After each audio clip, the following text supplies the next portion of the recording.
This story begins on a rainy night on a battlefield. On top of the mountain of corpses was Qin Feng, who despite being under the effect of accelerated aging 100 times, had still managed to clear the ruins of the ancient god. A woman holding a dagger praised Qin Feng for being impressive and decided to take the divine artifact called Eye of Judgment. Qin Feng, injured and on the brink of death, asked his sister Qin Xiaoyu why she was betraying him. Coldly, Qin Xiaoyu made it clear that Qin Feng was nothing more than an adopted child whom her parents took in. She did not consider him her brother since he did not share the same blood as her. A blonde man named Song Fei appeared and mentioned that Qin Feng had turned out to be useful. Resting his hand on her shoulder and holding the divine artifact, he smiled and thanked Qin Feng since without him, Qin Xiaoyu and he would never have obtained the divine artifact. To completely drain Qin Feng's lifespan in one go, he had worked hard to obtain the soul-stealing blade that was now embedded in his body. He asked if Qin Feng liked his farewell gift. Qin Feng had raised Qin Xiaoyu after their parents passed away, supporting her in school, and even after the game descended upon the world, he risked his life countless times for her. But now seeing that she had betrayed him, he realized that he had judged her wrongly. Qin Xiaoyu made it clear that after their parents died, Qin Feng kept meddling in her life, giving her orders and controlling her. Before, when Song Fei and she needed his protection, he was still somewhat useful. But now that they had the divine artifact, the only value he had for them was gone. Song Fei lunged at Qin Feng to end his life, promising that he would take good care of Qin Xiaoyu. As death was approaching, Qin Feng promised not to let them get away with it. Just before he could finish the sentence, Song Fei took his life. In 2025, the God-forsaken game descended where the only currency was lifespan. Dying caused a loss of lifespan, while killing monsters granted lifespan. Players could spend lifespan to bring their in-game abilities into the real world. The strong could crush tanks with their own hands, cut airplanes with a sword, and even withstand nuclear explosions with their own bodies. From that moment on, the world changed drastically, and chaos spread. He fought to survive with his sister, enduring countless hardships, barely managing to enter the top 100 of global powerhouses. After overcoming endless dangers and narrowly escaping death countless times, he finally managed to conquer the ruins of the ancient god and obtain the divine artifact called Eye of Judgment. At last, he had the qualifications to reach the top, but who would have thought that the price of his success would be betrayal by his only family? All his efforts in life were nothing more than an interference, and all his struggles only paved the way for another's success. If he could live again, he swore to fight only for himself. But then something happened, and Qin Feng opened his eyes. Surprisingly, he was in his room. He quickly sat up and realized that this was the real world. He was confused since he remembered having died, but once he turned on his phone he saw that it was the year 2025. When looking out the window, he saw the beautiful city, realizing that he had been reborn 9 years ago, the day the God-forsaken game descended to Earth. The next day, his sister, Qin Xiaoyu, kicked open the door and upon seeing that Qin Feng was at home drinking coffee, she got angry and asked why he wasn't answering her calls. She kicked the trash can. Qin Feng remembered that on the day the Forsaken game descended, he and Qin Xiaoyu had a big fight over Song Fei. On the wall were the posters of Song Fei. Before the game descended, Song Fei was a somewhat famous underground idol, and Qin Xiaoyu was his obsessed fan. Song Fei seemed glamorous on the surface, but in reality, he was a complete scoundrel who had deceived many of his fans to take their money and take advantage of their bodies. And to prevent Qin Xiaoyu from being scammed, Qin Feng always forbade her from associating with that guy. But in the end, our boy was accused of controlling her life. Pointing at Qin Feng with her finger, Xiaoyu asked if he was deaf, saying that it was his fault that Song Fei had lost first place this month, threatening him that if Qin Feng did not give her money to help Song Fei rise in rank, she would get angry. Just then, with a cold expression, Qin Feng gave her a strong slap on the face, making her fall to the ground. Her cheeks swelled, and blood began to flow from her nose, and her eyes filled with tears. She could not believe that Qin Feng had hit her. With a piercing gaze, Qin Feng made it clear that he neither had the desire nor the time to argue with her, warning that if she kept barking, he was going to break her mouth. He threw the credit card over her head and said that this was the money their parents had left behind, and no matter how difficult the situation had been all these years, he had never touched a single cent. For the sake of their parents, he decided not to lower himself to her level, but he made one thing clear: from today on, he did not have a sister like her. Xiaoyu began to cry and could not help but get angry. In his past life, to protect Xiaoyu, Qin Feng lost too many opportunities, too many secret treasures and dungeons that required risky exploration, which he gave up. He took out some sleeping pills and, using water, swallowed them. He was curious, and without this burden, he was going to go far. This time he decided to use his understanding of the game from his past life to get ahead of everyone. And from now on, Qin Xiaoyu was on her own. And as for Song Fei, our boy decided to take his head personally. Qin Feng fell asleep and appeared in the choice hall. He had missed this place since the first time he came here. He was so nervous that it took him several hours to complete his career choice and leave. But this time, he had to be faster. In his past life, he chose the warrior to protect Qin Xiaoyu. The warrior class was not weak, but it was no longer the right choice. Now, without the burden of Qin Xiaoyu, he was going to be able to clear solo much faster. Mobility and reaction were the most important things, so without hesitating for a second, Qin Feng chose the assassin class. But then something unexpected happened, and the system reported that the divine artifact Eye of Judgment had been successfully bound. The Eye of Judgment was activated. It had a passive authority. Upon entering the Forsaken game, Qin Feng was going to automatically obtain the highest ranking profession and talent. Our boy was in shock upon seeing that the Eye of Judgment had linked to him after his rebirth, realizing how it worked. As long as the artifact recognized its owner, and even if it was stolen, it would be useless, believing that perhaps this was the reason why he had been reborn. Just then, shadow began to enter his body. Then his body started to change and his hair turned white, becoming a shadow. Qin Feng's appearance had changed. Shadow was the highest level hidden profession for assassins. It was completely different from the warrior profession he chose in his past life. Just obtaining this profession had already given him enormous power. Qin Feng's eyes widened in surprise when he remembered that each profession had a very small chance of unlocking its hidden higher tier profession,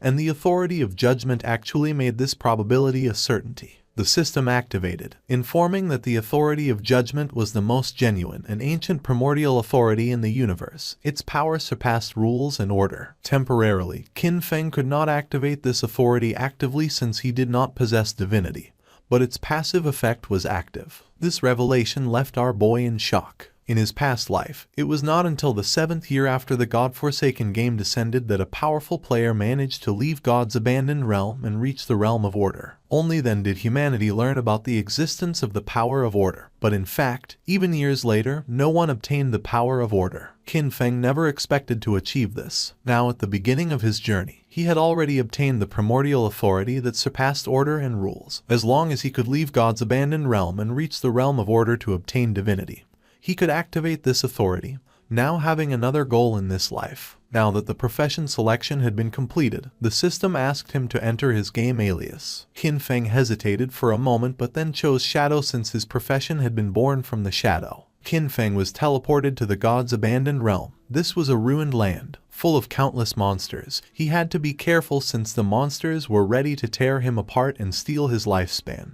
One could leave the town, kill monsters and earn tradable lifespan. But if they died in the game, they would lose half of their lifespan, both tradable and non-tradable. Qin Feng was in Shell Town, a safe zone. Here there were no monsters and players could not attack each other, and the lifespan loss speed was multiplied by 1. Many people were dragged into the game. Some had taken a nap after eating and some others had fallen asleep after a long workday, only to end up in this place. Everyone's attention was fixed on Qin Feng. No one knew what profession he had, nor why it looked so different from theirs. Seeing the dagger, some realized that he was an assassin. Soon, powerful figures from various countries were going to appear one after another, reconfiguring the order of this world. If Qin Feng wanted to get ahead of them, then he couldn't wait since practice waits for no one. Just then, 3 men and an archer were teleported back to the town. You see, if during the monster hunt players died, they would return to the town. The players were furious and panicked since the wild monsters were too strong. With one bite the monster had taken all their life. They had been fighting against a weak level 1 crawler. But even so, they had only managed to take away a third of its health together, and now that they had died, their lifespan had dropped to half. They asked the archer Lizzie what to do now. Qin Feng started observing her and remembered that archers started with short bows, realizing that she was also a hidden class. Lizzie noticed that Qin Feng was also a hidden class. With a kind smile, she asked if he wanted to team up with them. The monsters outside were really strong, and they couldn't handle them alone. Her team had already been annihilated once, so they had experience. Qin Feng refused and continued on his way. Lizzie's companions mocked him when they saw that he was pretending to be a pro. The 5 of them together had not been able to defeat the monster, so there was no way he could do it alone. According to them, Qin Feng was looking for death. Using the system, Lizzie saw that Qin Feng's alias was Shadow. While our boy was walking towards the exit of the town, Lizzie decided to follow him to see if they could find out what skills he had. She couldn't help but smile since maybe they could get new information about monsters and see how Qin Feng died. The land abandoned by the gods was a too unsettling and dangerous place. Lizzie and the others began to secretly follow Qin Feng. She did not know why she had ended up here, but with years of experience in online games, she quickly formed a group. However, the first monster they encountered outside of the town annihilated them. She knew that this monster was not an enemy that a level 1 player could defeat. Lizzie's friends were furious since Qin Feng's initial weapon was different from the group's assassin. He had a dagger, but Qin Feng had a short blade. The assassin felt envious since Qin Feng was even faster than him, but as an assassin, his agility should be the highest. Besides that, Qin Feng's clothing was different from his. Qin Feng seemed like an unusual player, so Lizzie decided to follow him as he might lead to crucial information. Qin Feng started staring at them, and upon feeling this, Lizzie quickly hid again without knowing if they had been noticed. Our boy used the shadow sneak technique and disappeared from the place without a trace, becoming a shadow. Lizzie and the others were somewhat confused to see that he had vanished into thin air. The assassin of the group realized that this was a stealth ability, an initial ability that granted invisibility. Qin Feng had become invisible. Lizzie decided to return to the town and look for ways to improve themselves. It was too dangerous to go out. They had already died once and their lifespan had already been reduced by half. They decided to look for NPCs to try to obtain hidden rewards like treasure chests. Shadow Sneak was a skill that allows the user to enter stealth for a duration. Attacking will reveal the user, and the first hit after breaking stealth deals increased damage. Stealth Mastery doubles the duration of stealth and increases the level of stealth by 1. As expected, the Shadow class was extraordinary. The stealth of a normal assassin at this level would be easy to detect, but the Shadow class had its own stealth mastery, which made it impossible for anyone, even monsters, to notice Qin Feng in the early stages of the game. Our boy couldn't help but think that Lizzie and her friends were naive since the beginner town had nothing that could really improve your strength. It was just a refuge for players. In this forsaken game, weak players were nothing more than prey for monsters. A few seconds later, Qin Feng's stealth came to an end. For now, the duration wasn't very long. Luckily, the cooldown started as soon as he activated stealth. In just a few more seconds, he would be able to disappear again. The status window of Qin Feng appeared. His codename was Shadow, and his class was also Shadow. He had a non-tradable lifespan of 75 years and 0 tradable lifespan, strength of 13 points, constitution of 13 points, agility of 18 points, and spirit of 15 points. All players started with base stats of 10, and the different classes granted additional bonuses. The warrior class he had chosen in his past life only gave him 3 points in strength and constitution. But this time, the Shadow class had granted improvements to all stats, and agility had increased by 8 points. He still had 5 free attribute points to assign. Most players use their points on strength or spirit to increase physical or magical attack power, but that was a big mistake. Without losing a second, Qin Feng assigned the 5 points to agility, now being 23 points. This statistic was key since in the early game, no matter how one allocated their stats, the monsters would always deal overwhelming damage to the players, and the only way to kill monsters without taking damage was to increase agility and boost speed. Then something caught Qin Feng's attention. There was a monster behind a tree. It was a level 1 crawler with a normal grade, but it was evolving. Qin Feng became alert upon noticing that it continued absorbing lifespan. He quickly realized that this monster had been the one who had annihilated that group of 4 players. The crawler felt the presence of Qin Feng. It was somewhat injured because it had lost part of its HP. The monster attacked, but Qin Feng dodged it with a jump. When monsters killed players, they could obtain their lifespan, and if they absorbed enough, they could evolve. Qin Feng activated Shadow Sneak and unsheathed his short blade, and just before the crawler could get close, he disappeared into the air. While the crawler was trying to see where he had gone, Qin Feng appeared above and using Stealth Break Strike, landed on top of the monster and forcefully stabbed his short blade into its head, causing 174 damage, killing the monster and gaining 10 experience points. He did not expect to be able to kill the crawler in a single blow, but then he remembered that attacking the nape of a crawler triggered a critical hit. Just then, a system window appeared informing that the skill Backstab allowed doubling the damage if the attack came from outside the enemy's vision. This explained why the crawler had died in one hit. The skill Backstab had stacked with multiple abilities, creating a terrible damage multiplier. Qin Feng stared at the corpse in silence. He remembered when he played as a warrior. Even a critical hit barely did 40 damage, and he had to fight for centuries just to kill a crawler, almost dying in the process. Once the monster died, it dropped a shining orb that was the lifespan.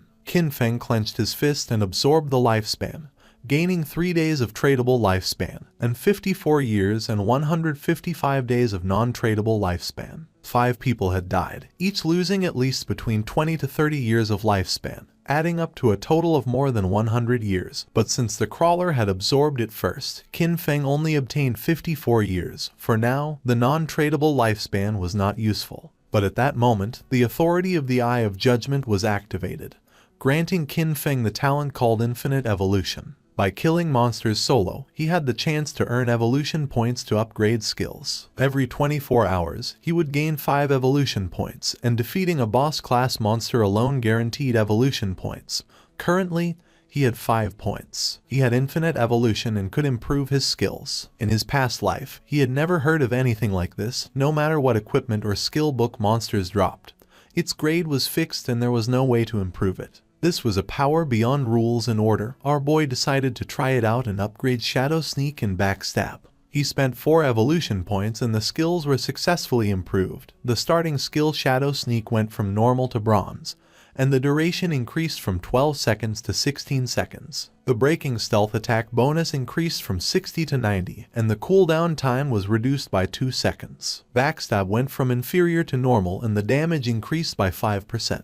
The Shadow Sneak now lasted 16 seconds, and with Stealth Mastery it doubled to 32 seconds. With such an extended stealth duration, he could now remain invisible permanently, and if his abilities had been improved earlier, he would have been able to eliminate even a full HP crawler in a single strike. Just then, a boy who was accompanied by a woman mentioned that this game was easy since even a scrawny guy like Qin Feng had taken down a monster alone. The woman praised him, thinking that with his physique he would be able to face 10 people. The boy began to smile and promised to protect her. Qin Feng noticed that there was a monster hidden in the tree. With a confident smile, the boy asked if he wanted to team up with them. Qin Feng sensed danger and disappeared using the Shadow Sneak. Seeing this, the boy thought that his muscles had intimidated him. A spider descended to the ground, making them panic. This was the level 1 and bronze grade monster nurturer. It attacked, ending their lives. Qin Feng remembered that the nurturer was a beginner boss with 16 OHP points. It was not something that a normal rookie could handle,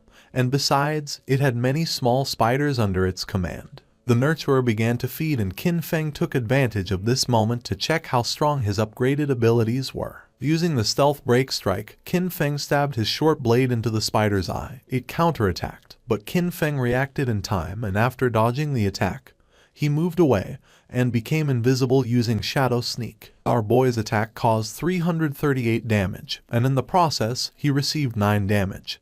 He had barely escaped thanks to his agility. Qin Feng had 130 HP points, and if the spider's attack had connected, he would have died instantly. He was impressed to see that his attack had dealt more than 300 damage to the boss. The nurturer enraged and in the process split the trees in the area in half. Qin Feng was aware that these monsters were intelligent, and that the spider would not just stand still taking hits. The spider was attacking indiscriminately to identify Qin Feng's location. Now even the small spiders were on alert, so he could not rush in recklessly. While the spider was distracted, Qin Feng took the opportunity to throw a rock, which hit its abdomen directly, causing 299 points of damage. Qin Feng grabbed another rock and his assumption was correct, realizing that his main source of damage came from the bonus of the skill Stealth Ambush Strike and the class skill Enhancement, so even by throwing rocks he could still deal solid damage. All he had to do now was wait for Shadow Sneak to come off cooldown, and then throw a rock. This way, the rock was going to activate the bonuses of Ambush Strike, Backstab, and Weak Point Attack. Once Shadow Sneak came off cooldown, Qin Feng threw another rock again,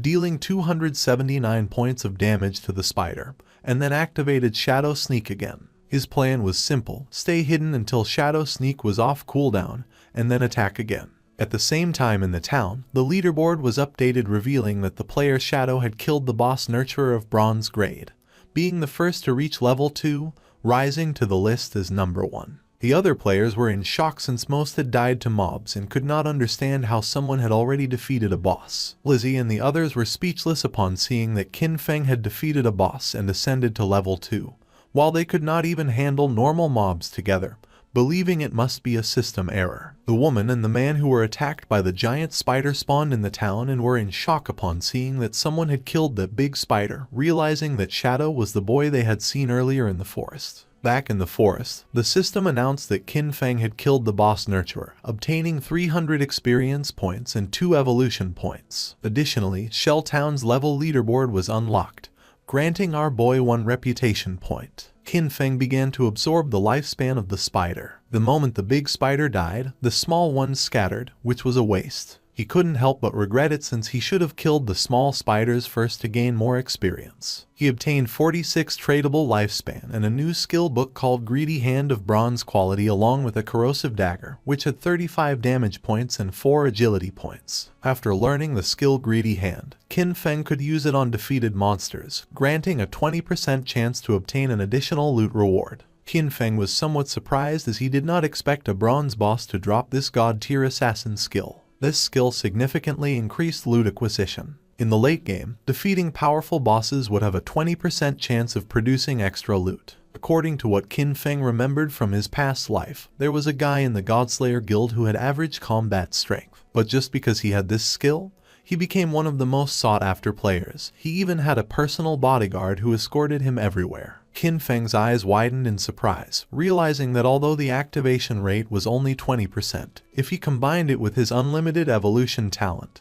he would be able to infinitely increase both the drop rate and the amount of loot. The next day, the students were on their way to school. Xiaoyu's friend asked if she was not going to call Qin Feng and apologize, reminding her that yesterday they had skipped the exam to secretly go and support Song Ye. She was sure that Qin Feng must be angry with her. Xiaoyu refused since she had done nothing wrong, and because of him, they had almost missed the entrance time. According to her, Qin Feng was the one who should apologize. Her friend tried to convince her since Qin Feng treated her very well and also asked what had happened to her face. Xiaoyu stood firm in her decision since all Qin Feng did was meddle in her affairs, and she made up an excuse, saying that she had tripped and hurt her face. Upon entering the school, they saw many students gathered in front of a classroom. The friend became curious and, making her way through the crowd, entered the classroom where she saw that Zhang Wei's body was becoming semi-transparent. One of Zhang Wei's friends explained that he wasn't very sure, but just now, Wei had said he was going to take a nap, and when they turned around, he was already like this. This was not an isolated case, it was all over the internet. People from all over the world were experiencing the same phenomenon, and some experts said that if one fell asleep,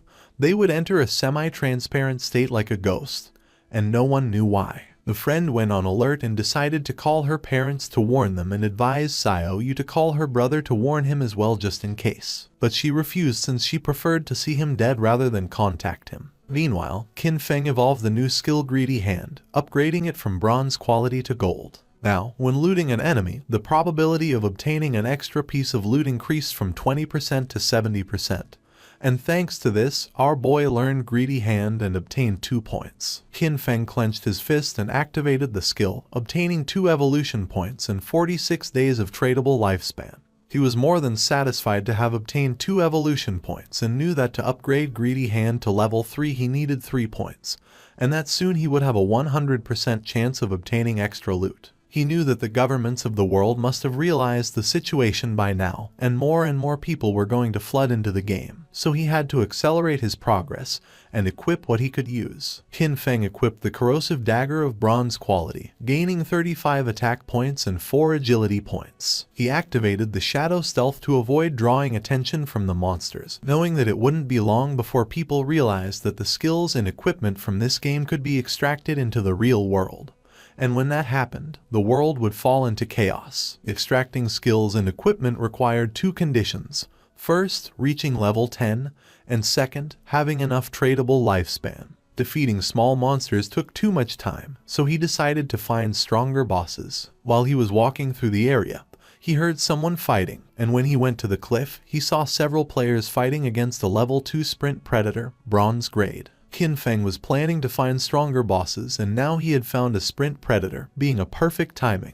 The monster attacked, but the player carrying a shield and mace blocked the attack without much effort. It was Wang Meng. Qin Feng did not expect to meet him here, realizing that the rumors were true. It was said that when Wang Meng first entered Forsaken Game, he had gathered an entire team of hidden class players. The 6 members of his team were hidden class users. Wang Meng summoned the Holy Barrier, creating a golden barrier to repel the monster. He had the hidden class of Holy Shield Warrior, having twice the basic stats of a normal warrior, and, as if that were not enough, he also had an innate invincibility skill. While the monster was distracted, the mage of the team summoned a fireball which hit directly against the creature's arm. She had the mage class hidden profession called Prophet, which allowed her to inflict double the magical damage of a normal mage and came with an incorporated prophetic fireball. The archer of the team had the hidden profession of the archer class called Sharp-Eyed Shotter, granting the user double the stats of a normal archer, and came with an incorporated rapid shot skill. The priest had the Oracle Priest class,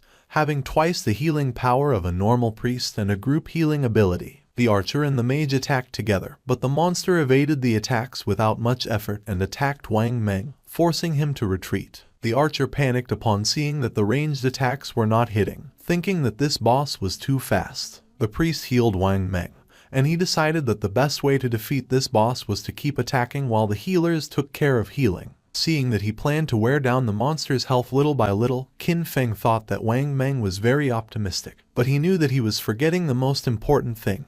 This was the wild nature, and if a battle dragged on, other monsters would be attracted. Just then, 2 monsters appeared behind Wang Meng. Qin Feng recognized them as corruptors, regular level 2 monsters covered in dark brown mud, specialized in using ranged attacks. The swordsman of the team rushed towards the monsters and attacked one of them. He had a hidden class that our boy had not seen before. The attack caused 33 points of damage, and the swordsman did not take long to realize that the defense of these monsters was very high. The corruptor vomited mud on the swordsman. It was ground bind, and now his movement speed had decreased. The other corruptor began to chase the mage, forcing her to flee with tears in her eyes. But just then, Qin Feng jumped in the blink of an eye, decapitated the monster, causing 441 points of damage, saving the mage and leaving everyone in shock. Our boy's attack was so powerful that he defeated the corruptor in a single blow. The mage became confused, not knowing who had done this and if someone was helping them. With the help of his sword, the swordsman stood up. He was in shock upon seeing that someone had eliminated a level 2 corruptor with a single blow. While on the other hand, for them to defeat a level 1 corruptor they had to join forces for 10 seconds. The corruptor tried to attack, but again, Qin Feng moved like lightning and decapitated the monster. The swordsman began to tremble with fear and asked if Li's eye had seen who it had been. She panicked and said that she had not seen it. Wang Meng stood up and asked them not to get distracted. Deep down he hoped that Qin Feng was on their side. Now only the sprint predator remained, and our boy was watching from a branch. As a reward for having killed 2 level 2 corruptors, he obtained 40 experience points, 1 evolution point, the skill book called Venom Dart of common quality, and 8 days of tradable lifespan. Qin Feng did not waste a second and evolved Venom Dart as it was a perfect mid-range poison damage skill. Upon evolving it, the skill rose to level 2 and went from common quality to silver. It allowed the user to throw a deadly poison dart with a maximum range of 14 meters, inflicting 120 attack damage points upon impact and applying the status Venom,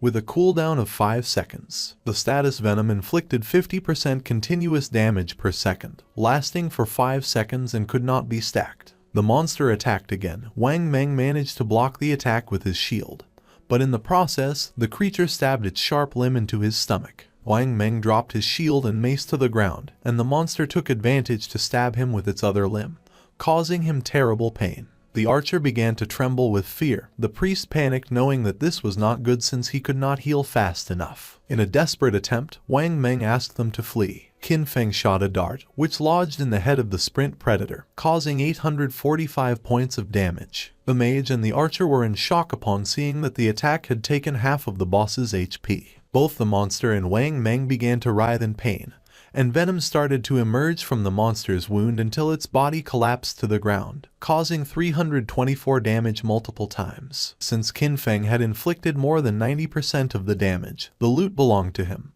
and for having killed the sprint predator, he obtained 600 experience points, reaching level 3, obtaining 2 evolution points and 55 days of tradable lifespan. He did not expect that the damage over time of the venom dart would activate his class's passive ability. With stealth, he could remain invisible and throw darts indefinitely, and now nothing in the early and mid-game could stop him. The loot began to emerge from the monster's corpse. Wang Meng was in shock upon seeing the amount of damage the monster had taken, and several seconds later, the loot disappeared. Wang Meng stood up and thanked Qin Feng for saving them, but our boy made it clear that in the wildlands, one could not trust people so easily, leaving everyone in shock. Wang Meng thanked our boy for the advice, and they decided not to bother him while he was checking the loot.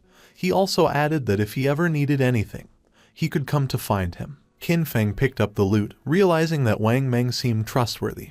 Plus, he had the backing of Daxia's government, which had many resources. Our boy decided to look for a stable sales channel to sell the unused loot. He used Greedy Hand, gaining 3 evolution points and 55 days of tradable lifespan, acquiring Sprint Predator's bronze quality leather greaves. Our boy equipped the leather greaves, obtaining 9 points in physical defense, 5 points in all elemental resistances, along with a 15% cooldown speed. This had been a great loot, since he still had many other class gears and skill books, and once his bag was full, he decided to return to the town and exchange everything for lifespan. His eyes began to shine with confidence, since this time his growth was 100 times faster than in his last life. Not far from the area, another team of players was being attacked by more monsters, and seeing that the number of monsters was increasing, they decided it was better to flee. But before they could do so, another much larger monster appeared, and just before the players could escape, the monster attacked with sharp vines, killing them all. The players respawned in the town and couldn't help but feel frustrated, since the monsters always appeared in groups and fled when they had low health. It was said that players had to be level 3 to leave the game, but this seemed like an impossible task. Some players thought they needed more people, since a team of 3 players was not enough, believing they should form groups of 6 or 10 players. The other player argued that this was not going to work, since he had seen a team of 10 be surrounded and wiped out. Plus, too many people were going to attract a boss, and recently, a group of 40 had activated some curse master, and it had annihilated more than 30 of them in one single strike. Lizzie's team also spawned back in the town. If the players did not reach level 3, they were going to be trapped inside the game forever. They had all ended up here after falling asleep, so in other words, only their consciousness was inside the game, and if they could not get out, their real bodies were going to starve to death. Lizzie was frustrated because she did not know why the game was so difficult. Her friend panicked, since they had already died 3 times and their non-tradable lifespan had dropped to less than 10 years, and at this rate, they were going to end up dying in real life. Despite not knowing if it was real or not, Lizzie knew that they could not afford to die again. Upon seeing that Shadow was level 3, she was somewhat confused, realizing that he must have discovered some trick. She knew they needed him to carry them to level 3 in order to escape this game. Clenching her fist, she gave the order to her team to spread the word. They had to get Shadow to help them reach level 3. She was determined to give him 10 million in cash once they returned to reality. The others were in shock, but she knew there was no way Shadow could ignore the 10 million. Back in the forest, our boy took down a level 2 polluter, earning 20 experience points and 1 evolution point. After absorbing the lifespan of the monster, Qin Feng decided that he already had enough evolution points and decided to spend the 5 points he had to evolve Greedy Hand. It improved in quality, going from platinum to emerald, increasing the probability of obtaining extra loot to 160%, and now the extra loot had a 20% probability of being 1 tier higher. Qin Feng was amazed knowing that the effect was insane, realizing that if he kept evolving it, it would reach 100% or even 200%. It was raining, and something caught Qin Feng's attention. It was the monster called Curse Master which was wandering through the forest. This monster was a bronze tier boss and was consuming vital force to advance to a silver tier boss. For Qin Feng, it was normal that this boss had annihilated a team of 40 men. For now, our boy had a full inventory, so even if he killed the monster, he wouldn't be able to pick up the loot, so for now, he decided to mark this place on the map. The boss's evolution took some time, so he thought about emptying his inventory first and coming back later. In the town, the news that someone was offering 10 million for Shadow, the #1 player on the leaderboard, to help them level up quickly had spread everywhere. People were dying, losing lifespan, so the rich had already started looking for a way to escape, meaning that the commoners were doomed. While people were chatting, Qin Feng appeared in the town, leaving everyone in shock. Using the system, he activated the market stall option, making the system announce that he was selling equipment and skills, with the stall available for only 10 minutes. The players were in shock upon seeing that he was wearing 2 pieces of bronze tier gear,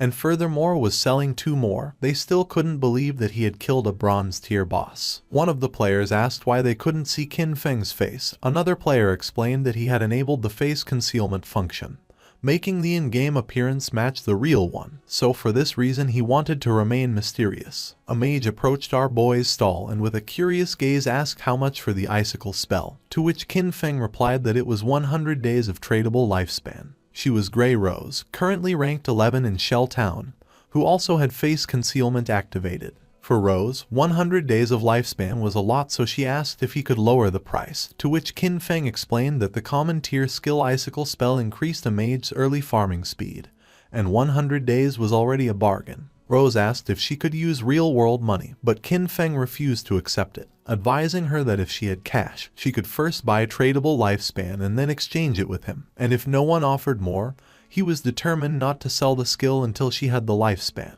She started to ponder, and then using the team channel, she asked her teammates if this was a good offer. They had leveled up to level 2 so quickly thanks to her leadership, so they showed no objections. Moreover, with this skill, they would be able to reach level 3 even faster since the most important thing was escaping first. She asked them to transfer their tradable lifespan to her, promising to send them money when they returned. She handed over the 100 days of tradable lifespan to our boy. Seeing that all of her team members were level 2, Qin Feng realized that they must have killed at least 30 or 40 crawlers.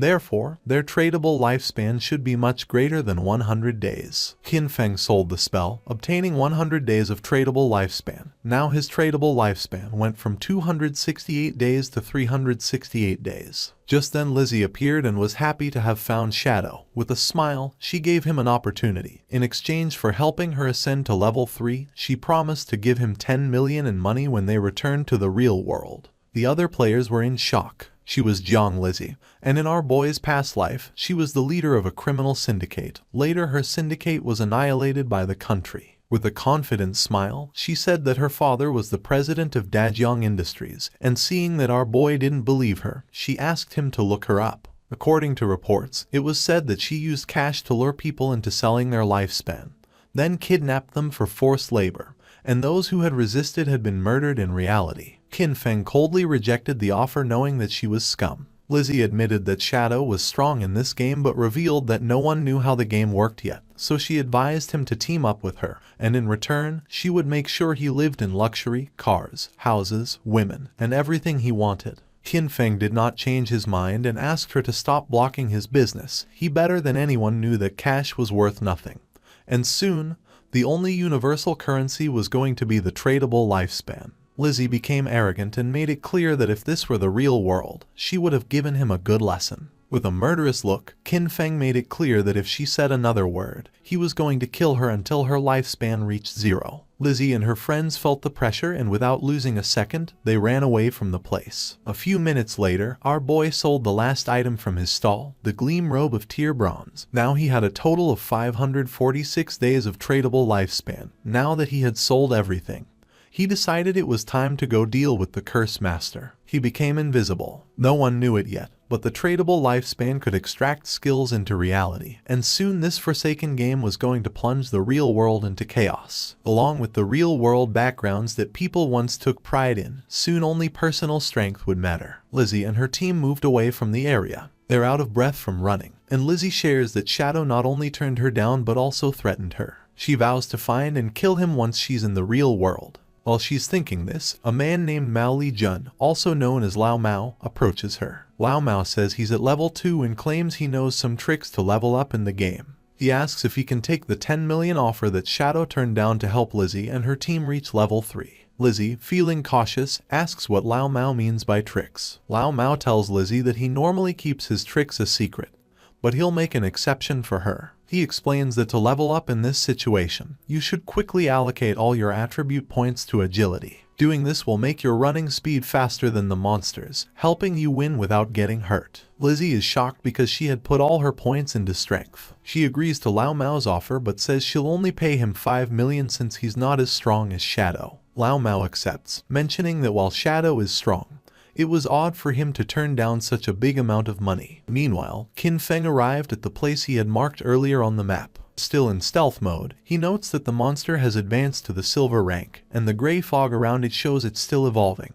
He activates his Venom Dart ability, knowing that the monster's evolution to gold rank will take 7 or 8 hours. Not wanting to wait, he launches the Poison Dart, which hits the monster for 659 damage due to his stealth strike. The poison then continues to harm the monster at 219 points per second. He quickly jumps at the monster, using his Shadow Sneak skill, understanding that the silver boss monster's health is 2 or 3 times that of a bronze level 1. Suddenly, the monster starts gathering a massive amount of magical energy in its hands, making it grow larger. Qin Feng figured he just needed to hit the monster with his Venom Dart skill 2 or 3 times. But suddenly, the monster unleashed a powerful attack, destroying the surrounding area. He explains that this monster is a magic-type boss, with skills that deal a lot of area damage at once. After launching the Venom Dart, he quickly retreated and barely escaped the attack's range. Still invisible, he realized that with his current health and defense, he wouldn't survive if he took the monster's attack directly. As the battle continued, the monster started charging another big attack.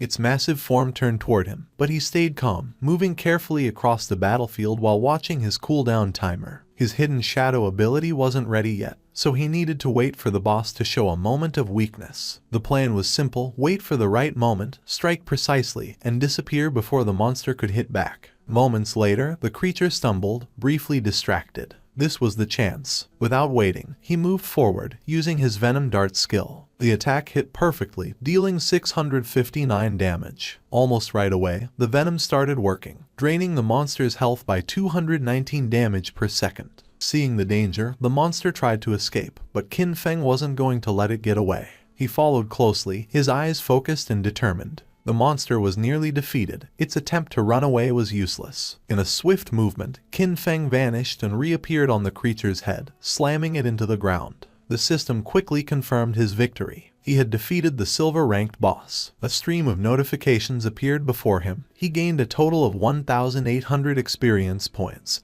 and leveled up from 3 to 5 instantly. He also received 4 evolution points and a surprising 124 days of tradable lifespan. He chuckled, noticing how a single boss kill boosted him 2 levels and gave him extra evolution points. As the monster's body turned into loot, he used his evolved skill, Greedy Hand. The air shimmered as a system screen confirmed the loot was collected. The rewards were even better than he expected, with another 4 evolution points and an extra 124 days of tradable lifespan, doubling his gains. The generous rewards made him smirk. 2 extra bonuses right away were impressive. He realized the silver-ranked boss had given him a total of 12 evolution points and 372 days of tradable lifespan.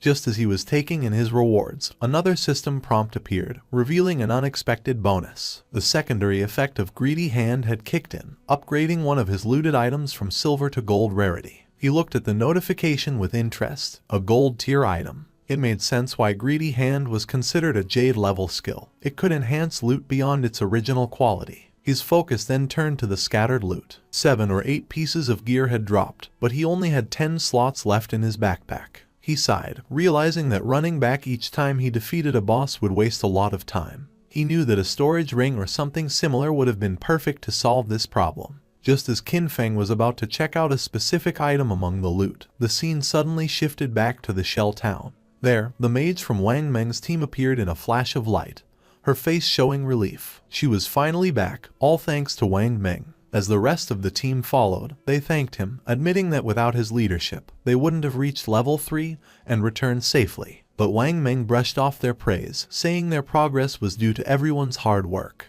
The mage, however, couldn't let go of a lingering regret. She sighed, wishing she had managed to add Qin Feng as a friend in the forest. She thought maybe it was because she had been covered in mud at the time. Her teammate reassured her with a playful grin, saying that with her new outfit, she looked great, and surely the mysterious player wouldn't reject her again. As they chatted, a system announcement echoed through the town. The leaderboard had been updated, Shadow had reached level 5. The news shocked the players in town. Someone couldn't believe how Shadow had jumped from level 3 to 5 so quickly. The only explanation was that he must have defeated a powerful boss monster. Another player mentioned that just 10 minutes ago, he saw Shadow casually selling gear in the town square, and now this. Another guy said that his sister had just turned 18, and if Shadow liked her, it would be a big win for their family since having Shadow's help with leveling up would be a game changer. His friends quickly dismissed the idea, reminding him that Shadow wasn't interested in 10 million cash, so he wouldn't be interested in a matchmaking proposal. Back at Wang Meng's camp, his team was starting to worry. They had just celebrated reaching level 3, only to find out that Shadow had already moved far ahead.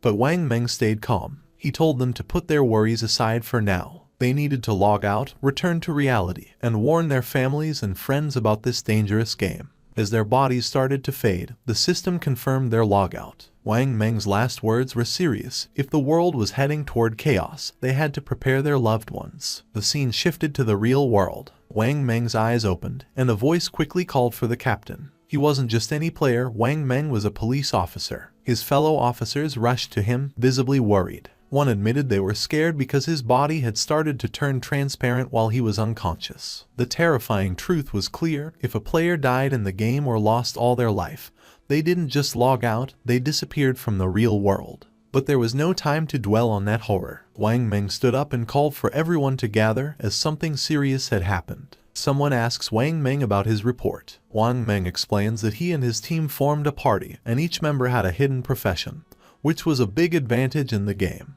Yet, they were almost wiped out by a single monster. They were only saved at the last moment by an unknown player, Shadow. Wang Meng confirms that his report is accurate. He then describes Shadow's incredible progress. When Shadow helped them, he was at level 3.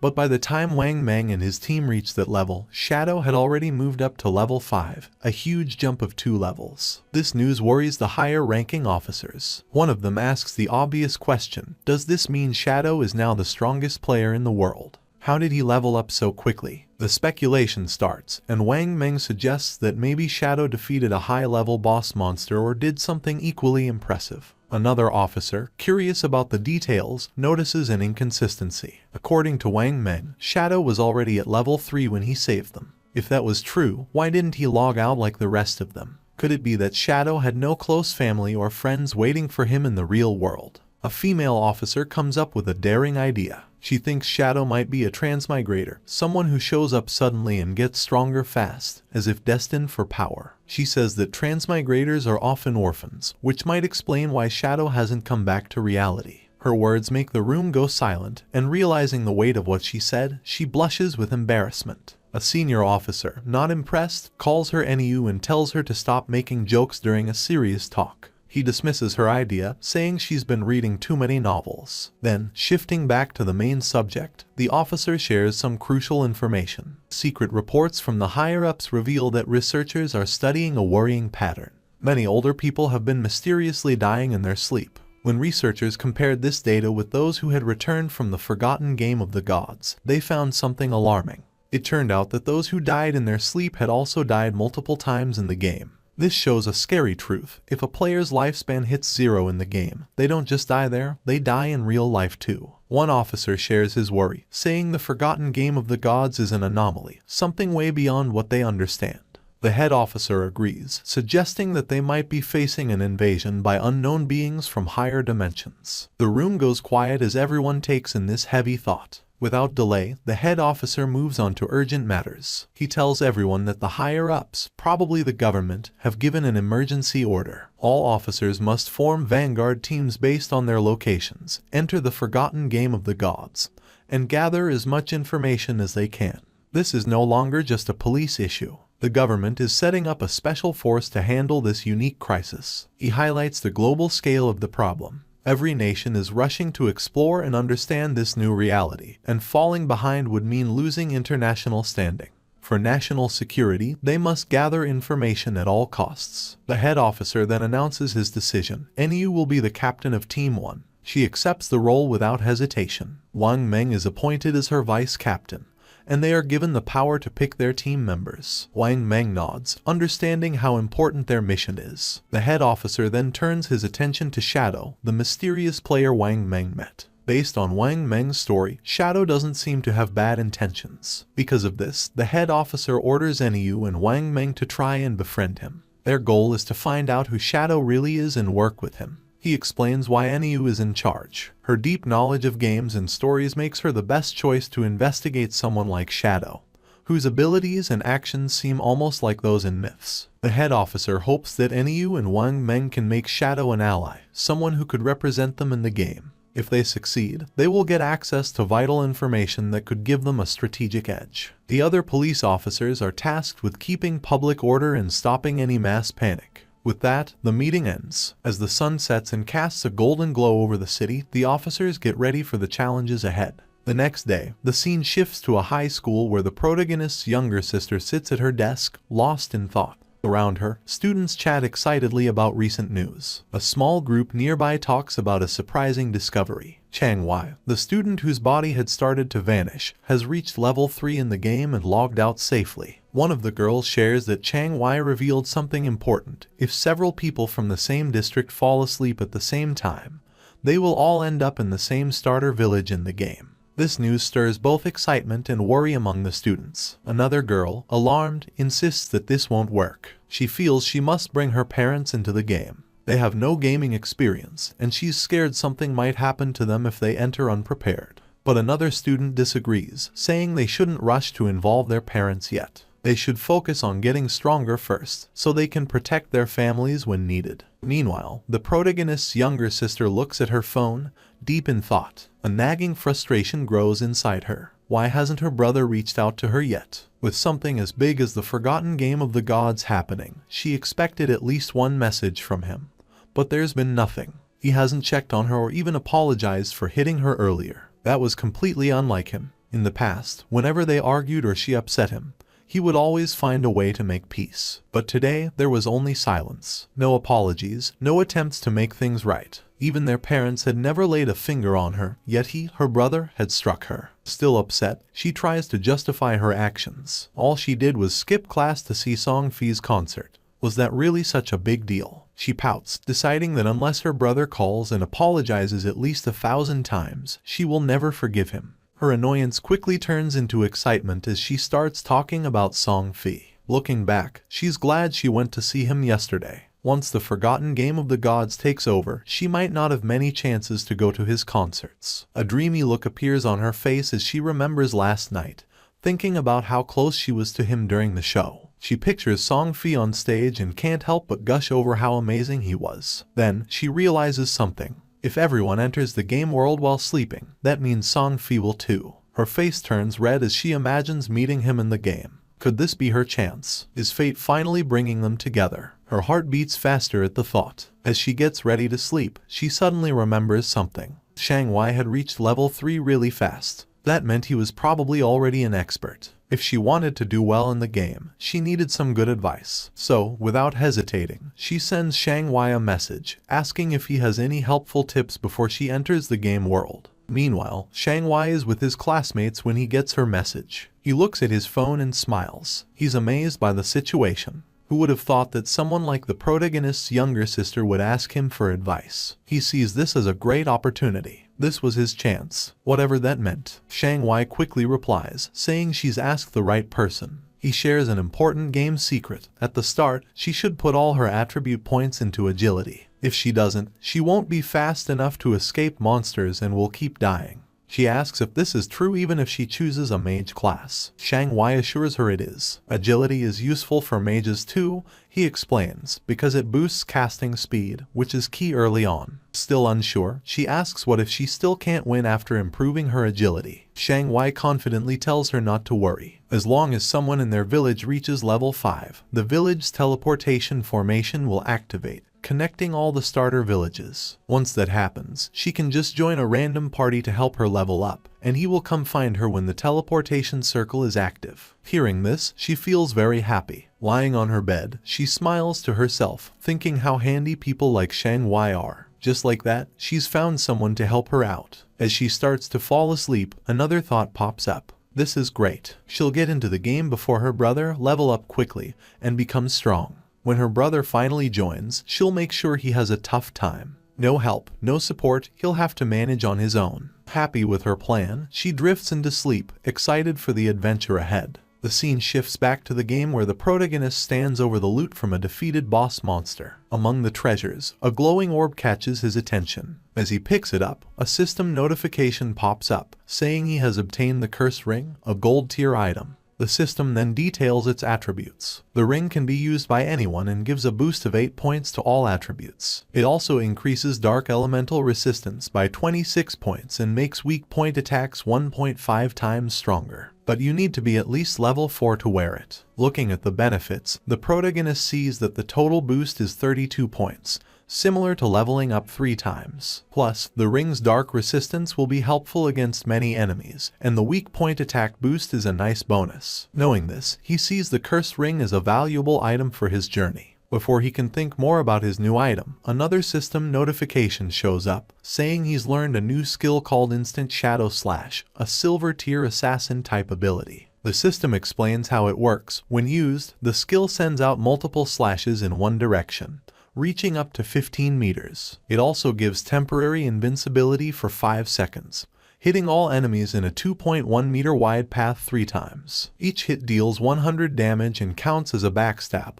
but it doesn't hit weak points. The skill has a 12-second cooldown. Seeing how useful this ability is, the protagonist knows it's a strong area attack with the bonus of temporary invisibility. He quickly learns the skill. With some evolution points left, he decides to improve one of his key skills, Greedy Hand. The system takes 8 evolution points and upgrades the skill from Jade rank to Diamond rank. The effects of Greedy Hand get a big boost. The chance of getting extra loot from defeated monsters goes up from 160% to 220%, and the chance of that loot being upgraded by 1 level increases from 20% to 40%. Thinking about this upgrade, the protagonist realizes that with this improvement, he'll now get 2 pieces of loot per enemy, making each kill 3 times as rewarding. Not wanting to waste his remaining evolution points, he upgrades Instant Shadow Slash by 3 levels. The system takes 3 evolution points, leaving him with just 1. The skill quickly evolves, moving from silver rank to gold rank, and finally reaching platinum rank. The skill's attack range has expanded, growing from 15 meters to 21 meters, allowing for greater reach. The invisibility now lasts 7 seconds, giving him a bit more time to stay safe. The number of slashes has increased from 3 to 5, hitting all enemies in its wider 3.1 meter path. The cooldown is slightly shorter, going from 12 seconds to 10.43 seconds, which makes it a bit more efficient but still needs careful use. Each strike now deals 200 damage, doubling its previous strength. Every attack counts as a backstab, triggering the backstab skill effect, even though it can't hit weak points. Seeing these upgrades, the protagonist knows that while the cooldown isn't much shorter, the skill's ability to keep him invisible longer can be a big advantage in fights. Looking at the rest of the loot, he quickly sees that most of it isn't useful. But one item stands out, a silver tier warrior skill book, Battle Roar. He knows selling it will give him more tradable lifespan. Just as he finishes checking the loot, he notices something moving. Turning around, he sees 3 huge creatures coming toward him. Without delay, he recognizes them as level 4 limb crawlers, ugly and dangerous monsters. Instead of being scared, he sees this as a great chance to try out his improved skill. He quickly activates Instant Shadow Slash. In a flash, he becomes a blur, launching a series of fast slashes that cut through the creatures with ease. The limb crawlers are torn apart before they can even react. As the dust settles, a system notification pops up, confirming their defeat. The The system records his win, giving him 80 experience points and an extra 5 days of tradable lifespan as a reward. Standing in the aftermath, a dark, intimidating aura surrounds the protagonist. He calmly thinks about his new power, realizing that his ability to defeat enemies has greatly improved. He thinks about a strategy, figuring that if he uses his poison dart skill with instant shadow slash, he could win battles before they even start. Checking his tradable lifespan, he sees he has 618 days, but to bring his game skills and gear into the real world, he needs at least 900 days, or about 2.5 years. With that goal in mind, he plans his next steps. First, sell all the valuable items in his inventory. If things go well, he might reach the required lifespan sooner. Once he hits level 10, he can finally connect the virtual and real worlds. The scene shifts to the protagonist heading back to the starter town, invisible thanks to his latent image skill. Moving quietly, he hears a conversation nearby. A man congratulates a woman on reaching level 3 and reminds her of a promise. Watching them, he sees that it's Lizzie and Lao Mao. Their talk reveals a deal they made before. Lao Mao had agreed to help the Lizzie reach level 3 so she could log out of the game, in return for 5 million in cash. Now that she's reached her goal, Lao Mao is expecting his payment. Lizzie reassures him, asking if he really thinks her father's company, Du Young Industry, can't spare such a small amount. She tells him she'll log out and handle the transaction in the real world. Before leaving, she gives Lao Mao her phone number and tells him to contact her after he logs out. She then makes another offer. She wants to buy all of his tradable lifespan, offering 10,000 in cash for each day's worth. Lao Mao eagerly agrees, excited about the money he'll make. With a smug look, he remarks on how foolish King Fen was for turning down Lizzie's offer, saying they can talk more about the deal when they meet in reality. Unseen by them, King Feng moves silently between them, hidden in plain sight. Lao Mao, unaware of King Feng's presence, dismisses the importance of lifespan in the game. He thinks there's no need to worry since he can gather lifespan just as easily as in-game currency. For him, turning game achievements into real-world money is the best strategy, and he feels clever for figuring this out. The scene shifts to the starter town, where King Feng stands in front of the teleportation gate. As he stretches out his hand, the gate glows with bright blue energy. As the light grows stronger, a system window appears, congratulating him for activating the teleportation formation in Shell Town and awarding him 1 reputation point. The system explains that he can use the teleportation gate once a day for free, but using it more will cost tradable lifespan. However, since no other teleportation gates in the game are active yet, it's not useful right now. King Feng thinks about the teleportation system, knowing it's a two-way setup. Just activating one side doesn't help. Another player in a different starter town needs to reach level 5 and activate their gate for it to work. He remembers that in his past life, Song Fi was in Firefly Town. To stay ahead, he sets up an altar that will alert him as soon as someone activates the Firefly Town gate. He's not just waiting, he's getting ready. The moment that gate is active, he'll be prepared to face Song Fi. As he moves deeper into the city, his thoughts are on his main goal. While teleporting between towns is important to most players, he knows the real challenge is still ahead. His true aim is to reach level 10 and enter the God's abandoned realm, where he can finally activate his authority. Only then will the real challenge of the God-forsaken game begin. A bit later, he sets up his shop, and a system notification appears, letting all nearby players know that he's selling equipment and skills, but only for 10 seconds. It's a first-come, first-served chance. The reaction is immediate. Players get excited, rushing toward him and calling him an expert. Some say they've been waiting for this moment, saving up tradable lifespan just for this. One player proudly mentions he has saved up 150 days worth, while another remembers that the last time King Feng set up shop,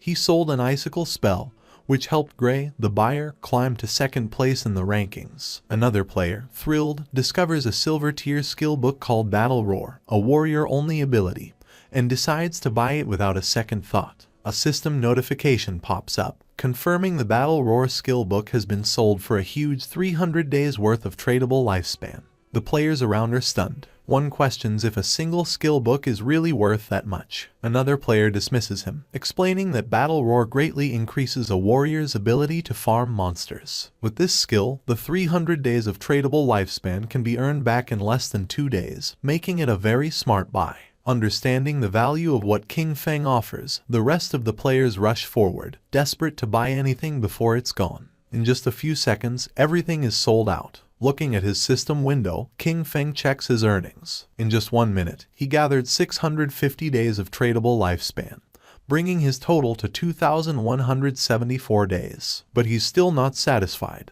To bring his attributes, skills, and equipment into the real world, he needs much more lifespan. Meanwhile, some players complain about not getting a chance to buy anything. They ask if he'll set up shop here again, and he confirms he will. Suddenly, a female player calls out to him, saying she has a treasure and asks if he's interested in making a deal. As he turns to look, he recognizes her. She's one of Wang Meng's teammates. The system quickly identifies the treasure as a space ring with 12 inventory slots. It adds that the ring doesn't take up King Feng's backpack or equipment slot. King Feng is momentarily taken aback. He knows the true value of the space ring. It's a rare storage item that doesn't use up a ring or backpack slot. Since players can only carry up to 3 storage backpacks, an item like this is invaluable. He understands that while space rings can technically drop from any monster, the chance is incredibly low. The fact that this girl, with her prophet profession, got one so early in the game is amazing. Her luck is incredible. Without delay, he asks for the price of the ring, already figuring out its true worth. In his past life, a 12-slot space ring like this sold for an astounding 3,600 days worth of tradable lifespan. But instead of asking for lifespan, the girl surprises him with her offer. She doesn't want his lifespan at all. Instead, she asks him to add her as a friend and team up with her to defeat a boss monster. King Feng agrees right away, and a system notification pops up, confirming that player Big Plum has accepted his friend request. As they leave Shell Town, King Feng asks Plum about the boss monster she needs help with. Plum explains it's a gold tier boss, but she didn't catch its name because it was too far away. She says it's located on a worn-out boat in the swamp. King Feng is surprised. Could it be the Golden Ghost ship? He knows this ship is a rare special boss that can show up at any level. Its appearance rate is very low, but when it appeared in the past, it caused big guilds to fight fiercely over the strong gear it dropped. Just spotting this monster could start a big battle. But from what Plum says, he thinks this version of the Golden Ghost ship is probably around level 5, making it the easiest to beat. Still, he wonders how Plum found such a rare boss so near the starting town. His mind races as he tries to figure it out. The space ring, her link to Wang Meng's team, a gold tier boss showing up as if by luck. A thought hits him. Could she be the rumored koi fish from his past life? He recalls whispers from before. People said someone in Wang Meng's team had crazy luck, finding rare bosses, treasure chests, hidden palaces, and ancient temples just by wandering. He used to think it was just a cover-up to hide their real info. But now, looking at Plum, he realizes the rumors were true, and she's right in front of him. Deep in thought, he stares at her, trying to understand what it all means. Plum notices his gaze, blushes, and asks why he's looking at her like that. Snapping back, King Feng tells her it's nothing and focuses back on their journey. As they step past the main gate of the starting town, they don't notice a figure lurking nearby. A bald player hides behind a tree, watching their every move. The scene shifts to a group of tough-looking players, where a long-haired man stands in front of a bunch of bald players, speaking with authority. He talks about his past victories, like leading his team to conquer the overlord of Sand City. With confidence, he tells the bald players that if they follow him, he will make sure they succeed in the game. Before he can say more, the bald player who is watching King Feng runs back and reports that the target has left town with a girl. The boss smirks. He laughs at the news, thinking King Feng is just another young guy, easily distracted by a pretty face. Without delay, he gathers his group and orders them to move out. It's time to make their move. Meanwhile, outside the town, as they continue their journey, King Feng talks about his conditions for helping Plum's party. He says that if the boss drops equipment or skill books Plum can use, they will go to her, but the rest will be his. Plum thinks about this for a moment and then asks what the other party members, like Wang Meng, will get from this deal. King Feng explains that since the party has different roles, there's no promise that gear for an assassin will drop. If that happens, he would have fought for nothing, which wouldn't be fair. Understanding his point, Plum agrees to his terms but has a small request. If any gear drops for her captain or other party members, she asks if he would sell it to her at a discount. King Feng agrees. With the terms set, Plum says they will go to the boss's location once Wang Meng and the rest of her party log back into the game. But after walking for a while, she realizes she doesn't know where they're going. It's only when King Feng finally tells her their destination that she understands. They are going to fight the gold tier boss monster now. Plum is shocked. The idea seems crazy. King Feng is an assassin, and she is a mage. He might turn invisible, but she can't take a hit from such a strong enemy. Facing a gold tier boss this early with just the two of them sounds like a death wish. But King Feng stays calm and confident. He doesn't plan for her to fight at all. His plan is to tackle the boss alone while she watches from a safe distance. Even with his confidence, Plum finds it hard to believe. She knows he's strong, but beating a gold tier boss solo is unheard of. Just as she gets ready to question him more, King Feng suddenly stops, sensing something.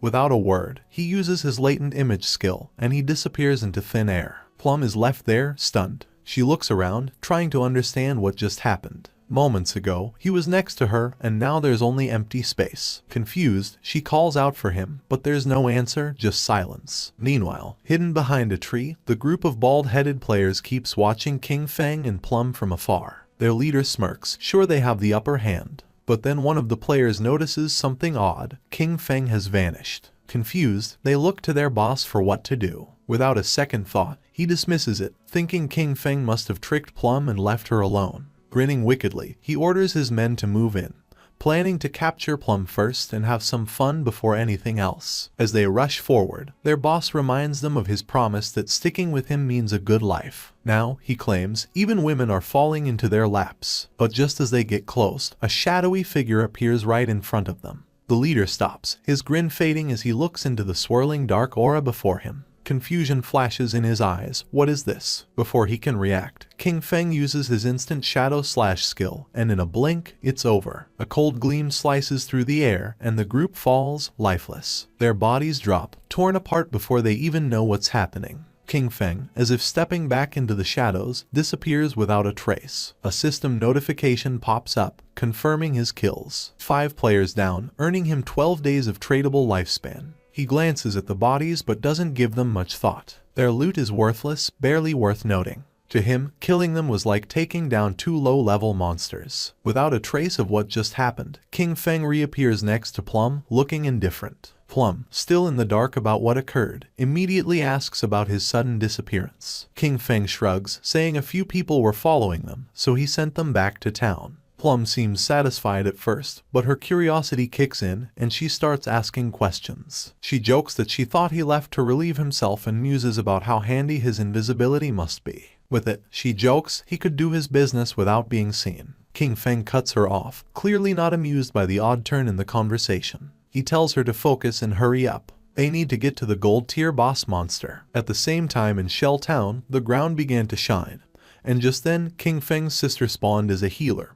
Her eyes widened in surprise upon seeing a magic staff. She picked up the staff, realizing that everything was real, so much so that she could even feel things. The player's attention was fixed on her, realizing that she was another newcomer. She was happy since she had obtained the hidden class sacrifice, thinking that it must be very powerful. She firmly believed that with this class she was going to capture Song Fei's attention. She was worried about knowing where Song Fei was right now and if he knew the secret about the starting points. Her eyes began to shine with rage at the thought of where King Feng might have gone. He was always looking after her all day, but when the critical moment arrived, he couldn't be trusted at all. She decided to stop thinking about it since she now had a hidden class and Jiang Wei had promised to help her level up. From now on, King Feng would have to manage on his own because she was not going to worry about him. Her attention fixed on the leaderboard, leaving her in shock upon seeing that rank 1, Shadow, was level 6. She was furious because Jiang Wei was only level 3, and yet dared to boast about how powerful he was. Realizing that Shadow was the true expert, she thought that if she could stick close to Shadow, she would be able to level up faster than with Jiang Wei.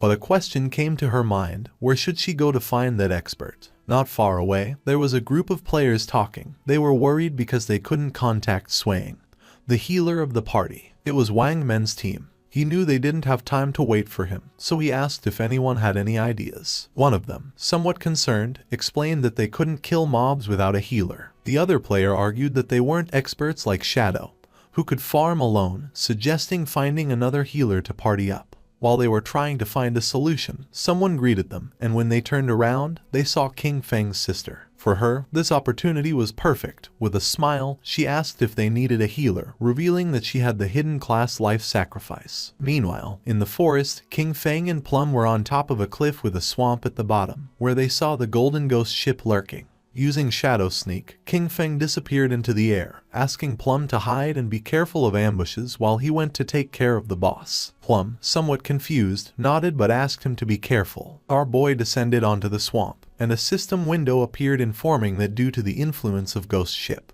this area had become a violent domain, with a rate loss of lifespan of 100 times. Doing quick calculation, King Feng realized that at a speed 100 times greater than time, staying here for 15 minutes was equivalent to consuming 1 day of lifespan. For him, this kind of violent temporal domain did not have a great effect. The system detected that the Golden Tier Ghost Ship was a level 5 boss, and then something unexpected happened. A timer of 45 minutes and 25 seconds appeared. King Feng was somewhat surprised to see that there was a time limit to defeat special bosses like this, but he felt fortunate since there were still 45 minutes left. It was more than enough time to kill it. Using Instant Shadow Slash, King Feng moved like thunder, attacking the boss with powerful slashes, causing a total of 15-0 damage. While the boss was trying to understand what was happening, King Feng deactivated Shadow Sneak and launched a Venom Dart, which hit the ship's bell directly, activating Critical Hit and Stealth Break Strike. While the poison was causing continuous damage, King Feng distanced himself from the boss. To climb at the Golden Ghost Ship, there were some challenging points. First of all, many people did not know what its weakness was and believed it had to be its skeletal body, or the ship. But in reality, the weak point was the Ghost Fire Bell located at the tip of the ship. The boss enraged because when its weakness was attacked, it controlled the surrounding water. The boss prepared a massive AI attack, making pillars made of water emerge. Evading the attacks, King Feng began to approach the boss. The water pillars had abnormally high damage, and early-stage warriors wearing silver armor sets could barely take a hit. He was happy since his shadow class had high agility, otherwise, he wouldn't have been able to dodge. At that moment, hands emerged from the swamp. Decaying zombies known as ghosts began to surface. King Feng remembered that once the AoE attack ended, the boss would summon 12 decaying water ghosts, each with a silver tier capability. Thanks to Shadow Sneak, the ghosts couldn't sense King Feng's presence as he stood right in their midst. The 12 decaying water ghosts were about to attack savagely, and most parties would be in a frenzy by then.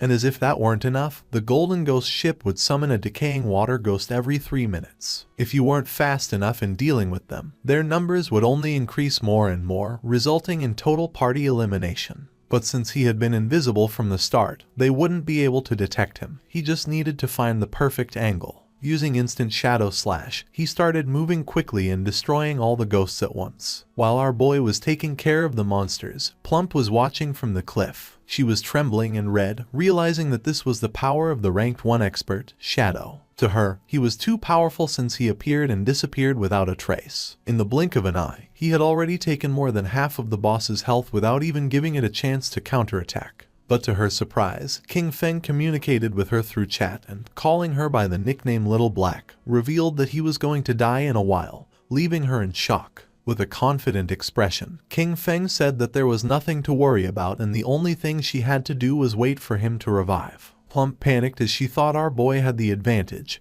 and also asked who Little Black was. Calmly, King Feng asked if she wasn't Little Black. She explained that her nickname was Big Plum and not Little Black, which sounded like a dog's name. Someone stomped on the ground forcefully. It was the man our boy had killed before. This time he had brought his entire team and was furious for having been careless. In his glory days, he used to kill legends one after another, but now he was being bullied by a little girl. One of his men appeared running with good news. He had found the girl on the cliff, revealing that Shadow's bastard was challenging the boss alone at the bottom of the cliff. The leader was filled with determination and thought they could kill him since this time he had brought his entire team. In the swamp, the boss was furious and the ship's bell was shining.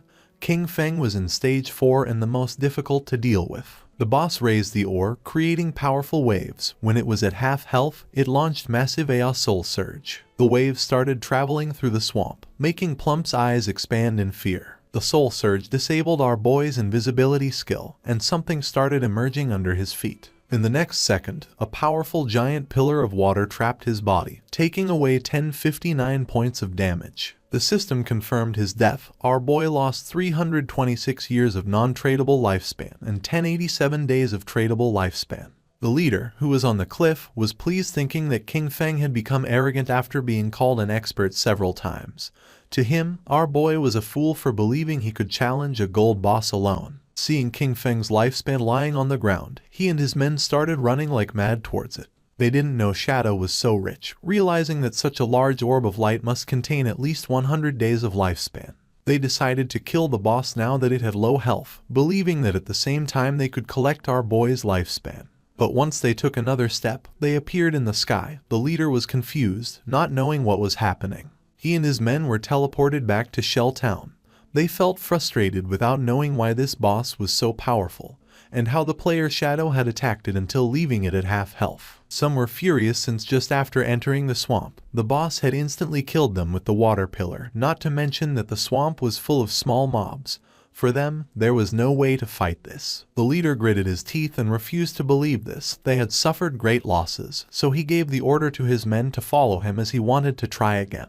At the same time, someone jumped. It was Kin Feng, who had already returned to the swamp. He felt somewhat confused upon seeing so much lifespan dropped on the ground. Using the chat, he informed Little Black that he was already back and also asked why there were so many lifespan light orbs. Little Black was somewhat surprised to see how quickly he had returned, explaining that the lifespan belonged to a group of people who had charged noisily against the boss, only to be wiped out by the water pillar. Kin Feng couldn't help but smile upon seeing that they had overestimated their own strength, but then he remembered that in his past life, he had also suffered a lot because of Ghost Ship. The boss was still roaming around the area. King Feng began to observe it, knowing that the golden ghost ship was only going to use the immobilization skill once, so the rest of its health was very easy to handle. When it received damage while below half health, there was a fixed probability that it would disappear and reappear far away, making it very difficult for normal players to kill it. Without wasting another second, King Feng launched a poison dart, which hit the ship's bell directly. The boss became enraged and began to summon another attack. Seeing this, King Feng used Shadow Sneak and became invisible. After carefully observing the boss's movements, King Feng used Instant Shadow Slash and attacked quickly since he had long seen through its movement patterns. The leader and his men arrived at the cliff again. One of them informed his boss that King Feng was fighting against the boss again. Upon hearing this, he decided to find an opportunity to take down both. Seeing that the group of idiots had returned to cause trouble again, Little Black got angry. Shadow was about to kill the boss, so she decided not to let these bastards get away with it. She gripped the magic staff tightly and concentrated. Making thunder appear, a thunderbolt emerged from the magic staff, falling on the men, charring their bodies and leaving the others in shock. The leader, somewhat furious, asked who was attacking him. One of his men began to point at Little Black with his finger, informing that it had been her. He picked up his axe from the ground and gave the order to his men to kill her. Seeing this, Little Black's eyes filled with fear. She started running, asking for help. The leader and his men began chasing her, swearing to kill her. Not far from the area, a man who was hiding behind a tree began to observe them. He was not alone. There was another man behind him. Upon noticing that Little Black and the others were approaching, they hid again behind the tree. Back at the swamp, King Feng distanced himself from the boss, his gaze fixed on it, realizing that it was almost dead. But it was as he had expected. Despite being only a level 5 boss, the Golden Ghost ship was difficult to kill alone. He knew that his damage was very low. The battle had taken too long, attracting many people to spectate. Noticing that there were people on the cliff, he realized they were those who had just died. Additionally, he noticed that there was also a group beside the swamp waiting for him to kill the boss before killing him and seizing his loot. The poison started to take effect on the boss, making its eyes start to shine, and not many after, its body started to disappear. The system announced the death of the Golden Ghost ship of gold grade, granting King Feng as a reward 48 experience points. He ascended to level 8, obtaining 7 evolution points and 216 days of tradable lifespan. Our boy activated Shadow Sneak. It had been a good dream, but it was a shame that it had miscalculated. A general system notification sounded everywhere, revealing that the player Shadow from Shell Town had been the first on the server to kill a gold grade boss, receiving 3 reputation points. The notification caught the attention of all the players in the area. No one knew who Shadow was or why he was so strong. Others were furious since the first person to kill the gold grade boss had to be from Han City. In Shelltown, Wang Men looked at the system notification with confusion, as it had only been a short time since Shadow was fighting against the bronze boss by himself. Only a short time had passed and he had already killed a gold boss solo. He did not know why the difference between Shadow and the others was so great. King Feng's sister's eyes began to shine with determination. Realizing that Shadow really was the strongest, she thought that if Shadow helped her level up, then she would be able to see Brother Song Fei. The body of the boss disappeared, leaving lifespan and loot on the ground. The boss of the group that was hiding behind the tree couldn't help but smile upon seeing that the boss had dropped so much loot. With a wicked expression, he realized that Shadow had hidden using invisibility without taking the loot, realizing that he must be wary of them. He gave Guang the order to release his skill and find Shadow. They were going to kill King Feng and take the gold boss's loot for themselves. Guang nodded his head, then drew his bow, used the skill called Phantom Horned Eagle, and shot an arrow toward the swamp, which transformed into the ghost of an eagle. The eagle flew until it exploded, causing its feathers to start falling over the swamp. King Feng began observing them carefully. He did not expect this hunter to learn this anti-invisibility ability so quickly. For him, it was no surprise that they were so confident in killing him and seizing his loot, but it was a pity that his assassin class came with an extra point in invisibility level. Guang's skill was level 1, so it could not break his skill. Confident, Guang turned to the boss, informing that Shadow must have fled after seeing so many of them. The boss and his men began to advance towards the loot. Deciding to protect the loot first, he asked his men not to be careless and to prepare for battle at any moment. The ownership of the boss's loot was 5 minutes. After the time ended, the loot was going to be theirs. A proud smile appeared on their faces, but just then, Shadow began to emerge, making their eyes widen in fear. Just before they could react, King Feng moved like thunder, taking everyone down. Now that the atmosphere was quieter, King Feng's attention focused on the loot. But then a question came to his mind: where had Little Black gone? He decided to forget about it and find her later. For now, he had enough evolution points to upgrade Greedy Hand, so he decided to upgrade the skill before obtaining the loot. Greedy Hand went from being diamond quality to epic. It could be used on monster corpses, having a 220% to 300% probability of obtaining an extra loot drop.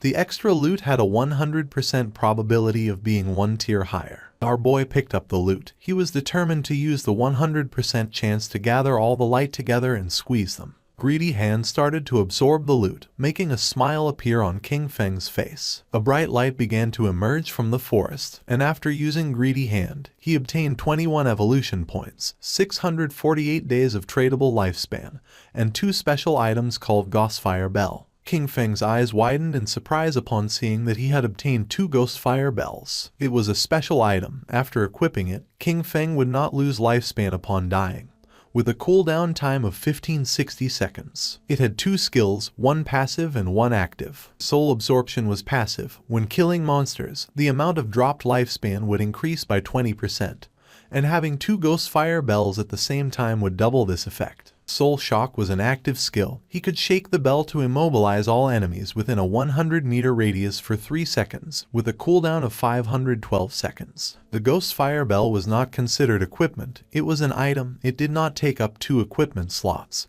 and 2 Ghostfire Bells only occupied 1 inventory slot, making it very convenient. While he was distracted, Little Black contacted him through chat asking him to come save her. Shadow became alert and asked with a worried expression where she was. King Feng, somewhat worried about knowing where Little Black was, the only thing he heard through the voice chat were her screams asking them not to come near her. Little Black was very scared since the leader and his men had already cornered her. They praised her for having strong resistance, but revealed that there was nowhere to escape, advising her to come over calmly, promising that they were going to make her feel so good that she would ascend to heaven. She clenched her fist, and when she looked back she saw that she was at the edge of the cliff, determined not to give these bastards the kill. Without thinking too much about it, she threw herself backward off the cliff, leaving the leader and the others in shock. Her body began to descend rapidly until it forcefully hit the ground, causing her terrible pain and making a pool of blood appear. Her body began to disappear and turn into lifespan. The leader peeked over the cliff and felt somewhat confused upon seeing that she had really jumped, thinking that she was quite resolute. Little Black informed our boy that he no longer needed to save her, since she had died and returned to the town. She felt relieved as it was good that the tradable lifespans of their party were all on Captain Wang Meng. King Feng felt relieved and asked Little Black to wait for him there, as he was going to pass the stuff to her. She felt happy and praised our boy for having worked hard. He collected all the lifespan that was in the area. This time he had one big. His tradable lifespan had reached 15 days, and he even had 21 evolution points.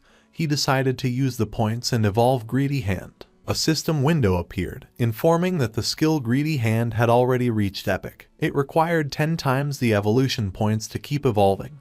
The system asked if he wanted to spend 210 evolution points to evolve this skill. King Feng was not surprised. For him this was to be expected. It was not so simple. The higher the level of the skill, the more evolution points it consumed to evolve. He decided to forget about it and first raise his attack skills, since the higher his damage, the stronger the boss he could face would be, and in this way, he would be able to receive better loot. He concentrated and instant shadow slash went directly from platinum to diamond. The attack range of the skill increased from 21 meters to 27. The duration of invisibility stayed increased from 7 seconds to 9. Now he could perform 7 slashes on all enemies along the way instead of 5 slashes, with a total duration of 10 seconds. The length of the slash increased from 3.1 meters to 4.1 meters, and now each slash would cause 300 additional damage instead of 200.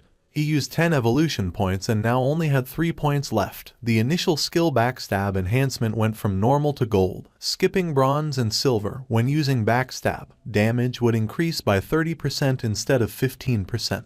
King Feng was happy since after evolving instant shadow slash twice, its damage had doubled. Even if he was not in stealth mode, and without breaking the stealth, he could inflict 3,000 points of damage, and if the stealth was broken and backstab was performed, the total damage of 7 slashes could reach between 6,000 and 7,000. Using the system window, our boy started analyzing his skills. He remembered that the gold tier boss dropped from 2 to 4 silver equipment, with a small chance of dropping gold equipment. Now, due to the effects of Greedy Hand, he had received 11 gold equipment and skill books, 2 platinum equipment, and 1 platinum skill book. This loot was not bad at all since 3 of them could be used by assassin types. Among the equipment was the Ghost Ship Dual Blades of Platinum, an assassin class weapon with a damage of 136 points, agility of 22 points, attack speed of 24%, armor penetration of 17 points. The requirement to use this weapon was to be level 5. The unique effect of this weapon was that each normal attack would inflict damage twice. King Feng equipped the 2 daggers. The effect was not very useful, since basically he always used his skills to deal damage.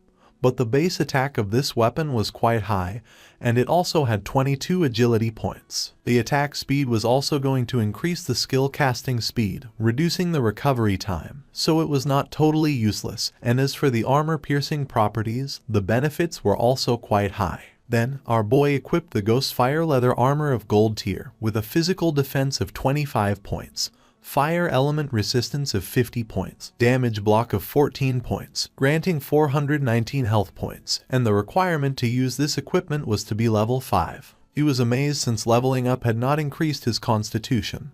His current health was 350 points, and this equipment had actually added 419 health points directly. When he put this on, most players now wouldn't even be able to break his defense. Using the system, he decided to make his defensive equipment invisible, and use the starting appearance of the assassin class. This way, others wouldn't be able to see his equipment with their eyes and would have to enter the game interface to check. This wasn't over yet since there was still one last piece left. Upon checking the inventory, he saw that it was a skill book. It was called Ghost Shadow Blur of Gold Tier, an assassin class skill. It had a passive. It granted 15% dodge rate, and dodge activation granted immunity to all damage. King Feng was happy to have finally obtained an assassin survival skill, but then he remembered that this skill was very weak because it was very difficult to increase the dodge rate in this game. And if one spent effort to raise the dodge rate, the other attributes would be low.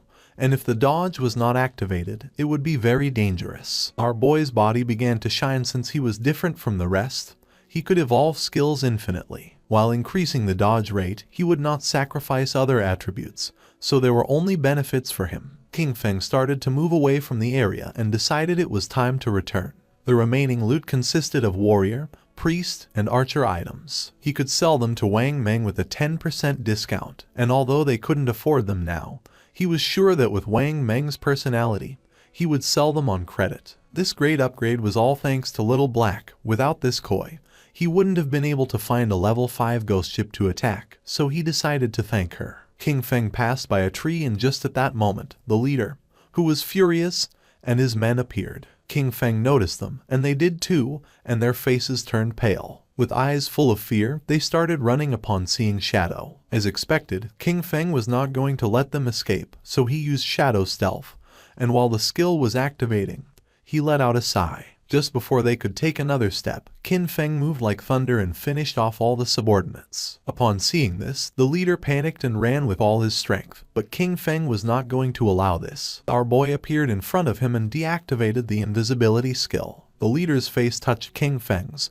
his eyes filled with tears and fear. He admitted he was wrong and promised not to do it again, begging our boy to please let him go since he had less than 1 year of lifespan left. With a cold gaze, King Feng asked if he had first thought about his own fate when attacking others. Without remorse, King Feng attacked with a poison dart, and while the leader was writhing in pain, he turned his back and left. Since he had killed too many players, he received a layer of status called Killer. Currently in the first layer of the Killer status, he was going to lose 75% of his current lifespan upon death. King Feng was calm since he had the Ghost Fire Bell. If he was careless and died once, he would not lose any lifespan. King Feng returned to Shell Town and everyone's gaze fixed on him. People started talking among themselves since he had killed a gold tier boss. Everyone was in shock. Seeing that he was not wearing any equipment, some thought that he must have exploited bugs to defeat the boss. While our boy was walking through the area, a man approached and asked him to please wait. King Feng turned curious. Showing a skill book with a smile, the man mentioned that they had mistakenly bought this assassin's skill book, asking him to please accept it and take it as if nothing had happened between them. The system identified the skill book. It was a common tier called Impale. It was a single target skill. Upon hitting, it added 20 attack points and caused stun for 2 seconds, with a cooldown of 22 seconds. King Feng took the skill book and his eyes widened in surprise since it was a control skill. After taking the book,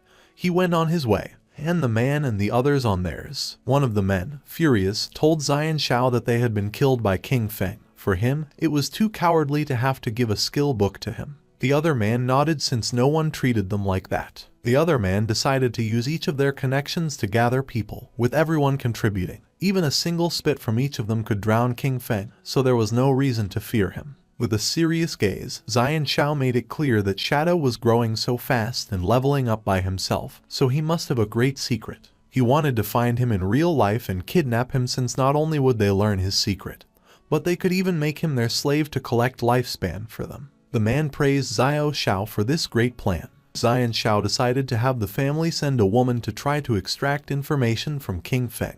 When he had heard Shadow's voice just now, it sounded very foreign. He knew he was not within their circle, which meant that he was very poor. They decided to find a professional beauty as they were sure that King Feng would fall into the trap. King Feng met with Little Black and asked her to accept the trade since he wanted to give her some things. Upon hearing this, her eyes filled with excitement, but she explained that her name was not Little Black but Big Plum. King Feng gave her a powerful skill and a necklace, and upon using them, fire began to emerge from her magic staff. She was happy because with this skill and the necklace, her damage had multiplied several times. Moreover, her mana regeneration had more than doubled. She thanked him from the bottom of her heart. Our boy said there was no need, explaining that he was just following their agreement, asking her to give him the space ring. With a smile, she took the space ring out of the inventory and said that he could keep it. With her face blushing, she revealed that when she was escaping in the forest, she had discovered an underground cave that seemed to be the entrance to a ruin, asking if he was interested. King Feng was somewhat surprised since first it had been the Golden Ghost ship and now it was a ruin entrance, realizing that it was really beneficial to be friends with this girl. The sincerity was mutual. If he had not given her 2 equipment of gold, maybe she would not have told him this information. With this space ring, his inventory had finally reached 27 slots. King Feng asked where Wang Meng was, promising that once he sold them the things, he would go to the ruins she had mentioned to take a look. She extended her hand, revealing that the captain and the others had gone to train the new priest, so they were not going to return soon. Using the map, she marked the entrance of the ruins, explaining that there was a stone slab on the ground behind the bushes. She moved the slab aside and hid inside while fleeing, but she had only walked a few steps in when she heard screams from within. She was so terrified that she ran out, otherwise those guys would not have caught her. King Feng disappeared and decided to head to the ruins right now and trade with Wang Meng when he returned. Little Black was somewhat confused. Our boy left Shell Town and entered the forest. Originally he wanted to find some place to grind to level 10. But since there was a ruin, there was no need to grind. Mainly there were 3 types of ruins that appeared in a beginner's town. They were tombs, cursed ruins, and temples of faith. No matter what type of ruin it was, the small mobs were all bronze tier. There might even be some silver tier monsters. For him they were a sea of lifespan and evolution points. Following the location that Little Black had marked on the map, King Feng arrived at the entrance of the ruin. Without wasting time, our boy entered, remembering that there were mainly 3 types of ruins that appeared in a beginner's town: tombs, cursed ruins, and temples of faith. There was not much to say about the tombs. They were inhabited by a lot of monsters and it was very difficult to kill them all, and also there was almost always going to be a golden boss at the end. The monsters in the cursed ruins were all cursed by ancient gods and evil gods. They could have been humans in the past, but some went mad and others became ghosts after death. The monsters in the temple were all believers of ancient gods and evil gods. Moreover, the layout of the temple was very complex. The walls were filled with ancient murals. If one managed to get past the last 2, they would receive a special item or a skill book. Upon observing the murals on the walls, our boy realized that this was a temple of faith. He began to observe the murals carefully as they were very familiar. At that moment, roars began to be heard. Our boy started walking down the hallway, realizing that this was the faith temple of the ancient god of judgment. It had the same origins as his eye of judgment. At the same time, in the forest was Wang Meng and his party fighting against a monster. Wang Meng drew his shield and blocked the monster's attacks. But then, the monster lunged at him and just before he had time to react, it attacked with its fierce claw, causing Wang Meng's body to fly through the air, inflicting terrible damage on him. Seeing that the captain was injured, the party's archer panicked and gave the order to the healer to heal. King Feng's sister was paralyzed with fear, not knowing what to do. With tears in her eyes, she tightly grabbed the magic staff and asked how to do that. While they were distracted, the monster jumped and prepared to attack. Seeing this, the party's swordsman drew his sword and gave King Feng's sister the order to use her skill. But instead of obeying, she fell to her knees on the ground, dropped her magic staff, and began crying in fear. The monster attacked again and Wang Meng's party was eliminated and they were teleported to Shell Town. Wang Meng and his men were furious. Little Black, who was in the area, greeted them and with a smile asked why they were back so soon, explaining that the expert Shadow was still not back so they couldn't buy equipment now. The archer, who was furious, started pointing at King Feng's sister and said he had never seen someone as stupid as her. She didn't know how to dodge monster attacks, nor how to use her skills. Xiao Yu started to cry, not knowing what to do. Little Black stood in front of her and with a confused expression asked the archer why he was so fierce, explaining that she was a beginner, and it was her first time playing the game, so it was normal to die once. With eyes full of rage, the archer asked Little Black to move away since he was going to scold her to death. The swordsman explained to Little Black that they had not died once, they had died 3 times in less than an hour. Upon hearing this, Little Black's eyes widened in surprise. With a smile, she began to show the necklace that King Feng had given her. She decided to go with them, revealing that she had just received 2 good things from the expert. She was very powerful now, and believed they were not going to die once she was there. Wang Meng stepped forward and gave the order to everyone to stop arguing. For him, Little Black's suggestion was not bad since with her joining them this time, things should go well and maybe when they were back they would be able to meet Shadow. Although deep down Xiao Yu was furious, she pretended to be grateful, apologized and promised to work hard. She could not believe that they themselves could not do the job and still dared to blame her. If it weren't for the connections they had with Shadow, she wouldn't bother with all of them. She was very angry. At the same time, our boy entered a room and something caught his attention. 2 monsters knelt before him, and the system identified them as devout followers of the ancient god. Called the Judged, they were level 10 monsters and silver tier. King Feng's eyes began to shine with suspicion. Without wasting another second, with a determined expression, he attacked the monsters using instant shadow slash. Our boy became invisible and when he turned around he saw that he hadn't taken much health from them. Even after breaking his stealth and backstabbing them, they had only lost a small portion of their health. For him, this was to be expected. They were level 10 silver bosses, and the health of these 2 devout followers together was already greater than that of the gold tier golden ghost ship. Just then, something caught our boy's attention, making him turn curious. The monsters knelt before him again.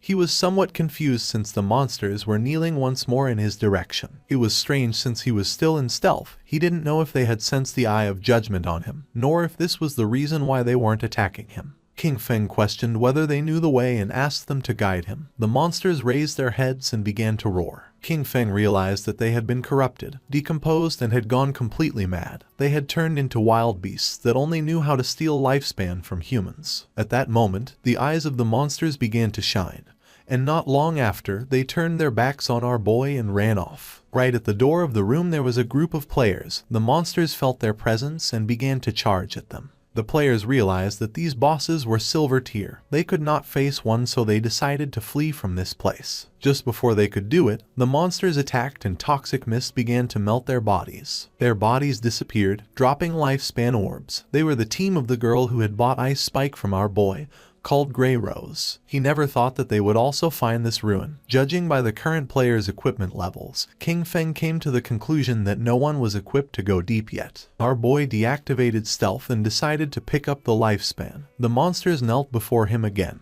These guys had lost more than 100 days of tradable lifespan, and our boy didn't expect them to be rich. Our boy returned to the room and started searching. Several minutes passed, and after searching around, he hadn't found anything. There were no traps or treasures, so he came to the conclusion that there were only 2 silver mini-bosses. His eyes began to shine with rage and he decided to forget it. Without hesitating for a second, he attacked using the poison darts, which embedded themselves in the heads of the monsters. As a reward for having killed 2 silver tier bosses, he obtained 4,000 experience points and ascended to level 9.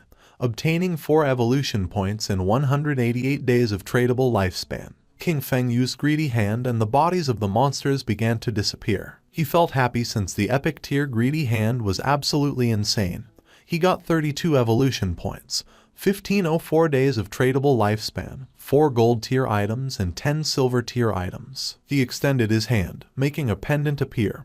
He was happy since he had obtained a gold tier item for assassins. It was the Pendant of the Faithful, an assassin class accessory. It was going to grant 15 agility points and 20% cooldown reduction, with the unique effect of summoning a silver tier devout follower to fight for you with a cooldown of 6,000 seconds. King Feng clenched his fist. This necklace had good stats. The 20% cooldown reduction was going to lower the cooldown of his stealth skill from 22 seconds to 19. The cooldown of poison darts dropped from 4.35 seconds to 3.75 seconds. That of instant shadow slash went from 10 seconds to 8. Grinding had become much more efficient, since all his other gear required being above level 8. No one else could use this yet, so he decided to keep it for now and sell it later. Just when King Feng was about to leave, the ground started moving. Our boy became somewhat curious, and when he turned around, a small pillar emerged. His eyes began to shine with joy, since after eliminating all the monsters, the mechanism had been activated. King Feng examined the pillar carefully, realizing that it was a hidden mechanism. Not long after, the mechanism of the pillar was activated, and a platform appeared under our boy's feet. A door that was on the ground opened, and little by little the platform began to descend. It was a lift. Once the platform descended several meters, the door began to close. Several minutes later, it stopped. King Feng felt as if he had descended 300 or 400 meters. This place was dark and seemed gloomy.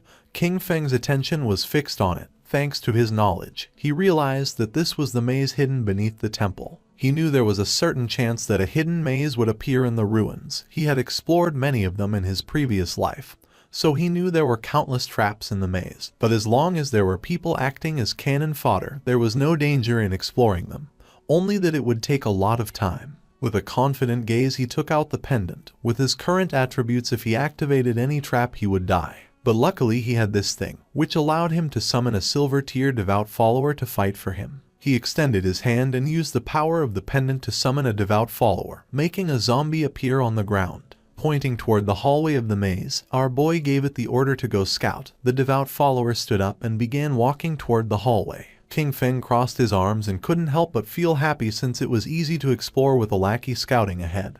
But there was still a chance of danger, so he decided to evolve his dodge passive first just in case. He used 11 evolution points and his ghost shadow blur went from gold tier to epic tier, increasing passive dodge rate from 15% to 75%. Now dodge activation was going to grant immunity to all damage. 75% dodge rate was already very high.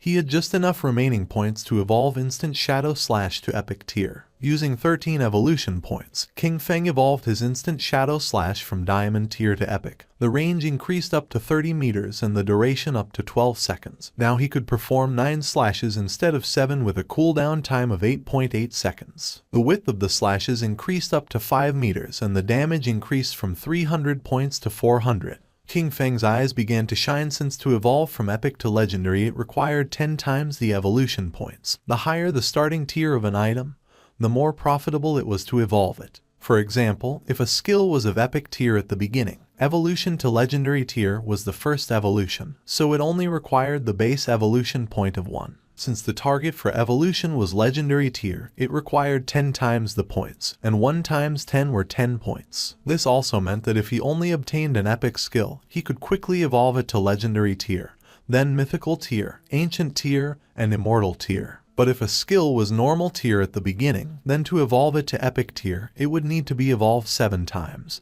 And by the time it reached the 10 times point, it would need hundreds of points. But the good thing was that, no matter in which tier the skill started, he could spend very few points to evolve it to Epic tier. In other words, from now on, all his skills were going to be at least Epic tier. He had 11 evolution points remaining, and he could only evolve the starter skill, Shadow Sneak. He used 8 points and the skill went from Silver tier to Platinum. The duration of the skill increased from 16 seconds to 24, and the attack that broke stealth increased by 90 going from 120 to 50.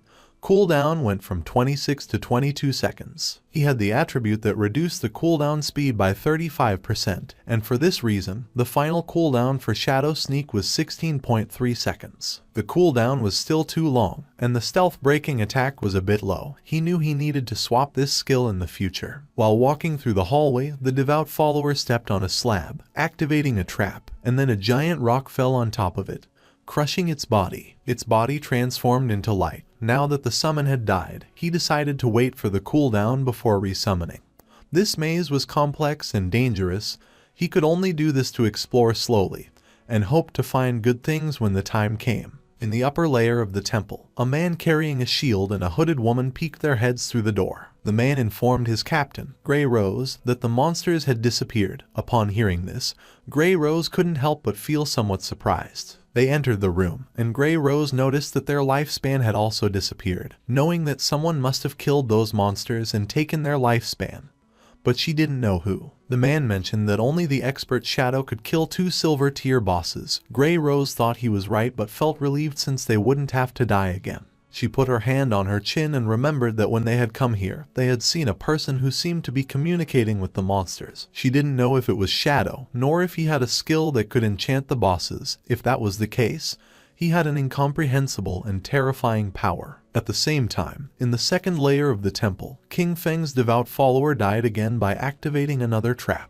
In front of our boy there was a long path leading to a door King Feng had explored for 3 hours, and this should be the end of the maze. And based on his previous life experience, using human lives to explore would kill at least hundreds. Using the pendant, King Feng summoned another devout follower again. It started walking ahead and King Feng began following closely behind. King Feng gave it the order to open the door. Following our boy's command, the monster began to use all its strength but was unable to open it. It got to the point where its body began to tremble. King Feng's eyes filled with suspicion upon seeing that the monster could not open the door. Then, he approached and touched it with his hand. By doing this, little by little the door began to open, leaving King Feng in shock. A wave and a curtain of smoke began to emerge from the other side of the door. Our boy began to sweat, knowing that this was not good. On the other side of the door, there was a room full of pillars and in the center there was a chest covered with thorny vines. King Feng entered the room and upon observing carefully he noticed that the chest was full of thorns. It was locked and next to it there was an NPC. The NPC was a woman who had the lower part of her face bandaged. The system tried to detect her stats but it was unable. King Feng's eyes widened in surprise when he saw that there was no information about her. It was the first time he met such a mysterious NPC. The woman began to whisper in a strange language, and then she knelt down and her body transformed into light and began to disappear. King Feng started to observe her closely, not knowing why she had disappeared. Then, the thorns that were on the treasure chest also began to disappear. King Feng did not lower his guard since even though he could not see the information of that mysterious woman,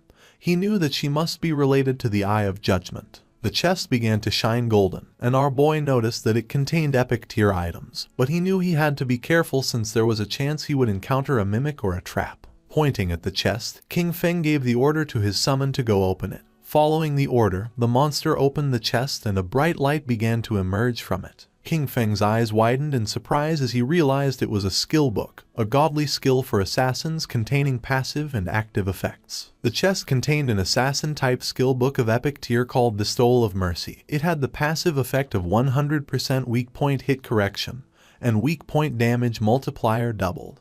The chest also contained an active skill called Slit Throat. Shadow's next attack was going to inflict Slit Throat, causing 100% of that attack's damage per second for 3 seconds, with a cooldown time of 60 seconds, but thanks to his skill the cooldown dropped to 44.4 seconds. King Feng noticed that the passive ability doubled the hitbox for the enemy's weak spots, but the most ridiculous part was the active skill, Slit Throat. If his next attack dealt 300 damage, the debuff would cause 300 damage per second for 35 seconds. The total damage would be 12 points, which is 3 times the original damage. King Feng began to read carefully. Skills like Instant Shadow Slash landed multiple hits, but Slit Throat only counted the first strike.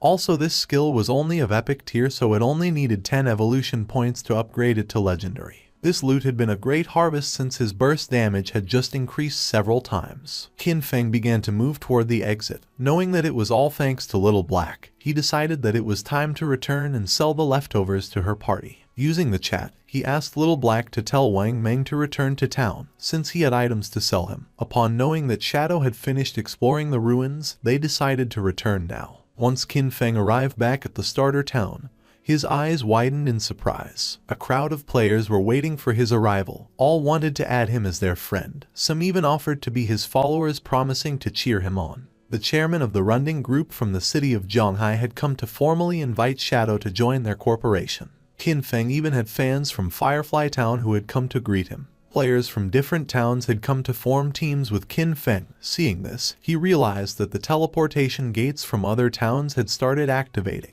Finally, he could go to Songfei's Firefly Town. Without wasting another second, King Feng disappeared without a trace, becoming a shadow. Using his invisibility skill, King Feng began to move away from the area, and the players started fighting among themselves, thinking that he had left because they kept bothering him. King Feng reached Little Black and caught her attention. Raising her hand, she informed her captain that the expert Shadow had arrived. Something caught King Feng's attention.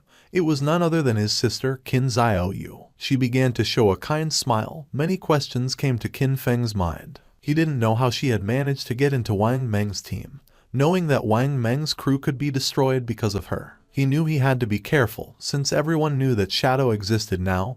He couldn't reveal his true identity. He still couldn't use his powers in real life, and with so many eyes on him, even a kitchen knife could kill him right now. Xiaoyu couldn't help but blush as she could tell how powerful he was just by looking at him, realizing that compared to him, Wang Meng's party was like trash. She thought that if he carried her, then she could reunite with Song Fei in a matter of days. Using the system, King Feng explained to the captain that this equipment was perfect for their party's classes. Moreover, the skill books could increase their combat power. Our boy set an initial price of 22 days of lifespan. For Wang Meng this was very expensive, since they were all silver and gold tier. For now they could not afford it. King Feng said that there was no problem since they could pay him later. Wang Meng was sincere and thanked him, not knowing how to repay him for helping them. If ever King Feng needed them in the future, he only had to say the word and they would do their best to help him. The swordsman of the party put on a golden helmet. According to him, Shadow was awesome. He could not believe that he was getting gold tier equipment so soon.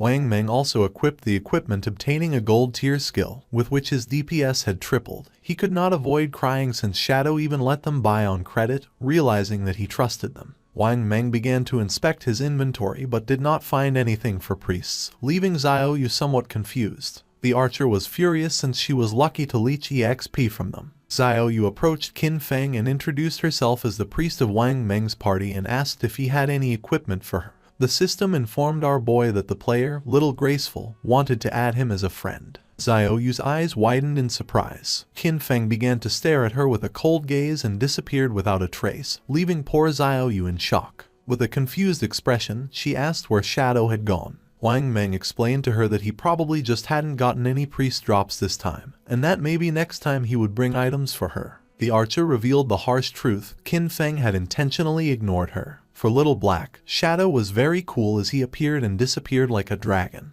Qin Feng walked away from them, knowing that he currently had a gold-tier priest staff in his bag, and also a gold-tier priest skill book. But there was no reason why he would give such precious things to Qin Xiaoyu. As he progressed, he would have tons of unused equipment and skill books. Selling them individually wasted too much time.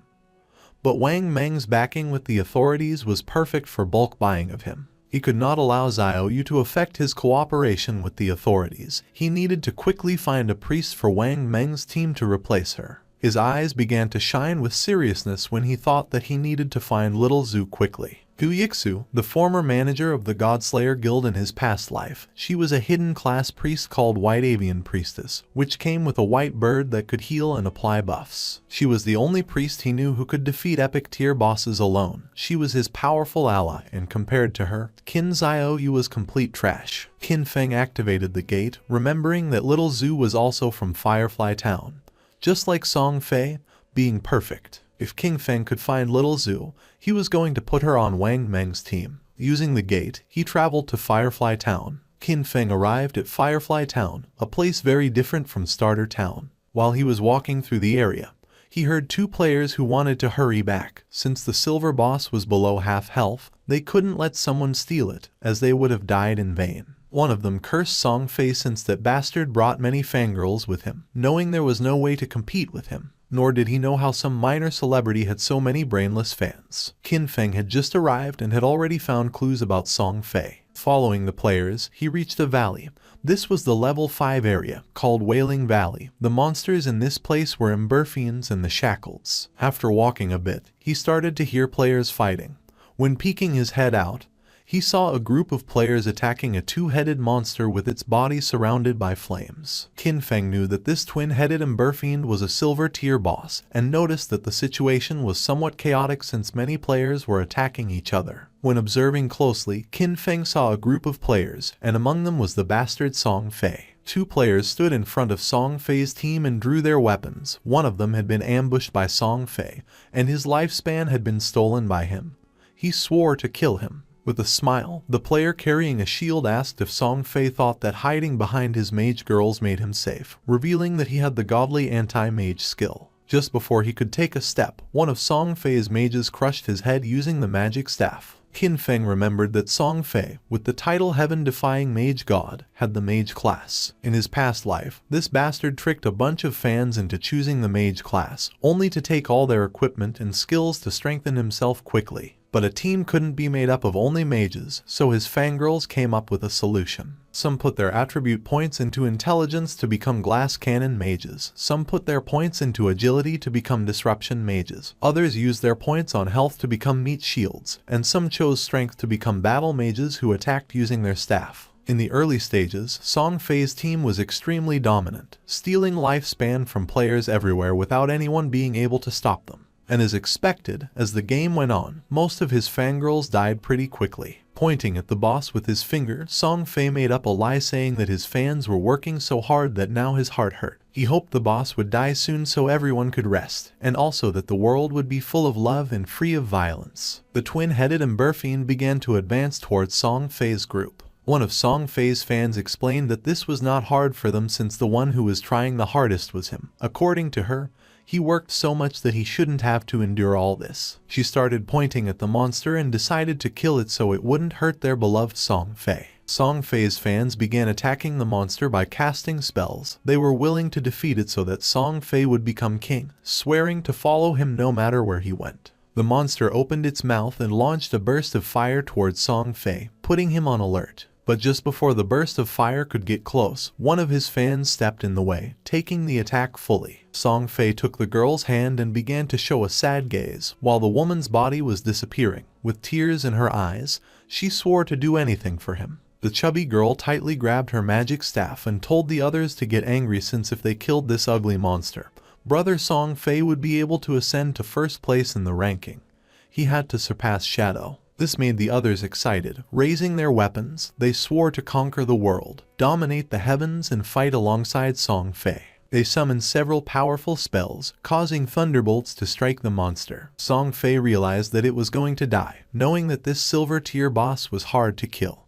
He couldn't help but wonder how someone had been able to defeat a gold tier boss alone. He was sure that Shadow had used a bug. Song Fei had many fans helping him and was only level 7. He didn't know how Shadow leveled up so fast. A smile spread across his face, since once he defeated this silver tier boss, he was going to level up to 8. He knew that Shadow had been stuck at level 9 for a long time, so he decided to take the opportunity to surpass him and become the #1 player of the God-forsaken game. Just then, a hand surrounded by Shadow grabbed Song Fei by the mouth. In the blink of an eye, Qin Feng decapitated Song Fei, and using instant Shadow Slash, cut his body into pieces. Blood began to emerge from the mouth of the bastard Song Fei. His fans went into shock, and just before they could take another breath, Qin Feng attacked again. Moving like thunder, he cut the bodies of the fans and of the boss into pieces. A system window appeared, informing that the boss had been defeated and granting him 15 experience points. The boss fell to the ground and its body began to transform into lifespan. The players were in shock, since they couldn't believe that Shadow had killed the boss with a single strike. A single attack from Shadow did thousands of points of damage, while theirs only did 100 points of damage. Shadow was 10 times stronger than them. The corpse of the boss transformed into orbs of lifespan, and Qin Feng deactivated his stealth skill. The smartest players realized that it had been an AoE attack. They couldn't believe that a single attack had killed Song Fei and all his gang of fans. Upon observing closely, they saw Shadow and remembered that he was the one who had achieved the first global kill of the gold tier boss. They decided to leave and let Shadow have the loot. They began to cheer for Shadow for having avenged them by killing Song Fei's gang. Qin Feng knew that they were only afraid of being attacked, and that's why they could only join forces to attack him. In his past life, he would not have hesitated to kill them. At the same time, Song Fei respawned again in Firefly Town. The system reported that he had been killed by Shadow, and he lost 1106 days of tradable lifespan, and 18 years and 113 days of non-tradable lifespan. Song Fei panicked and realized that Shadow had come to Firefly Town. He couldn't believe that out of the hundreds of starter towns in Zhonghai City, he had come to his to steal the kill. His fans also respawned again. The chubby girl felt confused to see that Song Fei had also died. The other girl was furious since she didn't know why Shadow had killed them. The other thought that Shadow wanted to steal the silver tier boss. According to them, he was evil for taking advantage of Song Fei being distracted to launch a surprise attack. Just then, an archer approached Song Fei and with a nervous expression asked if she could join his team, revealing that she had the skill called Eagle Eye, and she could detect invisible enemies. Song Fei's fans told the girl to get lost since he had said he only wanted mages in his party. The chubby girl thought her efficiency at killing monsters was too low, and she would only affect Song Fei's progress in the ranking. Song Fei extended his arms and explained that although she was an archer, she could be part of his family since he believed that love could fill everything. He took the woman's hand and with a kind expression mentioned that he had felt her strong emotions. It didn't matter if she was an archer.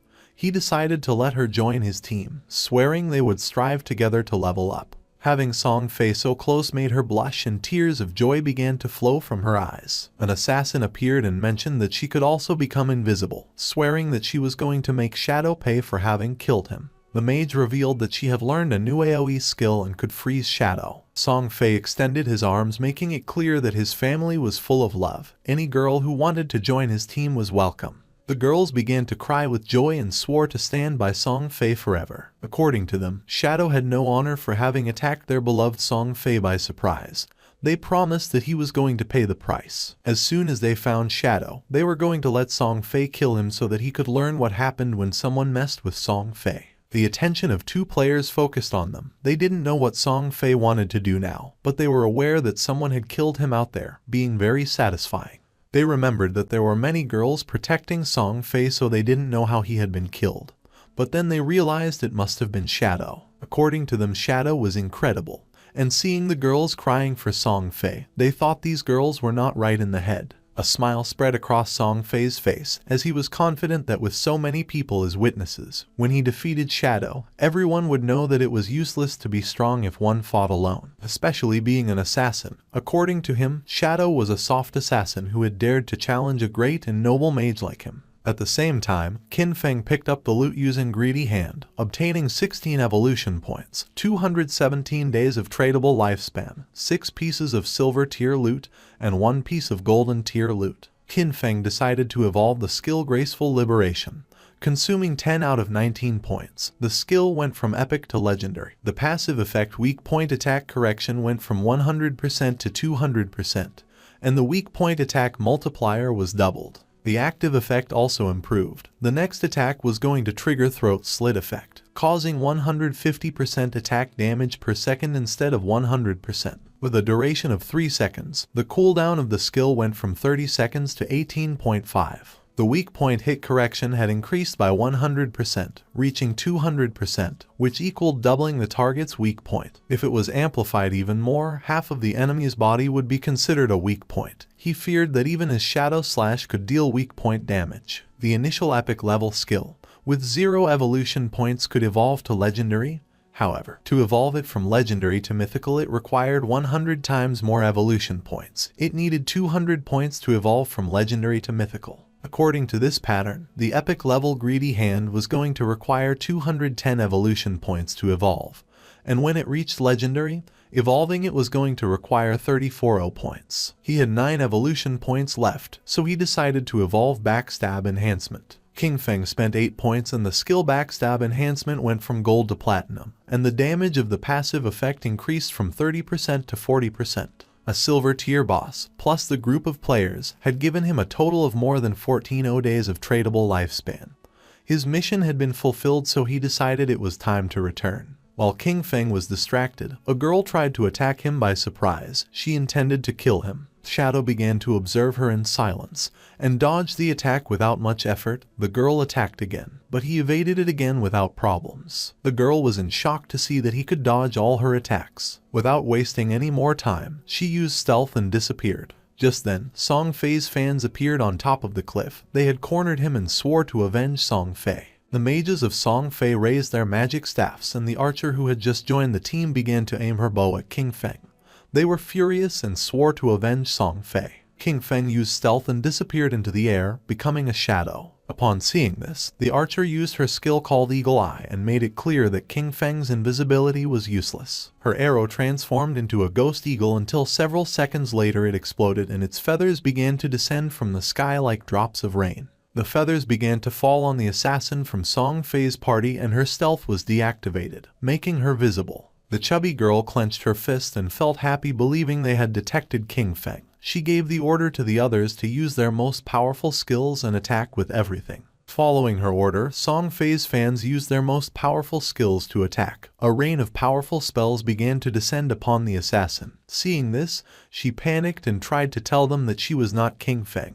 It was already too late, as the spells hit her body directly, creating a great explosion. Instead of feeling sad, the chubby girl felt furious since she didn't care about this anyway because she wasn't a mage, and that showed that she didn't sincerely love Song Fei. According to her, this was a punishment from heaven for her falseness. She gave the order to the archer to launch the eagle again to find Shadow. The archer nodded with her head, but at that moment, Qin Feng took out the Ghostfire Bell and started shaking it, activating its active effect called Soul Attack, which could immobilize all enemies within a range of 100 meters for 3 seconds, with a cooldown of 521 seconds. Just before the archer could use her skill called Eagle Eye again, an aura appeared around her body and those of her friends, leaving them immobile. Seeing this, they felt confused. Just before they could take another breath, Qin Feng appeared and using Instant Slash, attacked like thunder, cutting their bodies into pieces without even giving them a chance to react. Song Fei, who was hiding behind the corner, peeked his head out and felt confused, not knowing what was happening or why they had suddenly died. At first he thought the culprit was Shadow, but then dismissed this idea since if he had made a move, he would have revealed himself. Qin Feng, who was invisible, approached him and with an arrogant gaze made it clear that his death was near. Upon hearing Shadow's voice, Song Fei's eyes widened in fear and surprise, making him tremble. Without losing another second, he activated his magic shield, causing a powerful shield to appear around him. But to his surprise, King Feng launched a poison dart which passed through Song Fei's shield without much trouble, breaking it into pieces. The dart hit him squarely on the forehead, making the bastard Song Fei fall to the ground and start screaming in agony. Song Fei's body transformed into orbs of lifespan. King Feng deactivated stealth, and upon seeing that Song Fei had so much remaining lifespan, he realized that originally he had more than 2,000 days of tradable lifespan. Song Fei's body disappeared, leaving only lifespan. King Feng began to observe it and felt somewhat confused since he didn't know why his fans had no tradable lifespan, realizing that they had given all their lifespan to Song Fei. A lot of time had already passed and there were still people thinking that the godforsaken game was just a game. The crazy fans were truly terrifying. For our boy it was a shame since the tradable lifespan added up in total to several hundreds of years, and now it was only going to go to the nearby monsters. Back in Firefly Town, Song Fei and his fans respawned again. Song Fei was furious since out of more than 2,000 days of tradable lifespan now he only had 500 left. With a confused gaze he asked the archer why she hadn't been able to find King Feng using her detection skill. She explained that she had indeed used the skill, but the only thing she had found was their assassin sister. The chubby girl mentioned that she could see there was stealth level in her attribute panel. She didn't know if Shadow's stealth level was higher than they expected. The archer revealed that her eagle eye skill had a counter stealth level of 1, so she could only see targets with a level 1 stealth. If the opponent had a higher stealth level, she couldn't detect them. Song Fei felt frustrated since Shadow attacked and disappeared without leaving a trace. He didn't know how to defend against that. Touching his face, Song Fei thought that he had not offended Shadow, and now that he had also taken the boss kill, Shadow had no reason to come after him again.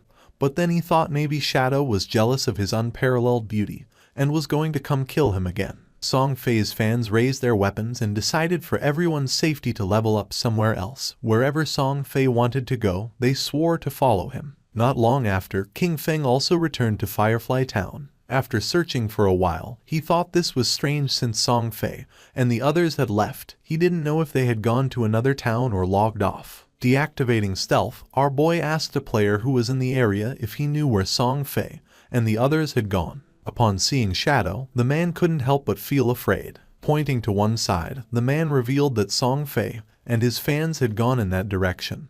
He begged Shadow to please kill Song Fei.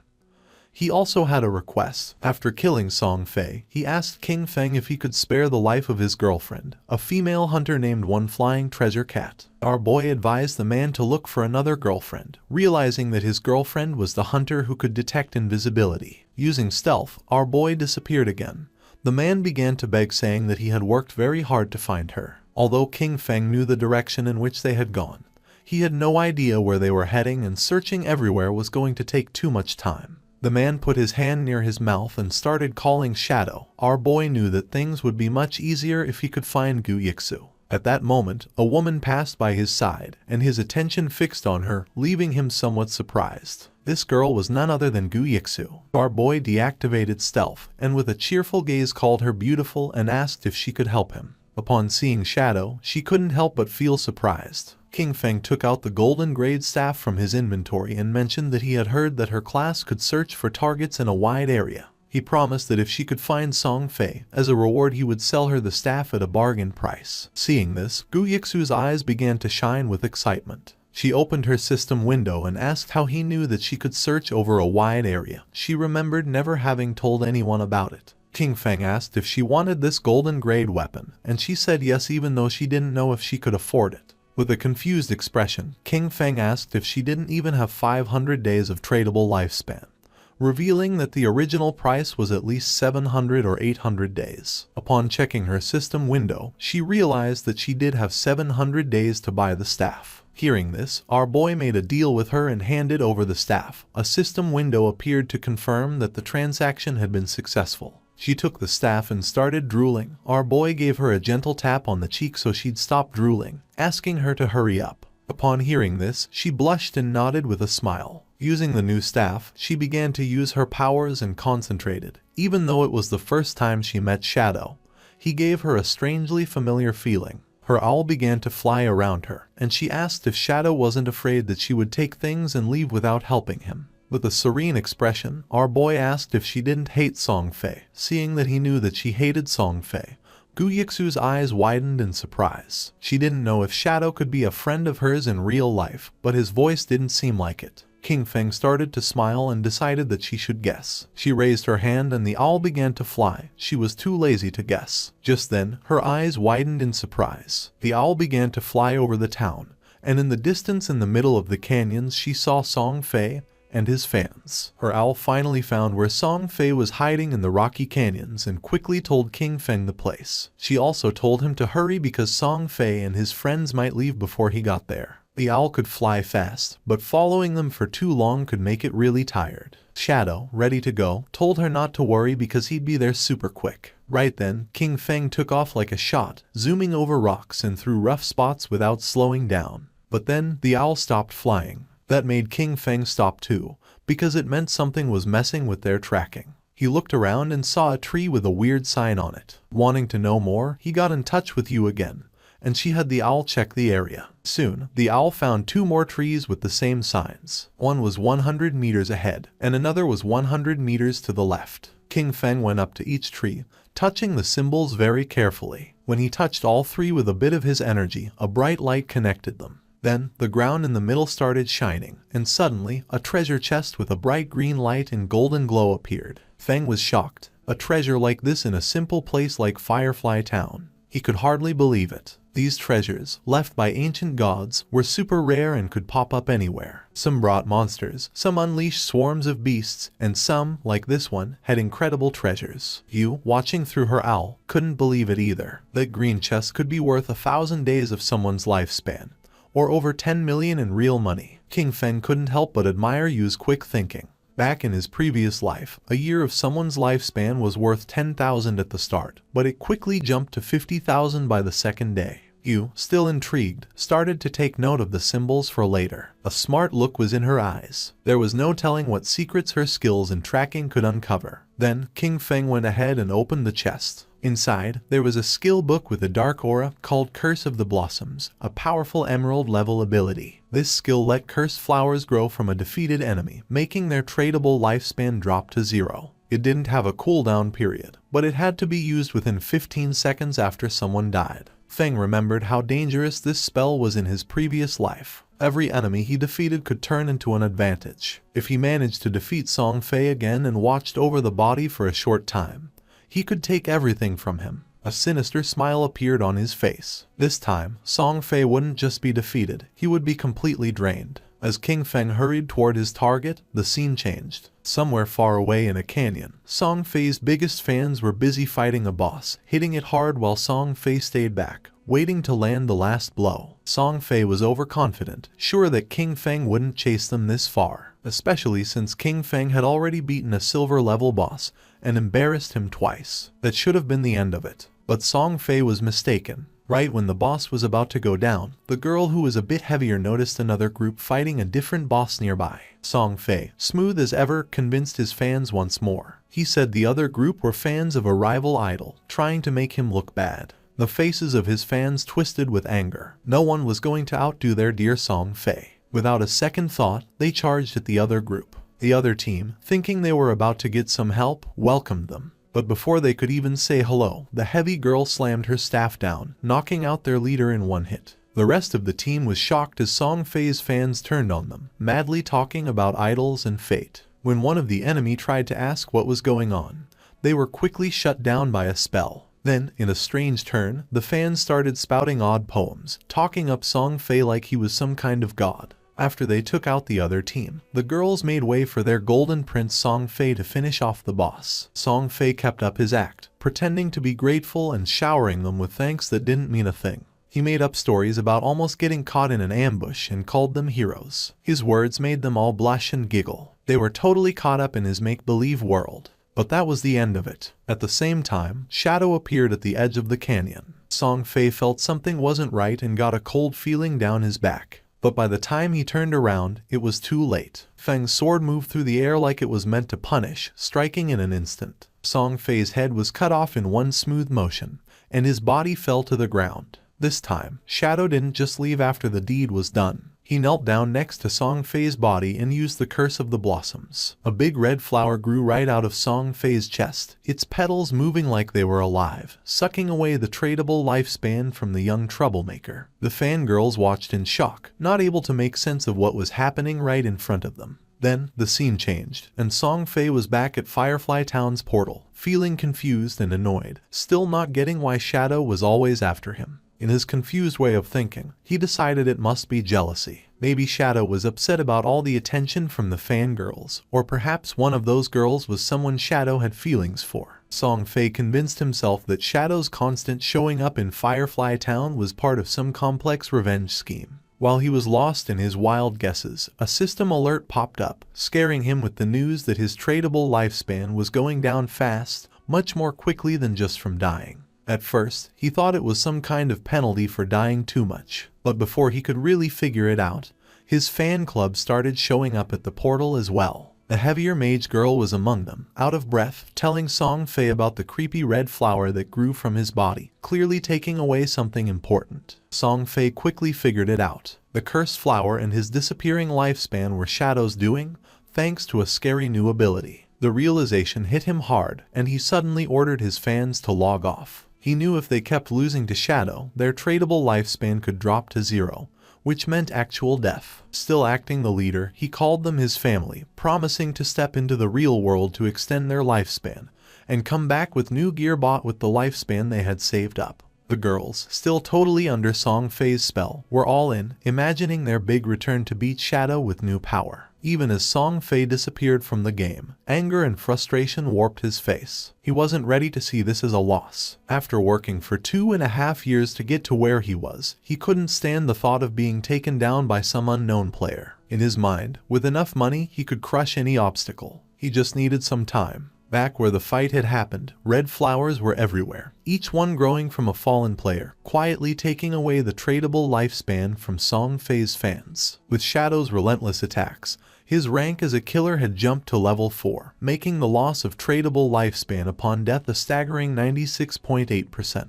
But Shadow wasn't bothered by this at all. Shadow figured out that this surprise attack had just added about 1,000 days to his lifespan, all thanks to Song Fei and his misguided followers. They had done the hard work of defeating monsters only to end up giving their gains to him. But the bounty didn't last forever. The flowers started to fade, and the energy stopped flowing. Shadow realized that the players had logged off to avoid losing more of their lifespan. Above, the white owl kept flying in silence. Yui had watched the whole thing, and even she was taken aback by such a show of strength. Seeing what the top player could really do was something else. When Shadow asked Yui if Song Fei had really logged off, she nodded, saying the whole group had disappeared to save themselves some time. Shadow told her calmly to keep an eye out and to let him know if Song Fei ever came back. When she wondered if her job was over, Shadow said to stay on it a bit longer. He had just gotten a golden tier priest skill called Sword of Divine Judgment, and her interest was immediately piqued. She really wanted that skill. Seeing her interest, Shadow made her an offer. He'd trade the skill for 500 days of her lifespan,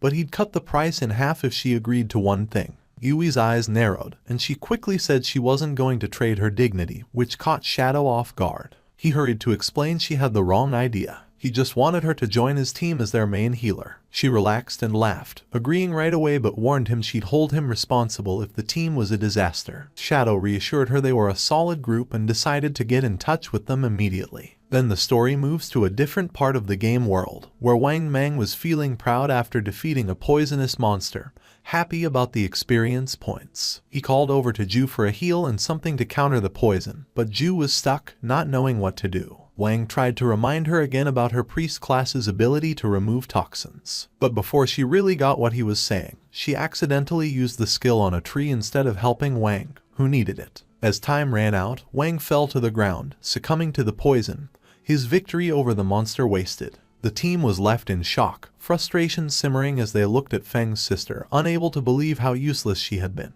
Standing near the teleportation stone later, the team leader faced a tough decision. He knew they needed a new healer since every skilled hidden class priest was already taken. But they couldn't continue like this. Zhao, on the other hand, was blissfully ignorant of her failure, lost in fantasies of being the chosen one, a goddess in this new realm. She believed her quick leveling was a sign of her destined greatness and anticipated joining her brother, Song Fei, in glory. But at that moment, news from Shadow reached Wang Meng, bringing a surge of excitement. A hidden class healer, a white bird priest, had agreed to join their team. She was also strong in other roles. This was the chance they were waiting for, and the leader immediately asked Shadow for her location. Shadow told them the new healer was in Firefly Town. It wasn't the best place for leveling up, but it was important to get together and start moving as a team. Wang agreed and got ready to head there, but he knew he had to address the issue with Zhao first. He carefully told her they were moving to a zone with higher levels because Shell Town was too crowded. He said it in a way that made it seem like her low level was the only issue, to avoid hurting her feelings. But before she could respond, the whole team took off, clearly happy to leave behind a healer who couldn't actually heal. Zhao didn't seem bothered, though. She saw their leaving as a good thing, thinking they weren't strong enough for her anyway. She decided she'd find Shadow and make him help her level up. Meanwhile, Wang Meng made it to Firefly Town and found Shadow and Yu. Right away, he gave them the lifespan he'd gotten from their last fight, ready to settle up and get going with the new team setup. As they moved forward, Wang realized just how challenging it was to keep up in this game. While making plans, he brought up a new ally, a captain named Yu. Hearing that name made Shadow stop dead in his tracks, his thoughts racing. That name wasn't just random. Then, suddenly, she showed up. Greeting them with a cheerful wave, Yu caught the attention of both men right away. Shadow was in disbelief. The woman standing before them was the Yu, also known as Justice Execution, the only one in the game with the Dragon Swordsman hidden class. In Shadow's previous life, she was in the top 20 players worldwide and played a crucial role for the country's official forces. She was a national hero, respected and feared. And there she was, showing up early, glowing, and looking at Shadow with clear admiration. Yu introduced herself with a warm smile, admitting her admiration for Shadow. She even half-joked about him being a time traveler or a reincarnated hero because of how quickly he was advancing. Shadow stayed quiet, his mind wandering back pre-his past there where their paths had crossed later, and under much grimmer conditions. She hadn't been part of Wang's team back then, which made this early encounter quite the surprise. She likely had a good amount of tradable lifespan already, probably gathered for government groups. As a dragon swordsman, known for their toughness, she was an ideal candidate to hold such power. Shadow saw the wisdom in the government's choice and respected it. Yu was straightforward, too. She told him if he had any gear to sell, she and her group were interested in buying. She sweetly but firmly reminded him of the responsibility she carried for her city. Shadow saw no benefit in opposing her, and they both understood that. He agreed, mentioning it would be short-sighted to pass up a chance for such a beneficial deal. Though Yu appeared cheerful and unthreatening, King Feng knew well there was much more beneath the surface. The fans of Song Fei logged out of the game. They had seen the official announcement that left them in shock. Lifespan in God-forsaken game was real.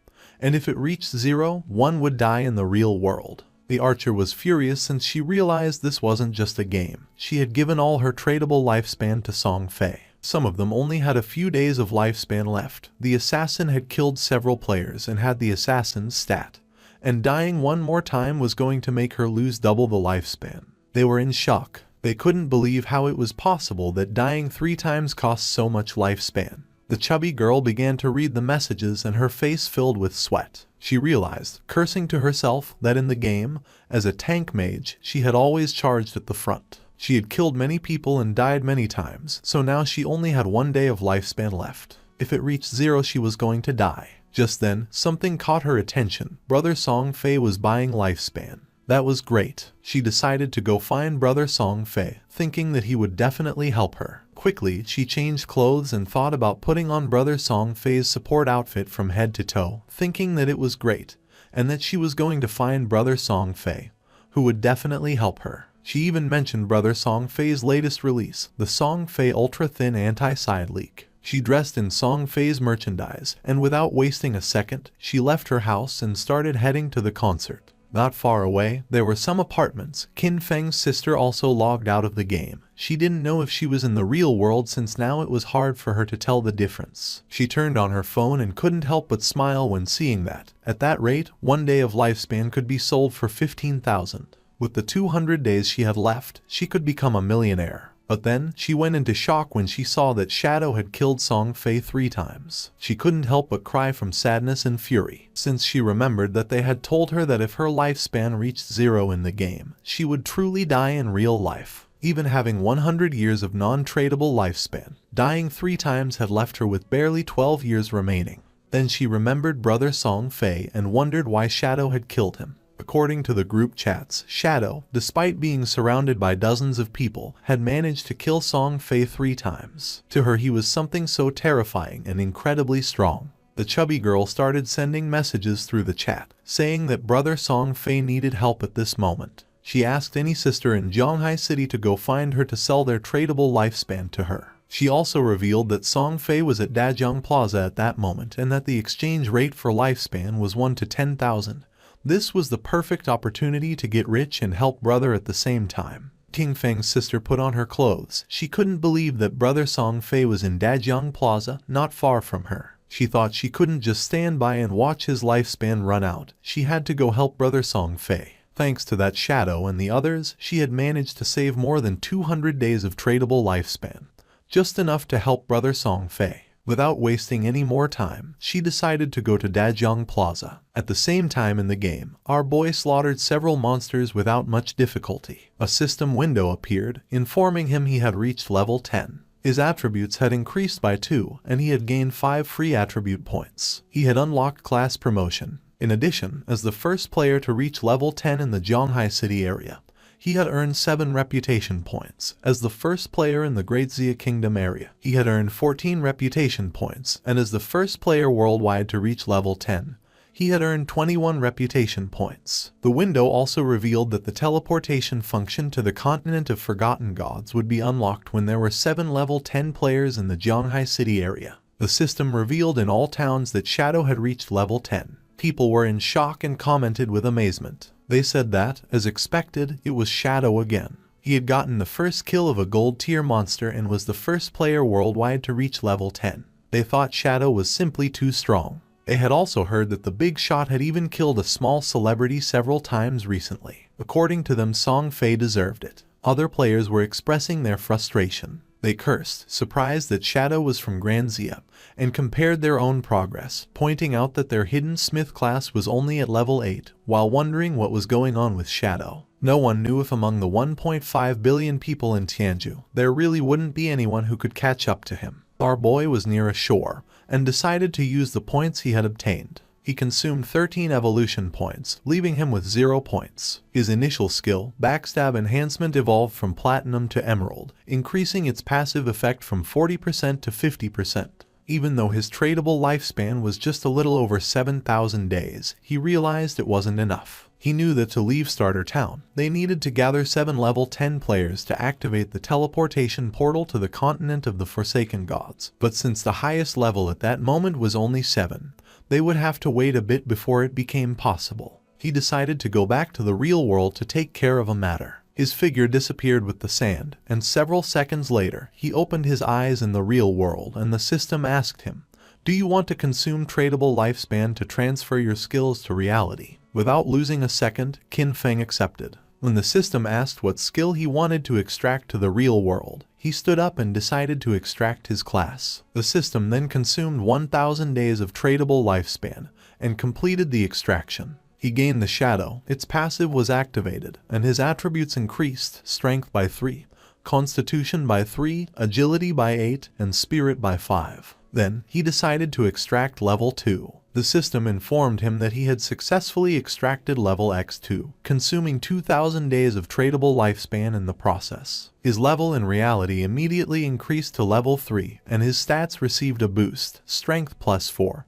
Constitution plus 4, Agility plus 14, and Spirit plus 4. The system reported that he had consumed 900 days of tradable lifespan and extracted the skill Shadow Step of Platinum tier. It also informed him that he had consumed 2262 days of tradable lifespan and extracted the skill Venomous Dagger of Silver tier. He was happy since he still had 1292 days of lifespan left and for now could not extract other skills. He had only paid the price to extract a low tier skill, but had obtained the Shadow Step of Platinum tier, being a beneficial deal. He couldn't help clenching his fist and feeling furious when thinking about Song Fei. Now his base stats were double those of an average person, and his agility had reached 32 points, surpassing the human limit. With unlimited invisibility and the poisonous dagger that could be thrown up to 14 meters, he could definitely find an opportunity to finish off Song Fei. King Feng started browsing on his phone and was surprised to see that Song Fei was aggressively buying lifespan.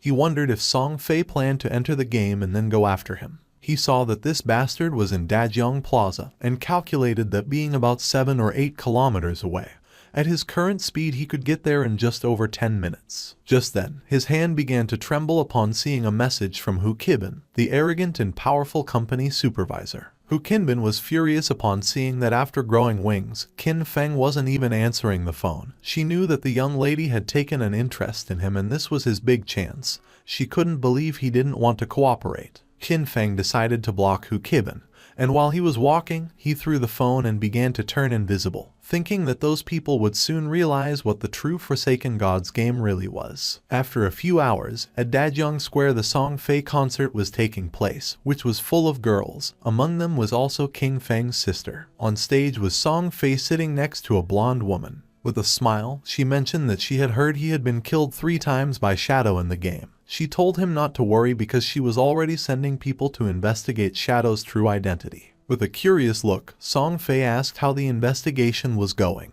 and she revealed that she had already sent someone to Firefly Town to make contact with him. They would offer him an amount he couldn't refuse. When he came into the real world to collect the money, they would catch him, and when they did, they would make sure brother Song Fei could vent his anger properly. Upon hearing this, Song Fei couldn't help but smile and asked her to make sure to let him know when the time came. Then he asked if she had heard that her Dajiang Corporation had already used that method to control several players and make them work for free for her. Hu Qibin couldn't help but laugh, since according to her, they were all idiots, so weak that they couldn't accumulate much lifespan. For her it was much better to be on Song Fei's side, since so many women voluntarily gave him their lifespan, and were even willing to die for him. Song Fei started laughing maliciously. A man who was among the audience began shouting and demanded that they all stop recklessly selling their lifespan to others. Turning to Song Fei, he added that Song Fei knew full well that lifespan was tied to life and death, yet he was still brainwashing his fans and aggressively buying up their lifespan.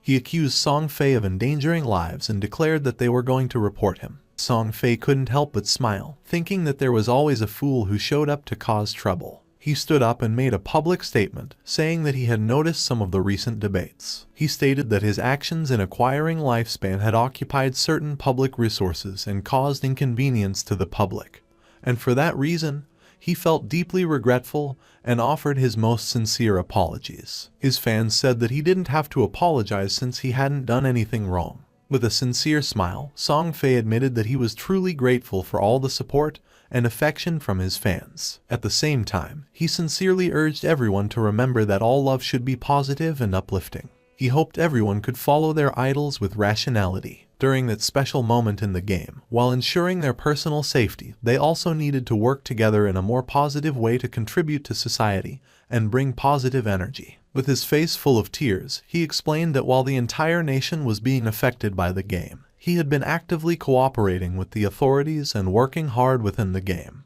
That was the reason why he had used his personal wealth to acquire lifespan, hoping to become a quality idol in the game, someone worthy of liking. He had done this to give back to his fans, hoping that everyone could gain something outside of the game and live a happy, peaceful, and safe life and work together for a better tomorrow. But he never expected that it would cause so many problems for everyone. His words made all his fans unable to avoid crying. He apologized to everyone for having caused them trouble. This made everyone feel sad. They started shouting, saying that he had not done anything wrong. They got angry with the man, calling him a bunch of savages and telling him to leave from there, since they were voluntarily helping the brother, and told him not to insult their genuine intentions. The chubby girl went up on stage and asked everyone not to listen to those ridiculous rumors from outside. She didn't know how they dared question the brother, since only fools with pig brains believed everything, asking how the lifespan of the game could possibly affect the real world. She put her hand over her chest and declared that she was the one who was willing to die for the brother. She said that when she logged out, it showed her that she had less than a day of lifespan left, but she was perfectly fine. Even if the rumors were true, if even they didn't have the resolve to die for the brother, then they didn't deserve to say that they loved him. His words made the other fans feel excited, and they decided to give all the lifespan they had to Song Fei. He was happy to see the enthusiasm of his fans. He extended his hand toward the chubby girl and mentioned that being loved by someone like her made him feel truly honored. The chubby girl, in turn, was crying and willing to die for him. Just then, something flew out and went through Song Fei's head, leaving everyone in shock. Song Fei began bleeding from the mouth and his hair started falling like leaves. Song Fei's body fell on the shoulder of the chubby girl, making her eyes fill with fear. She fell on her butt to the ground and started screaming. She didn't know what was happening. Once it was revealed that Song Fei was dead, all his fans panicked. The guards began to escort Hu Kibin, and she couldn't help but cry and scream. She said that she had seen it, that when Song Fei died in the game, his body was surrounded by an orb of lifespan, and that they should leave immediately. She knew that the person who killed Song Fei clearly did it using a skill from the game. She wondered, horrified, if the skills from that game could really be used in the real world, and how that was possible. She thought about the actions, killing Song Fei instantly,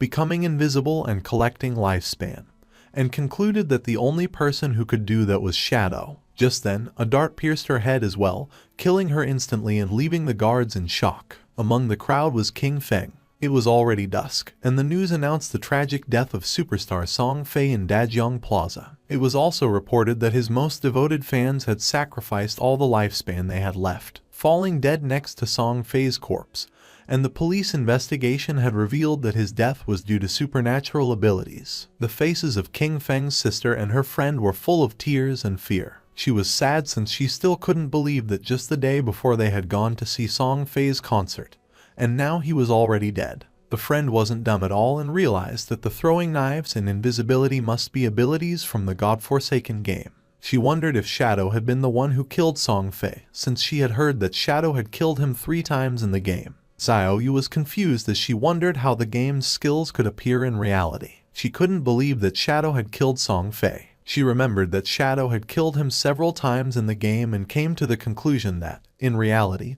the only one who would kill Song Fei would be Shadow. The throwing knives and invisibility weren't those an assassin's skills. It had to be. The killer was Shadow. Her brother had been killed by Shadow and her world was already left without light. If Shadow could find a way to use the game's skills in reality, then she would get close to him, approach him. No matter what it cost, she would become stronger. From that day on, she would have only one goal. They stopped the taxi and got out. Her friend was somewhat confused and asked if she was okay. Xiaoyu's eyes were full of rage because all she wanted was to kill Shadow and avenge her brother Song Fei. At the same time, our boy was quietly eating noodles in a restaurant. In the godforsaken game, although players were invincible in reality, they still consumed energy and, if they got hungry, they still needed to eat. Just then, his phone started ringing, and when he unlocked it he saw that he had a message. Someone informed him that Fat Hu was furious. He had blocked his phone and WeChat, and if King Feng didn't go soon, he would be expelled and wouldn't receive his salary for that month. The message was from Yang Xiaoya, whom he considered a good girl, although quite delicate and often bullied. In his previous life, she had also been a member of his Jan Shen guild. King Feng asked her not to worry about him or the job but to focus on leveling up in the game. She was confused since she asked King Feng if he had played the game. She had heard that it was very difficult and that the lifespan of many people was almost exhausted. Our boy explained that, whatever her profession was, she simply had to focus on improving agility at the beginning. She decided to listen to him, but mentioned that she had heard that the lifespan produced in the game was really expensive at this moment. Then, she asked King Feng how his progress was going and how much he had earned. Our boy replied not much, since he had almost spent it all. He knew that Fat Hu was a lackey, and that the real problem was his boss behind him, Kayan Shishi. She was the daughter of the president of Kayan Group, and the company for which he used to work belonged to said group. This young woman did nothing all day except look at men. She had gone into a hotel with 6 middle-aged foreign men, had driven a sports car with 3 African men for fun, and now she was even taking an interest in him. Kayan Shishi was obsessed with foreign culture. After the arrival of the game, she had left Great Xia and gone to North America, where she led the formation of North America's top 3 guild, Alice's Wonderland. She had specifically opposed Great Xia. In his previous life, she had caused endless trouble for Great Xia and its Jan Shen guild. Our boy thought he needed to find a way to deal with her before she went abroad. Otherwise, once she was in North America, it wouldn't be so easy to handle her. If Kai and Shishi died, the Guild Alice's Wonderland might never get established. It was rumored that all the key founders of the Alice Guild had some kind of connection with Kai and Shishi, and as soon as that woman disappeared, the bond between those founders would naturally break. His phone started ringing again.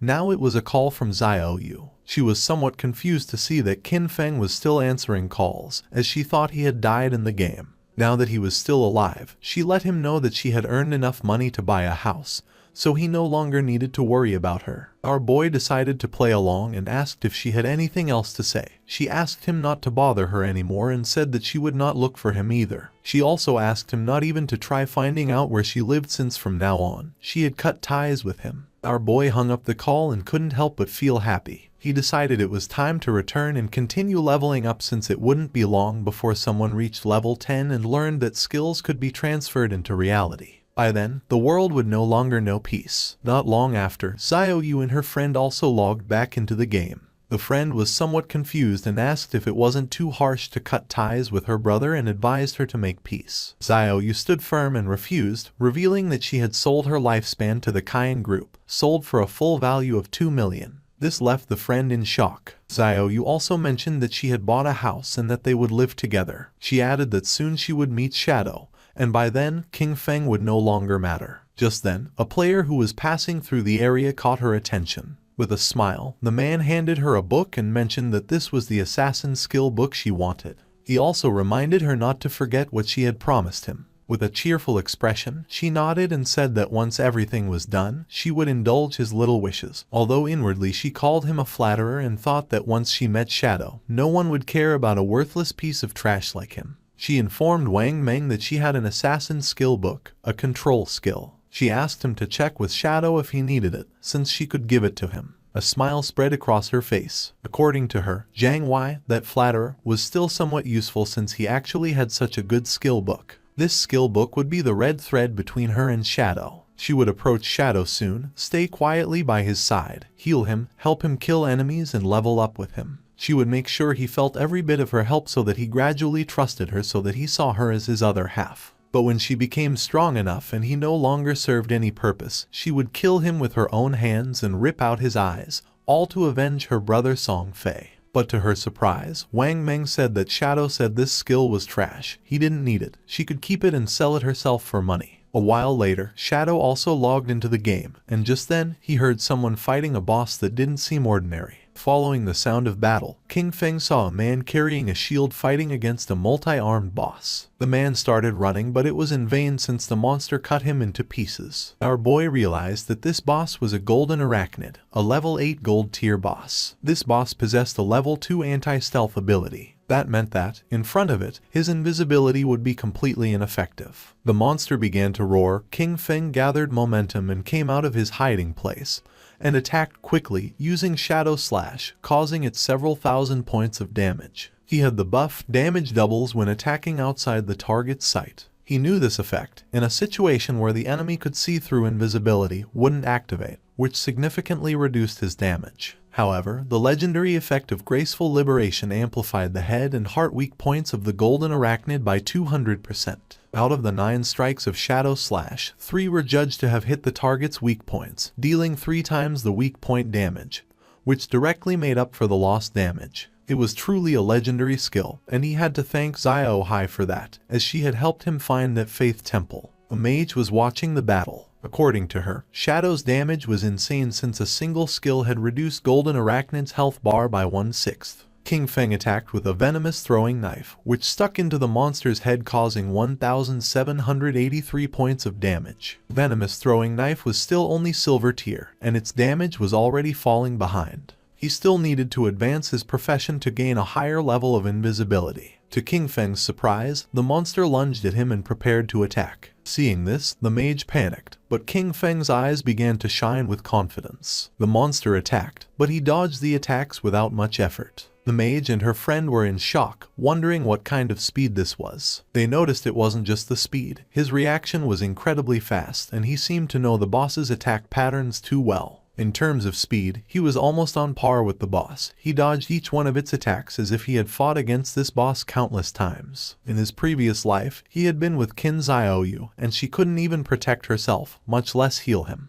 Over time, he had developed this skill since a warrior not only needed to withstand blows, agile movement and evasion skills were also essential. His eyes began to shine with fury, as that was also the reason why he had been able to reach the world top 100 with just an ordinary warrior class. He attacked the boss with a series of slashes, and now its life had dropped to less than half. Our boy became invisible, and thought that compared to special bosses like the Golden Ghost ship, which had unavoidable attacks, dealing with the Golden Arachnid was much easier. The mage was in shock to see that the boss was fleeing. King Feng was not going to let this happen, so he drew his dagger and slit the monster's throat. A system window appeared informing that he had killed the level 8 gold tier boss and obtained 64 experience points, 7 evolution points and 497 days of tradable lifespan. King Feng used Greedy Hang and obtained 21 evolution points and 497 days of tradable lifespan. He was happy to see that a gold tier boss had given him 28 evolution points and almost 2,000 days of tradable lifespan.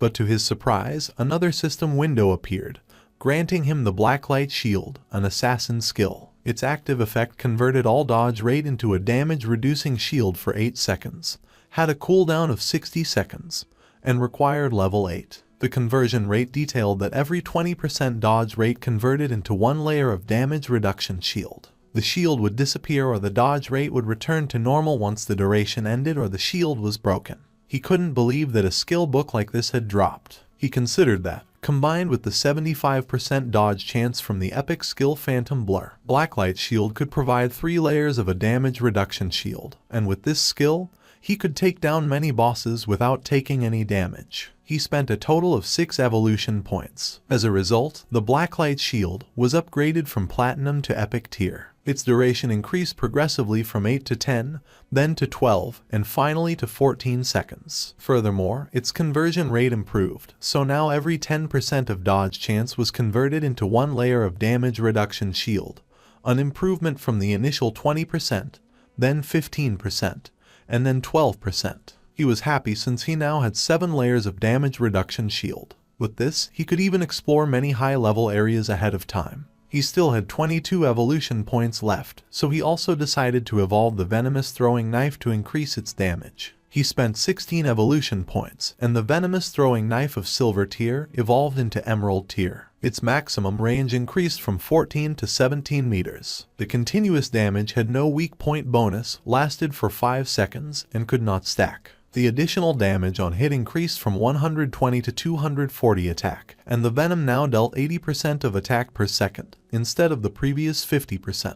He was aware that evolving venomous throwing knife 3 times had at least doubled its damage. With a base cooldown of only 5 seconds, it could continuously output damage, making it no weaker than Shadow Slash, and he had gotten 2 assassin class gear pieces, so he would equip them right away. He also obtained the Agile Ring of Platinum tier, an assassin class accessory that provided plus 20 agility, plus 20% movement speed, plus 20% attack speed, and plus 20% cooldown speed, with an equipment requirement of level 8. Additionally, he got the heavy red leather gloves of gold tier, an assassin class armor that provided plus 18 physical defense, plus 15 to all elemental resistances, plus 12 constitution, and plus 588 HP.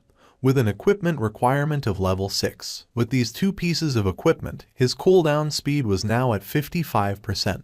What used to be a 12-second cooldown for Shadow Slash was now only 7.7 seconds. Plus, he had increased 51 points of constitution, 106 points of physical defense, and 17 points of HP. It was not bad at all. Now, his stats allowed him to tank 3 attacks from the Golden Arachnid without dying. Combined with Blacklight Shield, his survivability had greatly improved. The mage and the others went out and praised Shadow, saying that the boss had been nothing to him. They couldn't believe he had defeated it alone. Then, the mage asked him if he had any equipment or skill that she could use, adding that she would buy them. Our guy revealed that for a mage, he had a gold tier skill book, Frostball Bounce, a group skill that released ice balls, bouncing up to 10 times, priced at 800 days for a one-time purchase. The mage thought that 800 days was a bit expensive, as she had seen someone sell a level 5 gold tier skill book for just 400 days earlier. With a serious gaze, he made it clear that this Frostball Bounce was a level 7 skill book, which had over 40% higher damage than a level 5, so 800 days wasn't expensive at all. The mage did not hesitate and made a deal with King Feng and decided to buy it for 800 days. The system window confirmed that the transaction had been completed. Our boy started to become invisible. At this moment, there was no boss in the initial stages that could threaten him. He decided to go back to the town to post a message, gathering information about the locations of silver and golden tier bosses. This way, he would have a constant flow of bosses to hunt,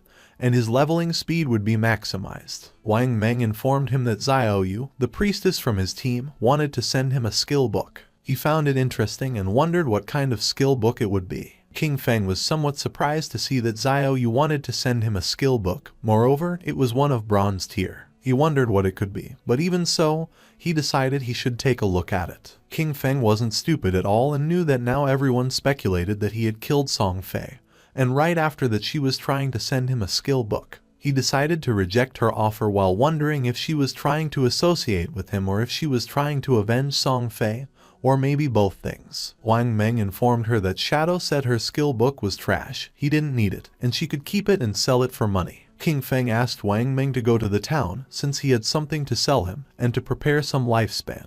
With a serious look, Wang Meng decided to ask him a question, and our boy asked what he meant and if he was asking whether he had been the one who killed someone. Then, he revealed that he had been the one who killed them. For King Feng, Wang Meng was his friend, so he knew that during the time Song Fei had been murdered, Shadow had been disconnected the whole time. The motive and timing of the crime matched perfectly. Since Wang Meng had asked this, it meant that the authorities had already deciphered most of it. King Feng asked if Wang Meng was trying to arrest him, as he knew that in 2 hours other players would reach level 10 and the ability to transfer powers to reality would no longer be a secret. He considered it the perfect opportunity to see how the Daxia government would react to this and would take it as a test. King Feng returned to Firefly Town and reunited with Wang Meng and the others. Enyu asked if he was really admitting to having killed Song Fei. King Feng nodded. With a smile, Enyu mentioned that King Feng was, in fact, the main suspect. However, they also knew that Song Fei and Zhonglai had harbored malicious intentions toward him, and that Dajiang Industries had captured and abused many players, forcing them to work. Strictly speaking, killing those two had been an act of self-defense. King Feng realized that since they couldn't uncover his true identity, they had chosen to maintain a temporary cooperation with him. He reflected that in his previous life, by working with the officials, his record had been spotless. However, this time he had directly killed Song Fei and Zhonglai, which might cause some changes. He was eager to see how much his rebirth could alter that doomed era of games. For now, he considered selling the platinum tier equipment he didn't use. Since they were backed by the authorities, they would accept equipment and skill books of any class, and most importantly, they possessed enough resources for the transaction to be worthwhile. Our boy opened the system window. Upon seeing what it contained, the others couldn't believe that he possessed platinum tier equipment and skill books. They exclaimed in astonishment, wondering if Shadow had just achieved the first kill of a platinum grade boss. However, they immediately dismissed that possibility, as there had been no global announcement about it. Our boy mentioned that his luck had been decent. He had found a few treasure chests, and Xiao Zhu could confirm it. Even he himself had obtained an emerald tier skill book. The mage confirmed that she herself had seen King Feng open that emerald chest. Little Black couldn't help but feel jealous upon noticing that King Feng called her Xiaozu, but when it came to her, he simply said you. Our boy decided to call her Little Blackie instead of Little Black, and this made her angry and she asked him to better call her Little Black. Wang Meng let out a sigh, since according to him, people really couldn't be compared with each other. And you felt jealous since it was true that they had barely managed to defeat a silver grade boss, while Shadow casually opened platinum and emerald tier chests. King Feng revealed the prices of the items. The platinum grade archer skill book at a fixed price of 2,500 days. The platinum grade berserker weapon at 1,500 days. The platinum grade mage skill book at 3,000 days. And the gold equipment and skill book package at 8,000 days, including the remaining platinum equipment and skill books, which totaled 25 items. He offered a discount, setting the total price at 16,000 days. Wang Meng was in shock and asked Enyu to pay whatever he said. Then he asked if she wasn't going to try bargaining. With a smile, she mentioned that she thought the price was quite fair. She would also include what Xiao Zhu and Wang Meng owed her from before in the deal. The transaction was completed and King Feng praised her, calling her a true heroine, direct and decisive. Deep down, King Feng knew that once the tradable lifespan exceeded 10,000 days, the unit would change to years. 60 years converted to days were approximately 22,000 days. At the current exchange rate, that equaled 400 million in cash. Even for the officials of Zhonghai City, it was a huge expense, but the benefits for them far outweighed the money. After all, with this batch of equipment and skill books, many teams under the tutelage of Zhonghai City officials could develop ahead of schedule. He was aware that the stronger the authorities became, the more unnecessary problems could be avoided in the future, and they could even gain an advantage in international confrontations. NEU informed King Feng that several players had been imprisoned at Dajiang Industries. They were planning a rescue mission and asked if he wanted to join them. King Feng felt somewhat confused since he didn't know whether the authorities were trying to recruit him or just trying to whitewash the fact that he had killed Song Fei. He said he wouldn't go but that he could tell them something in advance. Their suspicions were correct.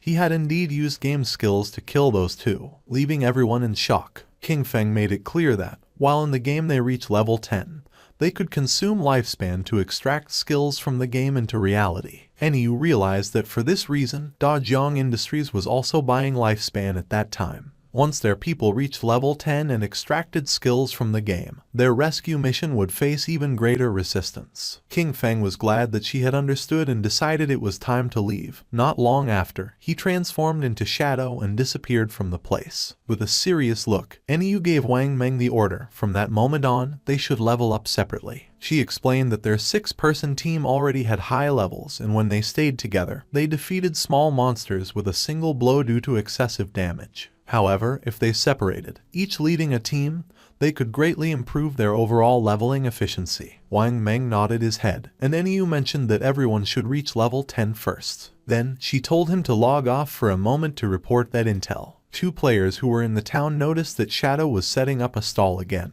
but this time he wasn't selling, he was buying. A system window appeared and announced that Shadow was buying Silver Boss coordinates for 30 days. And Gold Boss coordinates for 100 days. Upon seeing this, one of the men nearby couldn't help but smile. He approached our boy and informed him that his young lady had said that as long as he was willing to help her level up, she would give him 300 million, plus shares in Dajiang Industries. The man added that such an opportunity rarely came along in life and advised him to take advantage of it.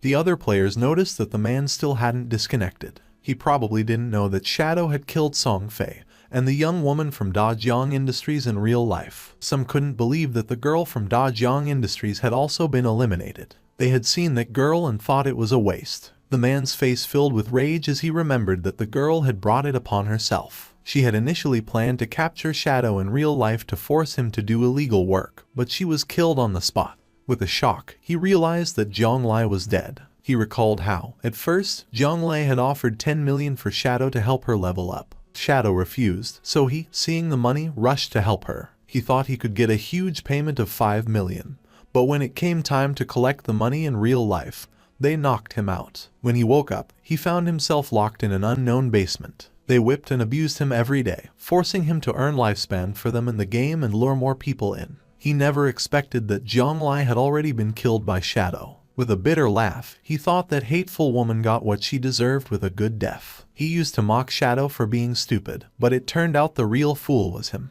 Upon seeing his expression, King Feng realized that he must have helped her tie up quite a few people. The man got nervous and refused, then mentioned that he had been forced to do it and decided to leave. King Feng knew this guy was trash and decided to let the officers take care of him. 2 players approached King Feng and revealed that they had the coordinates for a silver boss, offering them for 30 days, and proposed closing the deal. Someone arrived in the city and everyone's attention turned to them, realizing it was Ace of Spades. It was said that she was Kayan Shishi, the heiress of the Kayan group in reality. They warned each other to stay away from her since she had killed quite a few players, and to be careful because she might try to steal their lifespan. Kayan Shishi logged into the game along with her men. She couldn't help but smile, since she didn't think the game was anything special. You only needed to spend money to buy a lot of equipment and skills. As long as her combat power was ahead of other players, when she found someone with lifespan, she would kill them and take it. She was furious since that damn game had delayed her flight. At that moment, she should have been in North America, enjoying pleasures with Big Dick and Max Fackle, surrendering herself to lust and passion.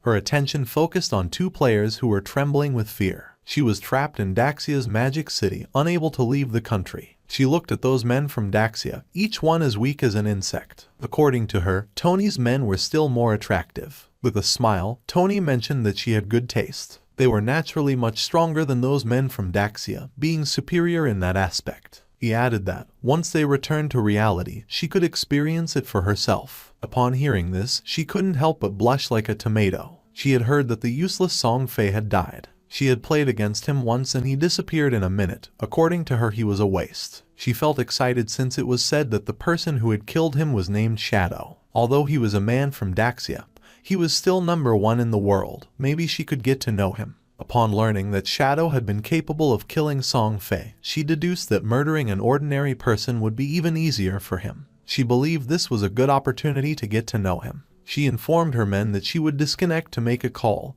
and send someone to contact Shadow. She claimed that although Shadow might not be interested in cash, he definitely wouldn't reject 3,000 days of lifespan. To obtain this, all she would need was to kill an ordinary person with a simple flick of the finger. Internally, she chuckled softly, promising never to forget the expression on Qin Feng's face when he rejected her, and stated that soon, Qin Feng would die. At the same time, in the forest, a player killed a monster and its body transformed into lifespan, while a healer was healing him from the monster's attacks. The man was exhausted and asked Xiaoyu that next time she healed him, not to be so extreme, since he was about to meet his great-grandmother. Xiaoyu turned her back on him and asked why he was being so fierce, adding that he wasn't dead. With a confused look, the man replied that he hadn't meant to be fierce.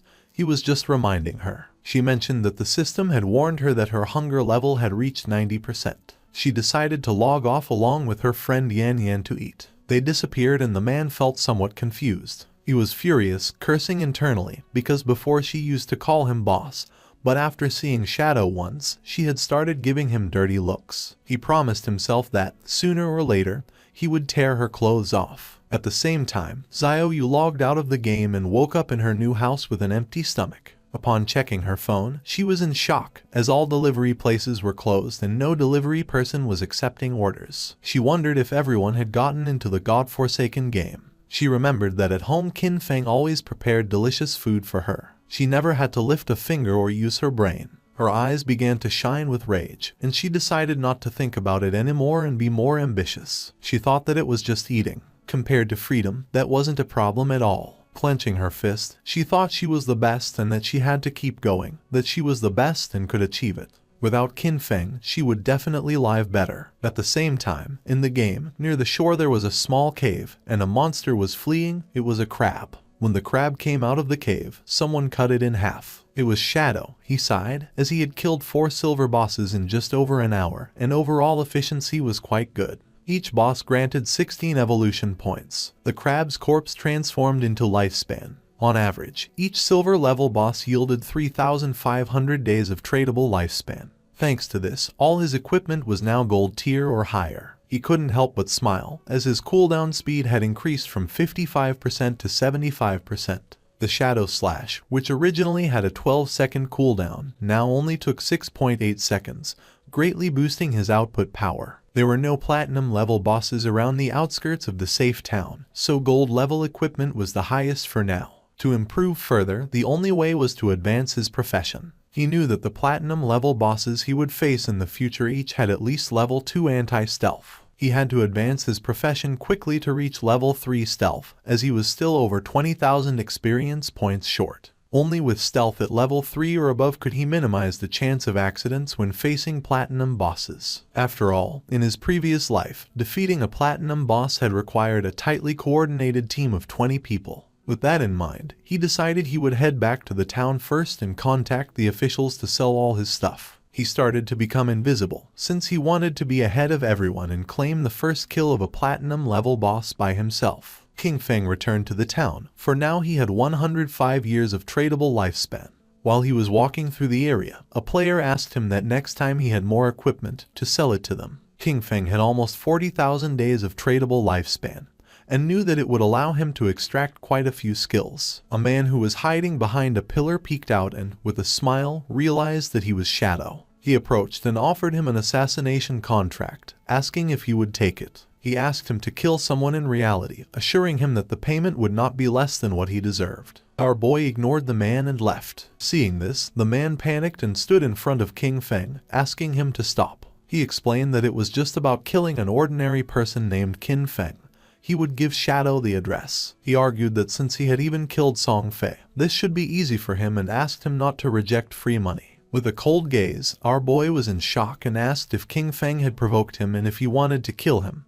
He told the man not to worry about that. With an arrogant smile, the man made it clear that the payment would not be small. If he completed the task, he would get 3,000 tradable lifespan days. King Feng was pleased, realizing that 3,000 days, which at current prices was about 50 million, was an interesting offer. He wondered who wanted to kill him, as he hadn't met this person in real life, nor were they any player he knew in his previous life. It seemed like they were just a messenger. The real person wanting to kill Qin Feng was someone else. He recalled that in his previous life, his grudges with others had also surfaced in the later stages of the God-forsaken game. The man couldn't help but smile since this was a tempting offer. King Feng knew that being the target so soon must be due to grudges prior to the game's arrival. Only someone who held a grudge would be willing to pay such a high price. He couldn't help but wonder if it was Qian Shishi. King Feng knew better than anyone that she had both the motive and the means to hire someone to kill Qin Feng. However, with the financial power of the Qian group, if they had really wanted to kill him, they could have done it before the game arrived. So this contract must have other intentions. He feared that her main goal was to get familiar with Shadow. As for getting rid of Qin Feng, that was probably just a side effect, since Qin Feng had once rejected her invitation for fun. He laughed internally, thinking it was interesting. He hadn't looked for her yet, but she had already found him. With a smile, he mentioned that he would accept the job. He demanded half of the deposit up front and also made it clear that he would decide when to make his move. The man panicked upon hearing this and asked him to wait a moment, as he needed to inform his superiors first. After consulting with his superiors, the man decided to pay half of the deposit first. He would transfer the amount directly, and once the transaction was completed, he would receive 1,500 days of tradable lifespan. King Feng was happy, as he would take the deposit first, considering it as interest. Then, internally, with a snort, he told Qian Shishi to wait because he would soon come for her. The man gave our boy the address and information of the target. According to him, with his skills, finding him wouldn't be a problem. King Feng was in shock upon seeing that the information was correct. Shadow decided to leave and asked the man to wait. The man was furious upon noticing that he was acting all arrogant, and thought, "Aren't you working for Miss Qian just like me?" Just then, someone asked our boy to wait. It was a woman who had heard that he was collecting coordinates of bosses. She asked if he was interested, as she had a coordinate of a gold boss. With a smile, she said the price was 100 days. He could pay after seeing the boss. King Feng thought this was good and decided to go with her. The woman asked him to follow her, and mentioned that the place was a bit far north of the city. King Feng asked what the name of the boss was, and the woman said it was called the Plague Enveloper. Upon noticing that she knew the name of the boss, he asked if she had really seen it. She didn't know if he could handle it alone and if he wanted to take a healer, warning that the boss had area toxic damage. Our guy refused and decided to go without a healer. King Feng was aware that the Plague Enveloper was indeed a golden level boss. This boss had a poisonous aura. As long as one stayed within its range, they would continuously lose health every second. Therefore, to deal with this boss, one had to kill it as fast as possible. For him, at that moment, it was just a matter of using a few skills. Not long after, the woman took King Feng to a cave and mentioned that the boss was inside. She added that her team had eliminated all the monsters, but they had not been able to defeat the boss. She decided to guide Shadow inside. They entered the cave and the woman began to point at a tree which was in the middle of a swamp full of poisonous aura, and revealed that there was the boss. Seeing that she hadn't deceived him, King Feng decided to give her the lifespan, and a system window appeared confirming that the transaction had been successful.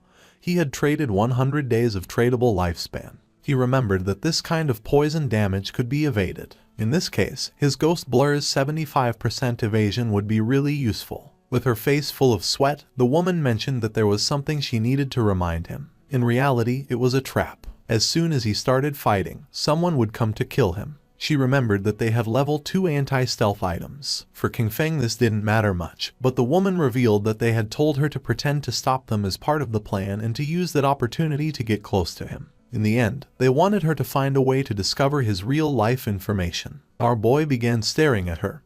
He was disappointed upon seeing their plan. The woman blushed and, with a nervous expression, said that she had also been forced. She wanted to tell him the truth so he could go after the one behind everything. Since they were blackmailing her in real life, she wished for their death as much as he did. When King Feng asked who was forcing her, she revealed that it was Dongfeng Xian. She explained that in the game, his ID was Xianian, and he said that King Feng had killed him once. Upon hearing this, our guy couldn't help but wonder if it was Dongfeng Xian, the one who had first tried to steal his Golden Ghost ship boss. The same guy later sent him a skill book asking for forgiveness. The woman panicked and remembered that he had been able to kill Song Fei, so she believed he could also take down Dongfeng Xian. She was putting all her cards on the table with him and begged him not to betray her. The best thing, she emphasized, would be for him to eliminate Dongfeng Xian or else she would be doomed. According to King Feng, they had really come up with a childish plan. He had never heard of that guy in his past life and considered that he was probably eliminated early. King Feng decided to start by killing the boss, since he knew he could massacre a passing dog. King Feng became invisible and jumped off the cliff, asking her to go along with their plan. She should let her people get close, and he promised to take care of the rest. The woman panicked and thought everything was lost. They were doomed. According to her, Shadow was surely going to die. She remembered that previously Dongfeng Xian had led 3 teams, 18 people in total, to fight against that boss, but they had been annihilated in half a minute. While King Feng was descending upon the boss, she revealed that the continuous poison damage was too high. They hadn't even managed to reduce the boss's health by 5%.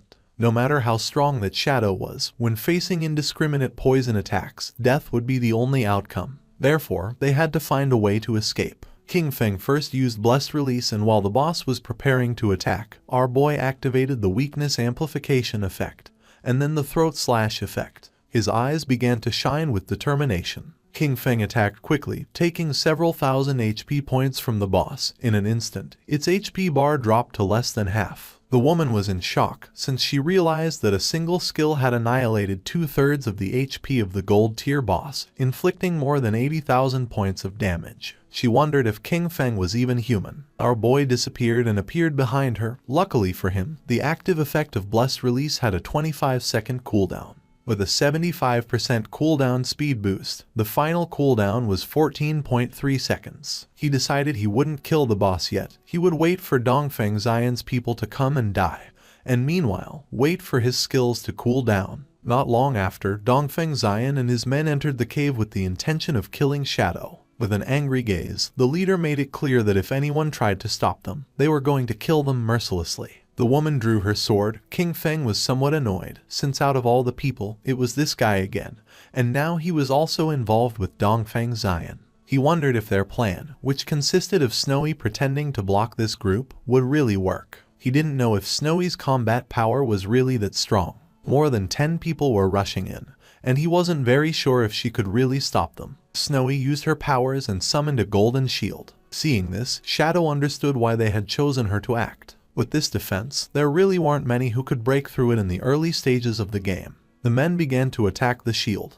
King Feng knew that she had encountered an ancient god's blessing in the wild and had gotten a golden level treasure chest. His eyes began to shine with seriousness, and using instant shadow, King Feng attacked quickly, cutting their bodies into pieces. With eyes shining with rage, King Feng used the skill Blooming Curse, and the corpses of the men transformed into flowers. Snowy was in shock since, according to her, it was terrifying. A single skill had killed so many people, and she wondered what those crimson flowers were. Fortunately, she hadn't listened to Dongfeng Xian, or otherwise she would have died miserably like Song Fei and the others. She asked Shadow to add her as a friend, promising that if she had the chance, she would tell him Dongfeng Xian's location in real life. King Feng decided to listen to her. Snowy couldn't help but blush and asked him that if he ever needed any special service, he should come to her, assuring him that for him they would always be free. King Feng realized that was how it was, and it was no wonder it burned so much. Then he jumped and began descending the cliff. He attacked the boss quickly using powerful slashes. According to King Feng, the lifespan that had been absorbed from more than a dozen people did not even compare with what the boss had granted. He remembered that after all that, instead of dedicating themselves to farming safely, they went out to cause trouble, and therefore deserved to die. He turned around towards Snowy and asked if there was any problem. She said no and decided to leave. King Feng used Greedy Hand and felt happy since it had been a long time since he had seen an assassin's skill book. Finally, another one had appeared. This skill book was called Darkest Hour of Platinum Level. It was an assassin-type skill that unleashed a burst of dark light from his blade, blinding all enemies within range. It had a cooldown of 60 seconds, required level 10, a range of 20 meters, and a base duration of 10 seconds. The higher the target's spirit stat, the shorter the duration. King Feng clenched his fist and decided to learn it. He unsheathed his dagger as he knew that as long as he blinded the enemy, he could still trigger double damage even if he wasn't in stealth. With this, no matter how high the boss's anti-stealth level was, it wouldn't affect his damage output. This dagger was the Plague Blade. It was an assassin-type weapon that granted 216 attack points and 42 agility points. Furthermore, it increased the weak point attack multiplier by 0.3. The equipment requirement was level 10, and all of its attacks inflicted a poison that detonated after 3 seconds, dealing 50% of the original attack's damage. King Feng decided to leave the cave, as he considered it had been another excellent and profitable day. He had already accumulated 98 evolution points and would soon be able to evolve his epic grade Greedy Hand to legendary. He left the cave and the small monsters were frightened. He realized that he only needed a little more than 10,000 EXP for his class advancement, so he decided to go farm monsters directly. King Feng began to massacre all the monsters he saw, causing the others to start fleeing in terror. But King Feng was not going to let this happen, so in the blink of an eye, he finished them all. He couldn't help but smile since he could finally advance his class. Golden energy appeared around his body, and a system notification informed him that his shadow class had advanced. His current tier changed from tier 0 to tier 1. The class attribute bonuses also increased. Strength went from 3 to 9, Constitution from 3 to 9, Agility from 8 to 24, and Spirit from 5 to 15. His class passive 1 now doubled stealth duration and, as a new feature, allowed him to use stealth skills while in stealth mode. Class passive 2 increased his stealth level from +1 to +2. Finally, class passive 3 improved his damage when attacking from outside the enemy's line of sight, increasing it from double to triple. Our boy started to look at his hand as he realized that with the class advancement to tier 1, the attribute bonuses had tripled. He understood that he could even activate stealth while already in stealth, which meant, as long as his cooldowns were short enough, he could stay permanently hidden. Not only that, the damage dealt from attacks launched outside the enemy's line of sight had increased from double to triple. He mused that this was just tier 1, no wonder it was the strongest stealth class. At that moment, the system announced that there were already 7 players who had reached level 10 in Zhonghai City. It also informed that the teleportation matrix to the abandoned divine continent would be activated in 10 minutes, and urged players who met the requirements to prepare to depart. A table appeared, showing Shadow in first place, followed in second place by Grey Rose. In third place were Snowy Day, Black Elf Doll Lai Zai, and Wang Meng. Finally, in fourth place were Huaiyu and Yu Han. King Feng noticed that it was already 8:30 p.m. He had not expected so many players in Zhonghai City to have reached level 10. The ranking table was full of familiar faces, and he remembered that the last time, at the same hour, that table had been completely occupied by foreign players. His eyes began to shine with seriousness upon realizing that the impact of having sold so much equipment and skill books had begun to manifest. He thought that maybe the world order from the previous time would change, and he was really hoping it would. In reality, it was already night, and the police had arrested several men. One of them reported that all main members of the Dajiang Industrial Criminal Group had been arrested. However, he added that 3 key members were still inside the game, with their bodies in a state of non-existence, which made their capture impossible. They were waiting for further instructions from the commander. The commander praised his comrades for their good work and ordered them to inform Manhua, assigning them the task of finding a way to force the suspects to disconnect. He told his companion that this method was effective, since even if the criminals hid in safe towns where they could not be attacked, their bodies would still feel hunger in reality. He nodded and mentioned that when they got hungry, they would have to disconnect to eat, and as soon as they disconnected, they could be captured. They were happy since this time everything had gone very well, and all thanks to Shadow. He had not only provided them with criminal intelligence about Dajiang Industrial, but had also warned them in advance that the skills from the game could be extracted into reality. If he had been a little later, the leaders headed by Zhang Lai would have soon reached level 10. By then, they would have already extracted their skills, and any attempt to capture them would have resulted in numerous casualties. Several countries had already experienced small-scale uprisings, with thousands of deaths. The squads they had sent into the game had gradually reached level 10, largely thanks to the equipment and skills provided by Shadow. They knew that Shadow was an indispensable talent for Great Zia, and that they needed to find a way to fully bind him to their warship.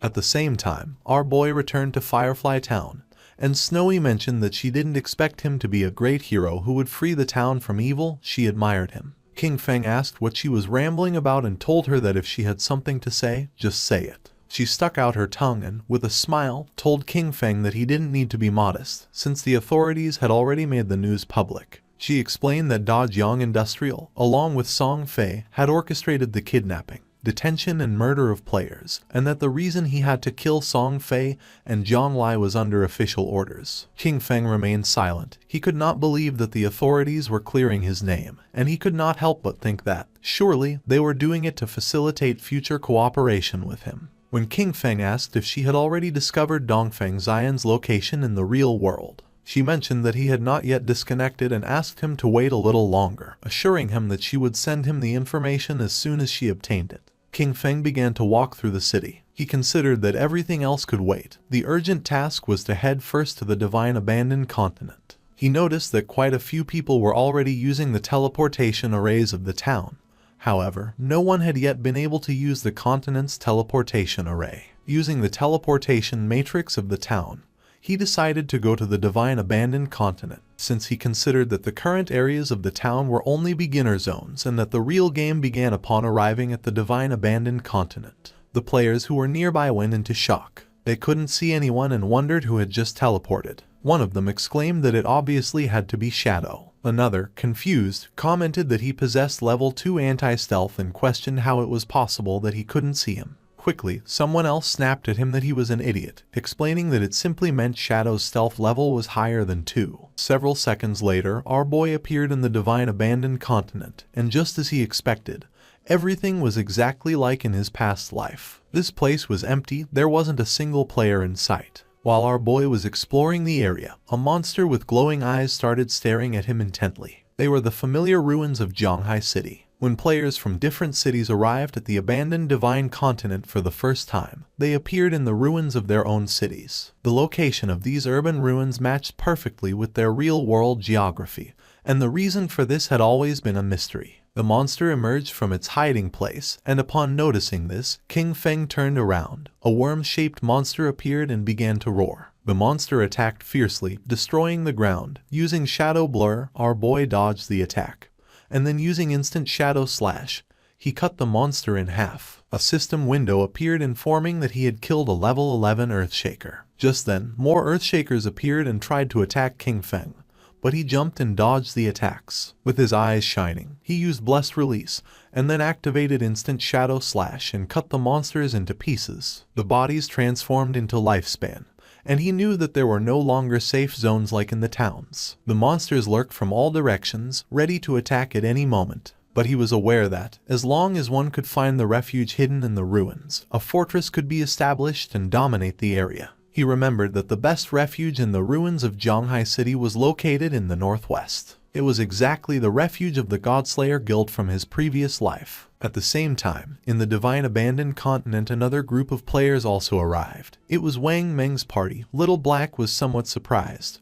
while Wang Meng did not know why this place looked like the ruins of a modern city. For them, this place was very familiar. Little Black began to point toward the tower and asked if these were not the ruins of Jiangnan City. Gu Yixu replied that yes, and confirmed that she was right, adding that the towers of Jiangnan City were still standing. Little Black began to look around the area, since she had heard that someone had said they had seen Shadow teleport here, and she was insistently wondering where he was. Gu Yixu asked her to stop searching, adding that he could turn invisible. At that moment, 2 Earthshakers emerged from the ground. Seeing this, Wang Meng drew his shield and warned everyone that they were being attacked by monsters. Gu Yixu used her skill called Elven Blessing.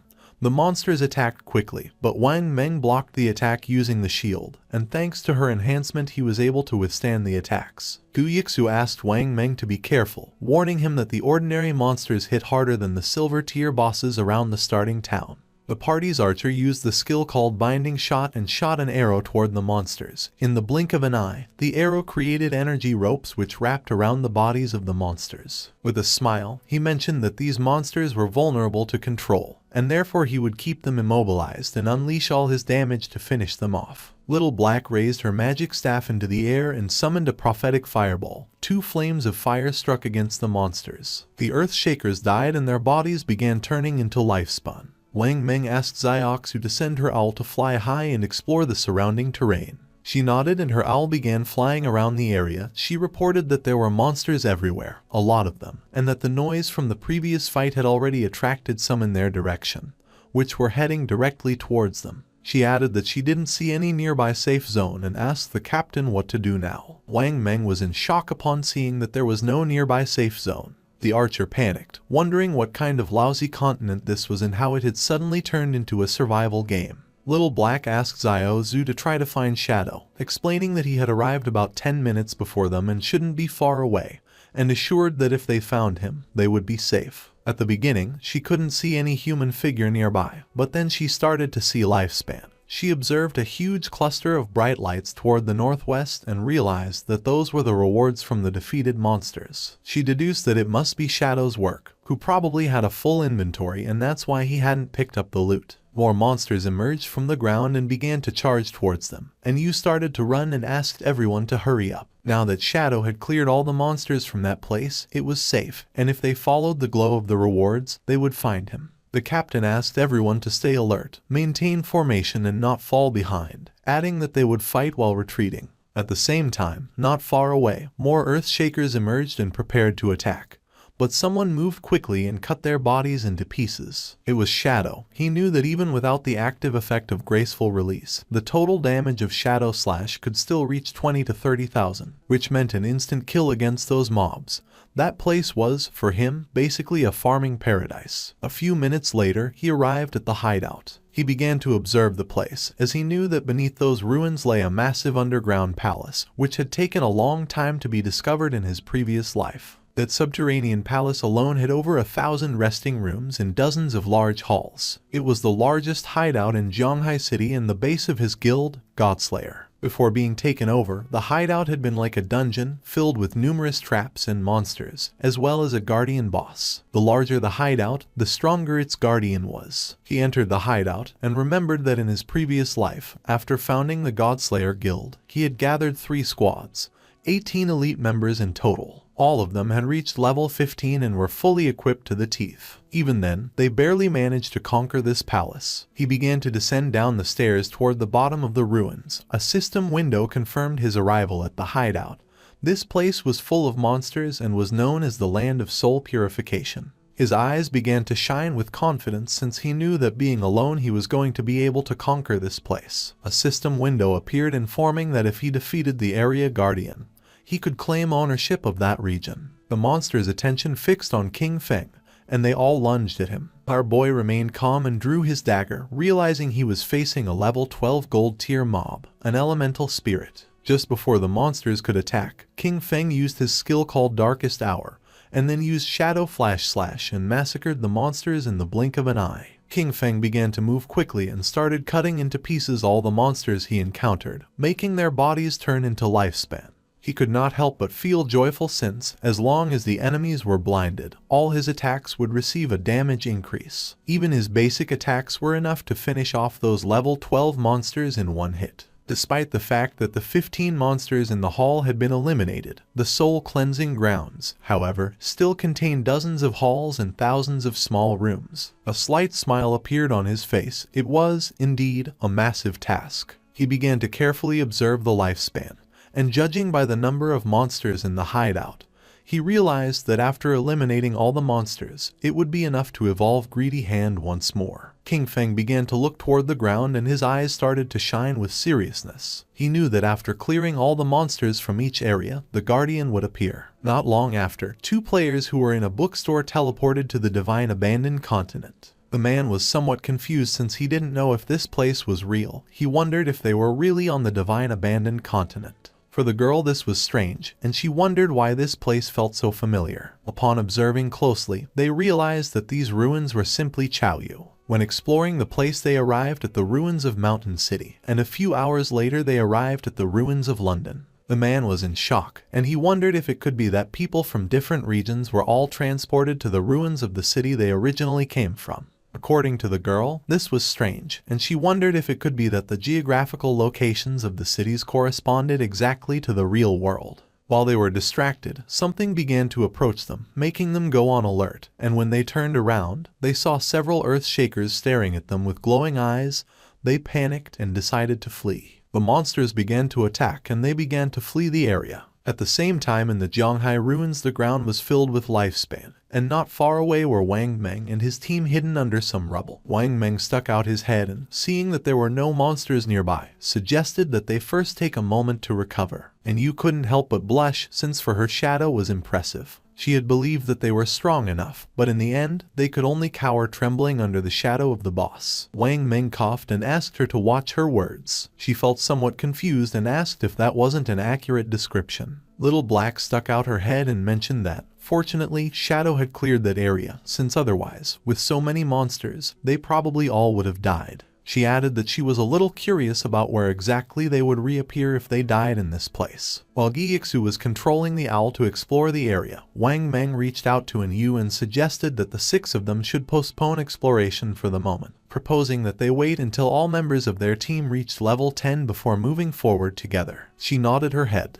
Yixu's owl was flying over the area, and she observed that the monsters were really falling like flies. But she wondered why Shadow had stopped there, since it was as if he had disappeared right in that place. She also noticed that there was a lot of loot, and part of it was gold tier. She really wanted to go pick it up. With a serious look, Wang Meng decided to contact Shadow to see if he still wanted those things. At the same time, our boy cut one of the monsters into pieces. The area was filled with lifespan orbs. He felt relieved, as he had finally cleared all the mobs. He had cleaned more than 40 halls and more than 1,000 small rooms, taking down over 400 monsters. He had also defeated 4 bronze tier bosses and 2 silver tier ones, which had granted him more than 80,000 experience points and had raised his evolution points to an impressive 205. He began to walk, knowing that he only needed 5 points to evolve Greedy Hand. Wang Meng contacted Shadow and mentioned that they had noticed he had left some loot from the monsters he had killed, and proposed if they could collect it and pay him in lifespan according to its value. Upon hearing this, our boy realized that it seemed Wang Meng and his official squad had also arrived. He did not refuse and decided to let them collect the loot, adding that he would contact them later, as he had a batch of equipment to sell. Wang Meng thanked him and said they would wait for him at coordinates 89,554, 66,666 inside the ruins shelter. At that moment, electricity began to manifest. King Feng's attention was fixed on it. It began to move quickly toward our boy. King Feng realized that the Guardian had appeared. A knight made of electricity appeared in front of him called Soul Purifier of Tier Platinum, according to the system window. Its description indicated that it was the guardian of the Soul Purifier's domain, and that by defeating it, he would become the master of the Soul Purifier's domain. Our boy began to think, knowing that the highest level monsters in the city ruins were level 15. This Soul Purifier, Faisal, was already the highest level monster within the city ruins and also the highest grade boss. If he remembered correctly, this boss had a total of 750,000 HP, and 3 phases. Using Instant Shadow Slash, King Feng decided to take the first step and attack, but the attack didn't have much effect. King Feng attacked using Throat Slash. This time the attack took a bit of HP from the boss. It raised its hand and summoned a spear of electricity. A rain of spears began to descend from the sky towards Shadow, but he started moving quickly and dodged the attacks. While dodging the attacks, he realized that if he were hit by those lightning attacks, with his current defense and lightning resistance, death was certain. He knew that any skill or attack from a platinum level boss or higher had hit correction. With his current evasion rate of 75%, normal monsters only had about a 25% chance to hit him, but the Soul Purifier's attacks hit him with at least a 50% probability. However, his agility attribute had already reached 182 points, and at maximum speed, his running speed exceeded 40 meters per second.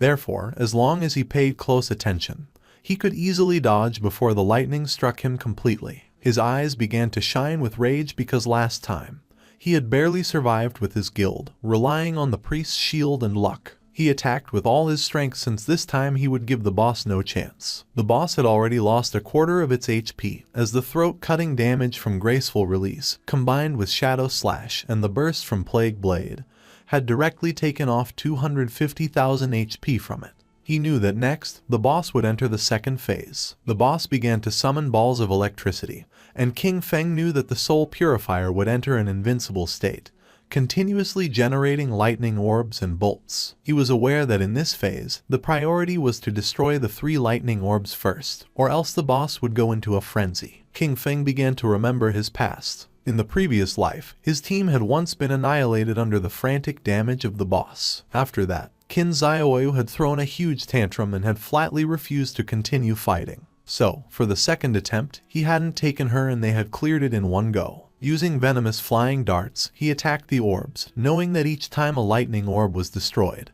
it would receive corresponding damage, and that once all 3 orbs were destroyed, it would enter the third phase. King Feng threw another dart, which hit the third orb, causing the boss's HP to drop below half. Its eyes began to shine with rage. It extended its hand and electricity started spreading through the area. King Feng remained calm because he knew that in the third phase, the Spirit Purifier continuously unleashed wide-area lightning attacks. He remembered that last time, the guild had equipped all participating members with full sets of lightning resistance gear in addition to 4 priest and healing shields, barely managing to survive it. King Feng jumped and a barrier appeared around his body, since this time there was no need for all that trouble. He used Graceful Release and Black Light Shield. With the continuous lightning on the ground, he decided to attack from the air. Upon noticing that there were continuous lightning strikes on the ground, he decided to attack from the air. King Feng used Graceful Release and the Black Light Shield, then his eyes began to shine with determination. Using Shadow Slash, our boy attacked quickly, cutting off the boss's head. After defeating it, King Feng landed on the ground. A system window notified that he had killed the Soul Cleanser Faisal of Platinum tier. As a reward, he reached level 11. His 4 main attributes increased by 4 points and he obtained 10 free attribute points. Additionally, he gained 20 evolution points and 1,520 days of tradable lifespan. Our boy was somewhat happy. He had achieved the world's first kill of a platinum tier boss, for which he earned 10 reputation points. Additionally, he had become the master of the sanctified grounds. The ground was full of lifespan and, according to King Feng's knowledge, the hideout he had just obtained had an importance that transcended the game. He knew that a hideout not only provided shelter and storage functions, but more crucially, it could be extracted into the real world. This was vital because, when the game descended, real-world weapons began to corrode. The most powerful ones, especially nuclear bombs, became useless from day one. Planes and tanks would barely function for another month or 2 before turning into scrap. In other words, all future battles in reality would depend entirely on skills extracted from the game. Once a hideout was brought into the real world, it could activate a magical defensive barrier and become an absolutely safe refuge. King Feng began to think in silence, and then started to move away from the area, remembering that in his previous life, his guild Godslayer had used this same place as their base to continuously grow. And although he kept many joyful memories of that time, he had also witnessed how countless people came and went, full of intrigues and deceit. His eyes began to shine with determination. This time he was not going to choose the same path. He was going to become stronger on his own, until reaching the top. Outside it began to rain, and a monster swung its axe forcefully. Xiaoyu's friend fell to the ground and dodged the attack, asking her to step aside. She began screaming for help. She didn't react in time and the axe cut her body in half. She respawned back in the town, and the system informed her that she had died, losing 14 years of non-tradable lifespan and 2 days of tradable lifespan. She went into shock upon seeing that she had died again. Her friend was furious. He called her an idiot and scolded her, asking how it was possible that she hadn't dodged the big axe wielded by the boss. She got angry and asked him who he thought he was insulting. She scolded him, saying he was the tank and if he didn't attract the boss's attention properly, how was she supposed to dodge the skills? He got even angrier and, calling her an idiot, asked her how he was supposed to attract the boss with an AoE skill. After arguing, he left the party. Xiaoyu's friend panicked when she saw that the tank had fled and started asking for help since she was being attacked by the boss. The boss attacked with its axe, and not long after, the friend also respawned back in town. With a worried expression, she suggested to Xiaoyu that they better focus on killing small monsters to level up first, explaining that she was uneasy because they didn't have much lifespan left. Xiaoyu began to ponder in silence. At that moment, the system revealed that the player Shadow from Jianghai City had achieved the world's first kill of a platinum level boss, gaining 10 reputation points. Everyone's attention was fixed on the system window. People couldn't believe what they were reading. It seemed crazy to them that someone had managed to solo kill a platinum level boss. Many commented in amazement that they had barely made it to the continent, while Shadow was already farming there alone. The name Shadow echoed once again, and everyone wondered about his true identity. The feat was incredible, considering that most players hadn't even seen a gold-tier monster yet. It was evident that this was someone immensely powerful. Xiaoyu was somewhat confused, since she did not know why the other players were so weak. She knew that they fought simply to kill a silver-tier boss, and she wondered how the hell it was possible that Shadow had achieved the first kill of a platinum-tier boss. Back at the hideout, our boy began collecting the lifespan orbs. After killing the Soul Purger, he had reached level 11. He knew that after level 10, each level up granted +4 to all attributes and 10 free attribute points, so he continued assigning all his points to agility. His reasoning was that with high enough agility combined with his infinite invisibility, he could kill many bosses without taking any damage. He was in shock, as he did not expect the boss kill to grant him 20 evolution points immediately. This meant that he could evolve his skill Greedy Hand once more. He could not help but feel happy, since the additional loot rewards had increased from 3 to 5. Moreover, he had obtained an extra storage space of 100 slots. He spent 210 evolution points, which left him with 15 remaining. As a result, his Greedy Hand skill evolved from epic to legendary. The assassin skill now granted a 500% chance to get an extra loot reward, and that extra loot had a 100% chance to increase by 1 tier. Additionally, he gained a new passive effect, 100 slots of greedy space for item storage. King Feng decided to use his legendary tier Greedy Hand skill to collect the loot, and as a result, he obtained 5 extra loot drops. Additionally, he gained 100 evolution points, bringing his total to 115 remaining points. While observing the system window, King Feng noticed that 2 pieces of assassin gear and a book of assassin skills had dropped. However, since his level was still not high enough to use them, he decided to store them for the moment in the safe house warehouse. King Feng summoned a devout believer and gave it the order to collect all the loot from the palace and pile it up. The devout believer got to work. King Feng was happy because he knew that the 115 evolution points he had left could be used to upgrade those skills that had not yet reached the epic level. He consumed 42 evolution points to evolve Shadow Stealth 3 times to epic level. As a result, its stealth duration increased from 36 to 60 seconds. The attack that broke the stealth now dealt 300-500 damage, and its cooldown was reduced from 22 to 15 seconds. Next, he used 34 evolution points to evolve Backstab Enhancement twice, bringing it to epic level, and increasing its backstab damage bonus from 50% to 75%. He then consumed 6 evolution points to evolve Darkest Moment through Platinum, Emerald, and Diamond to reach Epic. The ability now unleashed a burst of dark light that blinded all enemies within its expanded range of 50 meters. Its base duration increased to 16 seconds, though it would be shorter against targets with a higher spirit attribute. Finally, he spent 33 evolution points to evolve Bloom Curse 3 times to the legendary level. The skill could now be used on player corpses within 60 seconds of their death and gain new effects. It could simultaneously absorb 50% of the target's remaining non-tradable lifespan, and also absorb scattered non-tradable lifespan light spheres. Any corpse drained by Bloom Curse would cease to exist. His eyes widened in surprise upon realizing it could absorb the non-tradable lifespan orbs. He remembered that in many high-level areas and in the rage zones of special bosses, the lifespan was depleted at a speed hundreds or thousands of times faster, and this consumption affected first the non-tradable lifespan.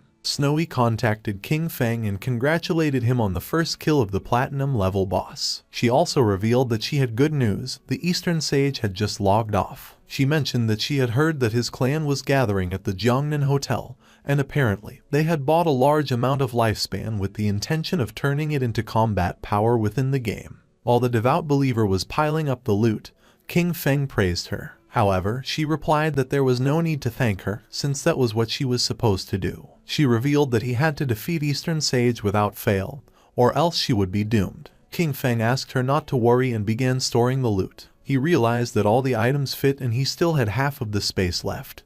Thinking about how truly useful the 100-slot backpack was, he decided to go look for Wang Meng and sell everything to them. Upon seeing that Shadow had returned, Anyu's and Little Black's eyes widened with joy. Anyu got excited and started running toward him.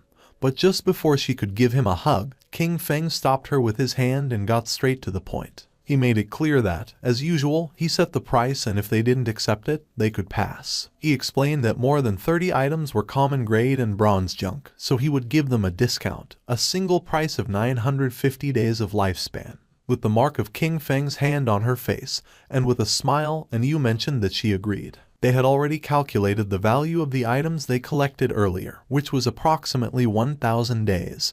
So to simplify everything, they would give 2,000 days for the entire batch. King Feng felt somewhat confused and mentioned that this batch consisted of silver level, gold level, and platinum level items, with a total value reaching 18,000 days of tradable lifespan. She opened the system window and, while browsing through the contents, was visibly surprised. She couldn't believe there was platinum-level equipment. She herself only had one piece of gold-level equipment and thought that only a true boss would be willing to sell items of that caliber. Excitedly, she realized this would undoubtedly accelerate Zhonghai City's development, and thanked Shadow profusely. Our boy said that there was no problem, since they were helping each other. With a nervous gaze, Little Black asked Shadow how it was possible for him to have so many inventory slots and if by any chance he was Doryman. King Feng explained that their bags were probably already full and, as a friendly reminder, pointed out to her that under the statue in the center of the city ruins, there was a staircase leading to a teleportation portal back to the starting town.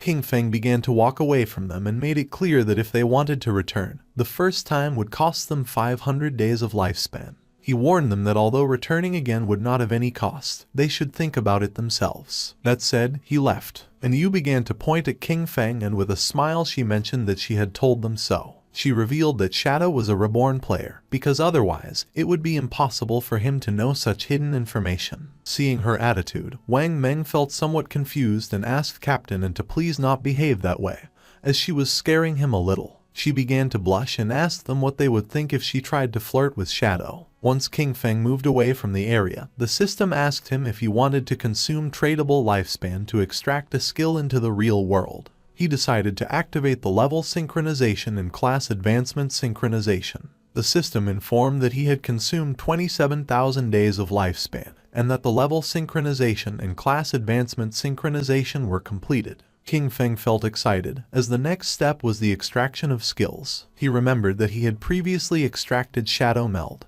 but it was only at level 1. This time, he not only planned to raise the level of Shadow Meld in reality, but also to extract even more skills. He consumed 1,946 days to improve Shadow Meld to level 10. Then, he extracted a series of skills: Backstab Enhancement for 900 days, Greedy Hand for 1,000, Shadow Flash Slash for 3,200, Ghost Blur for 5,366, Curse of Blooming for 16,099, and Blacklight Shield for 11,313. Once the synchronization of the extraction was completed, he had 7,480 days of tradable lifespan left. Finally, he invested 3,600 days in extracting the Boots of Concealment of Gold Grade and another 3,394 days in the Pendant of the Devout, also Gold Grade. Now the time had come to extract the equipment. He began navigating through the system window, realizing that the Pendant of the Devout not only reduced cooldown time, but more importantly, the Silver Tier follower it summoned was nearly invincible in the real world. After spending it all at once, he was left with only 486 days of tradable lifespan. But now his strength in reality was almost on par with what he had in the game. He began to disappear without a trace, knowing that he still needed to gain more lifespan. He had to make sure that by the next logout, he could achieve full synchronization. Several minutes later, with the body releasing Shadow, King Feng woke up in the real world. He began to think silently. Now that Kai and Shishi knew his address, he considered that, for safety, it was best to leave this place for the moment. He knew that extracting the Sanctuary of Soul Purification required more than 1,300 years of lifespan, so for now, he would have to find a temporary place to stay. With eyes shining with seriousness, King Feng decided to use Greedy Hand and absorbed everything that was in his room. Everything disappeared without a trace. He was happy, since the storage space of Greedy Hand was really useful, and all his things fit perfectly inside. Jumping up, he climbed onto the window. Then, he took out his phone and realized that Dongfeng Zion was at the Jiangnan Hotel, about 15 kilometers from that neighborhood. He began to look toward the ground and then, making himself invisible, descended from his apartment to the ground. He calculated that, at his current speed, he could get there in 10 minutes. Our boy began to move quickly through the night toward the Jiangnan Hotel. Several minutes later, he arrived at the place. Inside there were several men having dinner, and one of them mentioned that, given the current situation, the various skills and the lifespan of the game could affect the real world. He considered this a great opportunity for his Dongfeng family and praised Zioner for having done a good job by initially establishing a faction within the game. With a smile, Zioner replied that everything was what he should do. With a cheerful look, the grandfather said that he was very pleased with Zioner's progress. He explained that this time they had bought a large amount of exchangeable lifespan, all in order to acquire equipment and skill books. The goal was for the main members of their family to reach level 10 as quickly as possible, thus gaining an initial advantage to then use it and expand the family's influence in the real world. With this dual development, their Dongfeng family would surely become a dominant power, and even the dream of establishing a millennial family and dynasty would cease to be just a dream. Zioner began staring silently at his grandfather, and then his eyes began to shine with malice. In his mind, he thought with contempt about that damn old relic, who already having one foot in the grave still clung to the position of clan leader, dreaming of immortality. His plan was to trap Shadow, force him to reveal his secrets and then make him earn lifespan for him. Once he became number 1 on the ranking list, he would make sure they all died. The grandfather asked him how the plan to deal with Shadow was going. With a smile, Zioner asked his grandfather not to worry. He assured him that he had already found a trustworthy woman to discover Shadow's identity, and that they would have news soon. The grandfather asked him to capture him alive and make Shadow work for the Dongfeng family, since that was the way they would bring enormous benefits to the clan. Meanwhile, King Feng had already killed the guards who were watching the entrance of the hotel. They decided to toast together for the resurgence of the Dongfeng family, and then chanted in unison, "Long live the Dongfeng family." His eyes began to shine with seriousness, since he did not expect these noble families to have weapons. He knew that his skills Ghostly Blur and Blacklight Shield could not guarantee a 100% evasion, and furthermore, he had not extracted any armor into the real world. He was aware that if a bullet hit him in the heart or head, it would mean instant death without a doubt. Considering that it was better to be cautious, he extended his hand and using his faithful pendant summoned one of the followers, a devout faithful, equipped with sharp claws for melee combat, and green flames for ranged attacks. Our boy gave the order to it to go in and leave no one alive. He knew that, being a silver level boss, the devout faithful had strong resistance to damage and that, even against firearms, it could withstand quite some time. While everyone was distracted, the devout faithful opened the door, it started roaring and upon seeing this, everyone panicked since they didn't know where this monster had come from. With its eyes shining it began to charge towards them. Seeing this, with a serious gaze, Zioner stood up and began to point at the monster, causing the guards to aim at it with their guns. He could not believe that it was a monster from the game and quickly ordered them to shoot. The bullets impacted against its head, but they did not have much effect. It swung its arm forcefully, killing one of the guards. It stabbed its sharp claw into the chest of the other guard. While it was attacking the guests, Zioner couldn't help but sweat and feel fear. The monster began to attack his grandfather, who panicked and started calling for help. Without losing a second, instead of helping, Zioner started running. He did not look back, knowing that he had to get out of here quickly, because as long as he managed to escape and enter the game, he would be safe. His eyes were full of fear, and he thought that as long as he managed to reach level 10 in the game, extract his skills into the real world and then return, nothing could threaten him. At that moment, he saw King Feng standing at the entrance of the hotel, and just before he could take another breath, our boy attacked quickly, making Zioner's head fly through the air. While blood was emerging from his neck, King Feng turned his back and began to walk away.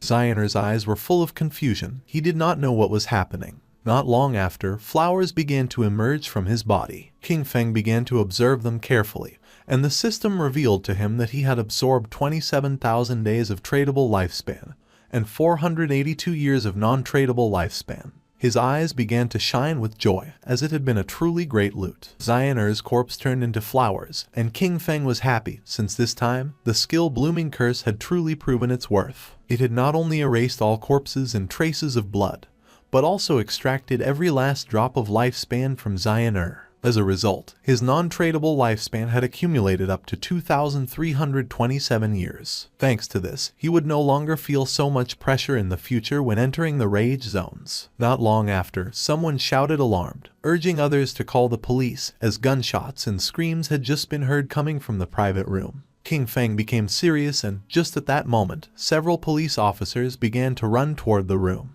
remembering that this was the room where the Dongfeng family was having their meeting. They were sure there had been a shooting, but upon arriving at the room they went into shock. Since there was no corpse, it seemed impossible to them that there were no victims. The situation was incredibly strange. One of the police officers felt somewhat confused. As this private room was a complete mess, it was evident that a violent fight had taken place here. What he didn't understand was why there wasn't a single person in the place. Immediately, he asked his companions if any of them had seen someone leave the hotel. According to them, this was strange. The question everyone was asking was where the entire Dongfeng family had gone. It was as if they had completely disappeared, and they thought it best to call the investigation unit. Meanwhile, King Feng had already left the hotel. King Feng began to move away from the hotel. His next target was the Cayenne Corporation. However, its main headquarters had already moved to North America before the game descended. At this moment, only the CEO's daughter, Cayenne Shishi, was trapped in the Demon City area,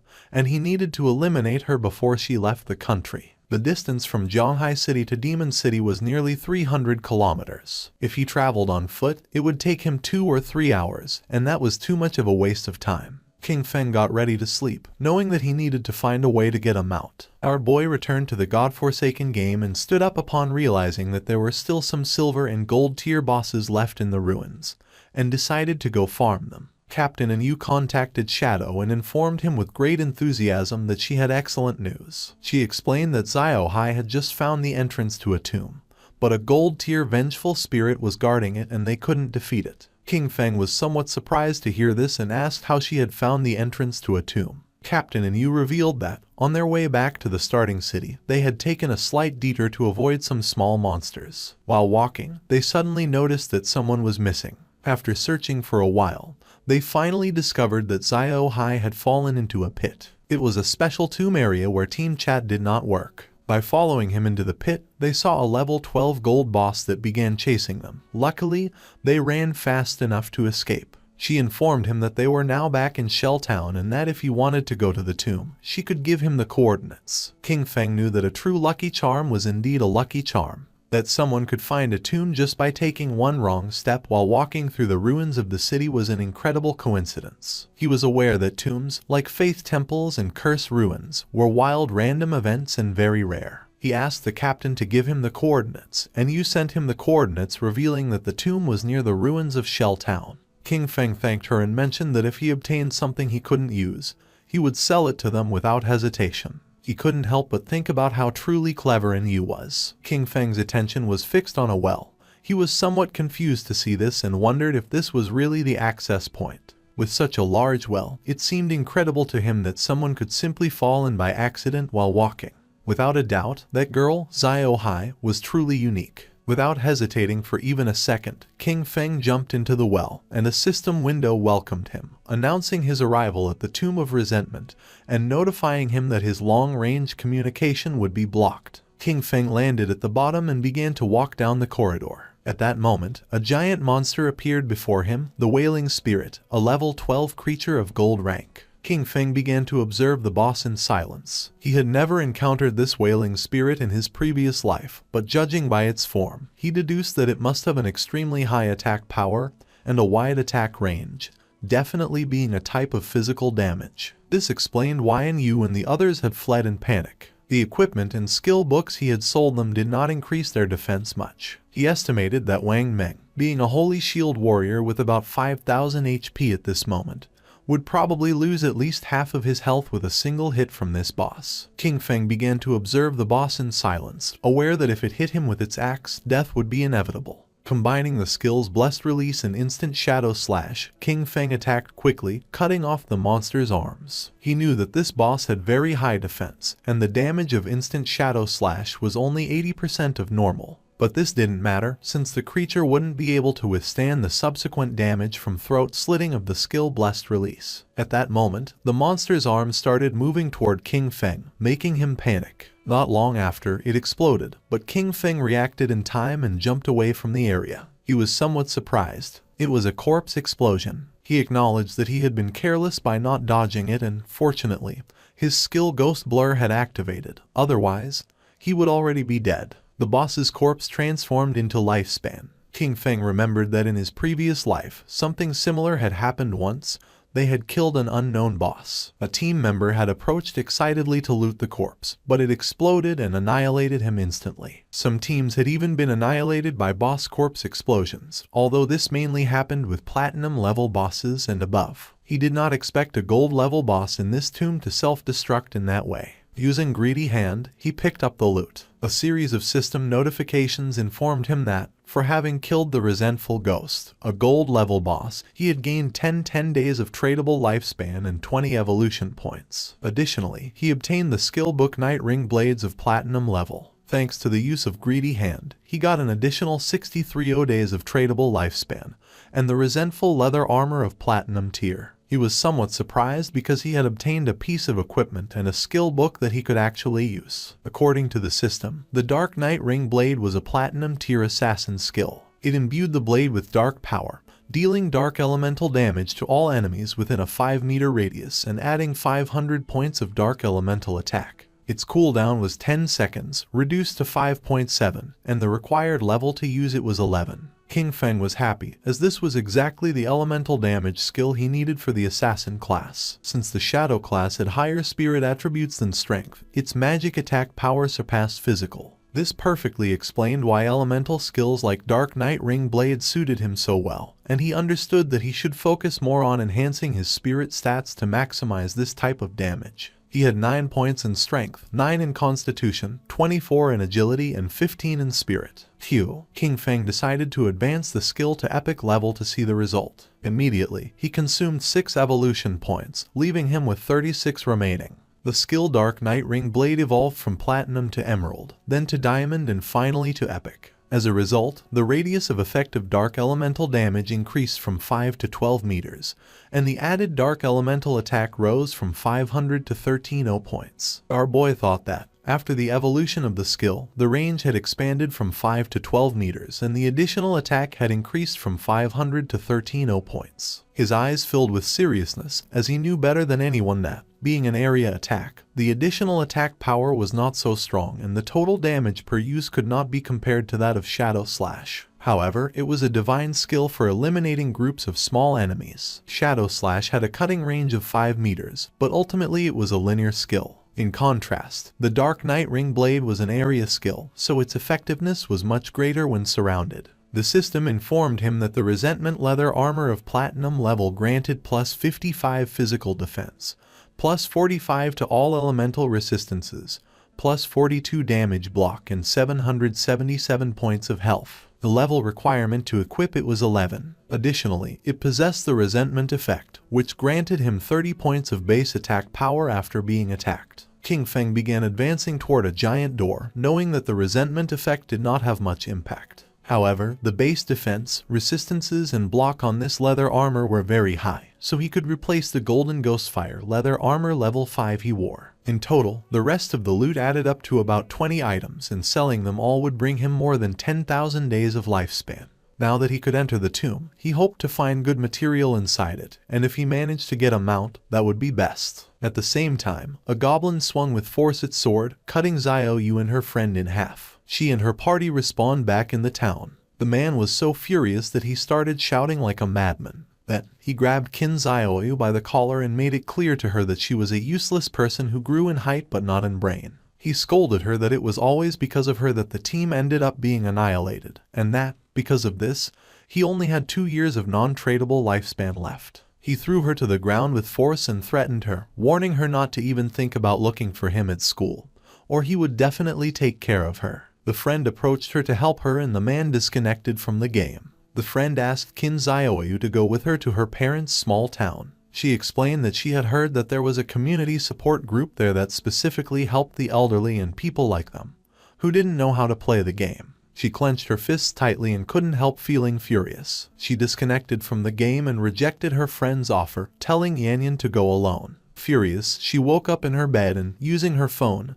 asked Hanhan if he could help her level up. With a smile, Hanhan did not refuse, but he set a condition. In exchange for raising her one level, she would have to accompany him for one night, as he wanted to see how the popular goddess of the school behaved in bed. She was furious and called him an ugly monster. She scolded him for thinking himself capable enough to try to take advantage of her and ordered him to leave. Then, a smile spread across her face. She told Hanhan that, actually, she had always liked him too, but that she hadn't accepted his confession earlier because her brother, Qin Feng, was controlling her. Now that she had cut ties with him, they could finally be together openly and without worries. He didn't fall into her trap. He called her an idiot and asked if she was trying to kill him with laughter. He pointed out that, if she had already cut ties with her own brother, who knows what she could do to him next. Finally, he ordered her to get out. She started contacting everyone. First, she reached out to Sharp Young Master, inviting him to her house to keep her company and, by the way, help her level up. However, he recognized her immediately and mocked her, boasting that he was now a platinum-level talent and had plenty of women, before ordering her to get lost. Then, she tried her luck with brother Xiao Ma, telling him that she was bored and waiting for him in Shell Town. The response was just as curt. He reminded her that everyone knew how she had deceived Jiang Wei and threatened to hit her with his new skill. She was sad and desperate. She cursed those men, thinking that not one could be trusted when it really mattered. In her desperation, she lamented that she only had 2.5 years of non-tradable lifespan left and didn't know what she was supposed to do. Her eyes were full of tears. She felt alone. She thought of King Feng and then remembered that he definitely would not ignore her. He must have a way to solve this, and she had to go back and find him to confirm it. It was night and, several hours later, she arrived at King Feng's apartment. For a moment, she thought that once inside she would find Qin Feng, apologize with some kind words, and that he would definitely forgive her. However, almost immediately she rebelled against this idea. She had done nothing wrong. Why should she apologize? She prepared herself to knock on the door and decided that she could not think in that way. She convinced herself that lowering her head was only something temporary. First, she would pretend submission so he could help her level up, and she was sure he would accept because he was the person who had cared for her the most since childhood. A smile appeared on her face. Once she leveled up and no longer faced the crisis of lifespan scarcity, she would completely cut ties with him. This was the plan, and Xiaoyu thought she was truly a genius. Satisfied, she knocked on the door, asking Qin Feng to open. She started knocking on the door, calling for Qin Feng to open it. She insisted, wondering aloud if he might be asleep, and then announced that she had returned. Her tone became increasingly pleading, begging him to please open the door. Furious, she kicked the door open but went into shock upon seeing that there was no one inside. She wondered where Qin Feng was, only to discover with greater astonishment that the bed, table, clothes, everything had disappeared. She turned on her mobile phone and tried to call King Feng, but there was no answer. She didn't know where our boy had gone. At the same time, in the depths of the grudge tomb, King Feng was massacring all the monsters. Not long after, he realized that he had reached the end of the tomb. King Feng summoned a devout follower, remembering that along the way he had annihilated more than 200 minor monsters and several bronze and silver level bosses. Thanks to this, he was about to reach level 12. In front of him was the final coffin and, knowing that once opened, the ultimate boss of the tomb would appear, he hoped it would be platinum level. It began to push the coffin. King Feng's attention was fixed on it, and not long after, something strange happened. Evil energy began to enter its body through the eyes and mouth. The system informed our boy that his devout follower had been annihilated. King Feng realized that this was Death Miasma, a gold-level boss. He cursed his luck for having run into this disgusting thing, as he knew that this boss had no physical form, which made it completely immune to physical attacks. He remembered that in his previous life, someone released this boss, and it ended up spreading to a nearby base. Countless unsuspecting civilians were killed or injured. Being possessed by this was practically a death sentence unless a teammate helped dispel it or one belonged to one of the few classes that could use special invincibility type skills to survive. The eyes of our boy began to shine with seriousness, and he decided to use the Dark Knight Ring blade. Shadow began to spin around his body. Thanks to this, he was able to see the true body of it, which was hidden inside the miasma. Using the dagger, King Feng attacked the true body and a system window appeared, informing that he had killed the gold tier boss, Death Miasma. King Feng knew that the strength of this boss was clearly above platinum level, even though it was classified as gold tier, and its drops were only of gold grade. Fortunately, the skill he had recently learned, Dark Night Ring Blade, was one of magic damage. The corpse transformed into Lifespan Orb, and using Greedy Hand, King Feng picked up the loot. He sighed. After all the effort it had taken to clear this tomb, he hoped that it would drop gold tier loot. King Feng obtained the rare item called Mount Bell. He was in shock upon seeing this. Our boy was happy since the boss had really dropped a mount. This showed him that Lin Liu's famous Koi luck was not just a simple rumor, it was a completely real fact. According to the system description, the Mount Bell, Ghost Night Wolf served to summon a level 11 Ghost Night Wolf. This creature could assist in battle and also be mounted, requiring the user to have a minimum level of 11 to use it.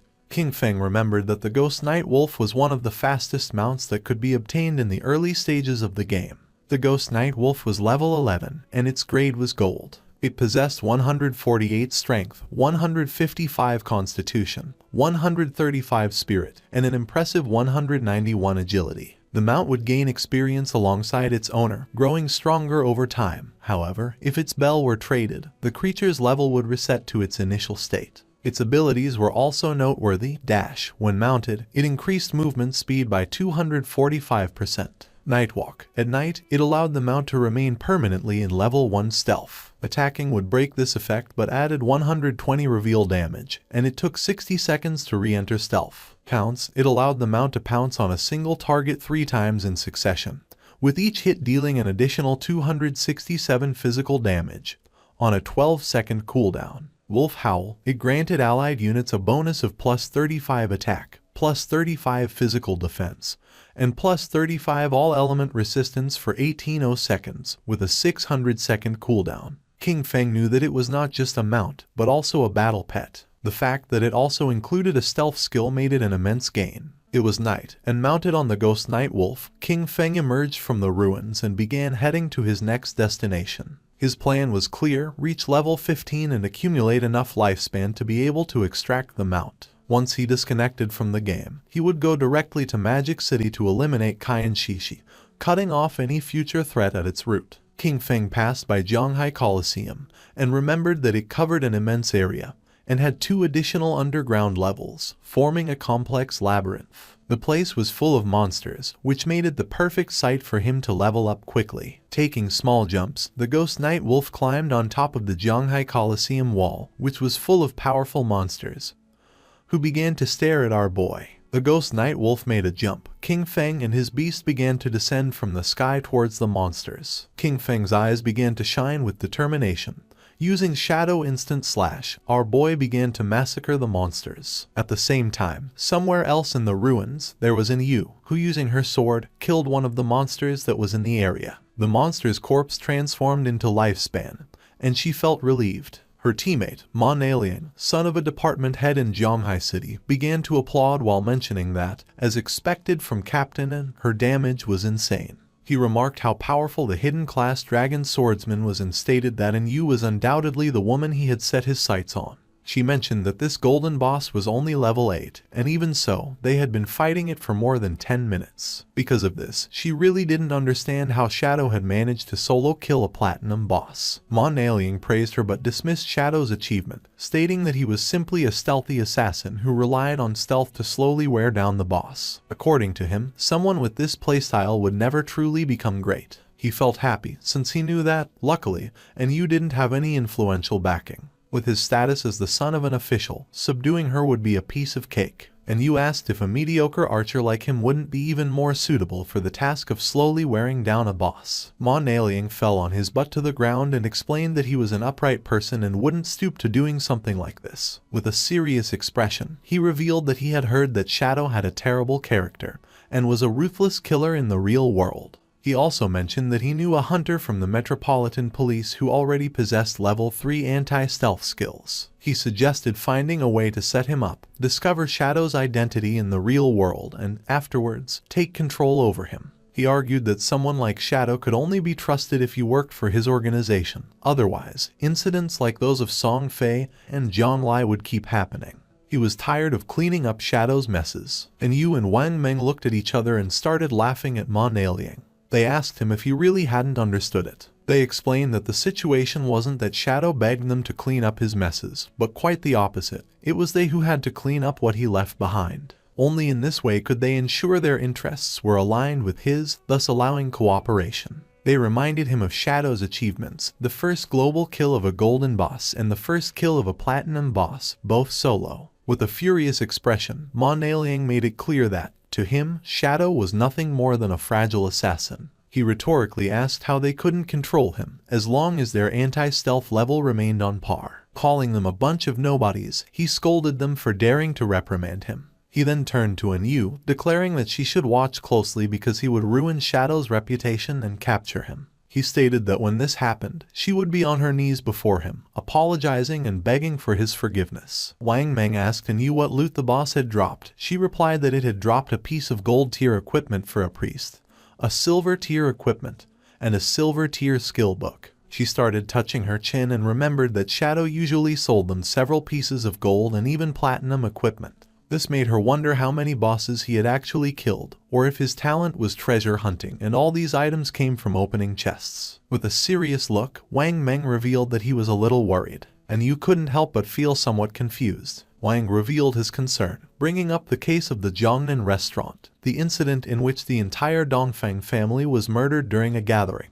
Then, he raised an unsettling hypothesis. If Shadow had been responsible for this, were they still supposed to clean up his messes? Wang admitted that he still didn't understand Shadow's personality, and expressed his fear that he might actually be a ruthless serial killer in real life. She knew about this case. The superiors were taking it very seriously, and everyone was speculating whether it was related to Shadow. With a confident smile, she explained that, even if this case had really been the work of Shadow, she would still choose to cooperate with him. She stated that, although the superiors refused to clean up his messes, she would personally support him. Wang Meng was somewhat confused, and when he asked the reason, she simply replied that the real question was who wouldn't want to support Shadow. Their subordinate appeared and reported that in the area ahead they had found a place similar to an arena, but all the monsters inside were already dead. With a serious gaze, he revealed that there were bodies everywhere. He didn't know which party had been strong enough to clear all the monsters from the arena. Then Yu felt happy and decided to go to the arena. Upon seeing her behavior, Wang Meng felt even more confused. They arrived at the Zhanghai Coliseum and saw a lot of lifespan lying on the ground. They were in shock as they realized the incredible amount of loot. There must have been hundreds of minor creatures there, and this led them to wonder which party was so strong to have achieved such a feat. Captain Yu was confident that Shadow had been here. With this in mind, she suggested they search the surroundings, as they might run into him. Ma Liang questioned why she was so sure it had been Shadow. Captain Yu responded that the reason was simple. He was number 1 on the leaderboard. Their party was right behind on the leaderboard, and since they couldn't achieve something like this, it had to have been Shadow. Ma Liang was furious and revealed that he also had invisibility, and could do the same. It would just take him more time.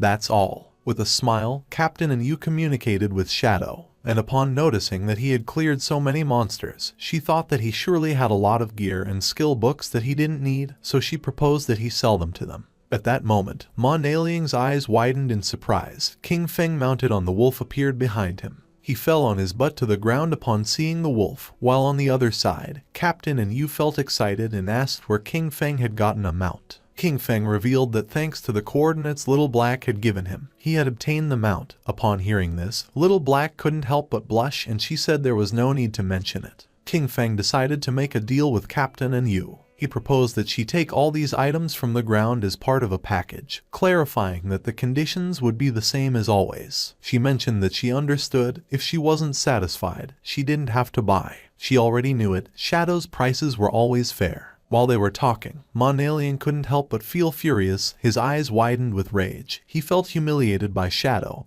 and swore internally that he would make them pay. Mounted on the wolf, King Feng began to advance through the ruins. According to the system chart, he had already reached level 13. Below him, at level 10, were Justice Enforcement and Wang Meng. Black Goblin Big Lie's Eye also appeared at level 10. Our boy had 245 years of tradable lifespan and 255 evolution points. King Feng was happy because this time, after clearing the arena ruins, he had obtained a pretty good grade gold skill book. The skill book was called Silent Concealment. It was grade gold and allowed the user to enter stealth without moving. As long as they did not attack or move, they would remain permanently invisible. Attacking from this state added 300 detection penetration damage points. It had a cooldown of 120 seconds and required level 13 to be used. King Feng realized that this skill not only strengthened his stealth, its true power lay in the fact that, if he used it in reality and combined it with the invincible state from the game, he could make himself disappear completely in the real world.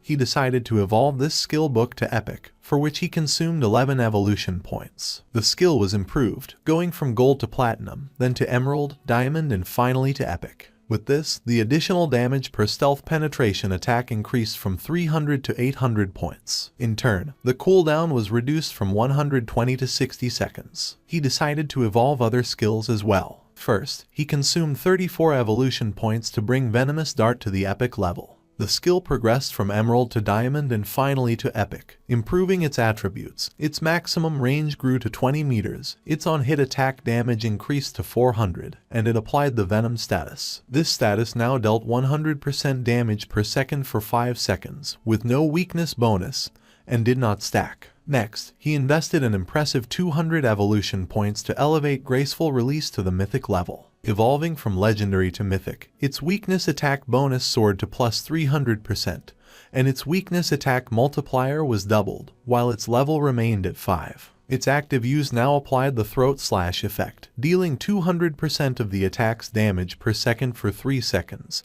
and its cooldown was slashed to just 15 seconds. Or 9.7 with his bonuses. King Feng was happy since the mythic level skills were truly powerful. Now, except for some special monsters, each of his attacks was a hit to a weak point. He took out the necklace and began to observe it carefully, and decided that it was time to evolve it. It was the Deceiver's Pendant of Platinum Grade, an accessory for assassins that granted 45 points of physical attack, 20 of strength, and 20 of constitution. Its equipment requirement was to be level 13 and also had a unique effect that added 1 point to stealth level. By combining his skills and equipment, he realized that he now possessed a stealth level 4. He was convinced that, at this stage, no one could detect him. In addition, there was the item Shadow Veil. Thanks to it, his evasion rate had directly reached an impressive 83%. It was the gold tier Shadow Veil, an assassin-type equipment. It granted 5 points of constitution, 5 of spirit, and a 32% evasion rate. At that moment, a small explosion occurred. King Feng decided to stop to find out what was happening. And when he turned around, something began to emerge. It was a giant boss who had chains as arms and 2 sharp blades as hands. King Feng realized that it was the Steel Saintess and wondered who would be crazy enough to have unleashed this boss. King Feng remembered that in his previous life, she had appeared in the ruins of Zhanghai City, where more than 1,000 people tried to hunt her down, which resulted in more than 4,000 deaths in total. In fact, she was the guardian of the sanctuary called Church Sanctuary, the second largest refuge in the Zhanghai ruins. His original plan had been to deal with Qian Shishi first before facing this boss, but since she had appeared there, he decided to face her. Jumping up, the wolf climbed on top of a building. The boss began spinning her arms and massacring nearby players. She killed one of the players, and upon seeing this, the others realized that she was very strong. Just before they had time to react, she swung her blade-made arms with force and began to kill the other players. King Feng, upon seeing that the players wanted to face the Steel Saintess, knew that they were greatly overestimating their own abilities. A player who was mounted on a tiger began to fight against the boss, and King Feng noticed that he was Dong Wuming,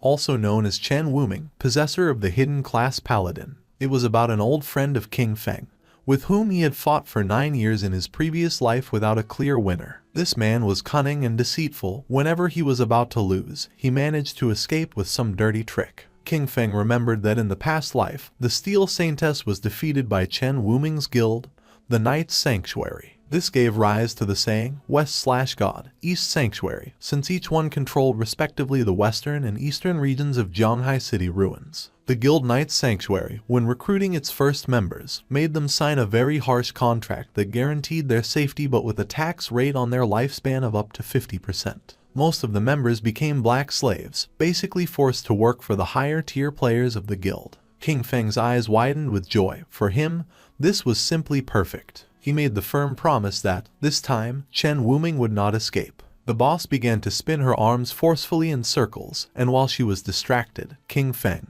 using invisibility, landed near her. His eyes began to shine with evil intent, and without wasting time, he used the Dark Night Ring blade and in the blink of an eye killed the players who were nearby. Wrapped in red aura, our boy began to spin quickly, killing all the players. Upon seeing this, Chen Wuming was in shock. Upon realizing it was Shadow, he asked why he was killing his people, stating that they had no grudge against him. King Feng appeared behind him and, with a murderous gaze, replied that it was because he didn't eat beef. Upon hearing this, Chen Wuming's eyes widened in fear. With a cold and arrogant expression, using instant shadow slash, King Feng killed Chen Wuming. Then, he extended his hand and used the skill Blooming Curse. Not long after, the players respawned back in their town. Chen Wuming was furious since he didn't know what Shadow not eating beef had to do with them. His subordinate panicked since his lifespan had reached 0. Chen Wuming knew this must be the work of a skill from Shadow. He decided they would gather their people to counterattack.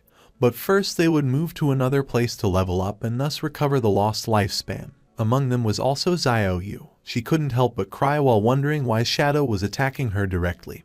Her lifespan was about to run out completely. The system informed King Feng that his skill, the Flower Bloom Curse, had absorbed from Xiao Yaoya 4 days of tradable lifespan and 1 year of non-tradable lifespan. King Feng couldn't help but feel happy upon realizing that she was also in Chen Wuming's party. His eyes widened with excitement. She had just absorbed this small amount of lifespan, a clear sign that she was already desperate. Because of this, she had chosen to join the Knight's Sanctuary Guild as a black slave. For him, this was something she well deserved. At that moment, the boss tried to attack Shadow, creating a smoke screen. Once the smoke cleared, it could be seen that he had dodged the attack using ghostly blur. He knew that in the first phase this boss wasn't very difficult to deal with. The boss was somewhat confused. The chains that formed her arms began to tense. Not long after, her arms began to spin. She didn't know what was happening. King Feng's eyes began to shine with seriousness. He knew that she only limited herself to swinging her chain swords repeatedly, performing some directed or area physical attacks. King Feng appeared above her and decided to use a combination of Blessed Release and Plague Blade.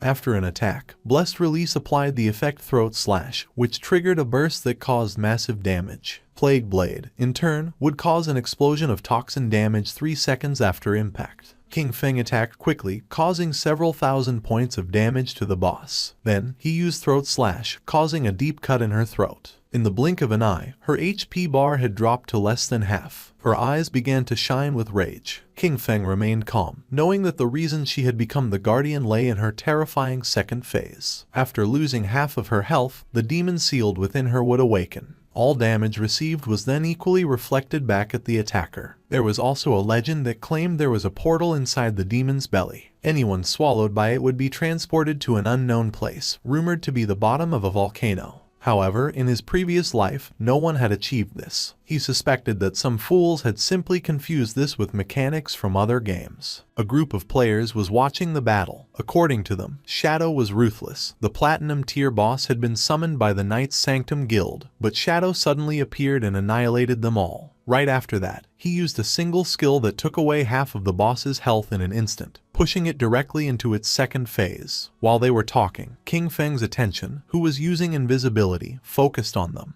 His eyes began to shine with seriousness. He was aware that the Steel Saintess had a weakness in her second phase. When she launched an attack, the damage reflection effect disappeared momentarily. This meant that if he attacked right when she did, he could avoid receiving the reflected damage. However, the problem was his skills like Shadow Slash, Throat Cut, Plague Blade, and Poison Dagger, since they all inflicted damage over time. If he used any of them, he would still receive the reflected damage, and at his current level of development, this would kill him instantly. Thinking about this, he considered the players who had been spying on him from the cliff. He decided to use them. One of the players asked the others to step aside because he wanted to see what was happening.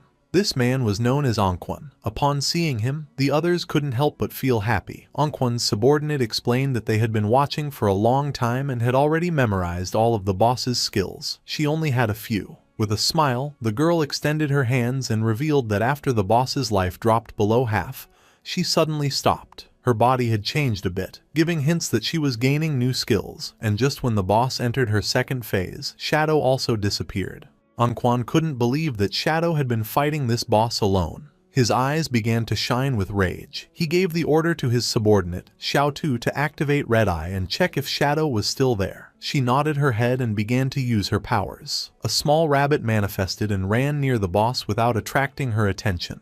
Then, she revealed that she couldn't find Shadow's location and thought he had probably left. Upon seeing that her level 3 anti-stealth could not find Shadow, Anquan realized that this meant he had definitely left, as he considered it impossible for him to have a level 4 invisibility. Anquan jumped and got down from the building, making Xiao Tu feel somewhat confused. Anquan asked her to keep a close watch and alert him immediately if Shadow returned. She nodded her head. Anquan descended to the ground and drew his swords. His eyes began to shine with joy and a confident smile spread across his face. According to the other players, he was looking for death by trying to fight a platinum tier boss alone. However, one of them recognized him. He had seen him in the starting town defeat a gold tier boss without receiving a single scratch. It was revealed that his class was Soul Warrior, which granted him 100% dodge when rolling, and he was the famous player known as Safety First. It was also rumored that he had been a top-level global streamer in Souls-type games, with ultra-fast reflexes. The boss's attention focused on him. She attacked using her sharp blade-like arms. Luckily, Anquan reacted in time and slid across the ground, narrowly dodging the attack. The boss grew arms made of energy, and when she tried to crush Anquan, he rolled again, dodging the attack once more. When the boss tried to catch Anquan, he rolled again and moved away from her. His subordinates began to praise him, amazed by his incredible skill and the calmness with which he dodged. They highlighted his discipline in not letting himself be carried away by the greed of an extra hit, considering his performance simply brilliant. With a smile, one of them mentioned that he was truly amazing, perfectly dodging each attack from the boss. This seemed incredible. He even saw multiple slash effects flashing over the boss's body, which led him to wonder if the Soul Warrior class was really that powerful. With a curious expression, the black-haired woman explained that Anquan, by rolling, activated the special passive or counterattack mechanic of the Soul Warrior. Each dodge or roll counterattacked, dealing damage to the boss. Because of this, every time he dodged perfectly, he was actually hitting the boss simultaneously, draining her life. This was why the boss's HP decreased every time he rolled. With a smile, Xiao Tu made it clear that the perfect dodge was only the foundation. What truly set Anquan apart was his devastating offense. His attacks struck with force and precision, turning defense into an unrelenting assault. His skill combo and timing made him not only untouchable but also lethal. Defense kept him alive, but it was his offense that ended fights quickly. The boss was desperately trying to catch Anquan. Xiao Tu's eyes began to shine with confidence when she revealed that if the dodge successfully activated during the roll, Anquan's next attack would ignore 50% of the boss's defense. Anquan turned around and decided to face the boss, and blue energy began to emerge from his body. Upon seeing this, his subordinates realized that this striking effect meant that the blow would definitely deal 4-digit damage. Anquan's eyes began to shine with excitement. Just before the boss could react, he unleashed the powerful strike he had prepared. His movement was a graceful dance. A single blow split into 3 shadows, swift and fierce like shooting stars. With absolute mastery, he precisely swung his swords through the gaps in the boss, causing deep cuts. In the blink of an eye, her HP bar dropped to less than half. His subordinates began to applaud upon realizing that, before they noticed it, the boss only had a third of her life left. Anquan turned his back on the boss and a confident smile spread across his face, but at that moment, someone attacked with powerful slashes, causing him more than 34,000 points of damage, killing him instantly. His subordinates couldn't help but panic. They couldn't understand why he had died, since they were sure he had dodged all the attacks. They were even more puzzled because, although their skills hit the boss, her health did not decrease with the blow, despite having seen it drop drastically moments before. Not far away stood our boy. He began to silently observe Anquan's lifespan orbs and thanked him. Anquan's constant showboating had caused the boss to use many of her moves. King Feng's eyes began to shine with joy, as during this time, he had been constantly attacking, finally reducing the boss's life to a third. The flashy moves of the Soul Warrior had inflicted decent damage, but in the end, he had caused his own death. Due to the traits of his class, it was simply impossible for him to defeat the Steel Maiden.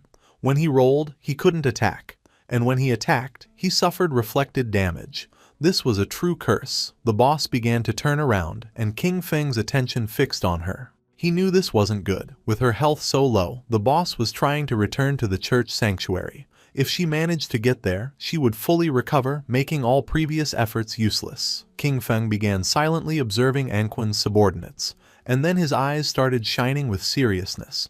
He realized that the Soul Warrior's death had scared these people and doubted they would attack the boss again. However, if the boss didn't make a move, her damage reflection effect wouldn't disappear. It was time to get serious. Our boy landed in front of her, knowing that he couldn't allow her to return to the sanctuary. Upon seeing our boy, the other players were somewhat surprised. To them, Anquan was just a clown. Shadow was the real boss. It seemed terrifying to think that all the cuts the boss had suffered moments before had been his doing. Xiao Tu couldn't believe it. Her level 3 anti-invisibility hadn't detected Shadow's presence, which could only mean that Shadow's invisibility was level 4 or higher. The gaze of one of them fixed on the lifespan orbs of Anquan, and his mouth watered upon realizing that the loot of the Soul Warrior was still on the battlefield. He decided to find a way to recover it. With eyes shining with determination, our boy used his skill Blacklight Shield, making a golden shield appear around him. This skill created a 10-layer shield, each one capable of blocking one instance of damage. The boss's attention focused on King Feng and her arms transformed back into blades. She attacked, and King Feng realized that this was the moment he had been waiting for. Using instant shadow slash, King Feng attacked with quick slashes. He began to stare at the boss.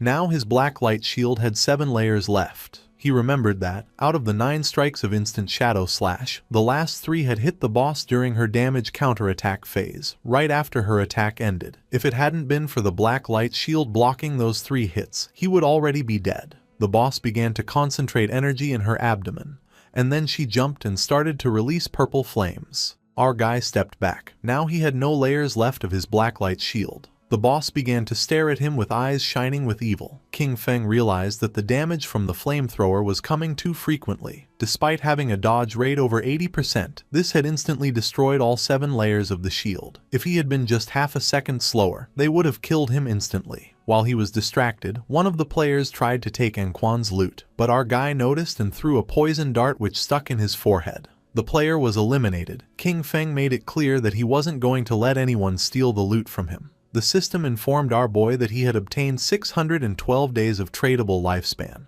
and 67 years of non-tradable lifespan from Safety First. Additionally, Blossom Curse had absorbed 355 days of tradable lifespan, and 20 years of non-tradable lifespan from Clean Hands and Feet. King Feng was somewhat surprised, since Safety First had a really large amount of lifespan, which probably meant that he had never died. This seemed interesting to him, so he decided not to use Blossom Curse on him.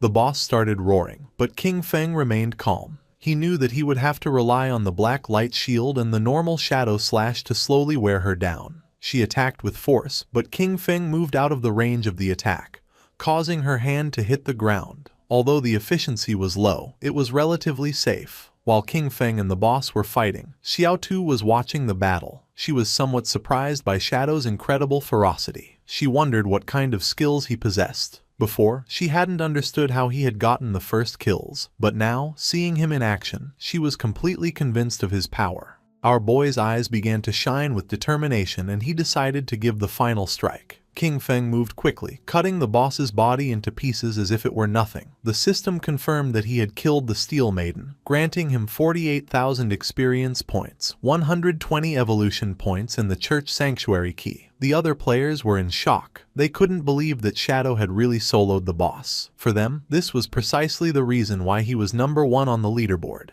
King Feng picked up the loot using Greedy Hand. He obtained a piece of assassin-type leather armor of emerald level, the Black Flames gift-piercing leather armor. It granted 95 points of physical defense, 120 points to all elemental resistances, 77 points of damage reduction, and 77 points of constitution. Its special effect, Black Flame's Gift, applied a stack of the Black Flame status when attacking or being attacked, up to a maximum of 5. Each stack reduced the target's defense and elemental resistance by 7%, although a note clarified that the weakening effect was lower against bosses of Emerald level or higher. Our boy felt happy since this single piece of Emerald tier equipment provided better defense than what others got with a full set of armor. Additionally, it came with the Black Flame's gift effect, which weakened the target's defense and elemental resistance. This made it much more useful than what had been dropped by the Soul Purifier earlier. He also obtained the skill Assassin's Instinct of Emerald tier. It granted him the ability to partially perceive the silhouette of invisible units and gave him 2 points to the anti-invisibility level. King Feng decided to upgrade the skill.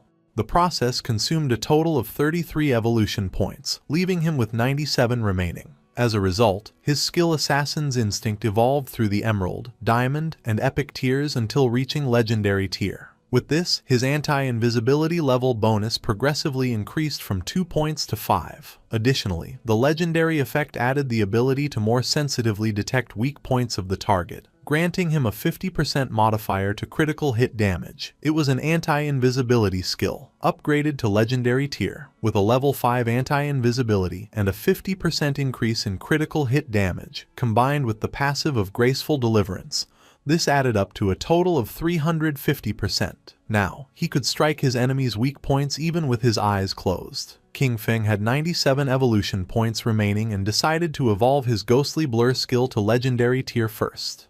It consumed 80 of his points, leaving him with 17. As a result, Ghostly Blur evolved from Epic to Legendary, increasing its passive evasion rate from 75% to 85% and granting full immunity to damage each time the evasion activated. At that moment, Captain Anyu and the others appeared. She began greeting our boy and asked if any good loot had dropped. King Feng was confused, not knowing what was wrong with Anyu. With a smile, Captain Anyu mentioned that she hadn't checked the leaderboard before and didn't expect him to reach level 13 in a single night. According to her, this was crazy. Wang Meng mentioned that they had been grinding all night and hadn't even reached half of level 11. His speed was simply unreal. Captain Anyu hit Wang Meng on the head, telling him not to talk nonsense. She knew that men leveled up faster. King Feng felt somewhat confused, but then he explained to her that he had gotten some loot. He had already appraised it at 45,000 days of lifespan, all together in a single package. She decided to give him the lifespan, and the system confirmed that the transaction was completed. With a serious look, King Feng revealed that he also had another good item for sale and asked if she knew about the hideout. Captain Anyu began to show a smile and mentioned that they had already heard about the hideouts. She explained that in the ruins of Zhonghai City there were no safe zones, but player groups could occupy hideouts as bases. In them, they could store supplies and activate magical defensive barriers at critical moments to block external water invasions. King Feng knew that what she had probably heard about was the small hideout dropped by the Golden Boss. She nodded her head and explained that Zhonghai City's officials still hadn't found any hideout. She added that in Modu, officials had already taken control of a medium-sized hideout, and that's how they knew of its existence. King Feng took a golden key out of his inventory. Now that she understood the value of a hideout, he revealed that it was the Sanctuary Hideout Key, which had been dropped by the boss he had just defeated. He informed them that this hideout covered more than 800 meters of land and proposed that they return and discuss the price they were willing to offer. After this, he would consider whether or not to sell it. Captain Anyu and Wang Meng were in shock, as they knew that the larger the hideout was, the stronger its defensive capabilities and the more solid its internal infrastructure. A hideout covering 800 meters was more than enough for each member of Zhonghai City's official forces to have their own private room inside. She extended her hand and, with a curious look, asked how much he planned to sell such a large hideout for. King Feng decided to go back and discuss it first, to see what price they could offer. He knew that in his previous life, this hideout could be sold for 2,000 years of lifespan. If he managed to sell it to the government, this, combined with the lifespan he already possessed, would be enough to extract all his gear, skills and levels into the real world. With a nervous expression, Captain Anyu accepted his proposal and assured him that she would immediately report it to her superiors. Then, she said there was something else and asked for his help. They had just received news that 7 gold-tier bosses had appeared together in Dark Moon Town, where many people had already died. Because of this, they were willing to offer 10 years of lifespan if Shadow intervened to eliminate them. Upon hearing this, our guy mentioned that 7 gold-tier bosses didn't seem like a big problem. He considered that even if they were grouped together, the official forces should be able to eliminate them with some time. Therefore, he deduced that if they had come asking for his help, there must be something particularly problematic about them. She began giving a thumbs-up gesture, impressed by his insight. She confirmed that he was right. She explained that they had managed to isolate and kill one of the 7 bosses, but it came back to life. And not only that, suddenly the stats of all 7 bosses skyrocketed, instantly annihilating her entire team. King Feng's eyes widened in surprise. He remembered the existence of group-type bosses that could resurrect.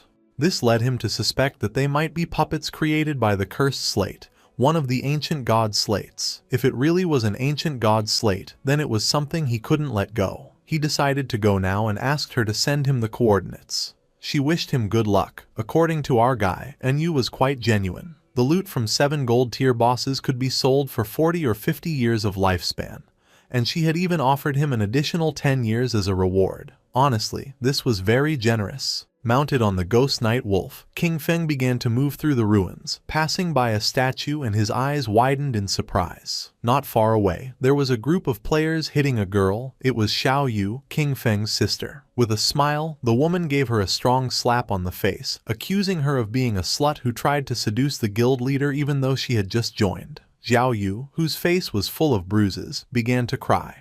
With an angry gaze, the woman made it clear that this was a warning. She should stay away from the guild leader or she would destroy that pretty face. They continued beating up Xiao Yu. King Feng, who was watching from the top of a building, realized that Xiao Yu had gotten involved in internal drama after joining the Knight's Sanctuary. These insignificant power games were nothing new to him, but in his past life, he had always been the one to resolve them for her. He descended to the ground and asked her to simply enjoy life being alone. Xiao Yu began to cry, begging them to stop hitting her, as it hurt a lot and she thought she was going to die. The women did not stop and swore they would kill her, accusing her of being a damn slut. They didn't know how many men she had seduced. King Feng entered the statue, remembering that beneath the enormous statue in the center of Zhonghai City's ruins, there was a hidden chamber that allowed returning to the starter town.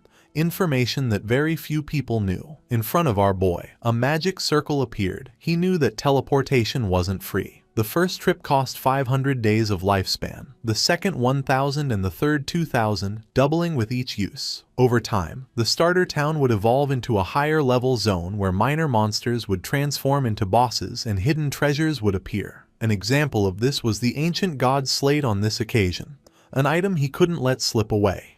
The system asked if he wished to teleport back to the abandoned land of the gods, Dark Moon Town. King Feng remembered that Dark Moon Town was a town that appeared in later stages which he had never heard about in his previous life. Without hesitation, he chose to teleport. The system consumed 500 days of lifespan and King Feng was teleported to the Dark Moon Town. This town was full of elders chatting with each other. King Feng felt somewhat surprised, as he did not expect the place to be so lively and wondered why most of the people were elders. Not far away there were several players. One of them helped the elder woman to stand up. She felt relieved to have returned to the safe zone. The players reminded her that, as they promised, they had leveled her up to level 3. During this process, she had received 72 days of lifespan and now only needed to give them the tradable lifespan.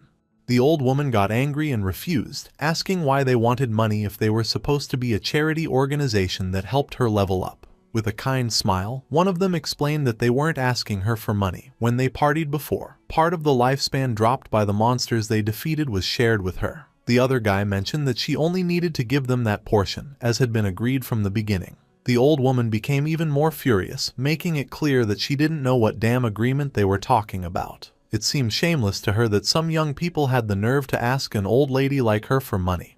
The players tried to calm her down, explaining that she was mistaken. They were helping her level up for free and only asked in return for the lifespan dropped by the monsters. They clarified that unless she formed a party with them, the lifespan would not be shared with her, and she would not gain the same experience. The old woman asked them not to touch her and began screaming for help, accusing people from the Mengsha River Guild of harassing her. Just then, someone grabbed her from behind and threw her to the ground, leaving both her and the players somewhat confused. It was King Feng. He grabbed her by the neck and with a murderous gaze, drew his dagger. Without hesitating for a second, our boy finished her off. Upon noticing this, the two players couldn't help but feel somewhat confused and went into shock. Lifespan orbs appeared on the ground. Our boy mentioned that her lifespan was on the ground and now they could take it for themselves. The players began to celebrate and wanted to know which expert had just intervened to help. King Feng said he was just doing a small favor. He turned his back on them and started walking away. The players picked up the lifespan. They were happy since they had obtained 72 days, and thanked our boy. For King Feng, it was really inconvenient that fights were not allowed inside the town. He began thinking about the Manhwa River Guild, realizing that their origin was Dark Moon Town. He remembered that this guild was founded with a focus on charity work, helping the elderly survive in the abandoned land of the gods for free. Later, it gained official recognition and strong support. In terms of numbers alone, Manhwa River was considered the largest guild in Huaxia. King Feng's eyes began to shine. According to him, in this chaotic apocalypse, it was precisely when more people like these were needed. It was night, and somewhere in the forest, someone was fighting against a monster made of mud. They were two mages. One of them asked her friend called Mother to use lightning strike. She obeyed and began to charge her magic staff. Not long after, a thunderbolt descended from the ground and struck the monster. The swordsman of the party decided to take advantage of this opportunity and cut the monster in half. Its corpse began to transform into orbs of lifespan. He felt relieved for having defeated the monster. The girl praised them, saying they were the best. The player named Mother mentioned that if they listened carefully to other people's tutorials, they could also defeat small monsters. They started walking through the forest, and the boy asked Yanyan if her good friend Xiaoyu had really joined the Guild Knight's Sanctuary, since he had heard that it had very high membership fees. She nodded her head and added that she had invited Xiaoyu to join the Guild Manhwa River with them. With a sincere gaze, she explained that she had told her that Manhwa River was a charity guild, where many people like them who were not good at games helped each other, and there were even experienced players guiding them. But she didn't want to join. The other player remembered that Xiaoyu was already level 10, since she had been leveled up by people from Knight's Sanctuary. She added that she had heard that this guild's membership contract bound its members for 3 years. Once signed, they became their slaves during all that time.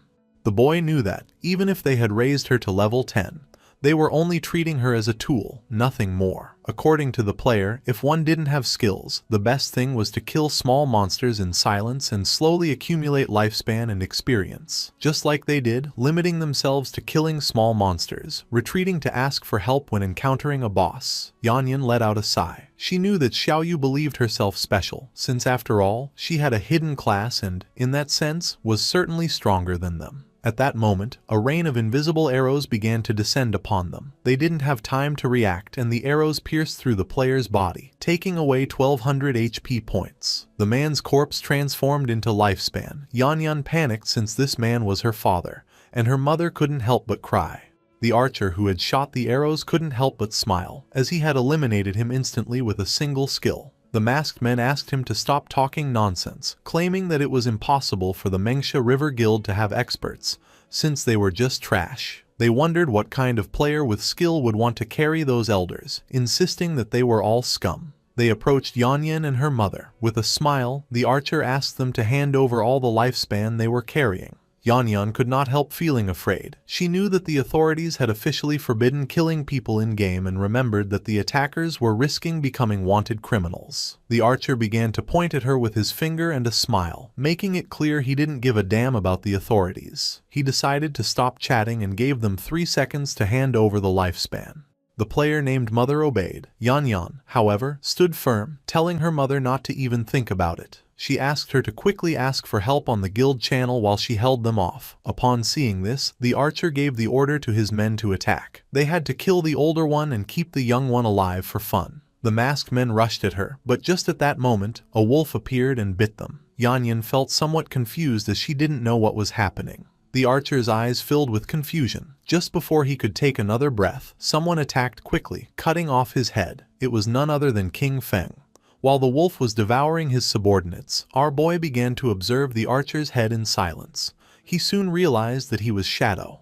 The archer and his subordinates respawned back in the town. He was furious, and his men too. They wondered if the cause was the killer status, but even with it, there was no way that their lifespan could be completely drained. They were in shock, not understanding how all their lifespan had disappeared and why such a large amount had dropped, ready to be traded. They started running toward the forest, knowing that if this continued, they were going to die. They had to kill monsters quickly to get some lifespan. At that moment, a strange energy appeared, and not long after, a sword made of energy descended upon them.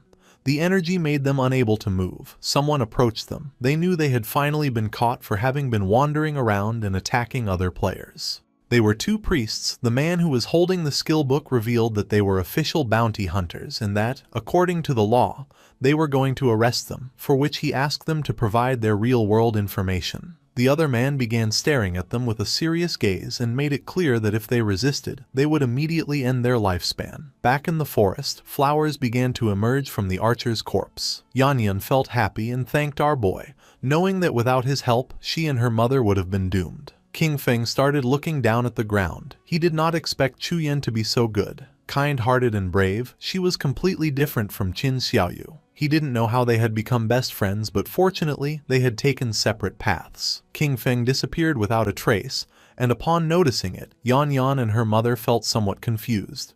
Yan picked up the lifespan orb and her eyes filled with confusion since she didn't know if it was her father's lifespan. The mother was somewhat confused since she didn't know where the others were. She asked her daughter how Shadow had suddenly disappeared. Yan said that she didn't know. The only thing she knew was that he was the #1 shadow boss in the world. Somewhere else in the forest, there was another group of players. They remembered that Captain and Yu had said that Shadow would arrive in a few minutes, but almost half an hour had already passed and they wondered what he was doing. With a curious expression, one of them asked the other if Shadow could defeat the bosses that were inside. The other player said he doubted it, since, after all, these bosses could revive. He found it incredible that he had dared to accept the mission, considering they were bosses that revived infinitely. Our boy, who was invisible, passed between them. King Feng began to move away from them. He was aware that the ancient god slate added 1 positive and 1 negative affix to equipment. With luck, these affixes could even alter class traits. Some had even seen the 7th player in the world ranking summon the ghost of an ancient god using 7 of these slates to destroy a legendary level boss. Sometimes, these bosses were invisible with extremely high stealth levels, so players passing nearby were eliminated without even knowing what had hit them. The group-type bosses created by the ancient god slate contained unique mechanics, and each possessed different skills. King Feng saw several monsters with eyes shining with malice standing. Sometimes, these bosses were invisible, with extremely high stealth levels, and players were eliminated without even realizing what had happened. Other times, the real boss was actually a summoner-type sorcerer, hidden somewhere nearby. In these cases, the boss that players faced simply respawned endlessly. According to current information, once killed, the bosses would revive, and each time, all of them would gain a stackable berserk attribute. Official sources said that killing even just one triggered resurrection and berserk state. But what if they were all killed at the same time? Would they still revive? It was something worth trying. King Feng decided first to equip the follower's pendant and use a devout follower to make a test. Our boy summoned a devout follower. It started to charge towards the bosses and attacked, taking more than 1400 points of HP from them. The eyes of one of the bosses began to shine with rage. It turned around and not long after, the body of the devout follower exploded. The bosses didn't even pay attention to the poor devout follower. King Feng's eyes widened with seriousness, realizing that all of them were level 10. They had no damage reflection and their stats were only about twice as strong as those of regular golden tier bosses. He used Shadow Ring Blade. A strange red energy began to spread throughout the area. Then, King Feng used the poison darts, which embedded themselves in the throats of the bosses. The corpses of the bosses began to disappear. Our boy felt somewhat confused upon seeing that they hadn't dropped loot. At that moment, the bosses began to merge into a much more powerful monster. It was gigantic. The boss began to charge toward King Feng. He went on alert, knowing that eliminating them simultaneously had been the right move and that now they had entered the next phase. Then, he noticed the symbols covering this giant boss's body. The boss attacked, but our guy dodged the attack. He immediately recognized the symbols on its body as ancient god script. By deciphering the individual words, disaster, sky, ancient, tuo, wu, god, sea, and reorganizing them, he translated them to reveal the true name of the boss, Uthos, the calamity ancient god. As little by little the boss was getting closer, King Feng became confused because he didn't know how to proceed. Then he wondered if he should attack different parts of the boss in order of the characters. After all, it wasn't for nothing that he had invested a great amount of personnel and resources studying ancient god script to overcome the ancient god ruins. King Feng slipped and attacked the symbol that the boss had on its leg, then attacked the symbol on the arm and then the one on the chest. Poison began to emerge from the body of the boss. It opened its mouth and began to roar in agony. Its body began to fall apart and fell into the water. Our boy became alert, not knowing what was happening. Then, coffins emerged from the water and the boss began to float and change shape. Its body began to mutate, and not long after, several monsters began to emerge from its body and roar. King Feng noticed that the embossed inscriptions on the coffins matched one by one with the monsters. Apparently, at this stage, he needed to kill them near their respective coffins. He could already see the ancient god's slate. This seemed like its final phase. The monsters began to charge toward our boy. He stood firm and his eyes began to shine with determination.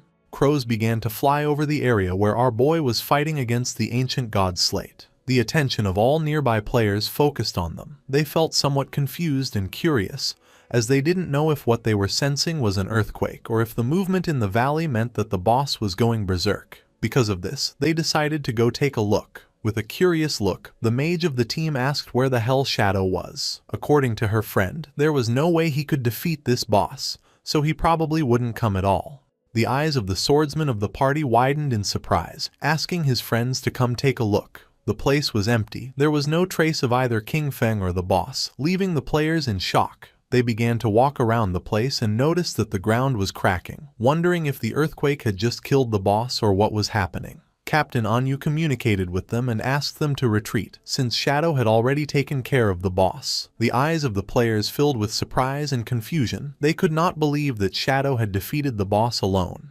The coffins were empty and the chains were broken. They remembered that just a moment ago they still doubted that Shadow could defeat those 7 bosses. Now, barely 10 minutes later, all of them had disappeared without them noticing the arrival of King Feng. They wondered how he had done it, especially because the bosses were supposed to respawn. It was then that they began to understand their leader's decisions. Meanwhile, under the moonlight was walking King Feng with a slate in his hand. According to him, this time's haul hadn't been bad at all. His eyes began to shine with joy. He had leveled up to level 14. Thanks to the 7 bosses and the use of Greedy Hand, he had gained a total of 294 evolution points. Most importantly, however, was that he had obtained this ancient god slate. Given its mechanics, the authorities wouldn't decipher it in less than a month, and the losses would be catastrophic. He spent 210 evolution points, leaving him with 115.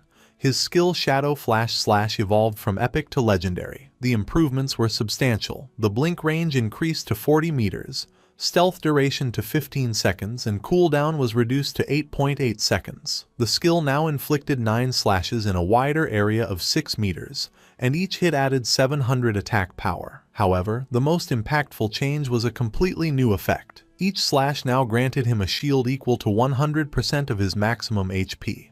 Stackable up to 9 times and lasting for 60 seconds. Our boy was confident and couldn't help but feel cheerful, since from now on, if the 9 slashes of Shadow Flash / hit, his effective HP would become 10 times greater. His margin for error had just skyrocketed. He turned invisible and began to walk through the area, knowing that, at his current leveling pace, he would reach level 15 in another 5 hours. Then, it would be time to head toward Magic City. Several hours later, our boy arrived at the ruins, where the women were still beating up Xiaoyu. They were willing to beat her to death. King Feng was somewhat surprised to see that they were still fighting. These women were quite ruthless. The white-haired woman began to stretch her arms to rest a little. She was exhausted and complained that her back and waist hurt. The friend was somewhat furious, as her hand was swollen from so much hitting, and she complained that her hands were practically smoking from the fight. They spat on Xiaoyu and decided that it was enough for today. This beating should serve as a lesson. Xiaoyu, whose body was full of bruises and wounds, began to sit up. She couldn't help but cry. According to her, everything was King Feng's fault. She had told him to cut ties and he had really ignored her, not understanding that when girls say something, they often mean the opposite. Using the magic staff, she stood up, Fortunately, she had signed a contract with the Knight's Sanctuary, so she wouldn't have to worry about her survival for the next 3 years. Although she had to give up 50% of her lifespan, she would still have some left for herself, ensuring that she would grow faster than Chuyan and the others. She used the skill Holy Healing, which allowed her to restore all of the target's life. She was certain that once she became stronger, she would make sure that all those who had looked down on her wouldn't get away with it so easily. Neither King Feng nor those crazy women were going to escape. To everyone's surprise, the spell began healing King Feng, who was invisible. Poor Xiao Yu fell to her knees on the ground, thinking that she had failed casting again and wondering, puzzled, where the healing had gone.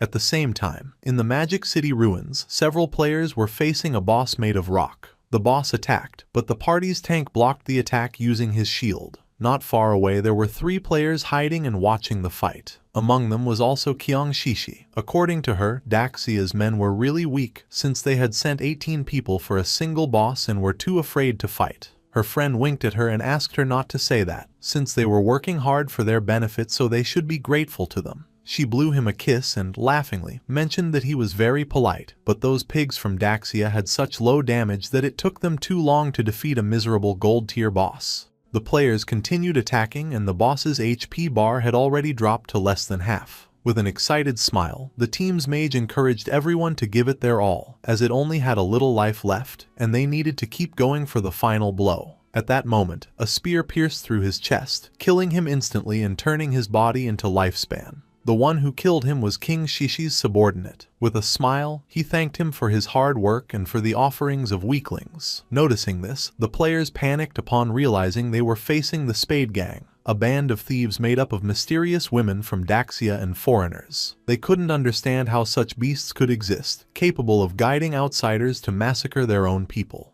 They began to charge at them, and the leader asked his men not to be afraid and to attack all together, since they were only a few people. Noticing that they were trying to resist, Qiang Shishi promised to massacre all the pigs of Daxia and warned them to prepare to die. Her subordinate drew his double hammers and used the skill called Thunderous Tremor, creating a small earthquake which caused the players to become trapped in the ground. She drew her daggers, moved like thunder, and in the blink of an eye, killed the players. She couldn't help but mock them. As for her, Daxia's men really were just a bunch of useless fools. Her eyes began to shine with malice, realizing that Daxia's authorities had already reported their information. However, this was useless, as in her view, all of Daxia was nothing more than a garbage dump full of filth. Her friend mentioned that they were just ordinary players, so there was no way they could compete against them, being backed by capital. While the corpses were transforming into lifespan orbs, she explained that although their true identities had not been exposed, for safety, they should leave Daxia as soon as possible and head to North America. She began looking at the ground and decided that then they would form a guild dedicated to hunting the Daxia pigs. The black man thought this was a good idea,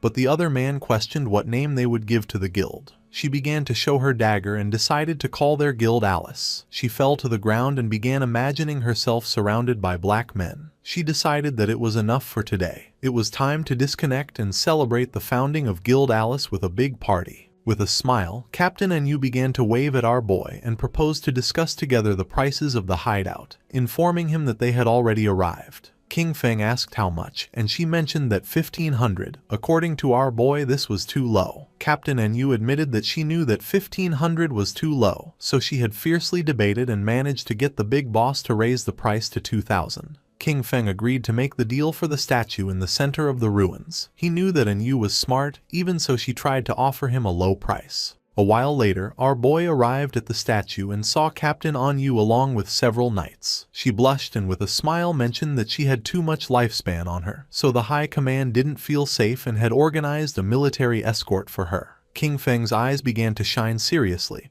He knew this was nothing, since the authorities still didn't know his true strength and those guys only knew 1 or 2 moves. King Feng handed over the key, and the system informed him that the transaction had been successful. He had lost the church sanctuary hideout key, and in exchange had gained 2,000 years of tradable lifespan. After making the deal, King Feng decided to leave, and Captain Enyu said goodbye to him. The knights were somewhat confused upon noticing that she was willing to pay 2,000 years of lifespan just for this. She clarified to them that they didn't understand. This was a hideout that could house hundreds, even thousands of people, and no one but Shadow would be generous enough to give it up. The timely gift of lifespan from MANHUA was perfect. This meant that he could fully equip himself before heading to Magic City. King Feng immediately invested the tradable lifespan he had obtained. He consumed 71.2 years to reach level 15. Then, he acquired a series of new skills, the Mythic Level 1, Blessed Liberation, for 161.7 years, the Legendary 1, Assassin's Instinct, for 71.12 years, and 3 Epic Level 1s, Shadow Ring Blade, Silent Concealment, and Darkest Hour, for 36.35, 23.71 and 34.65 years respectively. Finally, he spent 113.89 years on the item Mount Bell. Except for the equipment, everything else, skills and level, had been completely synchronized. His strength in the real world was now almost the same as in the game. The system alerted him that his hunger level had reached 90%. He hadn't eaten in a long time, so he decided to disconnect to take care of his hunger first. King Feng disconnected from the game and woke up in a cage at the Hoi Lun Hotel. The men noticed that our boy was awake. They drew their weapons, asking him to hand over the lifespan he carried or he would end up like the others in this motel. One of them mocked, celebrating that the apocalypse was great because it meant he could kill whoever he wanted. King Feng began to look at them with a penetrating gaze. Seeing this, one of the men furiously demanded that he hurry up and hand over his lifespan. The other man begged his boss to let him tear him apart.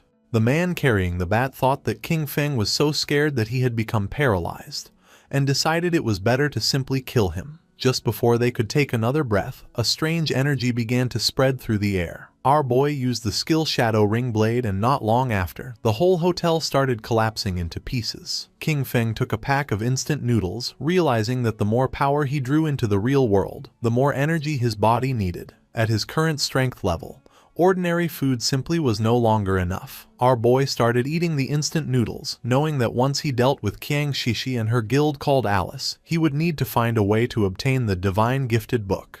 Riding on his wolf, King Feng set off. He knew that she was incredibly cunning, much harder to track than Song Fei. However, he could use the mission Kill King Feng that he had previously accepted as bait to lure her. Hungry, he headed toward Magic City, intending to find something to eat along the way. At the same time in Magic City, Qiang Shishi was throwing a big party. According to her, her men were amazing. She hugged the 2 black men and mentioned that for her, the feeling of falling asleep and entering the game after their epic and exciting battle was simply incredible. The men praised her, declaring that her skills were absolutely unmatched. Amid laughter, they called her a crazy hot chicken. One of her subordinates informed her that Shadow had just sent a message. Qin Feng was already dead. He told her to meet in Magic City in the real world. He would bring her Qin Feng's head and then collect the final payment. She knew that meeting with Shadow in real life was too risky. She mentioned that it wasn't necessary to meet in person and simply asked him to send a photo. Her subordinate explained that Shadow didn't use a phone because he was afraid of being tracked by the authorities. She couldn't help but smile upon noticing that Shadow was also hostile toward the authorities. Lately, their persecution had become more intense, and if they could take advantage of the opportunity to lure Shadow into Alice, the Daxia pigs would no longer be a threat. Because of this, she decided to stage a small play to test the waters and see which side Shadow was really on. She decided that she wanted to meet with Shadow first in the game, and sent him the coordinates. She went to the ruins and called Skywalker. She addressed him with affectionate words, asking if he was there and expressing that she missed him. Then, she asked him for a favor, mentioning that she needed his help with a living one. King Feng was sitting and meditating. He was using silent concealment, a skill that allowed him to enter stealth permanently while remaining completely motionless. Noticing that she wanted to meet in the game, King Feng thought that Qiang Shishi was really clever. These coordinates, Spectre Academy, were not far from him. He logged into the game and decided to see what kind of tricks she had up her sleeve. A few hours later, King Feng went to the Magic City ruins, Spectre Academy. King Feng, still using invisibility, got off his mount. At that moment, some government agents appeared in front of King Shishi. They announced that the authorities had located her Spade Gang, identified her as Spade A, and advised her to surrender immediately and stop resisting. Otherwise, they would be forced to take military action. With a smile, she asked Tian Xingjian to go back and tell his men from Daxia to remember this well. They were no longer the Spade Gang, now they were the Alice Guild. Showing off her melons, she made it clear that they, the Alice Guild, specialized in killing Xiaoguo's men. Tian Xingjian and his men couldn't help but blush. Furious, they cursed Spade, promising that Great Zia's officers would bring her to justice, calling her audacity shameless. With an expression full of excitement, she provoked the Daxia pigs to face her. She hinted that if they performed well in this show, she might become even bolder with them that night. King Feng was watching everything. Tian Xingjian clenched his fist upon noticing that she was as stubborn as ever and swore to arrest her. King Feng remembered that he was Chu Haonan, with the code name Tian Xingjian. He was a well-known informant who had provided intelligence to the Alice Guild, and who had only fallen in the 7th year since the start of the game. He found it interesting that Qiang Shishi and Qiu Haonan were conspiring so early. He understood that both had orchestrated all this to test him. If he intervened to help Qiang Shishi, he would become an enemy of the authorities. If he didn't, Qiang Shishi probably wouldn't meet Shadow in the real world. Our boy jumped and began descending from the sky. He used the skill Shadow Ring Blade and decided that this was the moment to show his sincerity. A strange red aura enveloped Tian Xingjian and his men, slowly taking away their HP. The system confirmed that he had slain Tian Xingjian and his men. Qiang Shishi and the others were somewhat confused. Once the corpses transformed into lifespan, King Feng appeared in front of them and introduced himself as Shadow. King Feng approached her and greeted her, introducing himself as Shadow. Qiang Shishi's eyes widened with love, and she couldn't help but feel excited and blush.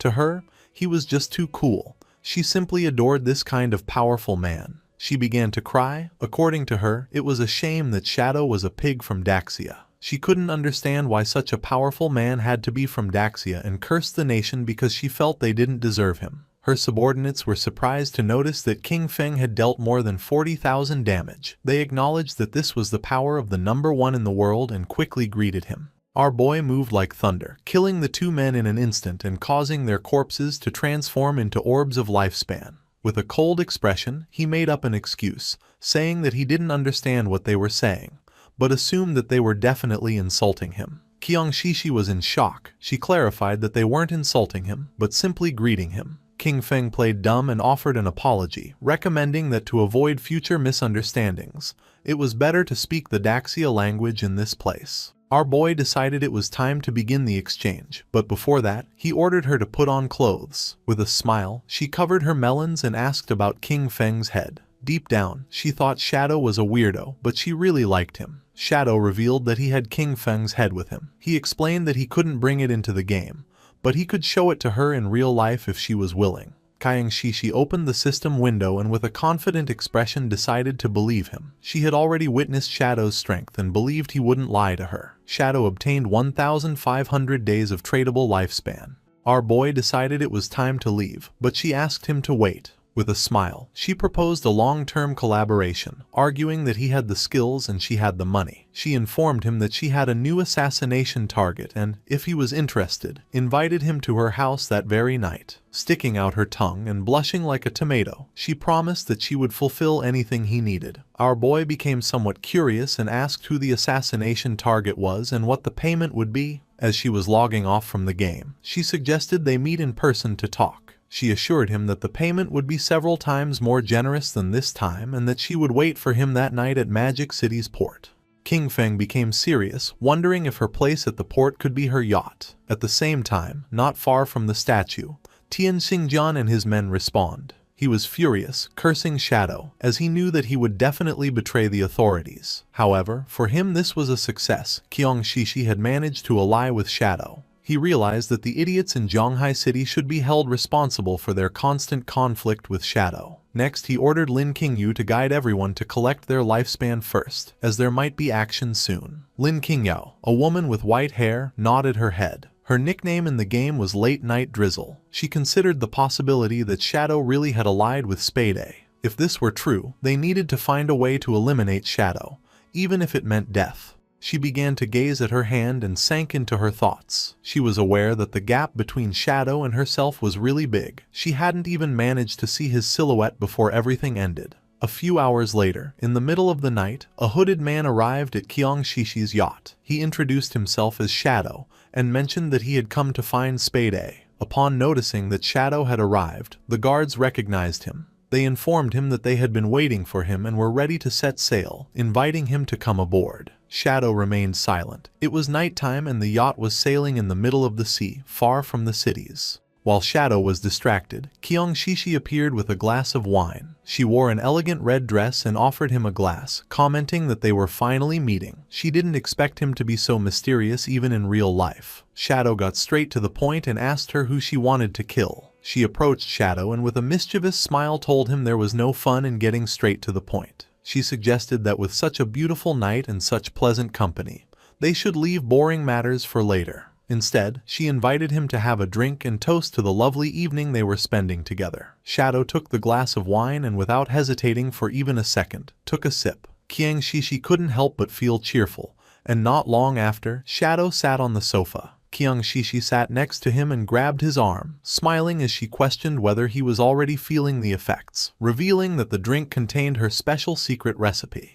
She began to get aroused and revealed that anyone who drank would obediently follow her orders. She thought with euphoria that, just as she had imagined, even Shadow was just a man after all. However, her excitement turned into astonishment upon witnessing such a powerful reaction. Drooling, she sat in front of Shadow and asked him not to be nervous, to relax and enjoy. She explained her plan. When they both reached the highest wave, she would lift her hood so she could clearly see his face, as she was sure he must be incredibly handsome. However, for now, she wanted to keep the mystery. She began having fun with Shadow, completely amazed that Daxia had such a magnificent man. This made her understand why he was Shadow. A burning heat overwhelmed her as she marveled at the incredible experience. Feeling how a scorching heat consumed her, she urged him to continue, shouting that she was ready and for him to come out until finally reaching climax. At that moment, something strange happened and green flames emerged from Shadow's body, burning Kyung Shishi. She went into shock, feeling a scorching heat as she wondered if this was fire. Someone appeared next to her and grabbed the protective crystal pendant that she wore around her neck. They did not expect her to have such a good item that had saved her life. It was the protective crystal pendant of gold tier, universal accessory, whose unique effect granted the wearer a shield layer of damage immunity every 300 seconds. It was none other than Qin Feng, with his body emitting a suffocating aura and a penetrating gaze. He began to stare at her. Kyung Shishi was in shock. She wondered why he was here, since she remembered that Shadow had killed him. Our boy decided to reveal the truth. There was only one reason: he was Shadow. She moved away from the supposed Shadow who was sitting on the couch, and her eyes widened in fear. The hooded man was none other than a devout follower that our boy had summoned so that it would pretend to be him. It was very happy since it had had a lot of fun with Kyung Shishi. The formerly arrogant Kyung Shishi now knelt before King Feng. Banging her head against the ground, she begged him to spare her life, admitting that she was wrong. She offered him all of her lifespan and pledged to be his slave, telling him he could do with her whatever he wanted. King Feng asked about the 5 foreigners who were with her. With her eyes full of tears, she began to bark like a little dog, asking her daddy if he would let her go in exchange for the information. Just before she could finish the sentence, King Feng broke her neck, and while she writhed in pain, he grabbed her phone, realizing that the 5 guys were not on the yacht. King Feng obtained 659 years of tradable lifespan. He wanted to catch them all at once, which was a shame. He decided that the first thing would be to use Kyung Shishi's phone to call the authorities. Not far from Kyung Shishi's luxurious yacht, police boats began speeding toward it. A large-scale murder case had been reported on the yacht, where one of the victims was the heiress of the president of Chien Group. According to the informant, the skills used by the killer closely matched those of Shadow from the game, making their identity almost certain. The investigation team was immediately dispatched to the crime scene. On the boats was also Tian Xingjian. He knew that Shadow lacked all law. He considered that such a gratuitous murder was a direct provocation against the laws of his country. Once on the boat, he would use search skills on the corpses, and as soon as Shadow's location was confirmed, they would open fire with full force to ensure that the target was eliminated. He would definitely avenge his Shishi. The police boats surrounded the yacht in a matter of seconds. They began to investigate Kyung Shishi's corpse. The preliminary autopsy showed that the cause of death was a fracture of the cervical spine. Unidentified DNA samples were found in her mouth, along with burn marks. Tian Xingjin cursed Shadow, for he not only killed, but also insulted the dead. He touched her corpse and used the skill called Last Words of the Deceased. By touching the body, the skill allowed him to obtain the location of the killer for 5 minutes. He, Tian Xingjian Qiu Haonan, swore that he would make sure that the culprit was brought to justice. His eyes widened in surprise. He went on alert, drew his pistol, and warned his men to be careful since Shadow was right there. He began to order an all-out attack towards 6 o'clock. Just before he could turn around, a powerful venom dart pierced his head, leaving the others in shock. His corpse fell next to Qiang Shishi's. Lin Qingyu did not lose her composure. With an expression full of determination, she summoned a group shield and began shooting, accusing Shadow of having killed the investigator, and asking him if with that he was trying to become an enemy of the authorities. King Feng asked them not to be nervous. He explained that the reason he had killed Ku Haonan was because he was a traitor who leaked official information to Qiang Shishi in exchange for benefits. As for the evidence, he indicated that it should be on his phone. They were free to investigate thoroughly. One of the police officers turned on Ku Haonan's phone and informed Captain Lin that, indeed, they had found communication records between Captain Q and Qiang Shishi on their phones. It was then revealed that Qian Shishi was the player known in the game as Black Ace. Captain Lin Qingyu did not believe it and decided to see it for herself. She grabbed the phone, but the officer panicked, asking her to wait a moment. She felt confused and wondered what this was that she wasn't allowed to see. Her eyes widened in surprise when she saw a photograph of Ku Haonan and Qiang Shishi kissing. She couldn't help but blush like a tomato when she opened the photo gallery and saw all the private photographs of Ku Haonan and Qiang Shishi. The police officer got nervous, saying that he had already warned her. She realized that Shadow's words were all true. She finally understood. The last time Shadow had killed them in the game, it had only been a show for Qiang Shishi to see. Shadow had gained Qiang Shishi's trust in order to later find her and take care of her in real life. Afterwards, he informed the authorities, luring and killing Ku Haonan. With one move, he had helped the officers solve 2 big problems. The police officer asked her why she kept staring at the photos so intently. She realized how terrifying Shadow was. She understood that, if he were hostile to the authorities, the consequences would be unimaginable. She remembered that just a few moments ago she had shot him. Although he probably wouldn't care or hold a grudge, she was worried that this could cause problems between him and the authorities. With a grateful expression, she thanked him for his help and apologized for having shot him earlier. Without hesitating for even a second, she shot herself in her own leg, causing the police officers to panic, but she asked them not to worry. With eyes full of tears, she told Shadow that she had returned the favor and asked him to please continue cooperating with the authorities. One of the police officers decided to help her stand up and told her there was no need to be so cautious. She mentioned that they didn't know Shadow's personality, and that, in any case, it was better to be safe than sorry. King Feng was using his invisibility skill and observing everything. He recognized Late Night Drizzle, whose real name was Lin Qingyu. She had shot herself to avoid becoming his enemy. This was what one would expect from the future leading figure of Magic City's official forces. At the same time, in the game, not far from the ruins, several monsters appeared. The player carrying the shield began fighting them and asked Xiao Yu to heal him. She raised her friendly staff and activated a healing skill, but she was so clumsy that she healed one of the monsters instead of her own ally. The monster bit the player, and he, in shock upon seeing that she had healed the wrong target again, called her as useless as always. Her skill began to heal the monster, while the other devoured her friend. Not long after, both were eliminated. Both respawned again, and with tears in her eyes, Xiao Yu wondered how it had happened since she hadn't seen anyone. She concluded it must have been Shadow and questioned whether the reason he always attacked her was because he had discovered that she wanted to avenge Brother Song Fei. He gave her a hard blow to the head, calling her an idiot and asking why Shadow would waste time attacking her. He explained that they had been annihilated by the Platinum Boss, Headless Assassin, Shero, and questioned whether she had even noticed the system notifications. Xiao Yu now had a bump on her head. With a furious expression, the man revealed that the boss had been provoked by her misdirected healing skill. Then he swore that if the guild leader assigned her to his group again, he would kill himself on the spot. At that moment, the boss descended near them, causing the man to panic. While a strange aura was emerging from its body, the man turned his back on Xiao Yu and began to flee from the place, realizing that the boss had followed them. Xiao Yu's eyes widened in fear, realizing this was not good. It was night and somewhere in the city there was a mansion. Someone threw a plate with fruits to the floor. It was a red-haired woman, who was on a call.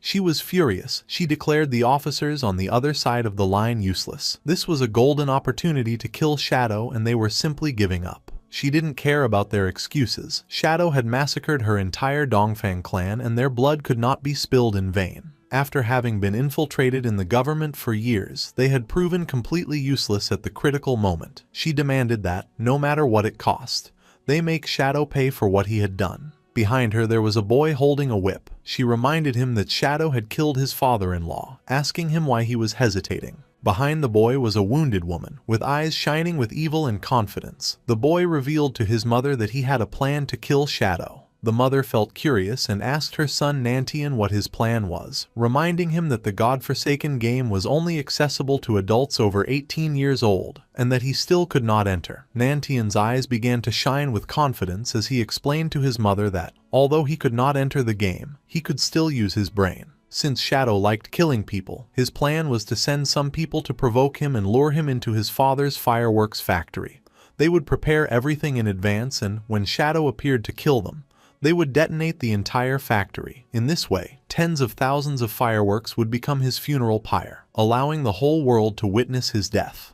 And even if the plan failed, there would be no way for Shadow to trace it back to them. A smile spread across the mother's face, realizing that they hadn't done a bad job creating him. Then, turning to Chu, she snapped that even her son was more useful than him. Chu did not object and mentioned that the matter should be kept secret. The official stance toward Shadow still focused on winning him over. And besides, his older and second brothers would not support them doing this. Upon hearing this, the mother hung up the call and decided she would take care of it herself. She approached her son, began observing the tied-up woman, and asked her son why he kept refusing to hand over his lifespan. Nantian apologized, started touching his cheek, and while blushing admitted that he had lost control for a moment and had accidentally killed her. At the same time in the godforsaken game, more precisely in the ruins of Magic City, the boss that had chased Xiao Yu and her friend attacked quickly, and just before they could escape from the place, it moved like thunder, cutting them into pieces, killing them instantly. Xiao Yu was in shock. She couldn't believe how fast this boss was. Not long after, their bodies transformed into orbs of lifespan.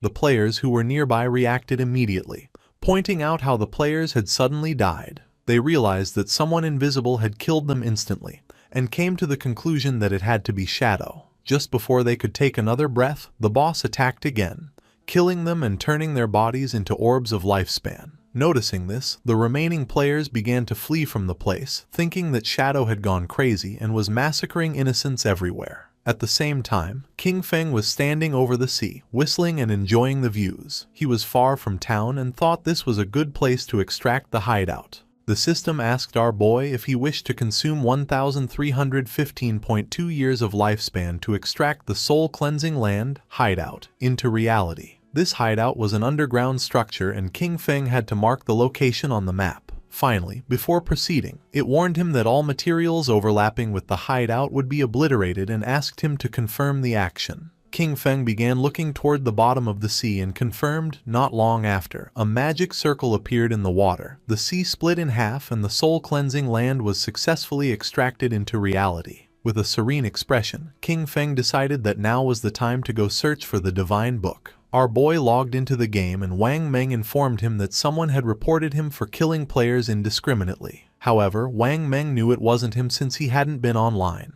Upon investigating, he discovered it was a platinum-tier boss attacking players named Headless Assassin Xiaoluo. Her stealth level was extremely high, no one could see her. Because of this, Wang Meng asked if he could take care of the situation. In the ruins of Magic City, the boss was massacring all the players in the area, leaving only lifespan orbs. Onquin, who was hiding behind the rubble, couldn't help but feel fear, wondering what kind of divine boss she was, since not even his level 3 anti-stealth could detect her. Last time, the Iron Saintess had been overshadowed by Shadow, and he was very upset. With a confident smile, he revealed that the only problem was that he couldn't see the boss.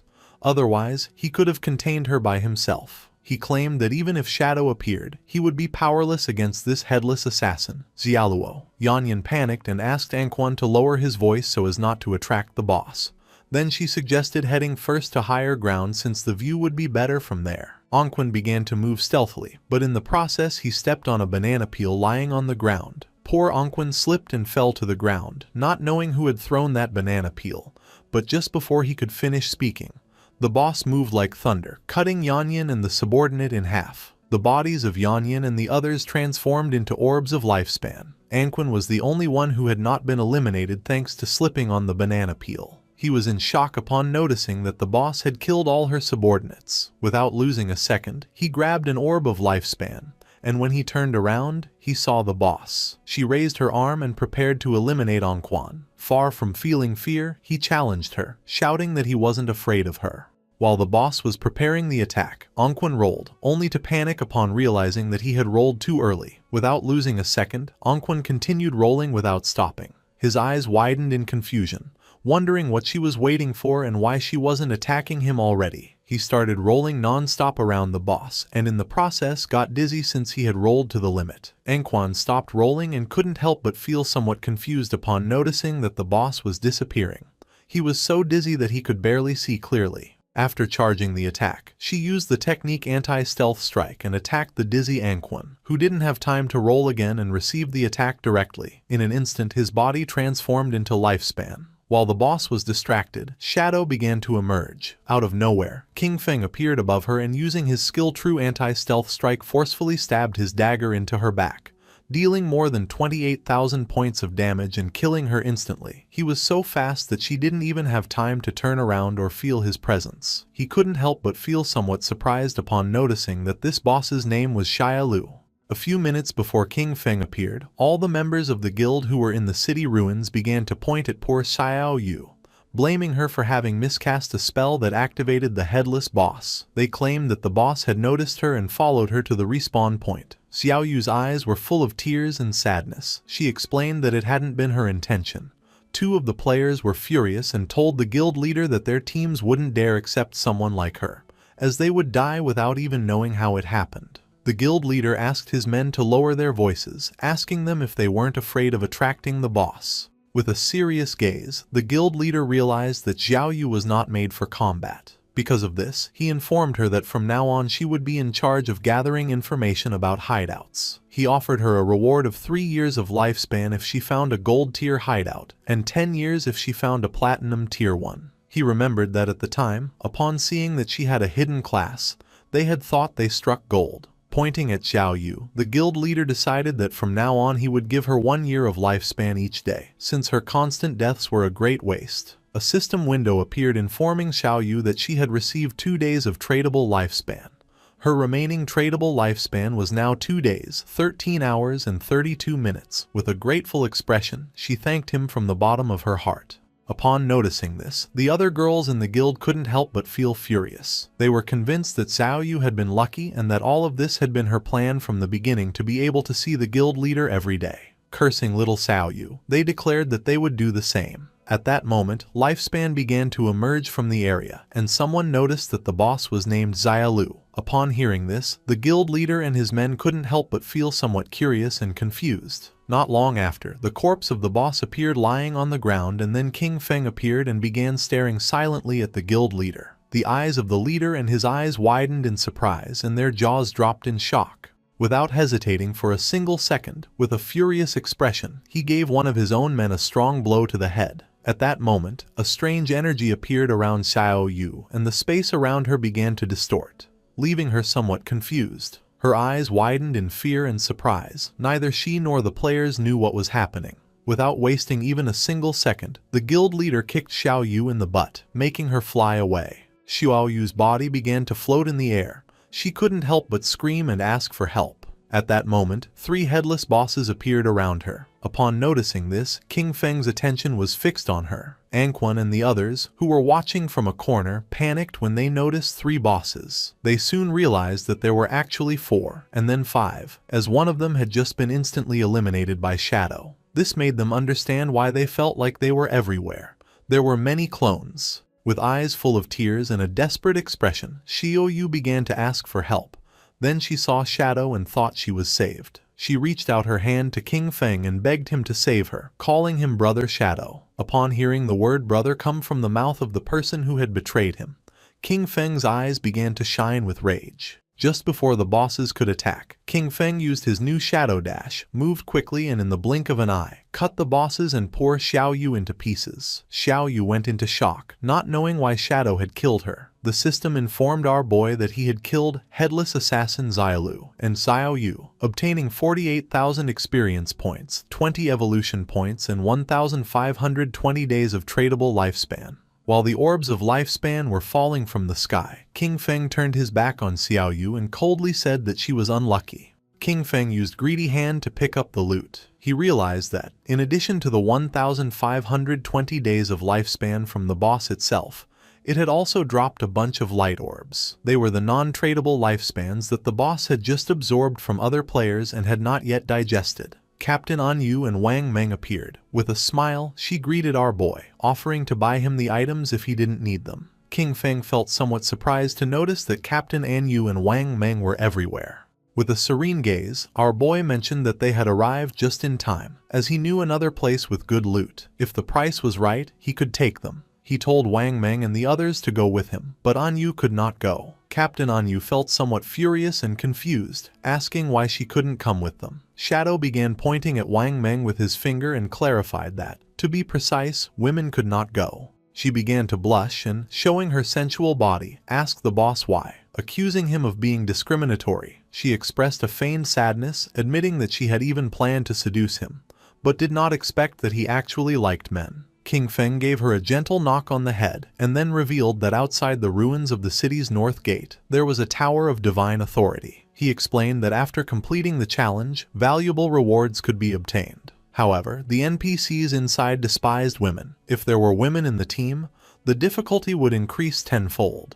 Little Black said goodbye to King Feng with a smile and wished him good luck, while her friend began to show a smile full of admiration. Furious, Captain An Yu turned her back on them, declaring that the NPCs were sexist and trash, and vowing that she would kill them as soon as she leveled up. Then, she told Xiao He that they should go explore the nearby mountain to kill some mobs and vent her frustration. King Feng asked Wang Meng and his men to follow him, and the system informed them that Shadow had sent a party invitation. Wang Meng's subordinate was nervous since it was the first time he teamed up with the great boss. However, Wang Meng scolded him for his nervousness, reminding him that this was an opportunity to learn from the great boss's movements. In an instant, King Feng had moved away from them. Noticing this, they panicked, as they didn't understand what was happening. Shadow seemed to walk slowly, but his speed was greater than theirs while running. They wondered how they were supposed to learn anything this way, concluding that his agility was too high. When examining his system inventory, King Feng noticed that more than 20 items had dropped, and 2 of them were usable by assassins. The first item was the Forest Bone Blade of Tier Emerald, an assassin weapon. It offered an attack power of 388,125 with armor penetration, and increased strength by 39 and agility by 48. The requirement to equip it was to be level 15. Its unique effect doubled movement speed for 5 seconds upon dealing damage, and while this effect was active, it granted a 30% evasion rate. King Feng unsheathed his new Forest Bone Blade, and his eyes widened with joy upon noticing that the attack power was almost 80% higher than the 216 points of the Plague Blade. Additionally, it added armor penetration, strength and agility. This weapon was not bad at all, definitely worth equipping. The second item was the skill Shadow Blade, of Platinum tier. It launched a Shadow Blade condensed from Dark Elements, inflicting Dark Element damage to a single target within a range of 20 meters, with an additional 600 points of Dark Elemental attack. Upon impact, it dispelled a random buff up to Platinum tier. Its cooldown was 12 seconds, reduced to 6.49, and required level 14. Our boy decided to evolve this skill and raise it to Legendary tier. Although the Dark Element damage to a single target was somewhat low, he considered that the effect of dispelling buffs was quite useful. The evolution consumed 56 evolution points, leaving him with 219 remaining. The skill Shadow Blade went through the Platinum, Emerald, Diamond and Epic tiers, until finally becoming Legendary. This increased its added Dark Elemental attack to 1,500 points and allowed it to dispel a random buff of up to Legendary level. Its cooldown was reduced to 7 seconds, 3.78 effective. Finally, the skill obtained a new Legendary effect. Hitting a weak point refunded 3 seconds of cooldown. Holding his newly upgraded blade, King Feng felt joyful. He realized that as long as he struck a weak point, this skill would return 3 seconds of the cooldown. For him, this meant that the effective cooldown would be only 0.78 seconds. Our boy came out of his thoughts, and when he turned around he saw that Wang Meng and his subordinate had disappeared from the place without a trace. At the same time, about 2 kilometers behind King Feng, Wang Meng's subordinates were gasping heavily and exhausted. They complained that Shadow moved too fast and no one could keep up with him, until one of them told their captain that he couldn't continue. Wang Meng grabbed one of them by the feet and started dragging them, asking them to stop talking nonsense. King Feng and the others arrived at the Tower of Divine Authority, which was located in the middle of a forest. It was so tall that you couldn't see the top from the ground. Our boy informed Wang Meng and his men that this was the place. Once inside, an NPC would present them with a challenge. He warned them that this NPC was really despicable, because the better their performance, the more expensive his items would become. With a serene expression, he advised them to only use 1% of their strength. He told them to do their best, since they only needed to defeat a gold-tier boss. When our boy turned around, he saw Wang Meng and his men lying on the ground and trembling from exhaustion. No one could keep up with King Feng.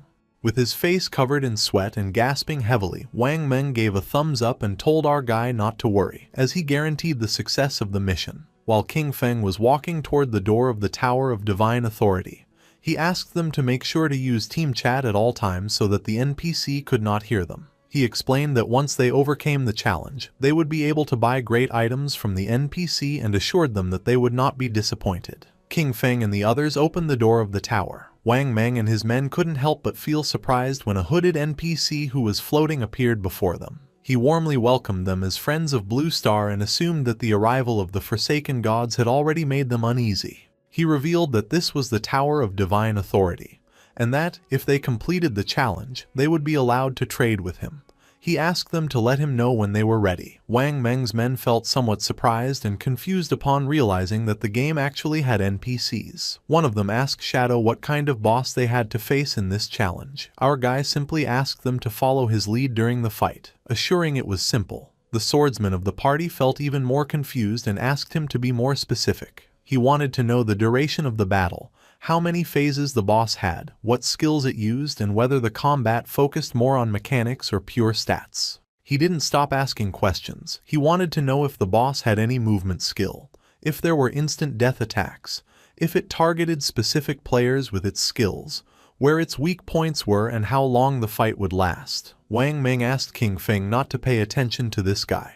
He explained that the boy was nicknamed Steady as an Old Dog, and that, after an accident during a mission in which 2 party members died, he was now super cautious no matter what he did. Without wasting more time, King Feng informed the NPC that they were ready to start. The swordsman panicked, informing that he still wasn't ready. The NPC lowered his head before them, announcing that it was time to start enjoying it. Not long after, a portal appeared and from it emerged a powerful boss, the gold-tier obsidian skull-splitting puppet of level 20. The swordsman's eyes widened in surprise and fear, realizing that this boss was level 20, while the highest level among them was only 11. Calm as always, King Feng assured that there was no problem and indicated to Wang Meng to go first. Following Shadow's order, Wang Meng unsheathed his shield and took his sword out of the inventory. Using his skill Shield Charge, Wang Meng launched himself headfirst at the boss, giving him a strong shield blow to the teeth. The boss became enraged and struck Wang Meng. Luckily he was fast and was able to block part of the attack thanks to his shield, but in the process his body was sent flying.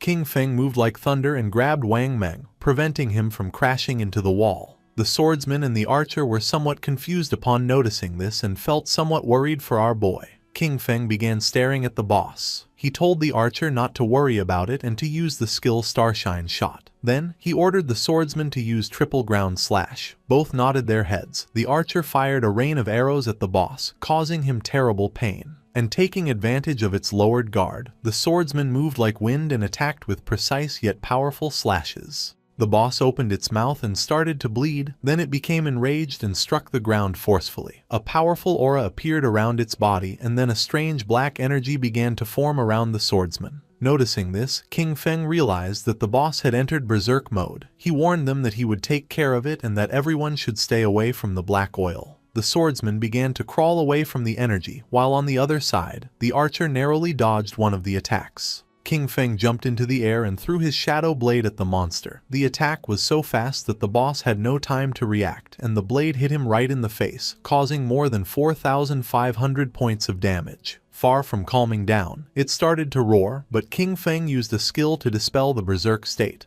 Wang Meng couldn't help but smile, commenting that the damage inflicted didn't match his status. It was as if the boss had taken off his gear. With an expression full of joy, the swordsman mentioned that Shadow was really good at acting, having stayed in the corner the whole time. The NPC must have thought he was a complete noob. The archer became somewhat curious and asked our boy how he had found out that the NPC's items were more expensive the stronger the players were. He was even more curious to know how King Feng had discovered this. King Feng began to ponder and then explained that the game held many secrets, with much information buried in the depths of the ruins. He told them they should often ask themselves if they had made an effort to explore and if their knowledge base had grown. The archer and the swordsman remained silent, not knowing what to say. While they were distracted, the boss opened its mouth and began to charge a fireball. As little by little the fireball summoned by the boss became more powerful and large, King Feng warned them that the boss was about to spin clockwise and spit fire. He ordered them to make sure to dodge it, explaining that the black oil on the ground, combined with flames, could burn them to death in just 3 seconds. Wang Meng and the others began to disperse, and then Wang Meng warned Old Dog that he was running in the wrong direction. King Feng did not take long to realize that it was too late to dodge, so he ordered Wang Meng to activate invincibility and block the attack for him. Wang Meng obeyed and blocked the attack using his shield. King Feng congratulated him and ordered them that, once the flames subsided, they should use their highest damage skills and attack with everything. The archer unleashed a rain of arrows. The swordsman jumped and prepared to attack, with Wang Meng closely following to block any attack from the boss. The combined attack worked, and just before the boss could take another breath, Wang Meng and the others dealt more than 25,000 points of damage, killing it instantly. The system congratulated them for having defeated the level 20 Obsidian Skull Splitter Golem. Wang Meng and the others felt somewhat relieved and happy. King Feng did not lower his guard, remembering that the complicated part of this boss was that, once its HP fell below 70%, it entered a berserk state. While the effect dissipated, its strength was approximately the same as that of a silver-tier boss. The NPC reappeared in the sky and congratulated them, informing them that they were the first players from Blue Star to overcome his trial. While the items were materializing, the NPC began to laugh, revealing that now, as long as they offered their lifespan, they could trade with him for the divine gifted tome. The NPC used his powers and his name appeared above his head. He was called Vickley. Upon noticing this, the swordsman couldn't help but feel somewhat surprised, as the man actually had 6 fingers. The eyes of the NPC began to shine and his gaze fixed on the swordsman. Without wasting another second, he summoned a thunderbolt which descended upon the swordsman, causing him more than 99,000 points of damage and killing him instantly. His body transformed into orbs of lifespan and Wang Meng panicked, not understanding why the NPC had suddenly attacked him. Calm as always, King Feng mentioned that the taboo established by this NPC was related to his fingers. He clarified that NPCs and players could not attack each other unless the player first broke the taboo set by the NPC. Because of this, as long as they didn't mention his fingers again, they would be safe. A question came to Wang Meng's mind. He didn't know if King Feng could defeat this NPC. Our boy revealed that for now he couldn't. The system revealed the reality about these NPCs. They were powerful beings from other timelines who had obtained divinity. Bound by ancient and eternal rules, they arrived at Blue Star disguised as NPCs to collect the lifespan of players. With an arrogant expression, Vickley asked them to choose the divine skill book they needed, exchange their lifespan for it and get lost. Upon seeing the skills books, Wang Meng went into shock. He discovered that it was possible to spend lifespan to create daily necessities in reality, like all kinds of food, water, and drinks. He understood that with these divine books, even if a disaster occurred, they would be completely supplied. As expected from King Feng, he had really led them to obtain something good. Wang Meng and the archer were surprised. They were certain that King Feng never let them down. Their astonishment grew even more when the archer discovered the existence of the divine book, Mechanical Maid, and instantly wanted to buy it. King Feng spent 9,000 days of tradable lifespan and, in return, obtained the complete set of the 9 Zhonghai City divine books. These divine books would meet his daily needs, but there was also another reason. The Tower of Divine Authority offered an achievement that granted reputation rewards, and he was determined to claim it. King Feng informed the NPC that he wanted to challenge the highest difficulty alone. Vickley felt somewhat confused and made it clear that, with the performance he had just shown, King Feng wouldn't be able to finish even the first level, yet still dared to dream of challenging the highest difficulty. King Feng felt curious and decided to ask what exactly was involved in the highest difficulty. Vickley revealed that the difficulty was divided into 5 levels, with the 5th being the highest. The boss was still the Obsidian Skullbreaker Golem of Golden Grade, but its attack, health, defense, and cooldown speed were increased by 500%. The jaws of Wang Meng and the archer dropped in shock, a 500% increase. It had already taken them great effort to dodge its skills, so they doubted that Shadow could manage it. Moreover, with 5 times more health and defense, they wondered how long it would take to defeat it, knowing there was no room for a single mistake during combat. Vickley began staring at King Feng. He warned him that if he died during the challenge, the lifespan he dropped would belong to him, and asked if he was sure he wanted to accept it. King Feng ignored the warnings and nodded his head, making clear that he wanted to accept it. Vickley began to summon a ball of magic, gladly accepting what he considered a gift. For Vickley, the players from Blue Star had already become too arrogant so early in the game.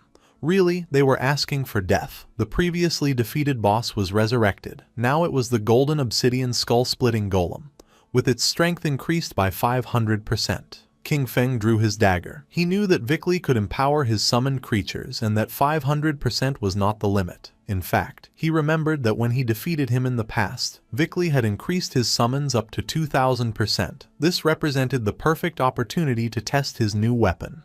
King Feng shot a poisonous dart at the boss, which activated the effect of Black Flame's gift, reducing the target's defense and all its elemental resistances by 7%. Then, the special effect of the Emerald Bone Blade was activated, increasing our boy's speed by 100% for 5 seconds. The boss launched flames, and just before they could get close, King Feng disappeared without a trace. While it was distracted trying to understand what had just happened, King Feng appeared behind it, landed on its head and stabbed his dagger into its skull, activating the special effect of Emerald Bone Feather. The powerful monster began to roar in agony. King Feng disappeared again, and his speed increased by 100% for 5 seconds. Upon witnessing King Feng's incredible speed, Wang Meng and the archer were in shock. At first they believed he had become invisible again, thinking that the cooldown of his skill was too short. Soon they understood that it was not any skill. Shadow's speed was so extreme that it created the illusion of simply vanishing. King Feng decided to use Blessed Liberation, which would make his next attack cause the Throat Slash effect. Using Shadow Dash, our boy moved like thunder, causing more than 100,000 points of damage to the boss. The attack activated Black Flame's gift, which reduced its defense and all its elemental resistances by 64%. Despite having used his most powerful skills, the monster's HP had barely dropped. King Feng was happy because he knew this was due to the buff granted by the ancient god's stone tablet. Without this item increasing the stacking limit of Black Flame's gift, each hit from Shadow Dash would have only inflicted, at most, about 18,000 points of damage. Wang Meng was in shock upon noticing that a single strike had taken away a third of the boss's health and wondered what skill King Feng had used. It was the first time that the archer clearly saw King Feng's attack. It seemed like an instant shadow slash to him, but the version he knew of this skill only had 3 strikes. Meanwhile, Vickley was watching the battle in silence, wondering how someone could be so strong if the game in Blue Star had just begun and what level of talent he possessed. The eyes of our boy were shining with joy. It was time to activate Throat Slash, a skill that inflicted 200% of the damage of the last attack per second. Blood began to emerge from the boss's body. It began to roar in agony as its HP bar dropped. In a matter of seconds, the monster lost its life and its body transformed into orbs of lifespan. The system congratulated our boy for completing the achievement, Challenge of the 5th level difficulty of the Divine Authority Tower, granting him a total of 15 reputation points for surpassing all levels. Additionally, for being the first time in the world that someone cleared the tower solo, he received an extra 75 reputation points. Finally, an official global announcement echoed. Player Qin Feng had cleared the maximum difficulty challenge of the Divine Authority Tower for the first time in history. Far from being surprised, the players were confused. They didn't know what the Divine Authority Tower was, since in the ruins of the cities where they were, they had never seen a building resembling a tower. Once again, they realized that Shadow was ahead of everyone. Vickley was upset. For him, this was a scam. He cursed the cunning of the people from Blue Star, regretting not having charged 10,000 or even 100,000 days of lifespan for each Divine Authority book. Vickley summoned a powerful and bright ball of magic and shouted at them to get out. He never wanted to see them again. Wang Meng and the archer covered their eyes to avoid going blind, as they believed they were lost and that the NPC was about to unleash a powerful attack. Vickley's attack descended upon them. While Wang Meng and the archer were covering their heads, our boy stood still, calm as always. King Feng and the others were teleported outside of the tower. Both felt somewhat confused since they didn't know what had happened. They immediately panicked, only to realize that they hadn't died. They had simply been teleported out of the Tower of Divine Authority. King Feng reminded them that they had no reason to worry, since, as he had told them, the NPCs could not attack them. Now that he had gotten what they wanted, King Feng decided it was time to finish and mentioned that he was going to log off to eat. Wang Meng thanked King Feng for having guided them and asked him to take them with him if another opportunity like this came up. Our boy nodded and the archer said goodbye to him. King Feng woke up in reality, in his hideout. The system extracted the 9 divine gift books, a process that consumed 90 days of his tradable lifespan. Our boy decided to consume 106 years of lifespan to buy luxury furniture, daily necessities, cooking ingredients, and a multi-purpose mechanical maid. A maid with dog ears appeared in front of him. After introducing herself, she informed him that she could help take care of everything in the house and that she was there to serve him in anything he needed. Lying down on the luxury sofa, our boy gave the order to immediately begin a complete cleaning of the hideout. The maid began to clean the floor and decided that afterwards she would prepare a sumptuous feast. At the same time, in the real world, more precisely in Jianghai City, the authorities were investigating several murder cases. The officer who was investigating the case informed his superior that this was the 3rd female corpse discovered in the week. Just like the 2 previous victims, all her limbs had been severed and her eyes extracted, which made it very likely that the killer was the same person. The superior asked if investigators had found any clues. The officer reported that the killer knew well about investigators. The timing of abandoning bodies was just outside of their skill's effective duration. Upon hearing this, the superior gave them the order to ask NU how much time was left for the researchers' professional advancement. They could not delay any longer. They had to catch this killer. The police officer who was next to him nodded his head. The officer asked them to wait a moment, and the superior asked if he had found anything. His eyes began to shine with seriousness when he realized that Shadow's connection and disconnection times matched exactly with the moments of the girls' deaths. The superior began to ponder, since the simple coincidence of schedules was not enough to prove anything. The officer mentioned that, despite this, he believed they could start the investigation from this angle. He added that there were already rumors pointing at Shadow as the killer, and that authorities were covering it up out of fear of his power. The superior waved his hand. He reminded Xiaoma that, even though Shadow had embarrassed him in front of NU, he could not allow his personal feelings to interfere with the work. He assured him that the technology department would support him 24/7 to solve the case as soon as possible and bring justice to the victims. That said, the superior began talking with another police officer. Meanwhile, Xiaoma started to gaze at the ground and his eyes filled with rage. King Feng logged into the game and began contemplating the castle in silence, which was located in the ruins of Demon City. He remembered that this place was the Academy of Evil Spirits, a platinum-tier hideout. Although it wasn't very hidden, it was said that its protective barrier was the strongest in all Huaxia. The system informed him that he had consumed 2.74 years of tradable lifespan to create the guild Shadow. His plan was simple: take over this hideout and register it under the name of the guild in order to obtain a sanctuary in the Magic City ruins. King Feng jumped. The sanctuaries could teleport between each other, which would make traveling back and forth between Magic City and Jianghai much easier from now on. Using invisibility, King Feng entered the hideout and began walking through the place silently. Several minutes later, he realized that, despite having reached the 3rd underground level, the deepest one, he had not encountered a single monster. This indicated to him that someone, or perhaps a group of rather strong people, had already been there. At that moment, someone shouted that she had nowhere left to run. King Feng became curious, and when he peeked around the corner, he saw several men surrounding a woman. With eyes full of fear, she asked them not to come any closer.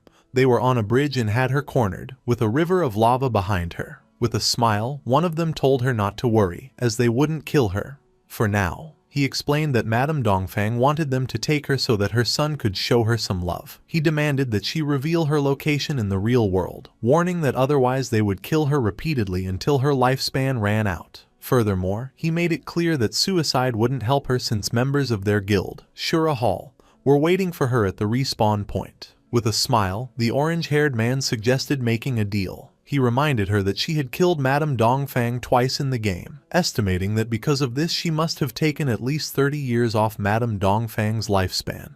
The woman remained silent, lost in her thoughts. He advised her to give them those 30 years of lifespan and then play with the three of them for a while, promising that in return they would let her go. With eyes full of tears from fear, she asked what exactly it was that they wanted to do. They began to smile, and then one of them pulled down his pants, causing the poor woman to panic. With a mischievous smile, the man with orange hair revealed that this was how they played.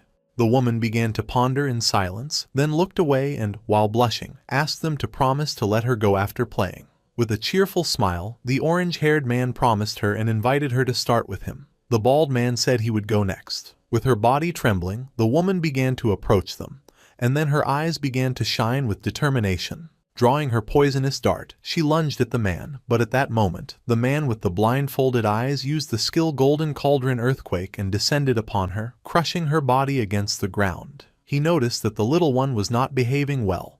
The only thing she could do was close her eyes as the orange-haired man approached. Showing his tongue, he warned her it was her last chance and ordered her to open her mouth. Then, a confident smile spread across the woman's face. Using a powerful skill, she cut both the bald man and the orange-haired one in half, causing the man with blindfolded eyes to feel somewhat confused. His eyes widened in confusion. He didn't know what was happening. Just before he could take another breath, the strip of paper summoned by the woman wrapped around his neck.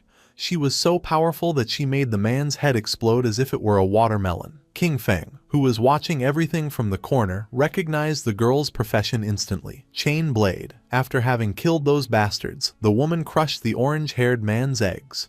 Their bodies turned into orbs of lifespan. With an expression full of hatred, she mocked them, and then our boy realized that she possessed the blade of the underworld. With a gaze full of determination, she swore that she would definitely kill Dongfang Ming.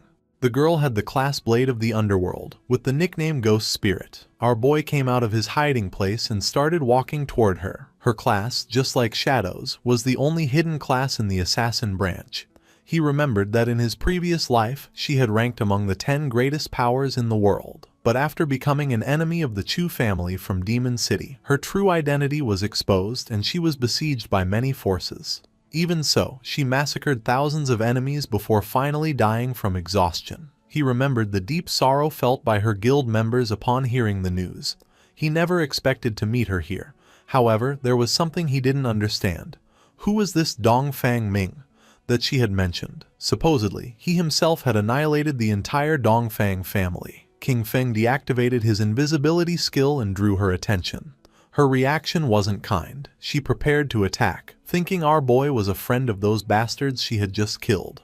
King Feng denied knowing those guys. She got tired and lunged at him, asking him to prepare to die. As always, King Feng remained calm. With a furious expression, Ghost Spirit used her skill Underworld Chain Blade. In the blink of an eye, the strip of paper began wrapping around King Feng's body. But just then, King Feng turned into shadow and disappeared without a trace, leaving Ghost Spirit somewhat confused. Our boy appeared behind her and decided to play along. Upon hearing this, her eyes widened in surprise and fear. Knowing she was in danger, she jumped away from him. She used shadow stealth and her body turned into shadow, disappearing without a trace. King Feng was somewhat surprised to notice that she had become invisible. He also decided to use shadow stealth and also disappeared from the place. Several minutes passed and nothing happened. Noticing this, Ghost Spirit was somewhat confused. She couldn't see him. Even though her class, Blade of the Underworld, had a built-in level 4 anti-stealth, it was impossible for her to detect him. This led her to wonder if this guy could be Shadow. Not long after, King Feng deactivated his shadow stealth and appeared stealthily behind her, catching her attention. Upon hearing Shadow's voice, she panicked, noticing that he could still see her despite her level 4 stealth. She decided it was time to get serious and used her most powerful skill called Evil Ghost Soul Chase. The paper strip began to glow and a small pink flame appeared above King Feng's head, activating Shadow Stealth again. King Feng did not lower his guard and retreated. But to his surprise, the blade began to follow him, leaving him somewhat confused. Upon observing closely, he realized that this locking blade could pinpoint his location. Ghost Spirit's eyes were shining with determination. Although her eyes could not see, her weapon could. No one who was targeted by the evil Ghost Soul Chase could escape. Qing Feng tried to flee, but it was in vain since the blade kept following him. He realized that this class could ignore stealth levels. She was truly someone out of the ordinary. Qing Feng was cunning and began moving in circles around Ghost Spirit, and by the time she noticed his plan, it was already too late. She decided not to give up so easily, and when she tried to catch Qing Feng, the strip of paper wrapped around her body, leaving her immobilized. Grabbing the strip of paper, Qing Feng lifted it and clarified to her that he was Shadow, not someone sent by Dongfang Ming, assuring her that if he had wanted to kill her, she would already be dead. With no other option, Ghost Spirit decided to believe our boy, asking him to let her down. Qing Feng got straight to the point and asked if the Dongfang Yue she mentioned was from the Dongfang family of Jianghai City. Even while hanging upside down, she nodded, clarifying that however, she had married into the Chu family, so her relationship with the Dongfang family was no longer as close. Our boy understood that a fish had escaped from the net. Apparently, Dongfang Yue was not present when he annihilated the Dongfang family. Ghost Spirit's eyes widened in surprise upon realizing that it was he who had annihilated the Dongfang family. She felt excited and joyful, as this meant that Dongfang Yue and Shadow were also enemies. She asked him to put her down immediately, declaring that the enemy of her enemy is her friend and that they could cooperate. Qing Feng released the strip of paper, causing her to fall to the ground. He decided that cooperation could wait. First, he asked why she wanted to kill Dongfang Yue. Ghost Spirit clenched her teeth tightly and revealed that she wanted to avenge the murder of her family. She decided to tell the dark and sad story. Before the arrival of the God-forsaken game, Dongfang Yue had killed her mother in a traffic accident while driving drunk. However, she got away with it because the Chu family found someone else to take the blame for her. Her father, unable to accept it, found evidence to convict Dongfang Ming.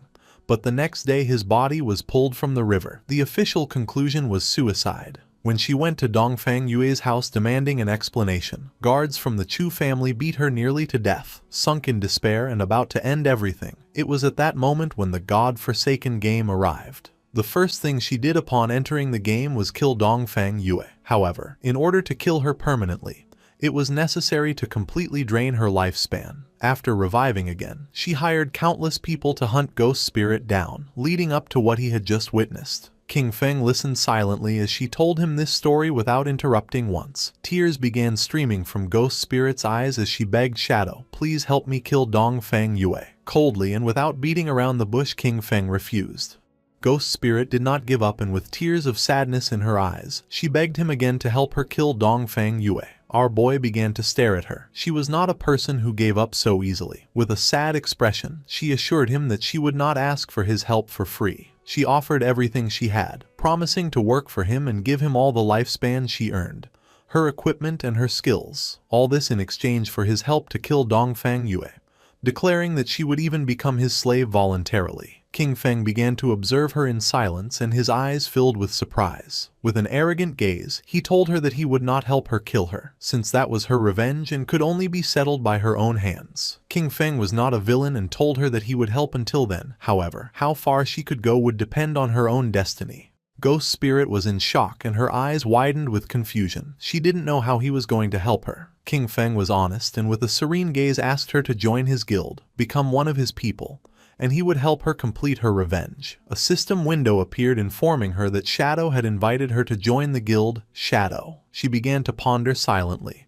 and then her eyes started to shine with joy upon realizing that the guild of Shadow consisted only of him, wondering if joining was all she had to do. Without wasting any more time, she agreed to join our boy's guild, and a system window confirmed her decision. Qing Feng accepted the friend request from Ghost Spirit. He felt happy to know that she had accepted, and told her that now she only needed to do one thing: class advancement. Our boy turned his back on her and told her that she would have to find out for herself what class advancement was and how to do it, and that she should come find him when she had achieved it. The eyes of Ghost Spirit, who was kneeling on the ground, began to shine with determination. Qing Feng made it clear that if she couldn't even accomplish this, then she should give up on her revenge. Using his skill Shadow Stealth, Qing Feng left the place. He recognized that the potential of the class blade of the underworld was unlimited and that, with just a little guidance, she could definitely advance much further in the future. He arrived at the depths of the Evil Spirit Academy. In front of him was a level 15 boss, a woman with several spiritual heads, the aberrant witch, Stana, of platinum grade. Upon close observation, it didn't take him long to realize that she was the guardian of the Evil Spirit Academy. In the blink of an eye, King Feng jumped and used his skill, Dark Knight Ringblade, against the boss, causing 26,000 points of damage and activating Weak Point Strike. He descended to the ground, remembering that in the first phase, only one of the 4 heads of the boss would activate and she was immune to physical damage. Because of this, he could only use his elemental skills, which inflicted slightly less damage. He summoned his Shadow Blade and his eyes began to shine with confidence, as he had the Pale White Bone Blade, which increased his movement speed, and his skill, Shadow Blade, also reset its cooldown when hitting a target. King Feng began to summon hundreds of Shadow Blades, and then attacked the boss, causing them to pierce one of her spiritual heads, dealing more than 200,000 points of damage. This turned him into a mobile Gatling gun of fire attacks. Not long after, her golden head exploded into pieces. Shadow did not lose his composure, remembering that in the second phase, 3 heads would activate simultaneously. Her eyes began to shine with rage, and her gaze fixed on our boy. Not long after, the heads started firing bursts of energy from their eyes, while she danced, unleashing indiscriminate attacks around her. But for King Feng it wasn't complicated. Without much effort he dodged the attacks and then stabbed his shadow blades into the boss's head, dealing more than 200,000 points of damage. While she writhed in pain, King Feng descended to the ground and turned his back on her, ending the show. He threw his last shadow blade, causing the boss's body to explode, creating a great explosion. The system notified that he had killed Aberrant Witch Dostana, gaining 50,000 EXP and obtaining the Evil Spirit Academy's hideout key of Platinum tier. His eyes widened in surprise when the system revealed that he could now advance his class. King Feng decided to advance his class and a shadow began to surround his body. His class shadow advanced from Tier 1 to Tier 2, and with this, his attribute bonuses increased. Strength from 9 to 27, Constitution from 9 to 27, Agility from 24 to 72, and Spirit from 15 to 45. This class advancement tripled the bonuses of his attributes, resulting in a massive increase in his Strength, Constitution, Agility, and Spirit. As a result, all of his combat stats, including attack power, defenses, and resistances, were noticeably improved. His non-tradable lifespan exceeded 4,510 years, while his tradable lifespan was over 566 years. He also obtained his 4th class passive, which allowed him to attack without breaking stealth status and still apply the stealth break attack bonus. Our boy's attention fixed on the golden key and his eyes began to shine. The attribute bonus of the class had tripled and attacking no longer broke stealth. The Tier 2 shadow was something that completely changed the rules of the game. Several minutes later, outside the Evil Spirit Academy, someone returned and Ghost Spirit panicked upon noticing that they dared to come back. They were the same men she had eliminated before. Now there weren't just 3. They had brought all the members of their guild. With a smile, the bald man mentioned that last time he was careless because he didn't know she had a chain blade. With a confident gaze, the orange-haired man revealed that this time he had called everyone from his guild, the Shura Palace, to see where she could run now. The bald man lunged at her, ready to attack, making it clear that he wouldn't be as soft as last time. Ghost Spirit panicked, knowing this wasn't good. Using his skill Earth Slash, the bald man descended to the ground and tried to attack using his axe, but luckily she reacted in time and dodged the attack. With a confident gaze, she used Shadow Stealth, but right at that moment someone threw a flash grenade which exploded in front of her, creating an intense and blinding flash, forcing her to stop using the skill and cover her eyes. Taking advantage of the moment, the bald man gave her a kick. Stepping on her head, with an arrogant smile, he made it clear that he was going to give her a real lesson. Ghost Spirit was not going to give up. She took out a small green vial, but just before she could use it, the orange-haired man stepped on her hand and caught it. Upon observing closely, he noticed that it was suicide poison. Its effect consisted of losing half of the lifespan and returning to the respawn point. The man was amused that she had such a fierce personality. He began to show his tongue and couldn't help but feel excited, since he liked her personality too much. Ghost Spirit's eyes widened in fear. Then he began to lick her cheek. The man's eyes widened in surprise when a system window appeared, informing him that the Grade Platinum Sanctuary, the Evil Spirit Academy, now belonged to the guild, Shadow. The barrier was active and all personnel who did not belong to this guild would be treated as intruders. The system began eliminating the intruders from the place, causing a powerful thunderbolt to strike the men, In the blink of an eye, their bodies turned into orbs of lifespan. Her eyes widened in surprise upon realizing that the Evil Spirit Academy was a sanctuary and that it now belonged to her guild. This meant that, within minutes, Shadow had killed the Guardian and obtained the key. King Feng also obtained the Jade Tier Aberrant Witch's Ring. This ring, usable by all classes from level 14, increased all attributes by 22 and cooldown speed by 30%. Its unique effect increased the area of effect of skills by 25% and area damage by 10%. As if that weren't enough, he also got the Platinum Grade Virulent Poison Trap.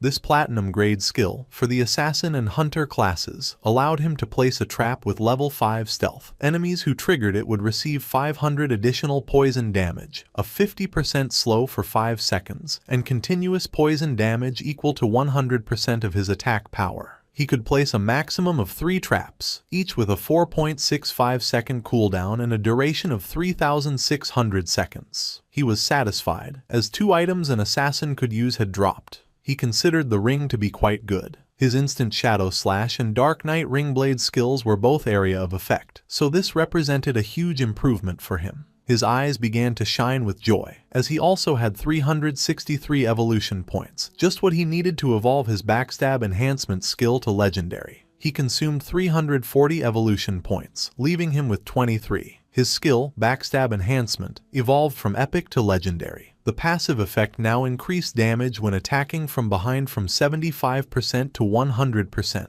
Furthermore, the Legendary effect made it so that while in stealth, all his damage was considered a backstab attack. King Feng was pleased as the combination of the constant backstab damage bonus and the permanent stealth from his advanced class massively improved both his damage output and survivability. Just then, Little Black contacted our boy, informing him that she had found other ruins and asking if he wanted to go take a look. When King Feng asked where she was, she replied that she was in the Zhonghai City ruins. She explained that on the stones around the temple entrance, there were murals very similar to those in the ruins of the beginner's village. Shadow became a bit confused, asking why they hadn't explored it themselves. With the progress they had made, they should already be able to face a platinum grade boss. She was honest, admitting that they had wanted to, but after clearing all the enemies to the end, a teleportation orb appeared. When they touched it, nothing happened. A system message indicated that only a fated person could enter, so she wondered if her boss might be that person. King Feng decided to go take a look. He told her to wait for him and to prepare her lifespan, as he would bring her the new equipment he had obtained.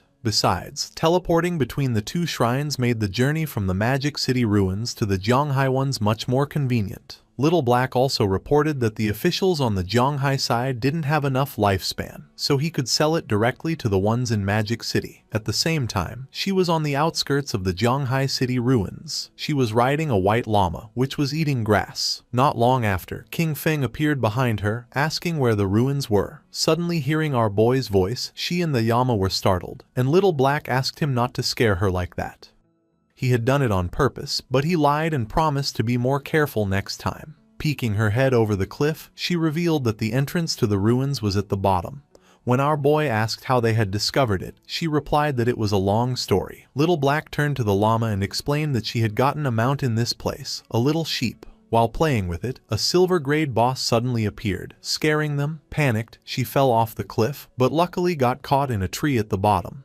And that's how she saw the cave. Very carefully, she made her way down to the bottom of the cliff, warning him to be careful not to slip. She explained that after respawning, she had called Captain An and Uncle Wang Meng to explore it together. Taking a leap, King Feng also descended, commenting that it was just like her to find a place like this. Little Black praised Shadow's good moves, mentioning that Wang Meng had tried to jump the same way but slipped and died from the fall. They entered the cave. Along the way, she mentioned that there was a labyrinth ahead, but they had already cleared it of monsters and explored the entire path. Our boy advised her that, from now on, she should try not to die if she could help it. He warned her not to let her non-tradable lifespan reach 0, as it would be very dangerous. With a confident smile, she promised that she understood. She mentioned that she knew about a skill that drained other people's lifespan, but they had precautions in place, as they could replenish their non-tradable lifespan. King Feng was somewhat surprised, asking if they really had a reliable way to replenish it. Holding up a finger, she revealed that inside the city ruins, they would lure monsters that had absorbed non-tradable lifespan to a secluded location.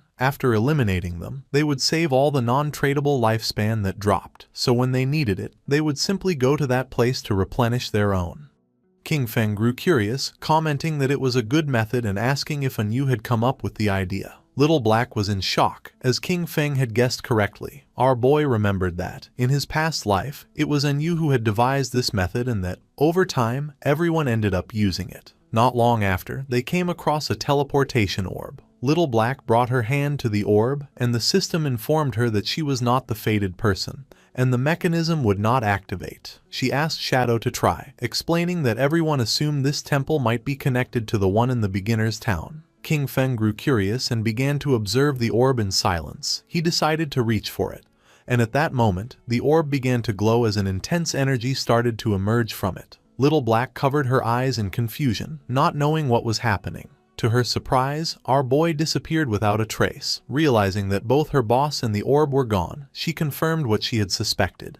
He really was the fated person. Meanwhile, King Feng found himself in the cave of the Ice Tide, where his remote communications were blocked. King Feng didn't let his guard down and activated his invisibility skill. The system assigned him a new mission: protect the Ice Tide crystal. His attention was fixed on the Ice Tide crystal. He recognized it instantly. He remembered that this object would erupt with an icy tide if it was hit by any attack. Looking closely, he noticed that monsters would emerge from the caves and would do whatever it took to attack the crystal. He understood that if he let them succeed, he would be dead. King Feng took the virulent poison trap from his inventory. To him, dying itself didn't matter. What was crucial was that the mission could fail. If that happened, he would never be able to return to this place or get the reward. He knew better than anyone that his only option was to evolve the virulent poison trap. After consuming the necessary evolution points, leaving him with 17, the skill went from platinum to epic. As a result, the trap's stealth increased from level 5 to 8.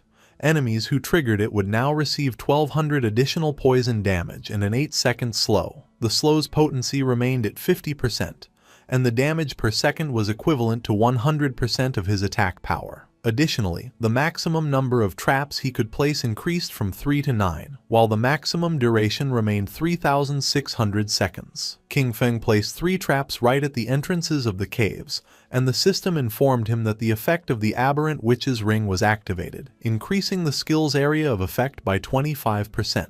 King Feng knew the upgraded traps perfectly covered the entire passage. It was guaranteed that any monster passing through would trigger them. Just then, they started to arrive. Monsters with glowing eyes began to stare intently at our boy, as a horde of them emerged from the caves and rushed towards King Feng.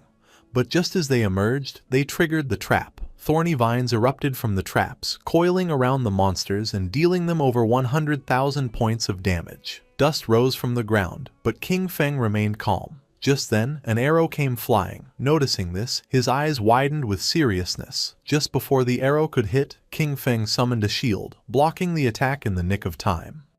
His attention was fixed on a mob carrying a bow, realizing there were ranged ones too. Outside the Magic City ruins, a mage, Dongfang Yue, met with the orange-haired man and asked if his guild was giving up on hunting Ghost Spirit, also known as Guiling, now that she was a member of the Shadow Guild. The man nodded, confirming they couldn't do it and that she would have to find someone else. She gripped her magic staff tightly, questioning why he considered Shadow a greater threat than her. She reminded him, calling him a peasant, not to forget that she possessed all of his personal information and that killing him in the real world would be a piece of cake. His eyes widened with rage. Just before she could utter another word, the man had had enough and landed a heavy punch on her cheek, sending her body flying. Once Dongfang Yue was on the ground, the man drew his dagger and started beating her. He yelled that he was sick of her, and that even if he couldn't beat Shadow, he could still kill her. He furiously berated her for calling him a peasant again and again, yelling, "Die," repeatedly with each blow. In the blink of an eye, she died and her body began to transform into orbs of lifespan.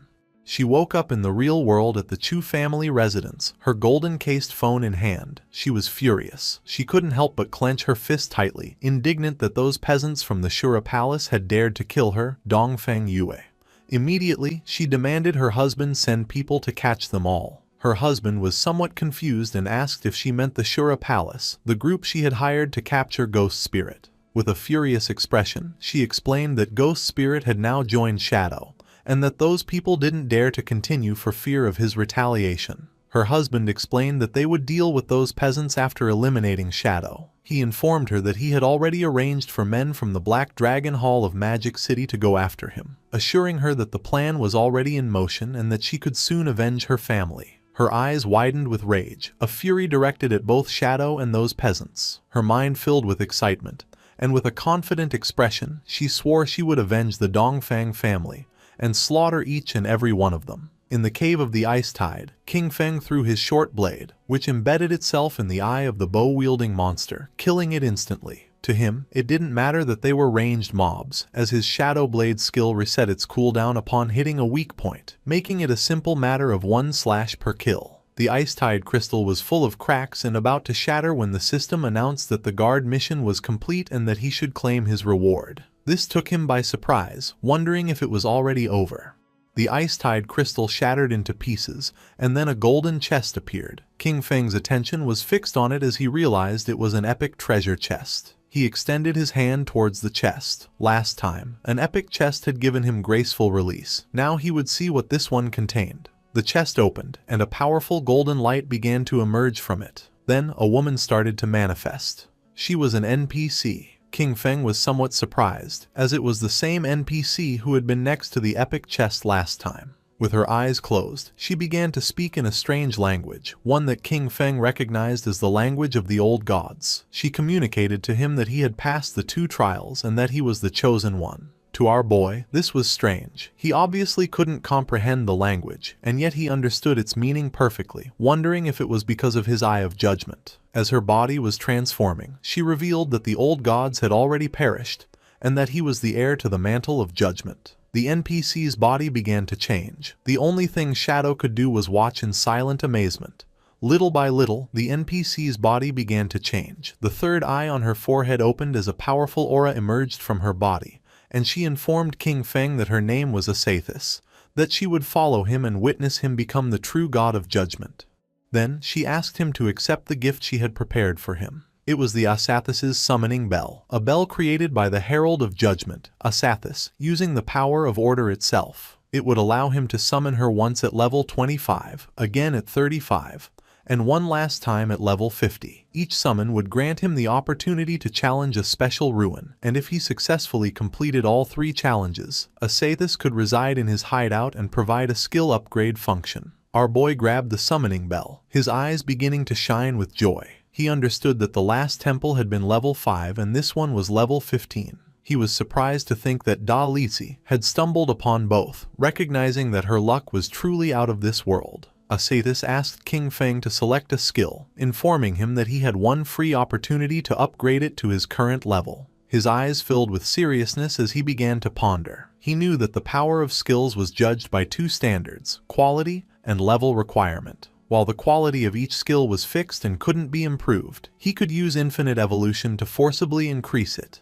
Even an ordinary skill like Shadow Lurk could be turned into a mythic grade if he wanted. On the other hand, the level requirement not only defined when a skill could be used, but also determined its overall power. In terms of stats, a level 5 Shadow Lurk and a level 51 were worlds apart. Obtaining high-quality, high-level skills was extremely difficult, but in the future, none of this would be a problem for him. All he had to do was consume lifespan to increase the level of any skill. With a confident gaze, he chose to upgrade his highest grade skill, Graceful Release. Asathis kissed King Feng's hand, fulfilling his wish. As a result, his mythic skill Graceful Release was upgraded from level 10 to 16. The weak point attack correction increased from plus 300% to plus 410%, and the attack multiplier on these points was doubled. Furthermore, its active use now applied a throat slit effect, inflicting 310% of the initial attack's damage per second for 3 seconds, with a cooldown of 6.97 seconds.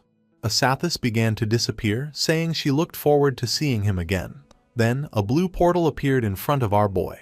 It was the portal to leave. Before leaving, King Feng turned around and reached out, noticing that there was still something left in the chest. He obtained the Epic Tier Baffich's equivalent exchange agreement. It was a pair of epic grade leg armor for the assassin class, requiring level 15. It granted 198 physical defense, all elemental resistance and damage block, along with 19.8% damage reduction and plus 19.8 whispering resistance. Its unique ability, Art of Equivalent Exchange, allowed him to sacrifice a piece of equipment or a skill book of up to epic grade to randomly receive another of the same level and grade for his class, with a 1-hour cooldown. He grabbed the skill book and his eyes began to shine with joy.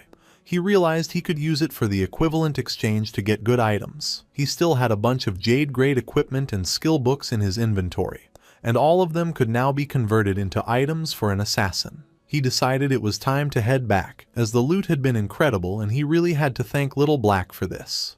While Little Black was waiting at the cave entrance with her llama, King Feng came out. He was a bit surprised to notice that she hadn't used the last hour to level up and had instead stayed there waiting for him. Noticing that King Feng was back, Little Black was glad, as she had been keeping watch at the exit in case someone tried to ambush him. As a reward, King Feng gave her a skill book he had found in the ruins. Little Black was in shock, as this was for the level 13 Platinum Magic Shield skill. She thanked her boss, aware that this would greatly improve her survivability. Riding the small llama, Little Black said goodbye to him and left. King Feng's body began to disappear, as he decided he would also log off to fill his stomach. Meanwhile, in the Zhonghai City ruins, stood the Silver Grade Guild Sanctuary of the Knights Templar. A smile spread across the guild leader's face, as he announced that this was a great day, for the Knights Templar Guild finally had a home of its own. Everyone grew excited as the leader mentioned that, although this home wasn't large, it was a wonderful start. With this, they would no longer have to worry about being slaughtered by a suddenly appearing boss and would have a safe haven to rest when they were tired of leveling up. For all of this, there was one person to thank, Xiao Yu. She was the one who found the place first, and the leader asked them to welcome her to the stage with the warmest of applause. Everyone began to praise Xiao Yu, making her feel happy. She stood on the platform and first thanked her master, who had tirelessly taught her. Then, her friends, for extending a helping hand in her times of difficulty. She also thanked the people who hated her, as their mockery and contempt had motivated her to become even stronger.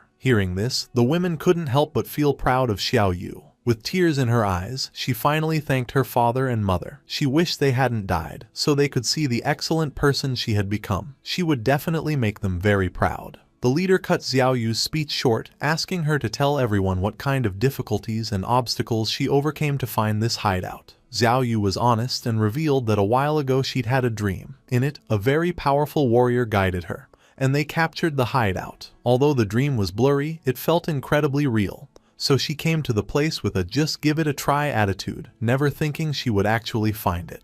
The others mocked her. The idea of a dream seemed hilarious to them, and they didn't believe she could be serious. The leader, holding back his laughter, thanked Xiao Yu for her wonderful speech and asked if she'd had any dreams the previous night. Touching her cheek, she mentioned that she did have a dream. In it, there was a huge and magnificent hideout, full of people, and she believed it was a platinum-grade hideout. The guild members once again mocked her with laughter, commenting that she was really dreaming and joking that they would soon be moving into a bigger house. The leader became serious and decided that this was an excellent dream, handing her the reward she had earned, 1 year of tradable lifespan. With a smile, he put his arm around her shoulder and expressed his hope that everyone would learn from Xiao Yu and her dedication to the collective good. He stated that as long as everyone worked together with one heart, the guild could definitely stand firm in these chaotic times and get better and better. The leader dismissed everyone, instructing those who needed to level up to go do so, and those who needed to explore to get moving.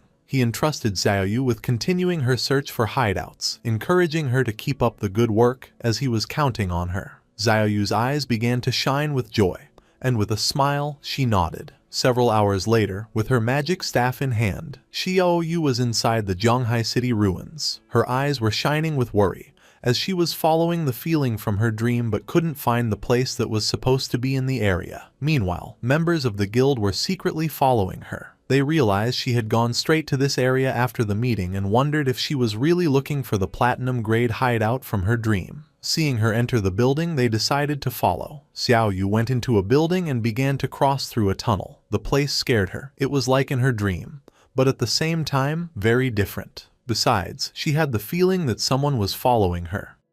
Closing her eyes, she let out a sigh and filled herself with determination, reminding herself that she was a life priest, a hidden class, and that nothing could hurt her. But when she opened her eyes, a monster with eyes emerging from its mouth was in front of her. The sight made poor Xiaoyu only able to scream in terror. Instead of attacking Xiaoyu, the monster threw her to the ground and started running in the direction where the women from the guild who were following her were hiding. They panicked, wondering what this monster was. Disgusted, they shouted to catch it and kill it immediately. Just before they could make a plan, the monster wrapped its tentacles around one of them and shoved the tentacles emerging from its mouth into the woman's. In the blink of an eye, the woman began to weaken as the monster had drained all her lifespan. Realizing that this monster could absorb them to death, her companions screamed and, without hesitating for a single second, began to flee the place in terror. The monster was not going to let them escape so easily. Poor Xiaoyu woke up to the screams and with a fear-filled expression, turned around only to see the monster draining the women's lifespan. Xiaoyu was quick and, without making a sound, began to flee. She came across a spiral staircase and went down without looking back. She tripped and fell headfirst onto the ground. With tears in her eyes from the intense pain, she began to observe the place carefully, wondering where she was. In front of her was a door. Her eyes widened in surprise, leaving her in shock as she realized this was the entrance from her dream. She had finally found it. This was the platinum-grade hideout, and she had to notify the guild master immediately. She informed the guild master that she had found the platinum-grade hideout. The leader was somewhat surprised. He ordered her not to move, as he was already bringing people over, and asked her to join his party so they could see her location. Xiaoyu joined the party and told them she would wait for them there. At that moment, her eyes widened in fear as she began to hear noises, and once she turned around, she saw the sinister monster looking at her with a smile. Despite the fear, she gritted her teeth and filled herself with courage, telling herself not to be scared. She could do this. She could definitely defeat it. While the sinister monster was watching her, Xiaoyu stood up and grabbed her magic staff, convincing herself she could defeat it, as she was no longer the same person she used to be. As a powerful aura surged from her body, with a confident smile, she reminded herself that she was the noble hidden class, the life priest. Raising her magic staff, Xiaoyu activated her most powerful skill, venomous vines. Vines emerged from her staff and coiled around the monster, draining it of more than 500 hit points. Super excited, she celebrated that the attack had hit. Now, its poison would consume it while she prepared her next move. She aimed her magic staff at the monster and used corrupting poison mist, causing a poisonous mist to start damaging the boss, continuously draining its life. This was a corrupting toxin, much more vicious than any ordinary poison. The mist began to expand throughout the entire place. Noticing this, she panicked, and her eyes filled with fear. She realized this was an enclosed space and the poisonous mist had filled the entire area. This was very bad. She started to fan the smoke away with her hands, as she couldn't hold her breath any longer. Xiaoyu couldn't hold her breath anymore, but at that moment she remembered that, as a life priest, she had an antidote spell. Raising her magic staff, she used the antidote, causing the poisonous mist to slowly begin to disappear. This also stopped it from affecting the monster. Its attention became fixed on her, and a smile spread across its face. Xiaoyu's eyes were filled with tears and, unintentionally, she inhaled a bit of the mist. The effect was instant, and she died, causing her body to turn into lifespan. The system notified that the player, Xiaoyu Ya, had committed suicide. She respawned in her guild's hideout. Just then, the guild leader contacted her through chat, asking why she had returned. She explained that a monster inside the place had killed her. The leader and his men had already killed the monster. He asked if she meant the soul-sucking hag, the silver-grade monster they had just defeated. However, this didn't make sense to him. The soul-sucking hag was slow and had low attack power, but it completely drained the lifespan of anyone it caught. Because of this, he didn't understand how she had managed to survive. Hearing this, a smile spread across her face. She explained to the guild master that she had committed suicide in a moment of desperation, as she knew she would surely die if the monster caught her. The leader, surprised, exclaimed that she was incredible and had found the only way to survive. When the leader praised her, exclaiming that she was a true genius, she thanked him for the compliment and informed the guild master that she was on her way. She grew excited as she realized that, apparently, the 3 bitches who had been following her were dead for good. This is what happens when you mess with her. Qin Xiaoyu. A while later, Xiao Yu arrived at the hideout's door and explained to the guild master that the platinum-grade hideout was right behind this door. The leader patted her on the back, told her it was a good job, and promised her reward once they had secured the hideout. Then, he turned to his men and ordered Datu to take some men to clear the area and make sure no other players came to cause trouble. Datu nodded, assuring the guild master not to worry. He stated that they would eliminate anyone who dared to cause trouble, even if it was Shadow himself. Pointing at the hideout's door, the leader ordered his men to charge. They had to kill the guardian inside, and then the hideout would be theirs. Several of his men approached the door and prepared to open it, filling the air with war cries. They urged each other to charge to kill the guardian and proclaimed the imminent victory of the Knights Templar, while hurrying those at the front. One of the men informed the leader that the stone door wouldn't open. With a curious gaze, the leader began to reflect. He remembered that in this game, every hideout had a guardian, and suddenly he understood everything. With a confident expression, the leader pointed towards the hideout's door, revealing that this stone door was the guardian. Using his axe, one of the men struck the stone door. The attack dealt 320 hit points to the door as damage numbers appeared. This confirmed it was true. The stone door really was the guardian. Everyone praised the guild master's brilliance. With a smile, the guild leader told them that this platinum hideout was practically a gift and ordered his men to take it down. They accepted the order in unison. His men began to charge the door and, in the blink of an eye, created a large curtain of dust. At the same time, several system windows informed King Feng that his hideout, the land of purified souls, was under attack. The durability of the entrance's stone door was at 99.3% and taking continuous damage, while the magic defense barrier remained at 100%. The system revealed that standard teleportation to his hideout had been blocked, offering him the option to use war teleport and indicating that this was the only use available for the day. King Feng's eyes filled with seriousness and confusion, as someone had found the entrance to the land of purified souls and was attacking the hideout. Riding his wolf, King Feng headed towards his hideout. He figured that with the invaders' attack power, it would probably take them a year to break down the door. Because of this, he would simply ride his wolf over to take a look. A while later, King Feng arrived on the outskirts of the land of purified souls. His eyes lit up as something caught his attention. Two men were chasing a woman, ordering her to stop and threatening to slaughter her if she kept running. A man carrying a spiked mace appeared in front of her, asking where she thought she was going. Just before she could take another breath, the man struck her hard, sending her body flying. With a smile, the purple-haired man extended his hand and used his skill, Sacred Chains. 4 swords made of energy descended from the sky, piercing the woman's hands and knees and causing her to scream in pain.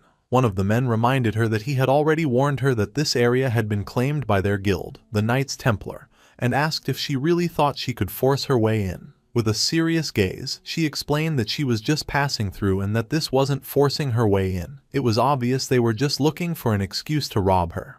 Our boy recognized the woman. It was Yang Xiaoya, his colleague from the company. He remembered she was a rather nice girl who had even given him a heads up before. Hearing that, the guild reserved the area. He deduced that the ones attacking the land of purified souls were then from the Knights Templar Guild. The purple-haired man stated that if they said she was forcing her way in, then she was. With a smile, he reminded the others that, according to the usual rules, he would go first. The other man, laughing, said that then he would be ahead of him. At that moment, someone moved like thunder, cutting off the heads of the 3 men. It was none other than King Feng. Our boy started to stare at her intently, and his eyes began to glow. Yang Xiaoya was in shock, wondering if it was Shadow. But no, she realized that wasn't right. Those eyes, they were King Feng's. With a snap of his fingers, our boy activated one of his skills. This ability, the Blooming Curse, caused brilliant red spider lilies to erupt from the corpses of the men he had just defeated, draining their remaining lifespan. He stood amidst the glowing red energy, his expression calm and serious. Nearby, his old friend Yang Xiaoya watched in shock. Seeing his eyes, she felt a sense of familiarity and wondered aloud if he could be King Feng. The orbs of lifespan from the fallen men were drawn into a vortex of blue energy and disappeared. Yang Xiaoya noted that everything was gone. She contemplated what she had just seen. She thought how much Shadow's eyes resembled King Feng's, but she quickly dismissed the idea as a coincidence. She reasoned that if King Feng was the powerful player Shadow, he would never let his sister, Xiao Yu, join a guild like the Knights Templar, where members were treated like slaves.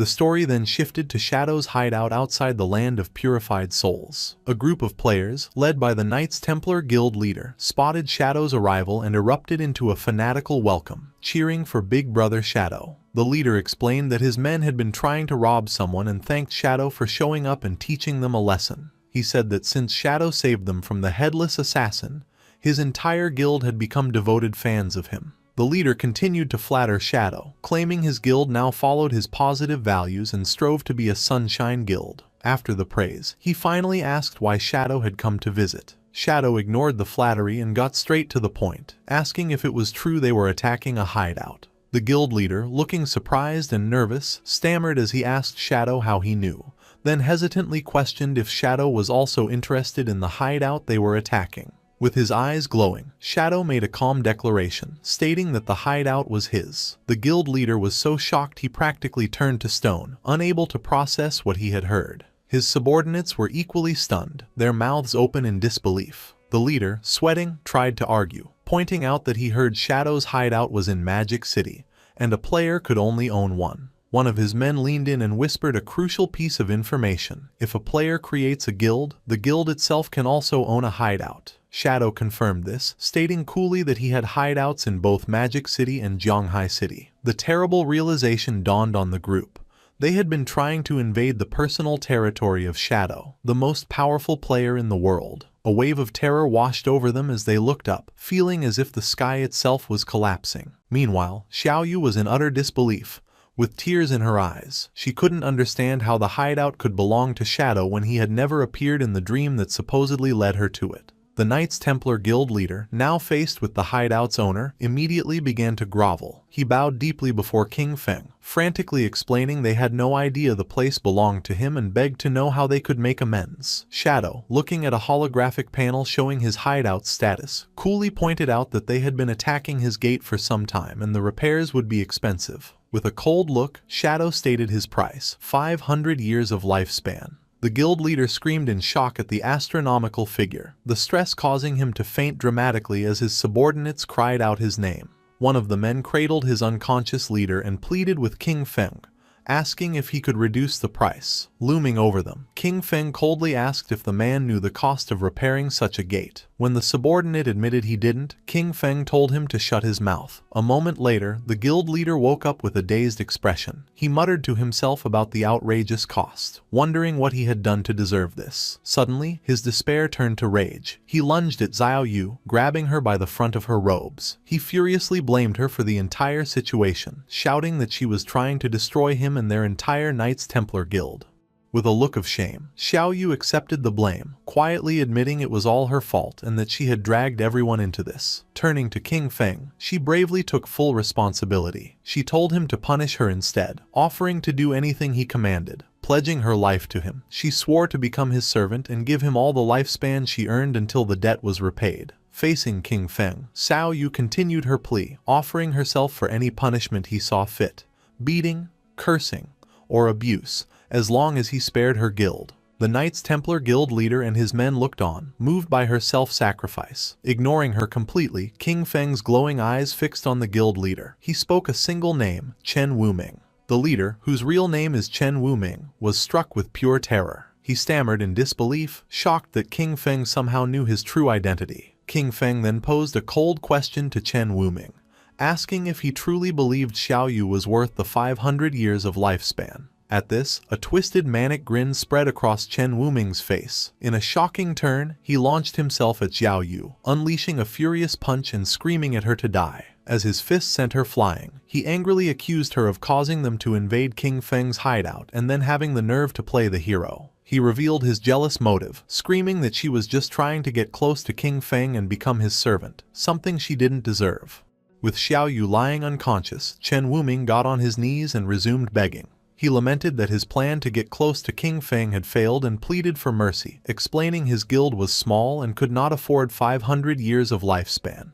He promised to do anything else King Feng asked. King Feng relented, offering a new deal. He told them to pay 100 years of lifespan up front. The remaining 400 years could be paid off by bringing him every member of their guild who had the killer status. Each person they brought would count as 1 year off their debt. Chen Wuming was overjoyed by this. He explained it would be an easy task since his guild had over 2,000 members, and this would also let him clear his own killer status. He immediately transferred the payment, and a system notification confirmed King Feng had received 100 years of lifespan. Asking King Feng to wait, Chen Wuming began to rally his men with the killer status to gather immediately. While the guild members assembled, King Feng decided to use his new lifespan. A system window appeared, asking if he wanted to spend 7 days of lifespan to repair his damaged hideout. He calmly accepted, and another notification confirmed the transaction was complete and the hideout had been fully repaired.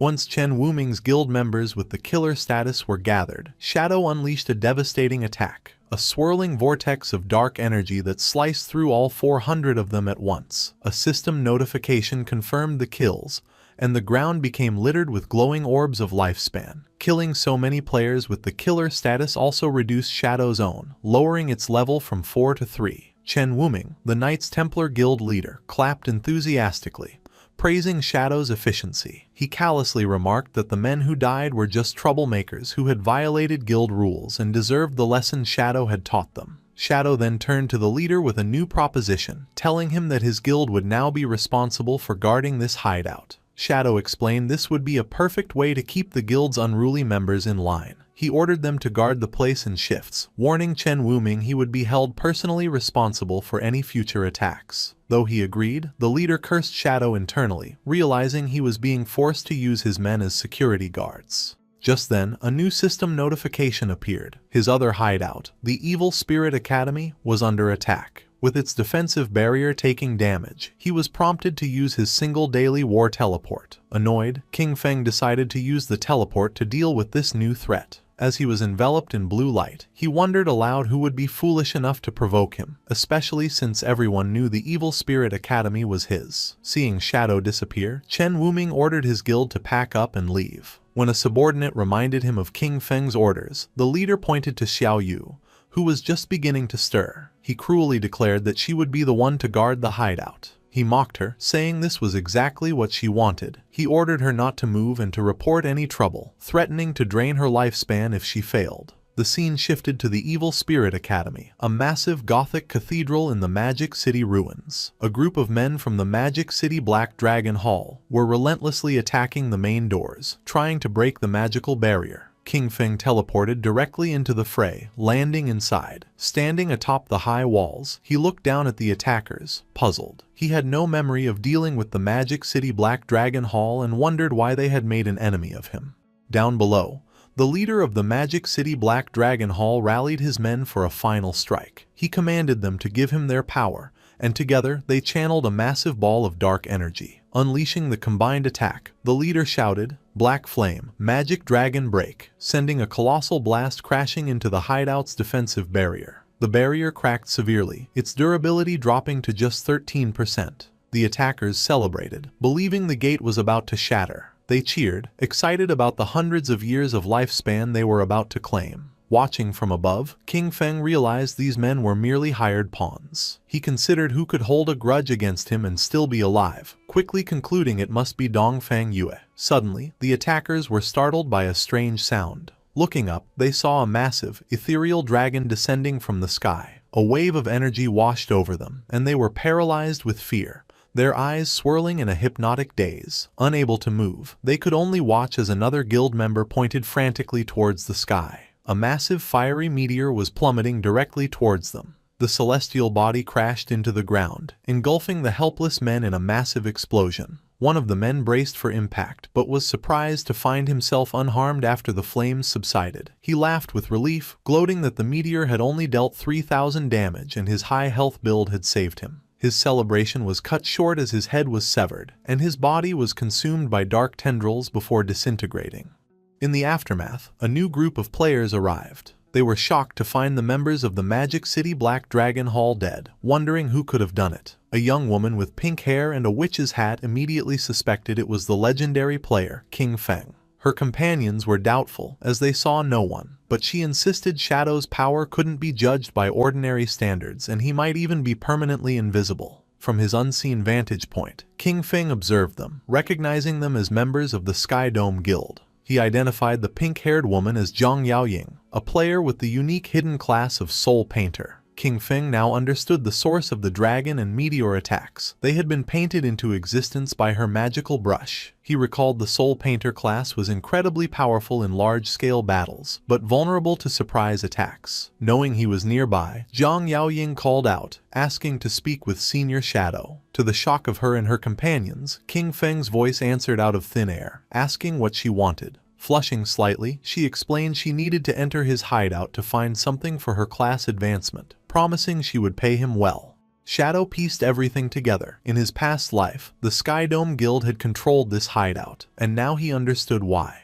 Zhang Yaoying must have discovered it during this quest. He mused that his actions had once again altered history. He fondly remembered watching her and her grandfather's popular gaming streams. Her grandfather, Old Man Zhang, founded the Sky Dome Guild, which became one of the top guilds in the nation. Blushing under his mask, King Feng admitted to himself he knew so much because he used to be a fan. Putting his memories aside, King Feng made a decision. He told them to come inside so they could talk. As he spoke, the massive sealed doors of the Evil Spirit Academy swung open, revealing a dark, cavernous entrance. Inside the Gothic halls of the Evil Spirit Academy, King Feng sat on a massive throne with dark energy swirling around him. He addressed the members of the Sky Dome Guild, asking them to state their business. Zhang Yaoying stepped forward and explained that her Soul Painter class required special materials for its advancement, materials only found in the Evil Spirit Academy. Stating they had heard he had sold a previous hideout for a high price, she offered to buy this one from him. She explained that her class required a large quantity of the material, making ownership the most practical solution.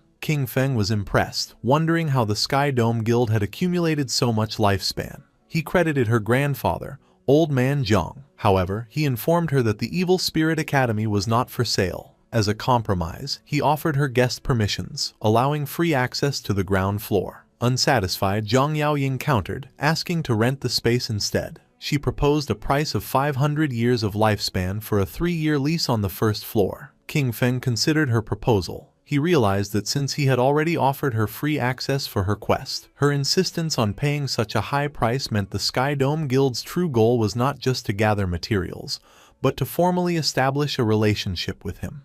As if reading his thoughts, Zhang Yaoying offered another term to sweeten the deal. With a devious grin, she promised that if he agreed, her guild would take care of the Magic City Black Dragon Hall, the group that had just attacked his hideout, and wipe them out completely. King Feng was taken aback by her audacity, asking if she could really make a decision that would lead to war without first consulting her grandfather. Zhang Yaoying laughed, surprised he knew her grandfather. She confidently assured him that Old Man Zhang always listened to her, and that crushing a small guild like the Black Dragon Hall would be easy. Admiring her decisive nature, King Feng agreed to the deal and tossed the rental contract to her. A system notification confirmed the transaction, informing Shadow he had received 500 years of lifespan. He told them they could use the first floor as they wished and not to worry about the defensive barrier, as the lava in the lower levels would automatically repair any damage. With the deal done, Zhang Yaoying and her guild celebrated. After the Sky Dome Guild members entered his hideout, Shadow allowed himself a small smile. He thought to himself that Zhang Yaoying was even more energetic in person than on her streams. Blushing under his mask, he shook off the thought and reminded himself to get back to business.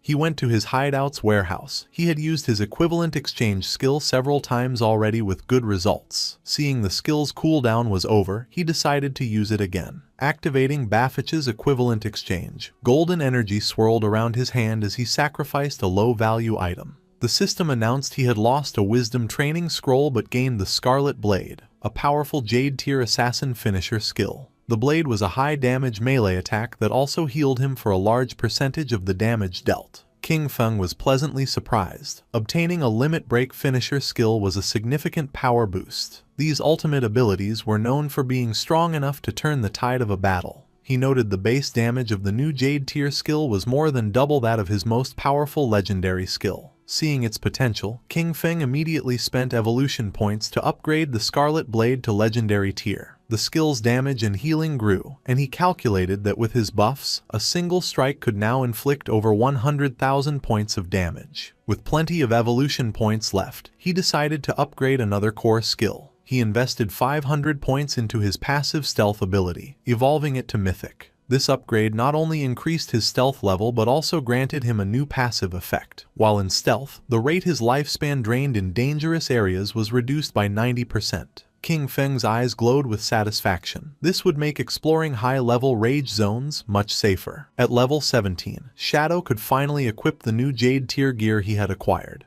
He equipped a new veil, gloves, boots, and a ring, each providing significant stat boosts. With his new gear, almost his entire set was now Jade tier. However, he looked at his new mismatched appearance with disgust, remarking on how ugly low-level equipment was. He promptly switched his appearance back to his default, all-black Shadow outfit. Now fully upgraded, King Feng declared it was time to conquer the next hideout. The scene shifted to the real world, in the suburbs of Magic City, where an armored vehicle pulled up to a grand mansion. An armed guard asked his colleague how many people they had brought back, and the other replied they had only found 4. The first guard expressed disappointment, and his colleague explained that fewer people were willing to sell their lifespan these days before telling the new arrivals to get out. A group of 4 disembarked: a large muscular man, a man in a long coat, another man in a suit, and a young hooded woman. The man in the coat looked at the impressive mansion and remarked that the buyers must be rich. A guard told them to wait outside while he informed Madame Dongfang. The muscular man complained about not being invited inside, and the hooded woman impatiently told them to hurry up. Watching them, the guard scoffed, thinking the group of idiots would soon get what was coming to them. Inside the mansion's hall, Dongfang Yue appeared with her young son, Nantian. She coldly confirmed they were the ones selling lifespan and ordered them to convert it into light orbs and throw them on the floor. The muscular man smirked, asking if she was joking and pointing out that they had not seen any money. Dongfang Yue's expression darkened, her eye glowing menacingly as she repeated her command, warning them to hand over the lifespan if they did not want to die. Suddenly, more armed guards emerged, surrounding the 4 sellers with their guns. The man in the suit raised his hands in mock surrender, asking what she meant. Then, a sinister grin spread across his face as he asked if she intended to rob them, just as they did to others. Before he could finish, one of the mansion's guards lunged forward.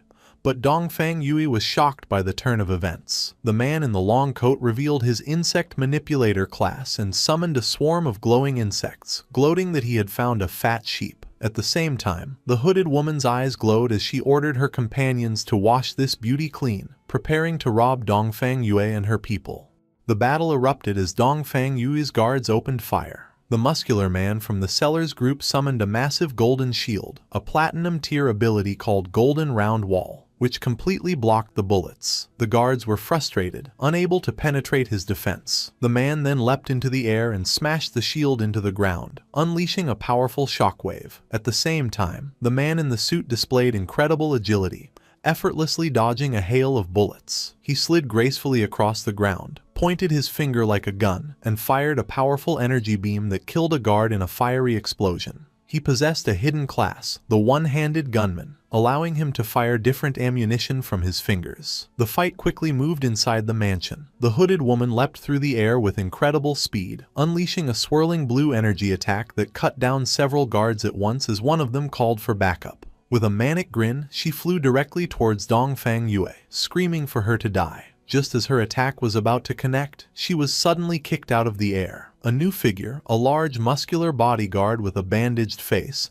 intervened, creating an energy vortex to protect his mistress. He warned Dongfang Yue to be careful, as they faced a player with a hidden class. Enraged, Dongfang Yue ordered him to capture them alive, intending to enslave them and force them to earn lifespan for her son. The bodyguard grimly noted their opponents were very strong and their chance of success was only 50%. The muscular man with the golden shield noted their opponents also had players with special classes, as the insect manipulator's mechanical bug buzzed in the air. Dongfang Yue's formidable bodyguard stood amidst a swirling purple miasma, the remains of fallen guards at his feet. He calmly assessed the 4 sellers, identifying them as a team that preys on the wealthy, equipped with one-hit kill skills and bulletproof gear. He seemed pleased, remarking that they had likely succeeded many times before. The man in the long coat, the insect manipulator, smiled confidently and faced the bodyguard, hoping they had extracted enough levels and gear from the game to make the fight exciting. Surrounded by his ominous purple aura, the bodyguard stood his ground, unfazed. He scoffed at them, calling them arrogant kids. The insect manipulator declared the battle had begun and commanded his insect to attack, shouting for the bodyguard to die.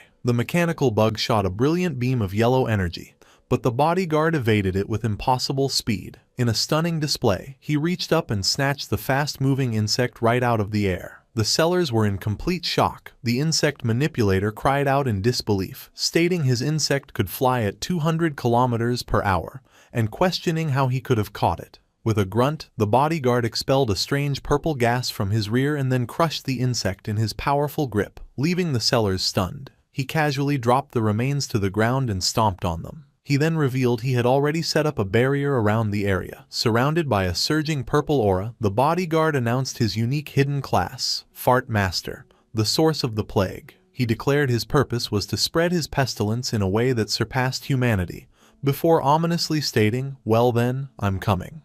With a menacing glow in his eyes, Dongfang Yu's bodyguard, the Fart Master, announced his attack. He leapt into the air with astonishing speed, surprising the muscular man from the opposing group. The bodyguard aimed a powerful high kick. The muscular man taunted him, daring him to test his iron wall defense. As he braced himself, the bodyguard's buttocks released a devastating air cannon that shattered the man's golden shield and sent him crashing to the ground. The insect manipulator yelled for his companion, the one-handed gunman, to shoot. The gunman fired a volley of energy blasts, but the bodyguard dodged every shot with ease. The gunman taunted him, declaring that leaping into the air against a gunman was a suicidal mistake and he had nowhere left to run. However, the muscular man with the bandaged arms recovered and clapped his buttocks together, unleashing a powerful sonic boom attack. The blast struck the one-handed gunman, shattering his glasses and killing him instantly. The bodyguard stood over the corpse, remarking that the man's cultivation level must have been low for him to be slain by a mere sonic boom. Seeing his comrade fall, the insect manipulator turned to flee in terror, but a hand shot out and grabbed him by the head, stopping him. The bodyguard held the terrified man, who was now begging for his life. The bodyguard calmly reassured him that he wouldn't be killed, explaining that with 2 dead and 2 alive, he had fulfilled the 50% success rate he had promised. He then casually asked what had happened to their stealthy companion, noting his earlier fart should have stunned them. Confused and frightened, the man explained that the hooded woman wasn't with them and his other 2 brothers had been killed. He clarified they didn't know the hooded woman at all. She just happened to get out of the vehicle with them to sell her lifespan. The scene shifted to the magic Leaning Tower, a landmark resembling the Leaning Tower of Pisa on the outskirts of the Magic City ruins. A glowing purple magic circle hovered above its peak. Shadow materialized as a semi-transparent, ghostly figure in the ruined cityscape. He went to the tower's entrance, noting the guardian monster was missing.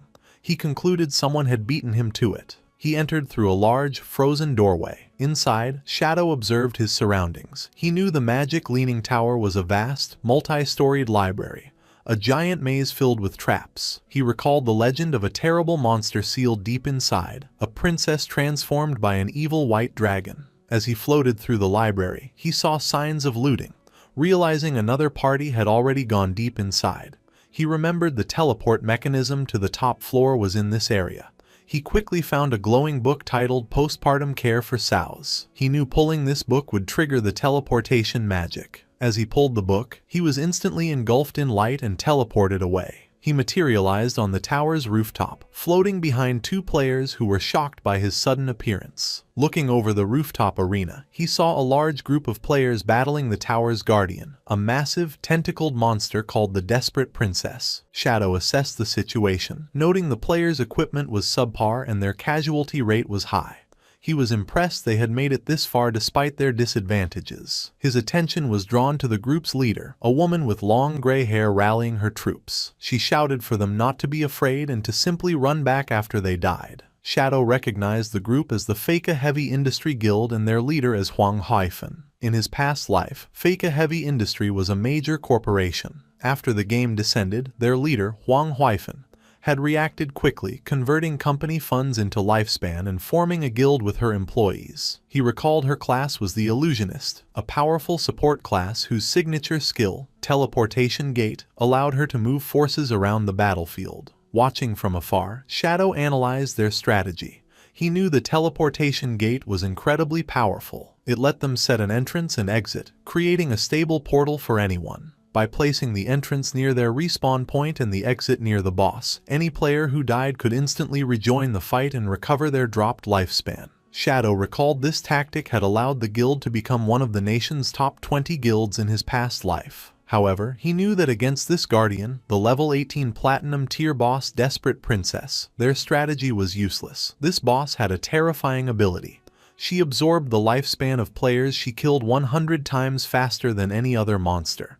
This meant every player who fell became fuel, powering her up. Shadow could see that if they continued this war of attrition, the princess would soon evolve into a Jade tier boss and regenerate her health. He realized this would lead to a total party wipe, and the lifespan cost would destroy the guild. He decided to intervene. Leaping down, Shadow landed before the guild leader, Huang Huifan. Startled, she watched as he made an offer, 1,000 years of lifespan, and he would kill the boss for them. Any assassin loot would be his. Huang Huifan was stunned, stammering as she realized she was face to face with the legendary Shadow. He calmly confirmed his identity and gave her a stark warning, telling her and her guild they could not win this fight. He advised them to either accept his offer or retreat immediately. Before Huang Huifan could respond, an arrogant young man challenged Shadow, angrily asking who he was to say they couldn't win. He scoffed at the demand for 1,000 years of lifespan, calling Shadow crazy and telling him to get lost. Huang Huifan tried to stop him, shouting, "Huang Ziking, don't be rude," but it was too late. Before she could finish, Shadow grabbed Huang Ziking by the face. With a fluid motion, he threw the young man into the guild's teleportation gate. As Huang Ziking emerged on the other side, Shadow unleashed his Dark Knight Ring Blade skill, a wave of dark red energy that sliced him in half and shattered the teleportation portal. As the remains of her subordinate fell, Huang Huifan screamed, "Son!" She turned on Shadow, demanding to know why he had destroyed her portal. She acknowledged her son had offended him but argued a simple lesson would have been enough. With glowing golden eyes, Shadow looked down at her and calmly said she would soon understand. He repeated his offer, 1,000 years, and he would solve her boss problem. As Shadow dissipated, Huang Huifan and her guild were left speechless. Shadow knew the guild was unaware the boss was about to evolve. He had destroyed their portal because their strategy of endlessly respawning would have only fed the boss until they were wiped out. His true motivation was more pragmatic. He summoned his spectral wolf, thinking that while the guild's destruction was a minor issue, losing 1,000 years of lifespan was a major one. He landed in the city ruins, confident. He knew the remaining guild members would provide just enough lifespan for the boss to evolve, and the pulsing light from the tower was the final sign. His plan was simple. Once the boss reached the Jade tier, he would return to kill her and reap greater rewards. Just as he settled in to wait, a message came from Ghost Spirit. She excitedly reported finding Dongfang Yue in a suburban manor, but she was being protected by a strong player who had nearly killed Ghost Spirit. Shadow told her to meet him at the Withered Bone Field with the details. He was impressed. Finding someone in the vast magic city showed she was very capable. Not long after, the two assassins met in a desolate, bone-littered landscape. Shadow asked her to describe Dongfang Yue's guard. Ghost Spirit explained he was a fast, powerful melee fighter whose main attack was, bizarrely, farting. She added he could see through her stealth and was surrounded by a 10-meter smoky aura. Shadow understood immediately. He explained she had encountered a player with the Source of the Plague hidden class. The aura was a first-tier ability, a plague field that could sense any physical body within it, countering her stealth. He explained the class could strengthen its body and regenerate using plague abilities, and at higher tiers, it was rumored to be nearly immortal. Hearing this, Ghost Spirit was horrified, despairing if she would ever get her revenge. Shadow then revealed the class's critical weakness. While the plague strengthened the user's body, it also corroded their mind. A weak mentality, he explained, was its greatest flaw. He then told her the Blade of the Underworld class had its own evolution. At Tier 2, it would become the Yellow Spring Evil Ghost. As he spoke, a massive spectral green demon materialized behind her, its eyes glowing. Ghost Spirit stood in awe, her own eyes glowing with ethereal light as she realized her own potential. In a desolate field of bones, Shadow advised Ghost Spirit to advance her class to Tier 2 to overcome her limits, as it was her true path. Amazed, Ghost Spirit asked how he knew so much about her class. Instead of answering, Shadow leaped to the top of a large tombstone. From there, he explained that the game was profound and encouraged her to be persistent, as a solid foundation was key to greatness. Inspired, Ghost Spirit was filled with determination, understanding his incredible power came from constant hard work. Shadow revealed that this graveyard was the perfect place for her to level up, as the monsters respawned quickly and would also allow her to upgrade her class weapon, the Underworld Chain Blade. However, he warned her the place was dangerous, as all the monsters were elites with triple the health, defense and attack of normal enemies. To show her how it was done, he said that with the right technique, it was not so difficult. He then leapt into a group of monsters and annihilated them effortlessly by striking their weak points. Ghost Spirit watched, blushing and astonished by his strength. Appearing by her side, Shadow urged her to give it her all, explaining that only by betting everything could she complete her path of revenge. With that, Shadow disappeared in a flash of blue energy, leaving Ghost Spirit alone. She was left thoughtful, realizing that for an instant when he mentioned revenge, she had felt an intense and unmistakable killing intent from him. Meanwhile, in the ruins of Zhonghai City, the sun was setting. Little Black was resting on the ground, leaning against her white llama, exhausted from her exploration. She felt hungry, but after checking her map, she decided to persevere a little longer, as she was close to finishing her exploration of the area. While resting, she noticed a strange, dark, glowing fruit on the ground. Curious, she picked it up, thinking it looked like a plum. Without a second thought, she took a big bite and was delighted to find it was delicious. To her surprise, a system notification appeared, informing her she had gained 50 experience points. She was amazed that a simple fruit could grant her experience. Looking up, she discovered a long trail of the same glowing fruits. Excited, she followed the path, happily eating the fruits along the way, and gaining 50 experience points with each one. Her feast was interrupted by a message from Captain Anyu. Anyu urgently told Little Black to come to the corrupted coast, explaining a man named Manhwa had been captured by a boss. He was carrying over 500 years of lifespan, so they needed her help. Little Black checked her map and replied she was already in the area. Captain Anyu told her to wait, promising they would be there shortly. Still following the trail of glowing fruits, Little Black crawled along, complaining to herself about Manhwa. She thought he was a good-for-nothing, but her thoughts quickly returned to the delicious fruits. As night fell, she reached the top of a hill and stopped in surprise at the scene before her. The path of fruits had led her to the desolate, corrupted coast, where a small slug-like creature sat at the end of the trail, having apparently produced the fruits she had been eating. Nearby, a horrifying sight awaited her. A colossal bloated monster with several sharp-toothed mouths on its back held a small, screaming humanoid figure. Little Black, her face still smudged with fruit juice, was shocked and wondered what kind of boss this giant creature could be. Her eyes then darted to the ground, where she saw the motionless bodies of two players, and recognized one as Manhwa. She realized this grotesque monster must be the boss Captain Anyu had warned her about. The creature sat before a massive bowl and proceeded to bite the smaller creature it held. A system window identified the boss as Spirit Devourer, Undali Gr, a level 20 Jade grade monster. The Spirit Devourer then crushed the small creature in its fist. Little Black watched in horror, realizing the boss was not eating a player, but another monster. The creature then tossed the bloody remains into its bowl and began to mix them into a gruesome meal. Captain Anyu and her party arrived on the hill, finding Little Black still observing. Anyu asked if she had seen Manhwa and the boss. The group looked on from the hilltop. Wang Meng exclaimed in shock that it was a Jade-grade boss, while Captain Anyu expressed her disgust at its habit of eating other monsters. Little Black, still munching on a fruit, added a curious detail. For some reason, the boss had not attacked any players. Captain Anyu advised her team to observe for now and not act rashly. She admitted they were not equipped to handle a Jade-grade boss and would need reinforcements. They continued to watch, puzzled by the boss's actions as it settled into a deep squat. They wondered what it could be doing before one of them hesitantly suggested it might be defecating.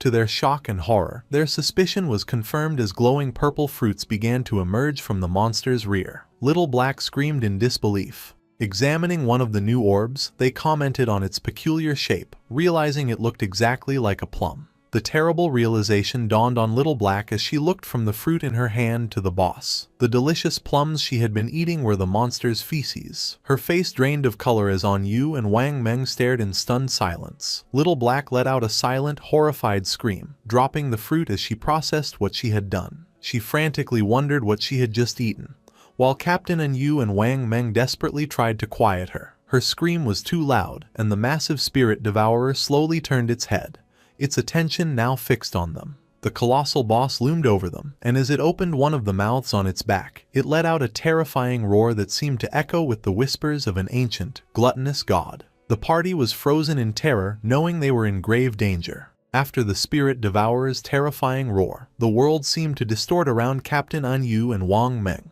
A strange power washed over them, making their eyes glow red as they screamed in agony. They clutched their heads, overwhelmed by a ravenous hunger that consumed their thoughts. Little Black watched in confusion as Captain An Yu and the rest of the party rushed past her with crazed desperation. Ignoring the monster, they sprinted towards the massive bowl filled with the bloody remains of the creature the boss had been preparing. With frenzied expressions, they plunged their hands into the gruesome mixture and began stuffing the gore into their mouths, muttering about how hungry they were. As they ate, their bodies began to unnaturally swell and bloat, their faces becoming round. From her hiding spot, Little Black watched in horror, exclaiming that her friends had gone mad, eating themselves into obesity. She then wondered why she was the only one unaffected by the strange hunger.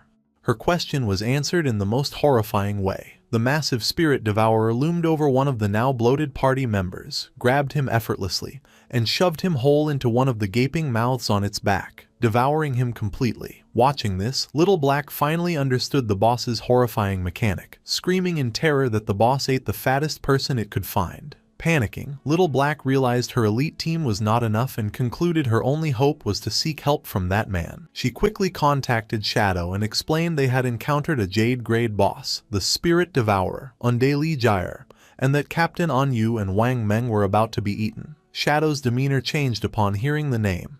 He realized this was the bloodline monster he had been searching for and thought Little Black was truly his lucky star. He told her to send him the coordinates and said he was coming immediately. The scene shifted to Shadow at the entrance of a glowing cave. He noted that he had already acquired the keys to 3 other platinum hideouts in Magic City. He decided this was the perfect time to deal with the bloodline monster, as the desperate princess boss should also be done evolving soon.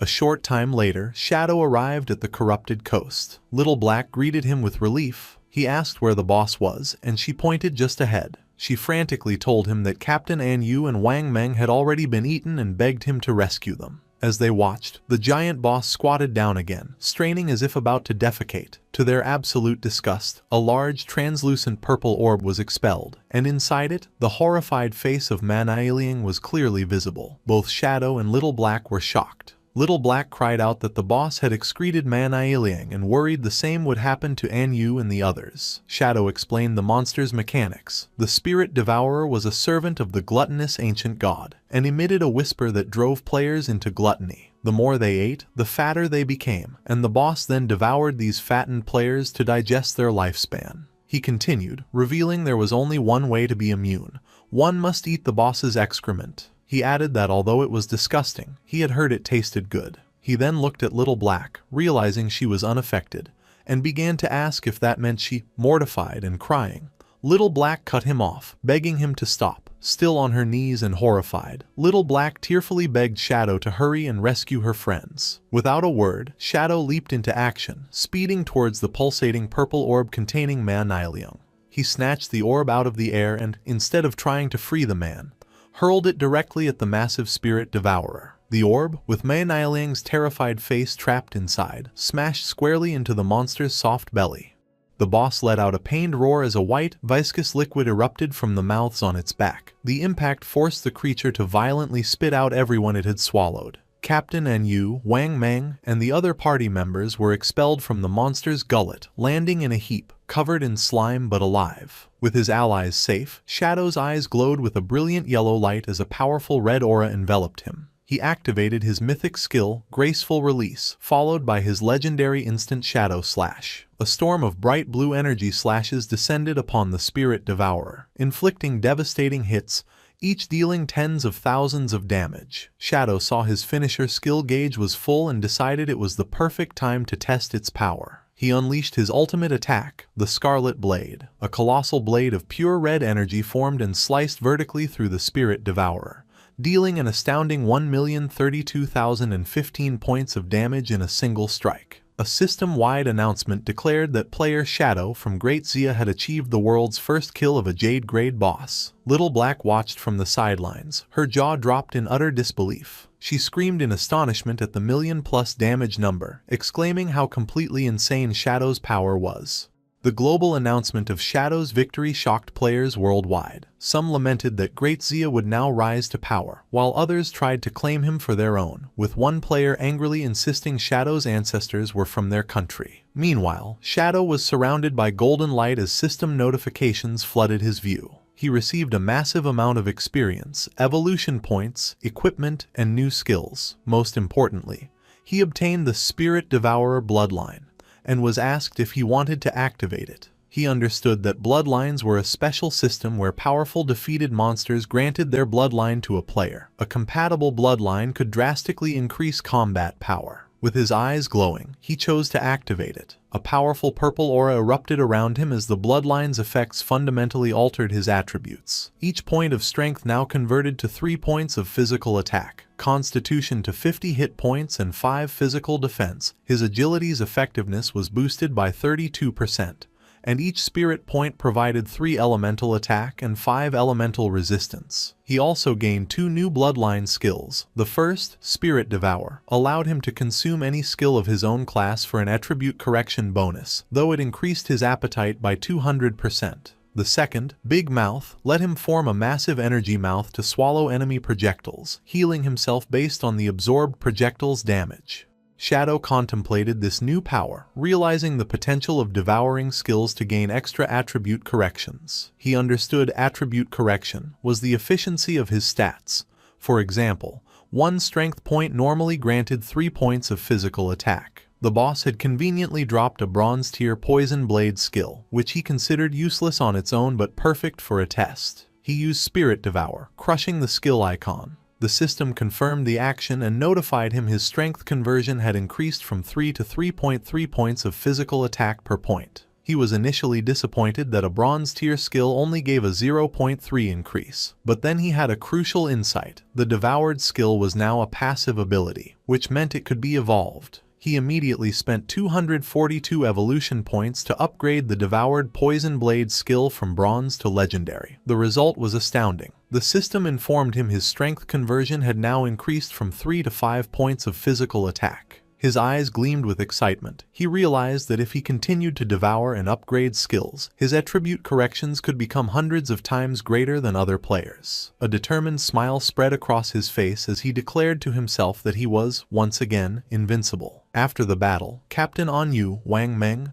and the rest of the party were safe but in an embarrassing and slimy state, still bloated from the boss's gluttony effect. Wang Meng tearfully thanked Shadow for saving them, relieved they weren't all excreted by the boss like Manhwa. While her friends recovered, Little Black rushed to the still bloated Captain Anyu, giving her a hug and reassuring her that she was still beautiful regardless of her size. Once everyone was back to normal, Captain Anyu approached Shadow to discuss his payment, explaining that the Zhonghai officials were short on lifespan. Unconcerned, Shadow told her not to worry and suggested they could repay him by finding assassin skill books instead. Captain Anyu readily agreed. With the deal made, Shadow vanished in a swirl of dark energy. With their mission over, Anyu told her team it was time for them to head back as well. As the group left, Manhwa, still trapped in his rolling purple prison, tearfully made everyone promise to never speak of what had happened. The exhausted team reluctantly agreed. The story flashes back to the magic leaning tower, just after Shadow jumped down from its peak. At the top of the tower, the battle with the desperate princess was still raging.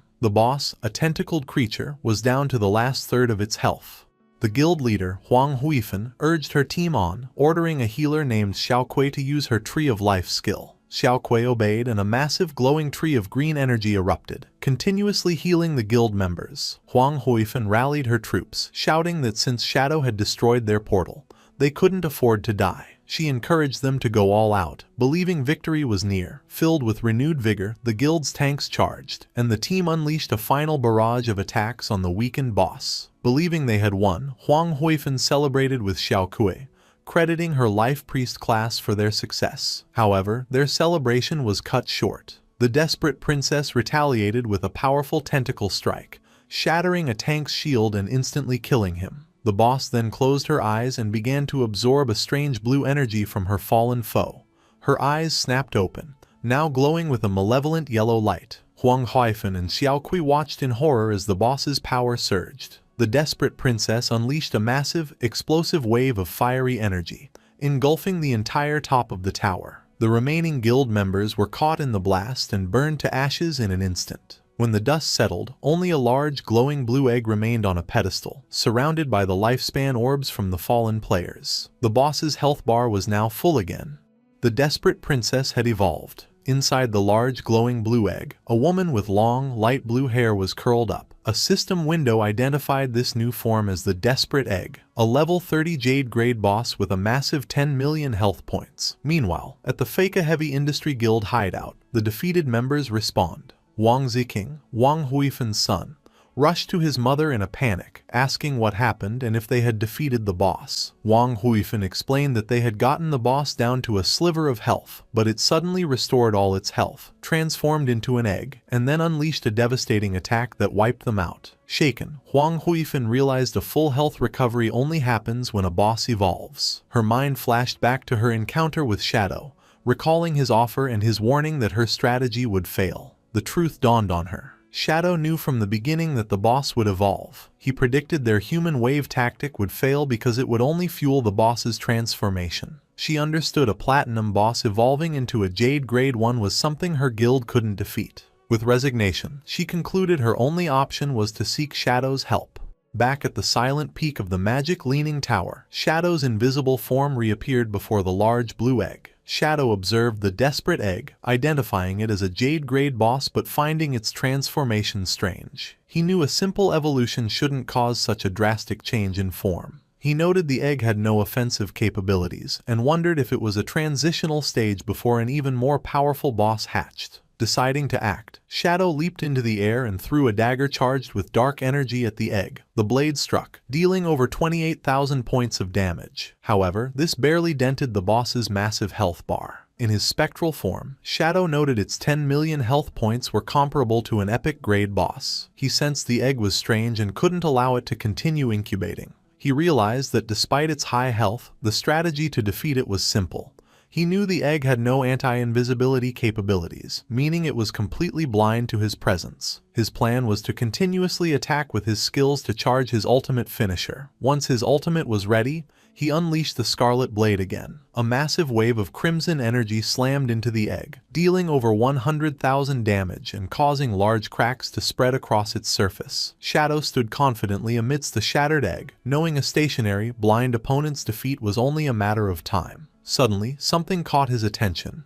After shattering the Desperate Egg, Shadow was surprised by what he found. Instead of another monster, a young woman with long, light blue hair lay unconscious on the floor. A system window identified her as the Desperate Princess, but she was only level 1 with a mere 10 health points. Shadow materialized near the girl. Puzzled, he realized this must be the princess's true form, confirming a legend he had heard about a princess cursed by a white dragon. Seeing her 10 health points, he wondered if he had to kill the defenseless girl to officially defeat the boss. He summoned his dagger to end the fight but paused, contemplating the strange situation. His hesitation proved critical. Suddenly, a dark, swirling vortex with intense blue lightning formed in the sky above him. To his shock, a massive skeletal dragon emerged from the portal. A system window confirmed the new threat. It was the Cursed White Dragon, Ates, a terrifying level 100 mythical grade monster. After the Desperate Egg shattered, a massive skeletal dragon, the Cursed White Dragon, Ates, emerged from a sky portal, launching a powerful attack towards Shadow. Shadow was shocked, wondering why a mythical grade boss had suddenly appeared. As the dragon roared, Shadow realized it was a hidden boss and the legend of the princess cursed by a white dragon was true. On the ground, the desperate princess, now in her human form, began to awaken. Shadow watched as the princess rose and floated towards the giant skeletal dragon's head. She flew directly to the monster and, instead of fighting, she gently hugged its snout. As she tearfully embraced it, her body started to burn away, revealing a bright, red heart in her chest. The princess completely disintegrated in a flash of light against the dragon's face, and the light expanded to engulf the beast. The cursed white dragon's skeleton began to crumble, leaving Shadow perplexed as only a glowing red heart remained floating in the air. As the heart approached him, the system informed Shadow he had stopped the resurrection of an ancient god named Cthulhu and had obtained the heart of the curse. The item gave him two options: use it to become a servant of Cthulhu by devouring lifespan, or destroy it to receive a mythical grade item. Faced with the choice, Shadow weighed his options. He considered that using the heart might grant powerful new skills, but the description suggested it was a parasitic curse that could lead to him being devoured by Cthulhu. Deciding the risk wasn't worth it, he chose to destroy the heart immediately. As he crushed the pulsating organ, it exploded in a brilliant flash of light. Shadow was surprised by the intensity of the blast, which completely engulfed him. When the light faded, he found himself transported. He was still on top of the magic leaning tower, but something was different. He realized he was inside the body of a knight with horns, looking down at his own armored hands. He wondered if he had triggered some kind of trial or memory. Just then, a young princess with long greenish hair ran up and affectionately called him Atez. He saw a young man with white hair and horns sitting on the wall. The princess asked Atez if he was going out again. Atez explained with an apologetic smile that an enemy had summoned a monster to attack the harbor, and as a guardian of the kingdom, he had to go provide support. The young princess became furious, calling him a liar and reminding him that he had promised to teach her to ride the wind that day. She argued it was a 7-day journey to the coast, so it was impossible for him to return today. She was upset he was lying to her just like her father always did. She pointed at him angrily, declaring that all men were terrible liars and scoundrels. Ates, looking flustered, tried to calm her down, asking where she learned such harsh words.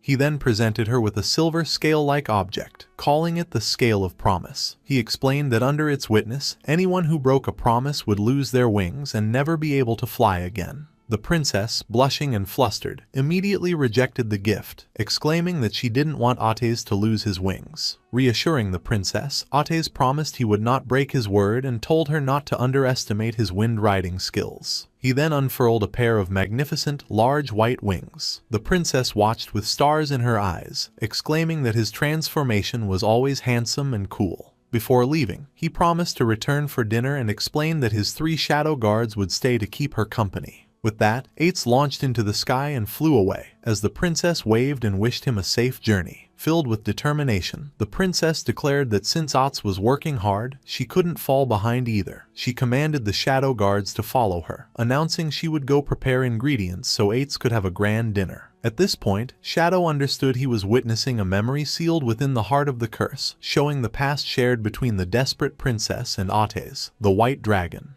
The narrative then shows fond memories of the princess spending the day with the shadow guards, happily picking mushrooms in the forest, encountering a strange rabbit, and fishing by a lake, all happening in their kingdom with the magic leaning tower in the distance. Later, exhausted but happy, the princess presented a large feast she had prepared. She proudly listed peculiar dishes, like steamed rock and volcanic ash pizza, stating they were all Ates's favorite foods. She waited expectantly, believing he would return soon. But as night fell, she fell asleep at the table while waiting for him. An elderly attendant gently woke her, telling her it was very late and time to rest. He pointed out that the food on the table had grown cold. Startled and shocked at how late it was, the princess frantically asked the attendant where Atez was, wondering why he still hadn't returned.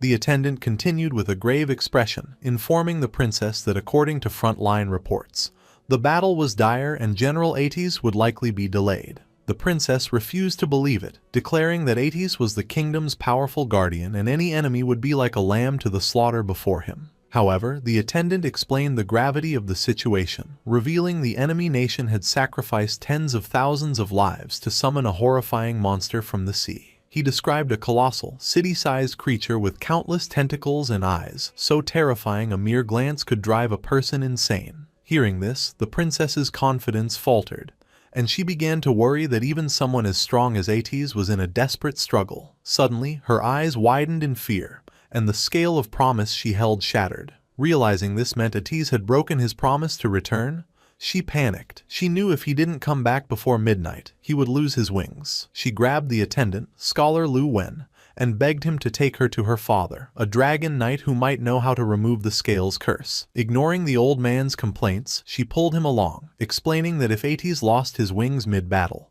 he would be doomed. As she burst through a door, she was stunned to find Ates standing there, unharmed. He calmly asked her why she was in such a panic. Overcome with relief, the princess rushed forward and hugged him, crying that she was so glad he was back and safe. Hugging her back, Ates gently reassured her that he would return because of their promise. The princess, still holding him, confessed she had been worried because the situation at the front lines was said to be very bad. The attendant, Scholar Lu Wen, then cautiously asked General Otis about the battle. With a confident smile, Otis explained it had been troublesome and took some effort, but the problem was solved, and the army could handle the cleanup. Scholar Lu Wen praised him as the worthy guardian of the kingdom. Ates, walking towards the feast on the table, exclaimed that he was starving and asked the princess if she had made all the food. She proudly confirmed she did, though she lamented it was probably cold by now. Ates began to eat with great enthusiasm, declaring it didn't matter if it was cold because it was delicious. As he ate, the princess fondly told him to slow down so he wouldn't choke, while Scholar Lu Wen watched them fondly.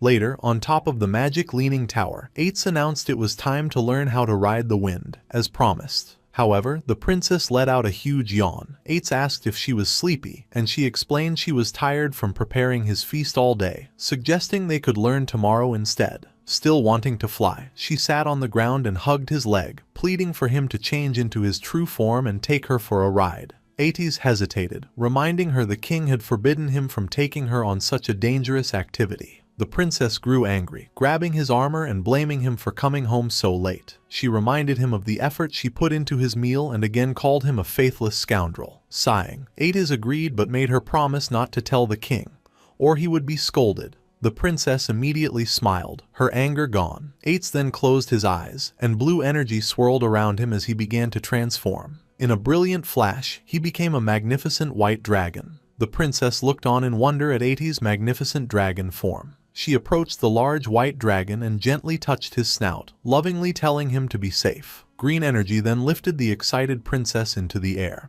and she settled onto Ates' head. He told her to hold on tight as they were about to depart.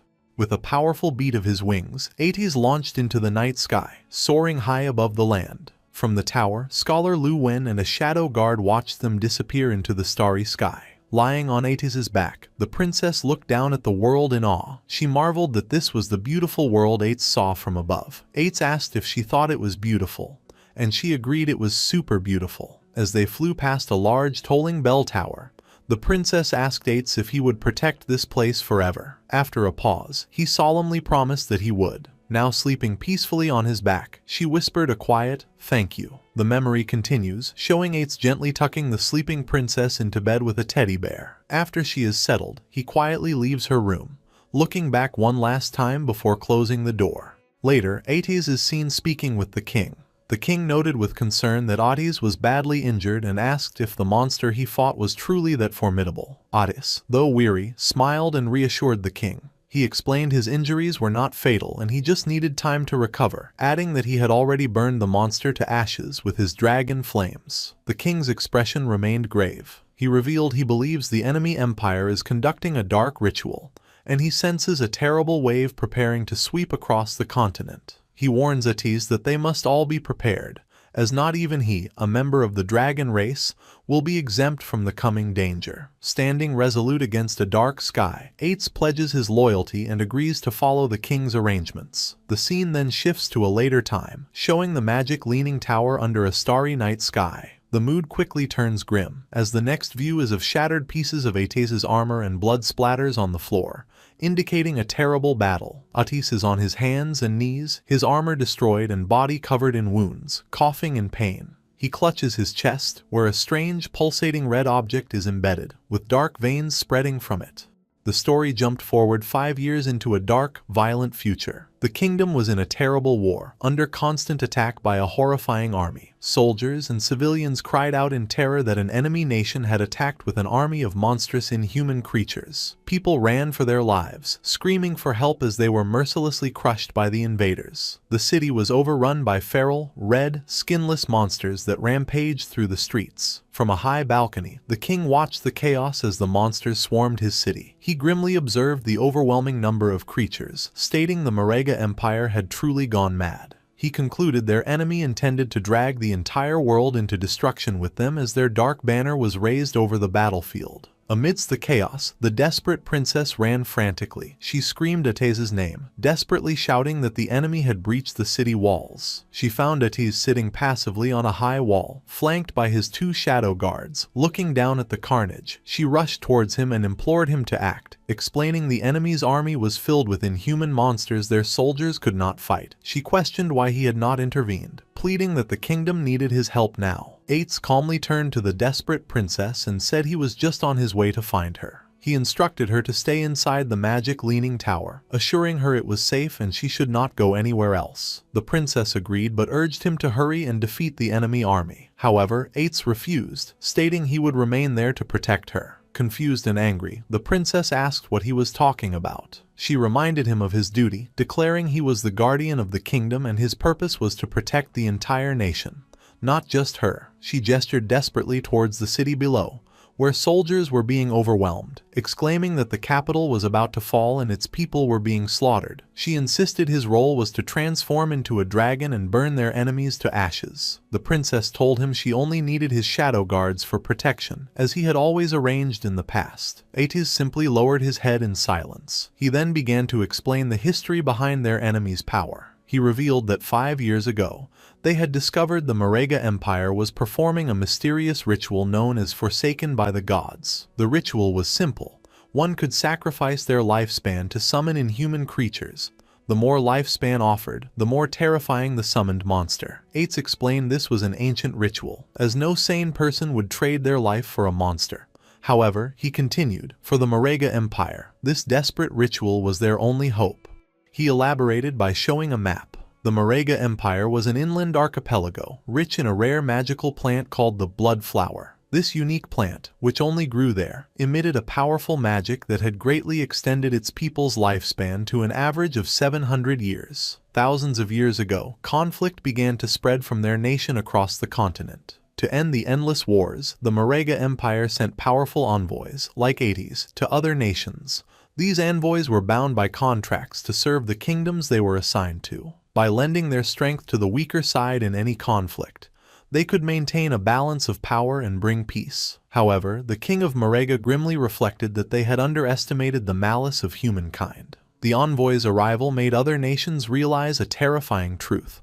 The long-lived people of the Marega Empire were the greatest threat. Soon, the leaders of other nations secretly formed a consensus with a single goal. The people of the Marega Empire had to be completely eradicated. What followed was a period of immense suffering for the Marega Empire. They were afflicted by curses, plagues, and division. Even their own envoys were turned against them. The other nations relentlessly plundered the Marega lands until the blood flower finally began to wither and die. Without the flower, the balance of power was shattered, and the Marega Empire lost its last bit of value.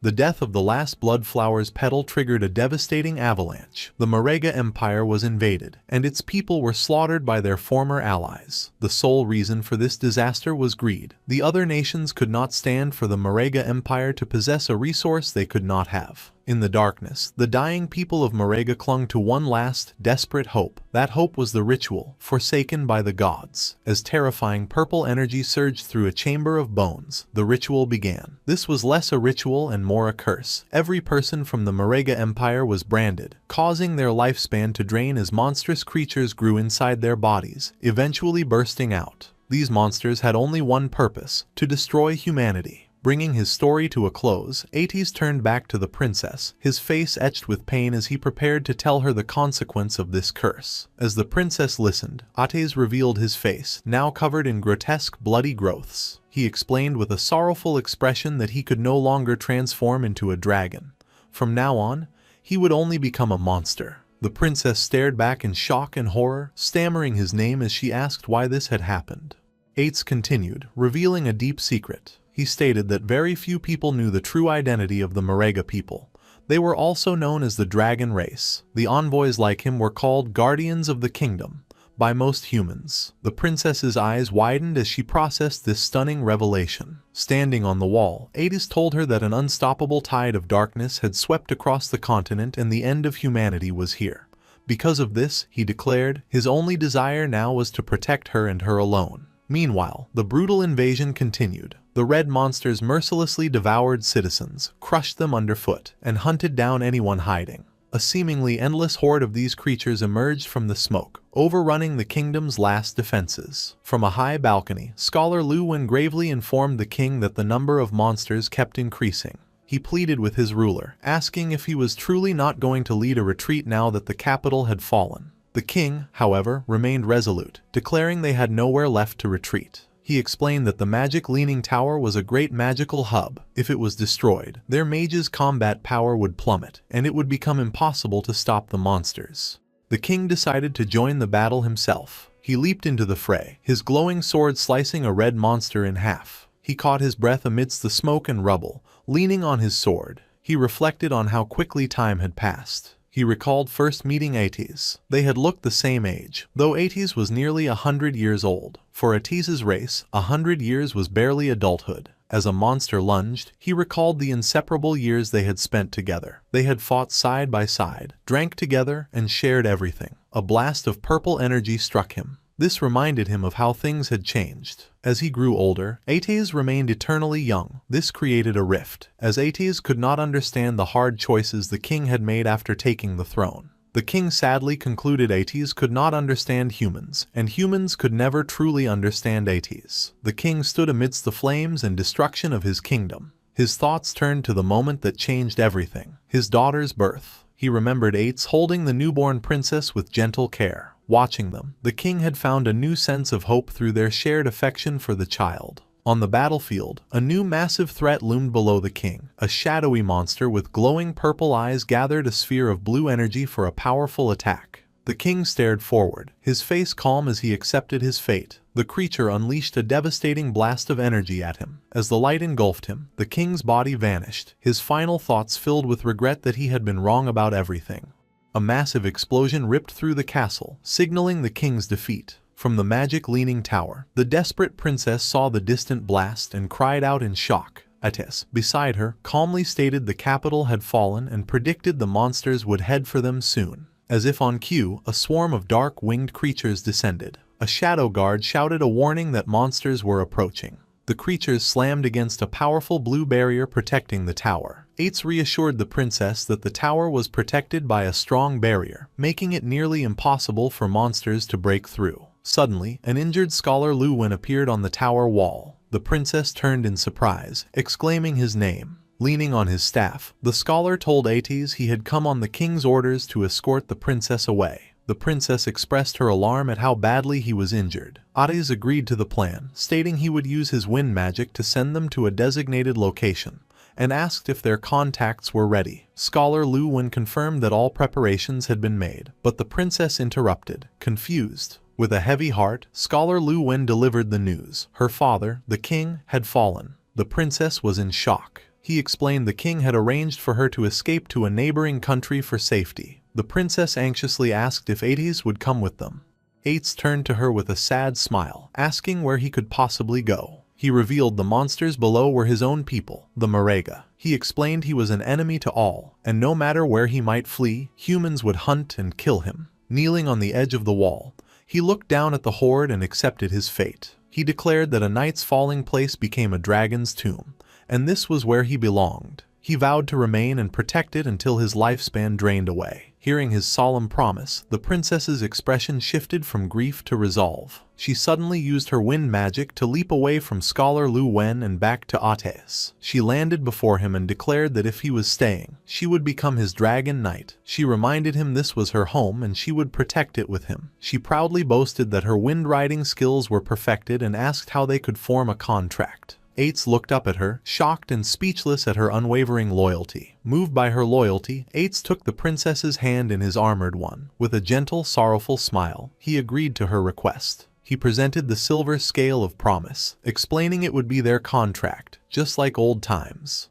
The princess smiled brightly, delighted the contract was so simple. She happily began to seal their pact, promising that they would forever. But Ates cut her off, finishing with a heart-wrenching twist. He said their promise was to never see each other again. The princess's face fell, her eyes wide with shock and disbelief. Before she could react, Ates unleashed a powerful gust of wind, launching her and Scholar Lu went away. As they flew, he entrusted the princess's safety to the scholar. The princess screamed Ates' name in confusion and betrayal as she was carried away. Alone on the wall, surrounded by wind magic, Ates told her to go, insisting her place was not with a dragon's tomb. The scene took a horrifying turn. Scholar Lu Wen, his eyes glowing with red light, plunged his hand into the princess's chest, ripping out her still-beating heart. He chillingly told her she had a place where she belonged, a place for humans. Ates watched from the tower in utter shock at this betrayal, while the princess stared in horror as her life was stolen. As he died, the scholar gasped a final warning to Ates,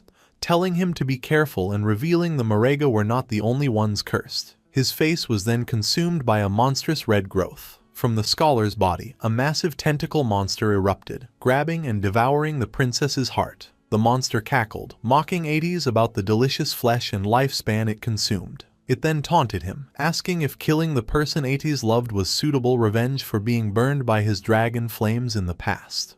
As Ates stared in stunned silence, the tentacle monster laughed maniacally. It held up the princess's lifeless body and her bloody heart, taunting the white dragon, asking if killing his beloved was enough to repay the pain of his dragon flames. In a final, gruesome act, the monster clenched its fist and crushed the princess's heart. Enraged, Ates and his two loyal shadow guards faced the monstrous creature, their eyes glowing with vengeful energy. One guard, the Shadow of Sorrow, transformed into a swirling vortex of dark energy and leaped to rescue the princess's falling body, while the other guard attacked the monster, viciously slicing its tentacles to pieces. The monster dismissed the attack as useless. The Shadow of Sorrow now knelt, cradling the princess's body in a protective, glowing blue aura. A single tear fell from behind the guard's helmet. In her final moments, the princess weakly whispered Ates' name before passing away in the guard's arms. Even as its host body lay dismembered, the monstrous entity continued to taunt Ates. It mockingly explained that the meager lifespan sacrificed by the white dragon's kin was only enough to summon a tiny fraction of its true form.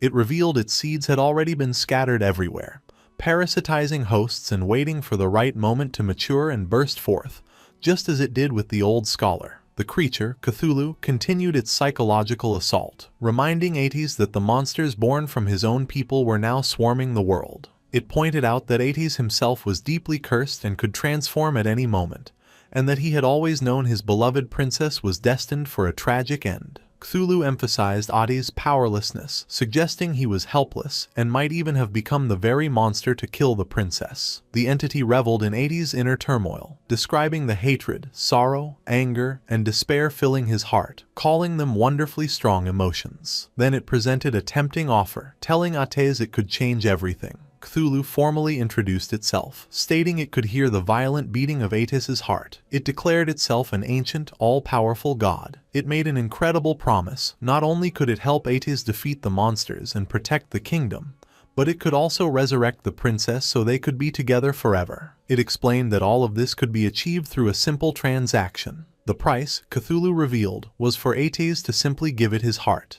Kneeling alone on the high wall, surrounded by winged monsters, Ates was left to contemplate this impossible choice. He weighed his two options: to let the princess die in the tower, devoured by monsters, or to accept the deal, allowing her to become his dragon knight so they could protect the kingdom for eternity. From its dying host, Cthulhu pressed him for a decision, warning that its current body was fading fast and he was running out of time. Having made his decision, Ates committed the ultimate sacrifice. With a sickening splash of blood, his shadow guard looked on in alarm. In an act of desperation and love, Ates ripped his own beating heart from his chest. Cthulhu praised him, stating that he had made the correct choice. Cthulhu declared it would place a blessing on Ates' heart, causing it to float into the sky amidst a brilliant explosion of energy, destined to beat for all eternity. The entity explained their pact. His beloved would receive the heart and be reawakened with its immense power. Though Ates would be heartless, he would not die or turn into a mindless monster. The glowing heart descended and entered the princess's body,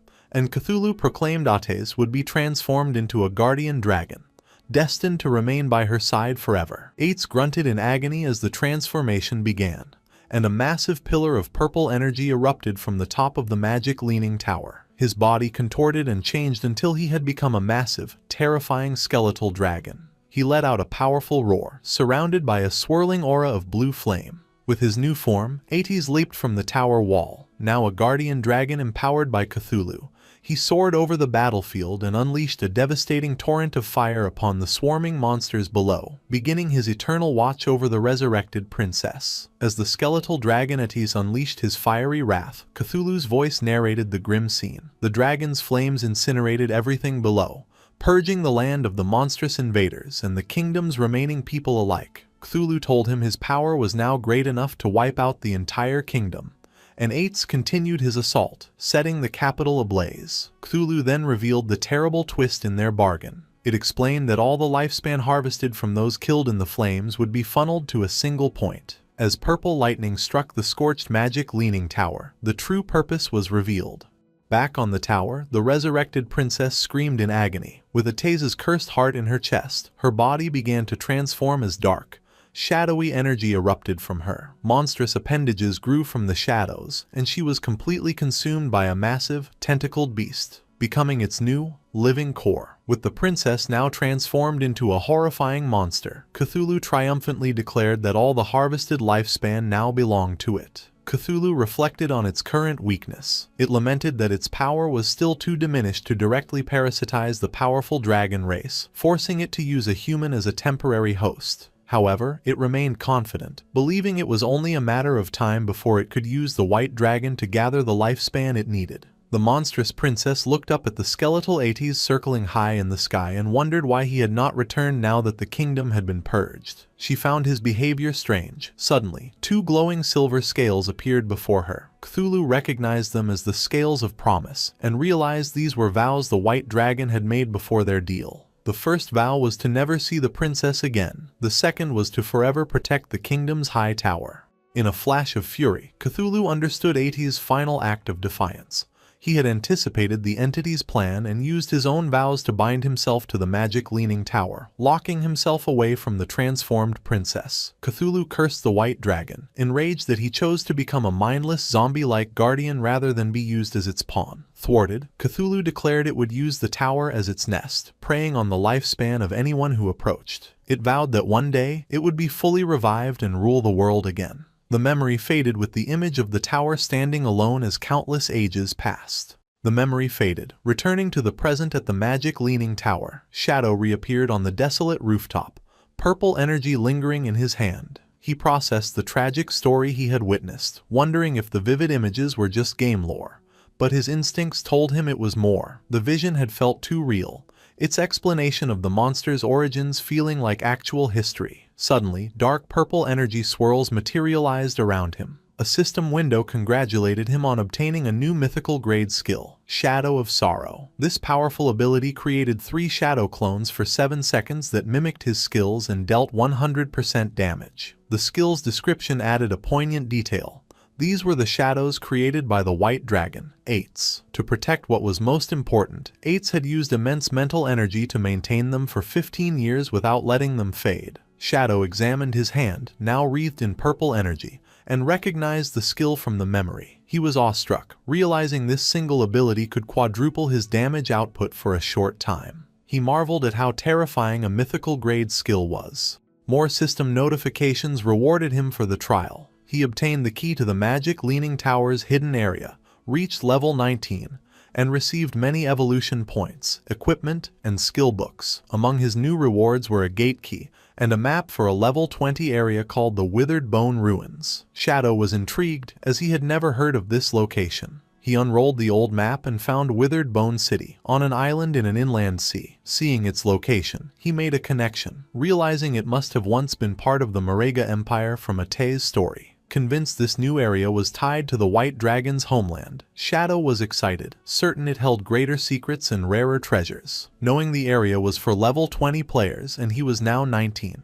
he resolved to go there soon. But first, he held up the ornate, golden key to the Magic Leaning Tower's hideout, deciding to sell it. The scene shifted to the Feka Heavy Industry Guild hideout. Inside, Huang Huifan and her guild members regrouped after their defeat. One of them asked what their next move was, admitting they could not defeat the new Jade Grade boss. He suggested their only option was to contact Shadow for help. With a weary sigh, Huang Huifan agreed. She planned to use her contacts in Zhanghai City, who were on good terms with Shadow, to act as intermediaries. Just then, to her shock, Shadow materialized directly behind her. He told her there was no need for that trouble, as they could trade directly. The other guild members, including Huang Ziqing, were stunned by his silent arrival. They shouted his name in alarm. Huang Ziqing angrily accused him of being sneaky and demanded to know what he wanted. Shadow calmly walked away, reassuring them that if he had meant any harm, they would already be dead. He offered a friendly reminder that their hideout's barrier could be opened, which was how he had walked in.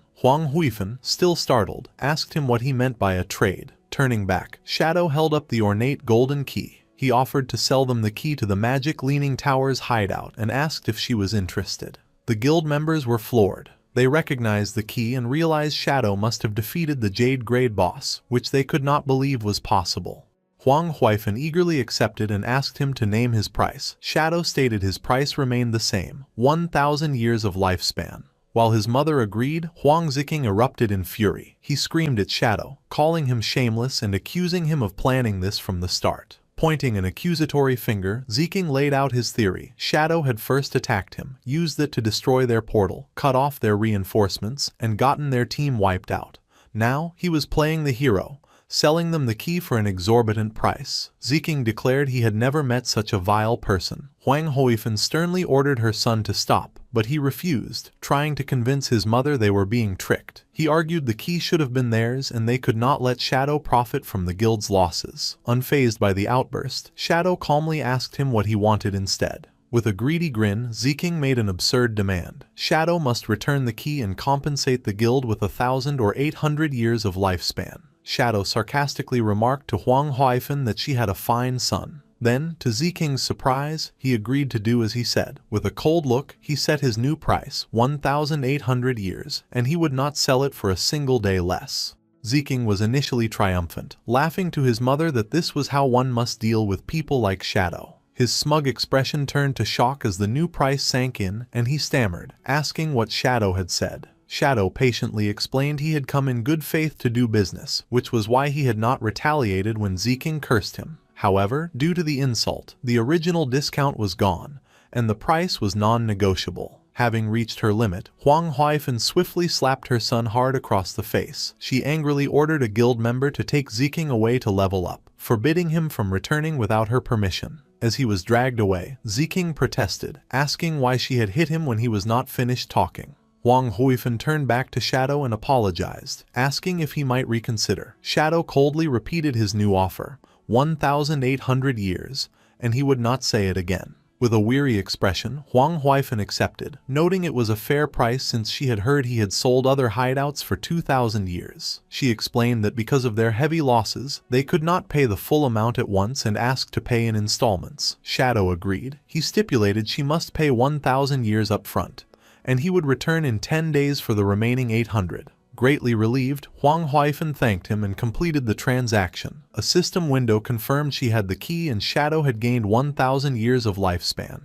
As he faded away, Shadow said his goodbyes. He thought the Feka Heavy Industry Guild had potential, and selling them a good hideout would help them become an important asset for the Great Xia server. With their new base secured, Huang Huifan addressed her guild. She announced the platinum-grade hideout was now theirs. To pay their debt to Shadow, she instituted a 50% lifespan tax on all members. She acknowledged the high rate but framed it as a necessary investment, urging them to work hard. Her guild members responded with renewed determination. Out in a forest at sunset, the small party with Huang Ziqing tried to reason with him. A girl told him not to blame his aunt and that he was wrong, but Ziqing angrily dismissed her. He muttered to himself, vowing to make Shadow pay sooner or later. Their conversation was cut short when a party member spotted a silver-grade boss, the human-faced Spider Emperor. They immediately prepared for battle. As the others engaged the boss, Ziking hung back. His teammates warned him the boss used poison and to be ready with a detox spell,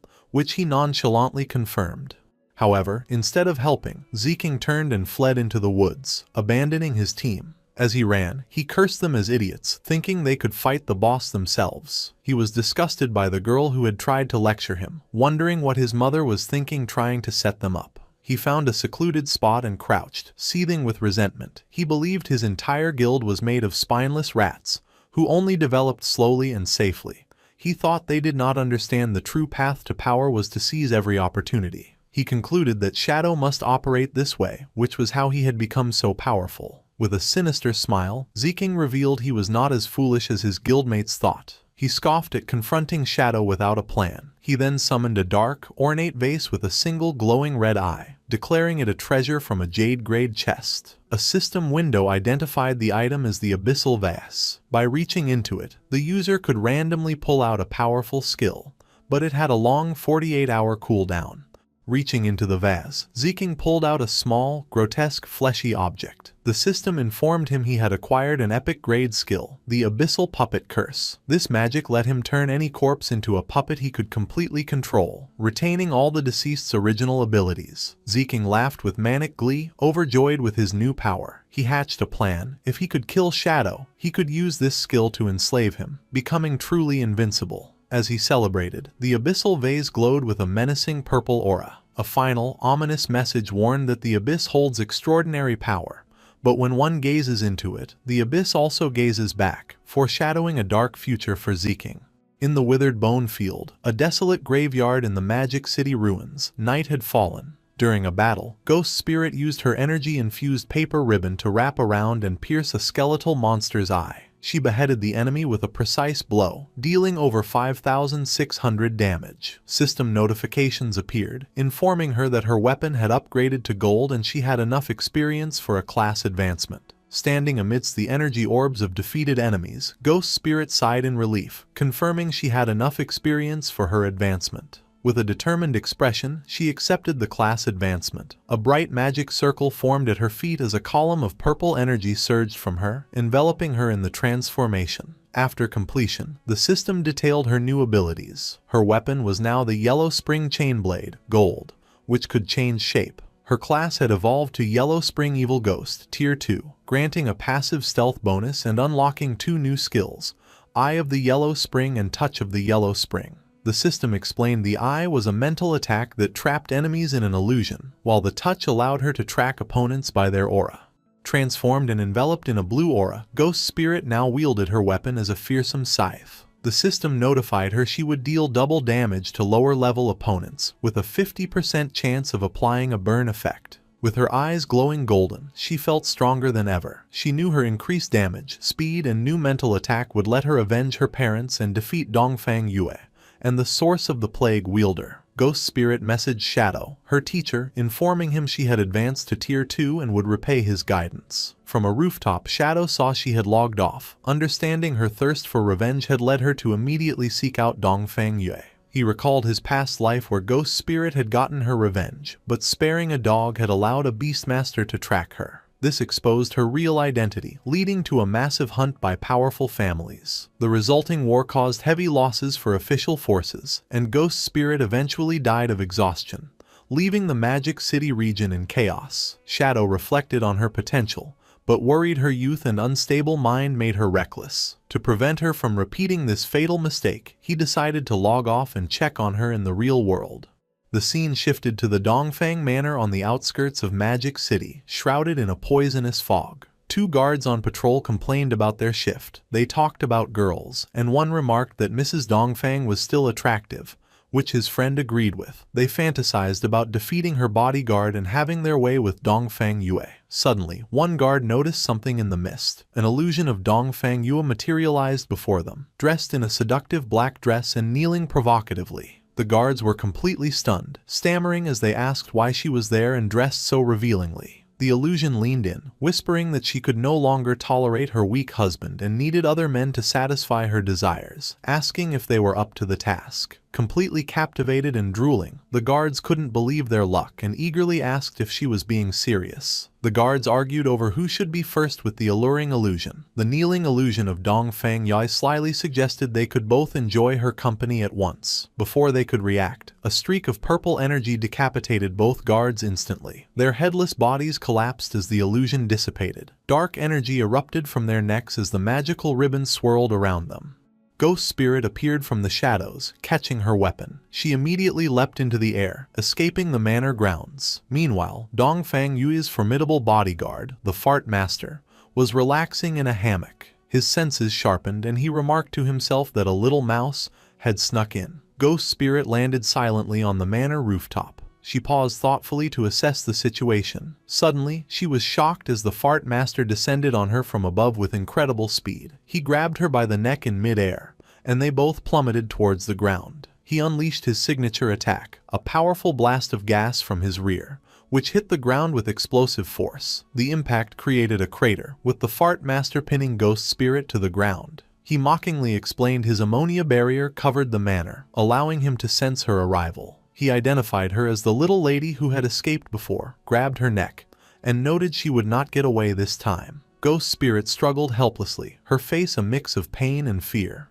The Fart Master held Ghost Spirit in the air by her neck, surrounded by a menacing purple aura. He remarked she had grown stronger and mused that with more time, she might become a satisfying opponent. An excited look crossed his face as he admitted a strong urge to kill her now. As Ghost Spirit struggled, the bodyguard had an internal battle, telling himself to wait until she was more powerful. He immediately contradicted this, admitting he was losing self-control. He cursed, tormented by his indecision. Losing control, his grip tightened with a sickening sound. He panicked, realizing he had accidentally crushed her to death. Horrified, he let her lifeless body fall to the ground, shouting in despair. Suddenly, he froze as a purple energy claw pierced his chest from behind. In disbelief, he turned to see Ghost Spirit behind him, her arm in his back. The body he had dropped was a decoy. Bewildered, he questioned how this was possible, as he had been certain she was dead. With her eyes glowing red, Ghost Spirit revealed the truth. She informed him he had been trapped in her illusion all along, a product of her new skill, the Eye of the Yellow Spring. Coldly, she told him to die. Impaled by Ghost Spirit's energy claw, the Fart Master struggled to understand how he had been caught in an illusion. With her glowing red eye fixed on him, Ghost Spirit explained his fate had been sealed the moment he looked into her eyes. A flashback revealed the illusion had begun when he first grabbed her by the neck. Accepting defeat, the bodyguard collapsed. Ghost Spirit stood over him, acknowledging he had been a worthy opponent. Her victory was cut short by a commotion from the manor. Dongfang Yui threw open a window, angrily shouting about the noise and threatening to fire everyone. Her anger turned to shock as she saw her powerful bodyguard's body dissolving into black smoke in the courtyard below. Panicked, she screamed there was an intruder and called for help. Armed guards rushed into the main hall, taking defensive positions to protect Mrs. Dongfang and find the intruder. The noise awakened her son, Nantian, who sleepily asked what was happening. Dongfang Yue told him an enemy had come and instructed him to stay put. However, Nantian sat up and, with a confident smile, told his mother not to be afraid. He declared he was now 18 and a player, and he would protect her. Moved, Dongfang Yui embraced him, wishing his father had been half as wonderful. As they shared a kiss, the window behind them creaked open.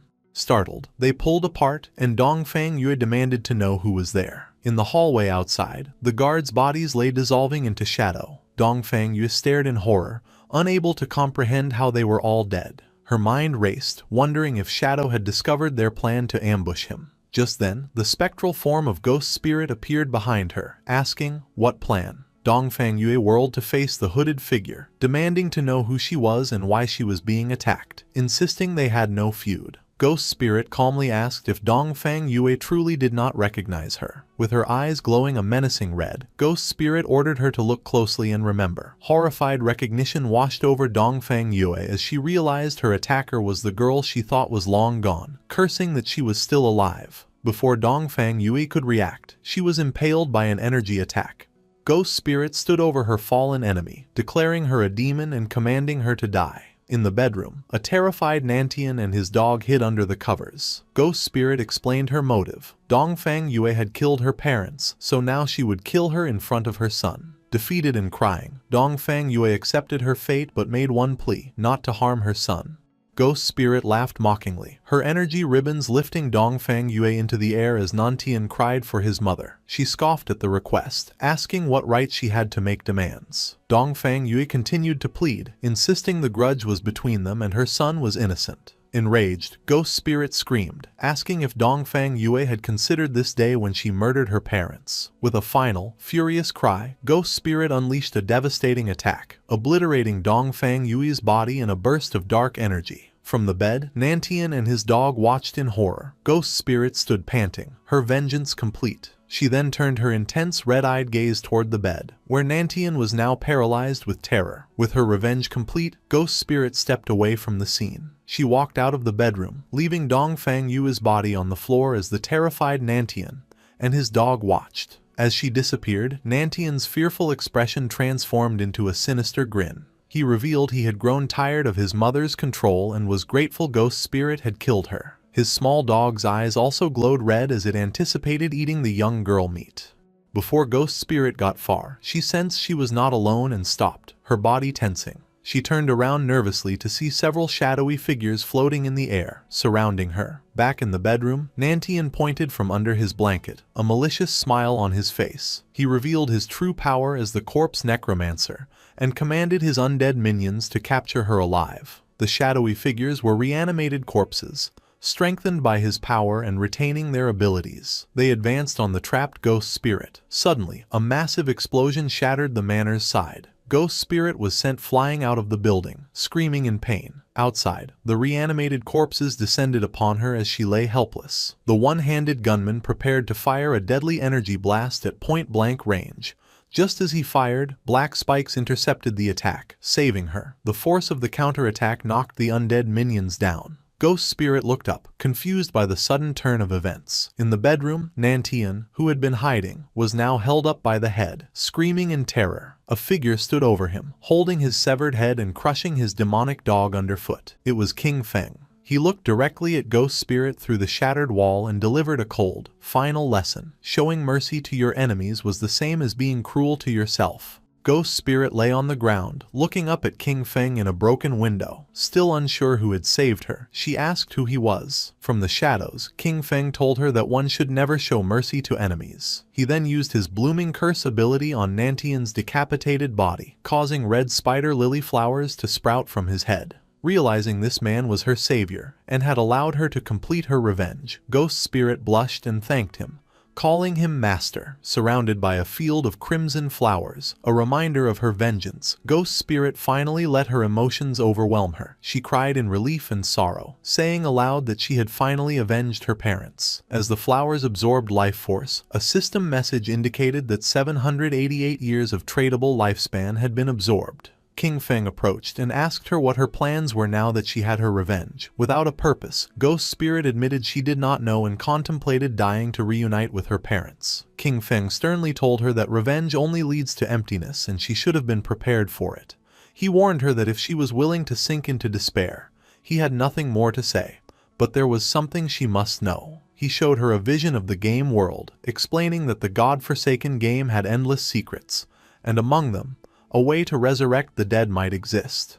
He told her that as long as a person kept moving forward, they would find infinite possibilities. If she only saw revenge as her endpoint, his words were useless. Turning his back, he gave her a choice. If she wanted to move forward, she must follow him, but the decision was hers. After a moment of reflection, with new determination in her eyes, Ghost Spirit got to her feet and ran to follow King Feng through the moonlit field. The scene shifted to Magic City in the real world. At King Feng's hideout, the soul-cleansing land, they found themselves in a vast ethereal water-like space. Ghost Spirit asked where they were, and King Feng explained it was his hideout in the real world. He led her to the doors of an incredibly luxurious mansion, leaving her stunned. Upon entering, they were greeted by King Feng's maid, who welcomed her master home. Ghost Spirit was surprised he even had a maid. King Feng ordered his maid to prepare dinner for two and explained to a confused Ghost Spirit that the maid had been created by the Divine Authority book. He continued, saying the book could create all sorts of necessary items and promised to take her to challenge the Tower of Divine Authority in Magic City so she could get her own book. Gratefully, Ghost Spirit thanked her master once more. The scene shifted to the Chu family manor in Magic City. Sometime after King Feng and Ghost Spirit had left, a man rushed in, yelling at his men to hurry with the rescue, declaring that no harm must come to his wife. This was Chu Kunshan, Dong Fang Yui's husband and a military staff officer. He was confused, recalling a frantic call for help from his wife and wondering who could have attacked so late. His immediate suspect was Shadow, and as he ran into the manor, he worried their secret fireworks factory plan had been discovered, though he quickly dismissed the thought. Inside, his personnel were investigating the scene, examining a large crater and the empty bedroom. An officer reported to a shocked Chu Kunshan that while there were clear signs of a battle, they had not found a single person. Growing more frantic, Chu Kunshan demanded to know the whereabouts of his wife, son, guards, and servants. The officer confirmed the grim reality: no one was there, not even any bodies. Chu Kunshan was enraged, realizing this was what had happened to the Dongfang family. Everyone had vanished without a trace. The horrifying conclusion that his wife and son were gone sent him stumbling back in denial. His despair turned to tearful rage as he screamed that Shadow had killed his family and demanded a warrant for his immediate capture.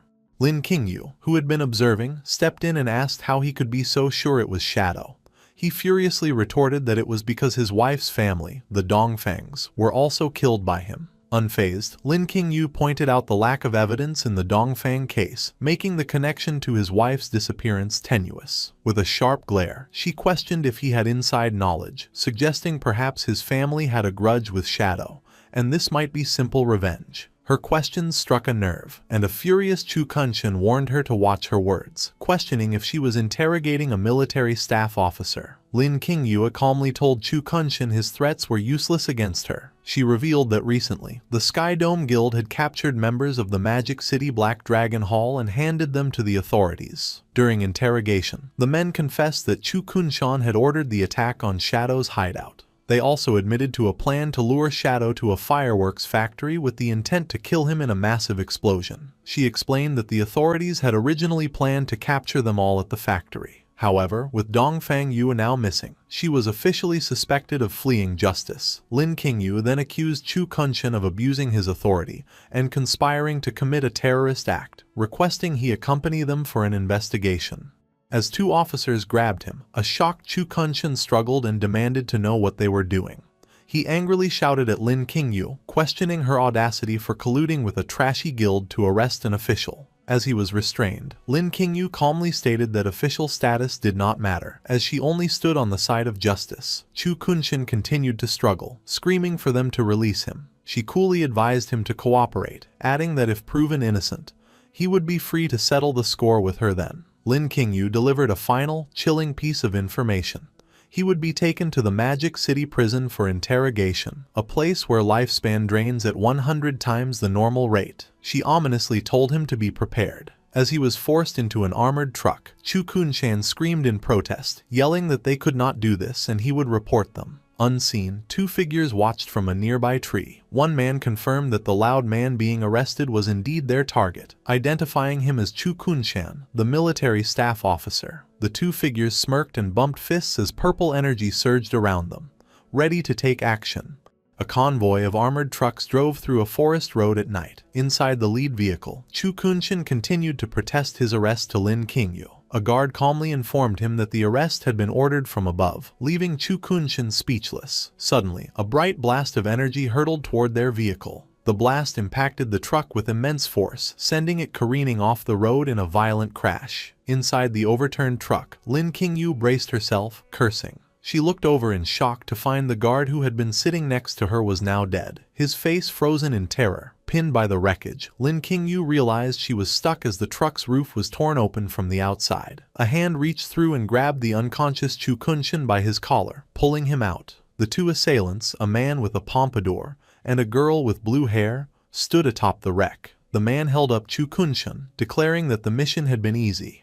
Just then, reinforcements from the second truck arrived, ordering the pair to release their prisoner and surrender. The two assailants only laughed, mocking the officials. As the arriving officers took aim, one of them noticed another threat. A large, muscular man with glowing red eyes descended from the trees, swinging a massive flaming hammer. He brought the weapon down with incredible force, striking the official's vehicle and leaping away as it erupted in a massive explosion, with screams coming from the flames. The man with the pompadour and another bald, muscular man watched the destruction. The pompadour-wearing man remarked on the attack's power, stating that a Mr. Theodore had not been lying. The hammer-wielding attacker landed amidst the fiery wreckage as orbs of lifespan floated up from the fallen officers. He laughed maniacally, reveling in the power of his attack and the joy of killing the official dogs of Great Zia. The muscular man with the hammer stood amidst the fiery wreckage, gloating over a glowing card he held. He boasted that the card from a Mr. Theodore had multiplied his attributes by 5, giving him the power of a level 50 player even though he was only level 10. He complained that the slain officers had dropped very little lifespan. The man with the pompadour dismissed the loot, reminding him their real reward from Mr. Theodore would be 1,000 years of lifespan. Inside the overturned truck, an injured and tearful Lin Qingyue looked out. She thought to herself that with Mr. Theodore's help, they could soon kill Shadow and avenge Qian Shishi. As the attackers prepared to leave, the girl with blue hair suddenly told them to wait. With a sinister smile, she announced she could sense a little mouse still hiding inside the truck. Lin Qingyue, concealed within the wreckage, realized she had been discovered. She hurled a massive fireball at the already destroyed truck, causing a second, larger explosion. She declared with a smirk that no official dogs would be left alive. As the group walked away, the woman complained that they were still thinking about Qian Shishi, asking if she was not beautiful enough. The man with the pompadour laughed, explaining that while she was cute, Qian Shishi had been an old partner, and it was their tradition to help her get revenge. With that, they departed into the night. Hidden behind a tree, a naked and battered Lin Qingyue watched them go. She realized the attackers were remnants of the Alice Guild. Her passive skill, killing intent perception, confirmed they had been sent by a man named Theodore to capture Chu Kunshan. Understanding her squad had been wiped out, she knew she must report this immediately. Having left the real world, Shadow had brought Ghost Spirit to the Tower of Divine Authority, located within the ruins of Magic City. He explained to a surprised Ghost Spirit that the NPC guarding the tower was known as Old Mom, but her true name was Queen Vier of the Waning Moon. Shadow elaborated on her tragic past. Vier had witnessed the brutal murder of her son and daughter. The trauma had driven her mad, and she now lived under the delusion that her children were still alive, often giving players impossible quests. He revealed that there was a way to exploit her delusion. If a young man and woman entered the tower together, Viger would mistake them for her long-lost children. This made the challenge significantly easier and improved the rewards. Shadow then instructed a horrified Ghost Spirit that when they entered, she must immediately call the NPC Mom, explaining this was why she had earned her nickname. He told her to focus on that while he handled the rest. Hesitantly, Ghost Spirit agreed, and they walked towards the tower's large glowing doors. Inside, a path of light led them to Viere, who appeared in a starry, ethereal space. With tears of joy she welcomed them, calling them her children and asking if they had returned for the Divine Authority book. Playing along, Shadow confirmed that was why they were there. Addressing her as Mom, Ghost Spirit, embracing her role, began to cry, telling Viere how much she had missed her. Viere was overcome with emotion, saying she had missed her child as well. She explained that while she wanted to give them the book, the rules dictated they must first complete a challenge. She summoned her avatar, a massive level 20 Jade tier entity, and told them they must defeat it. A system notification confirmed they had received Mother's Blessing, boosting all their stats by 20%.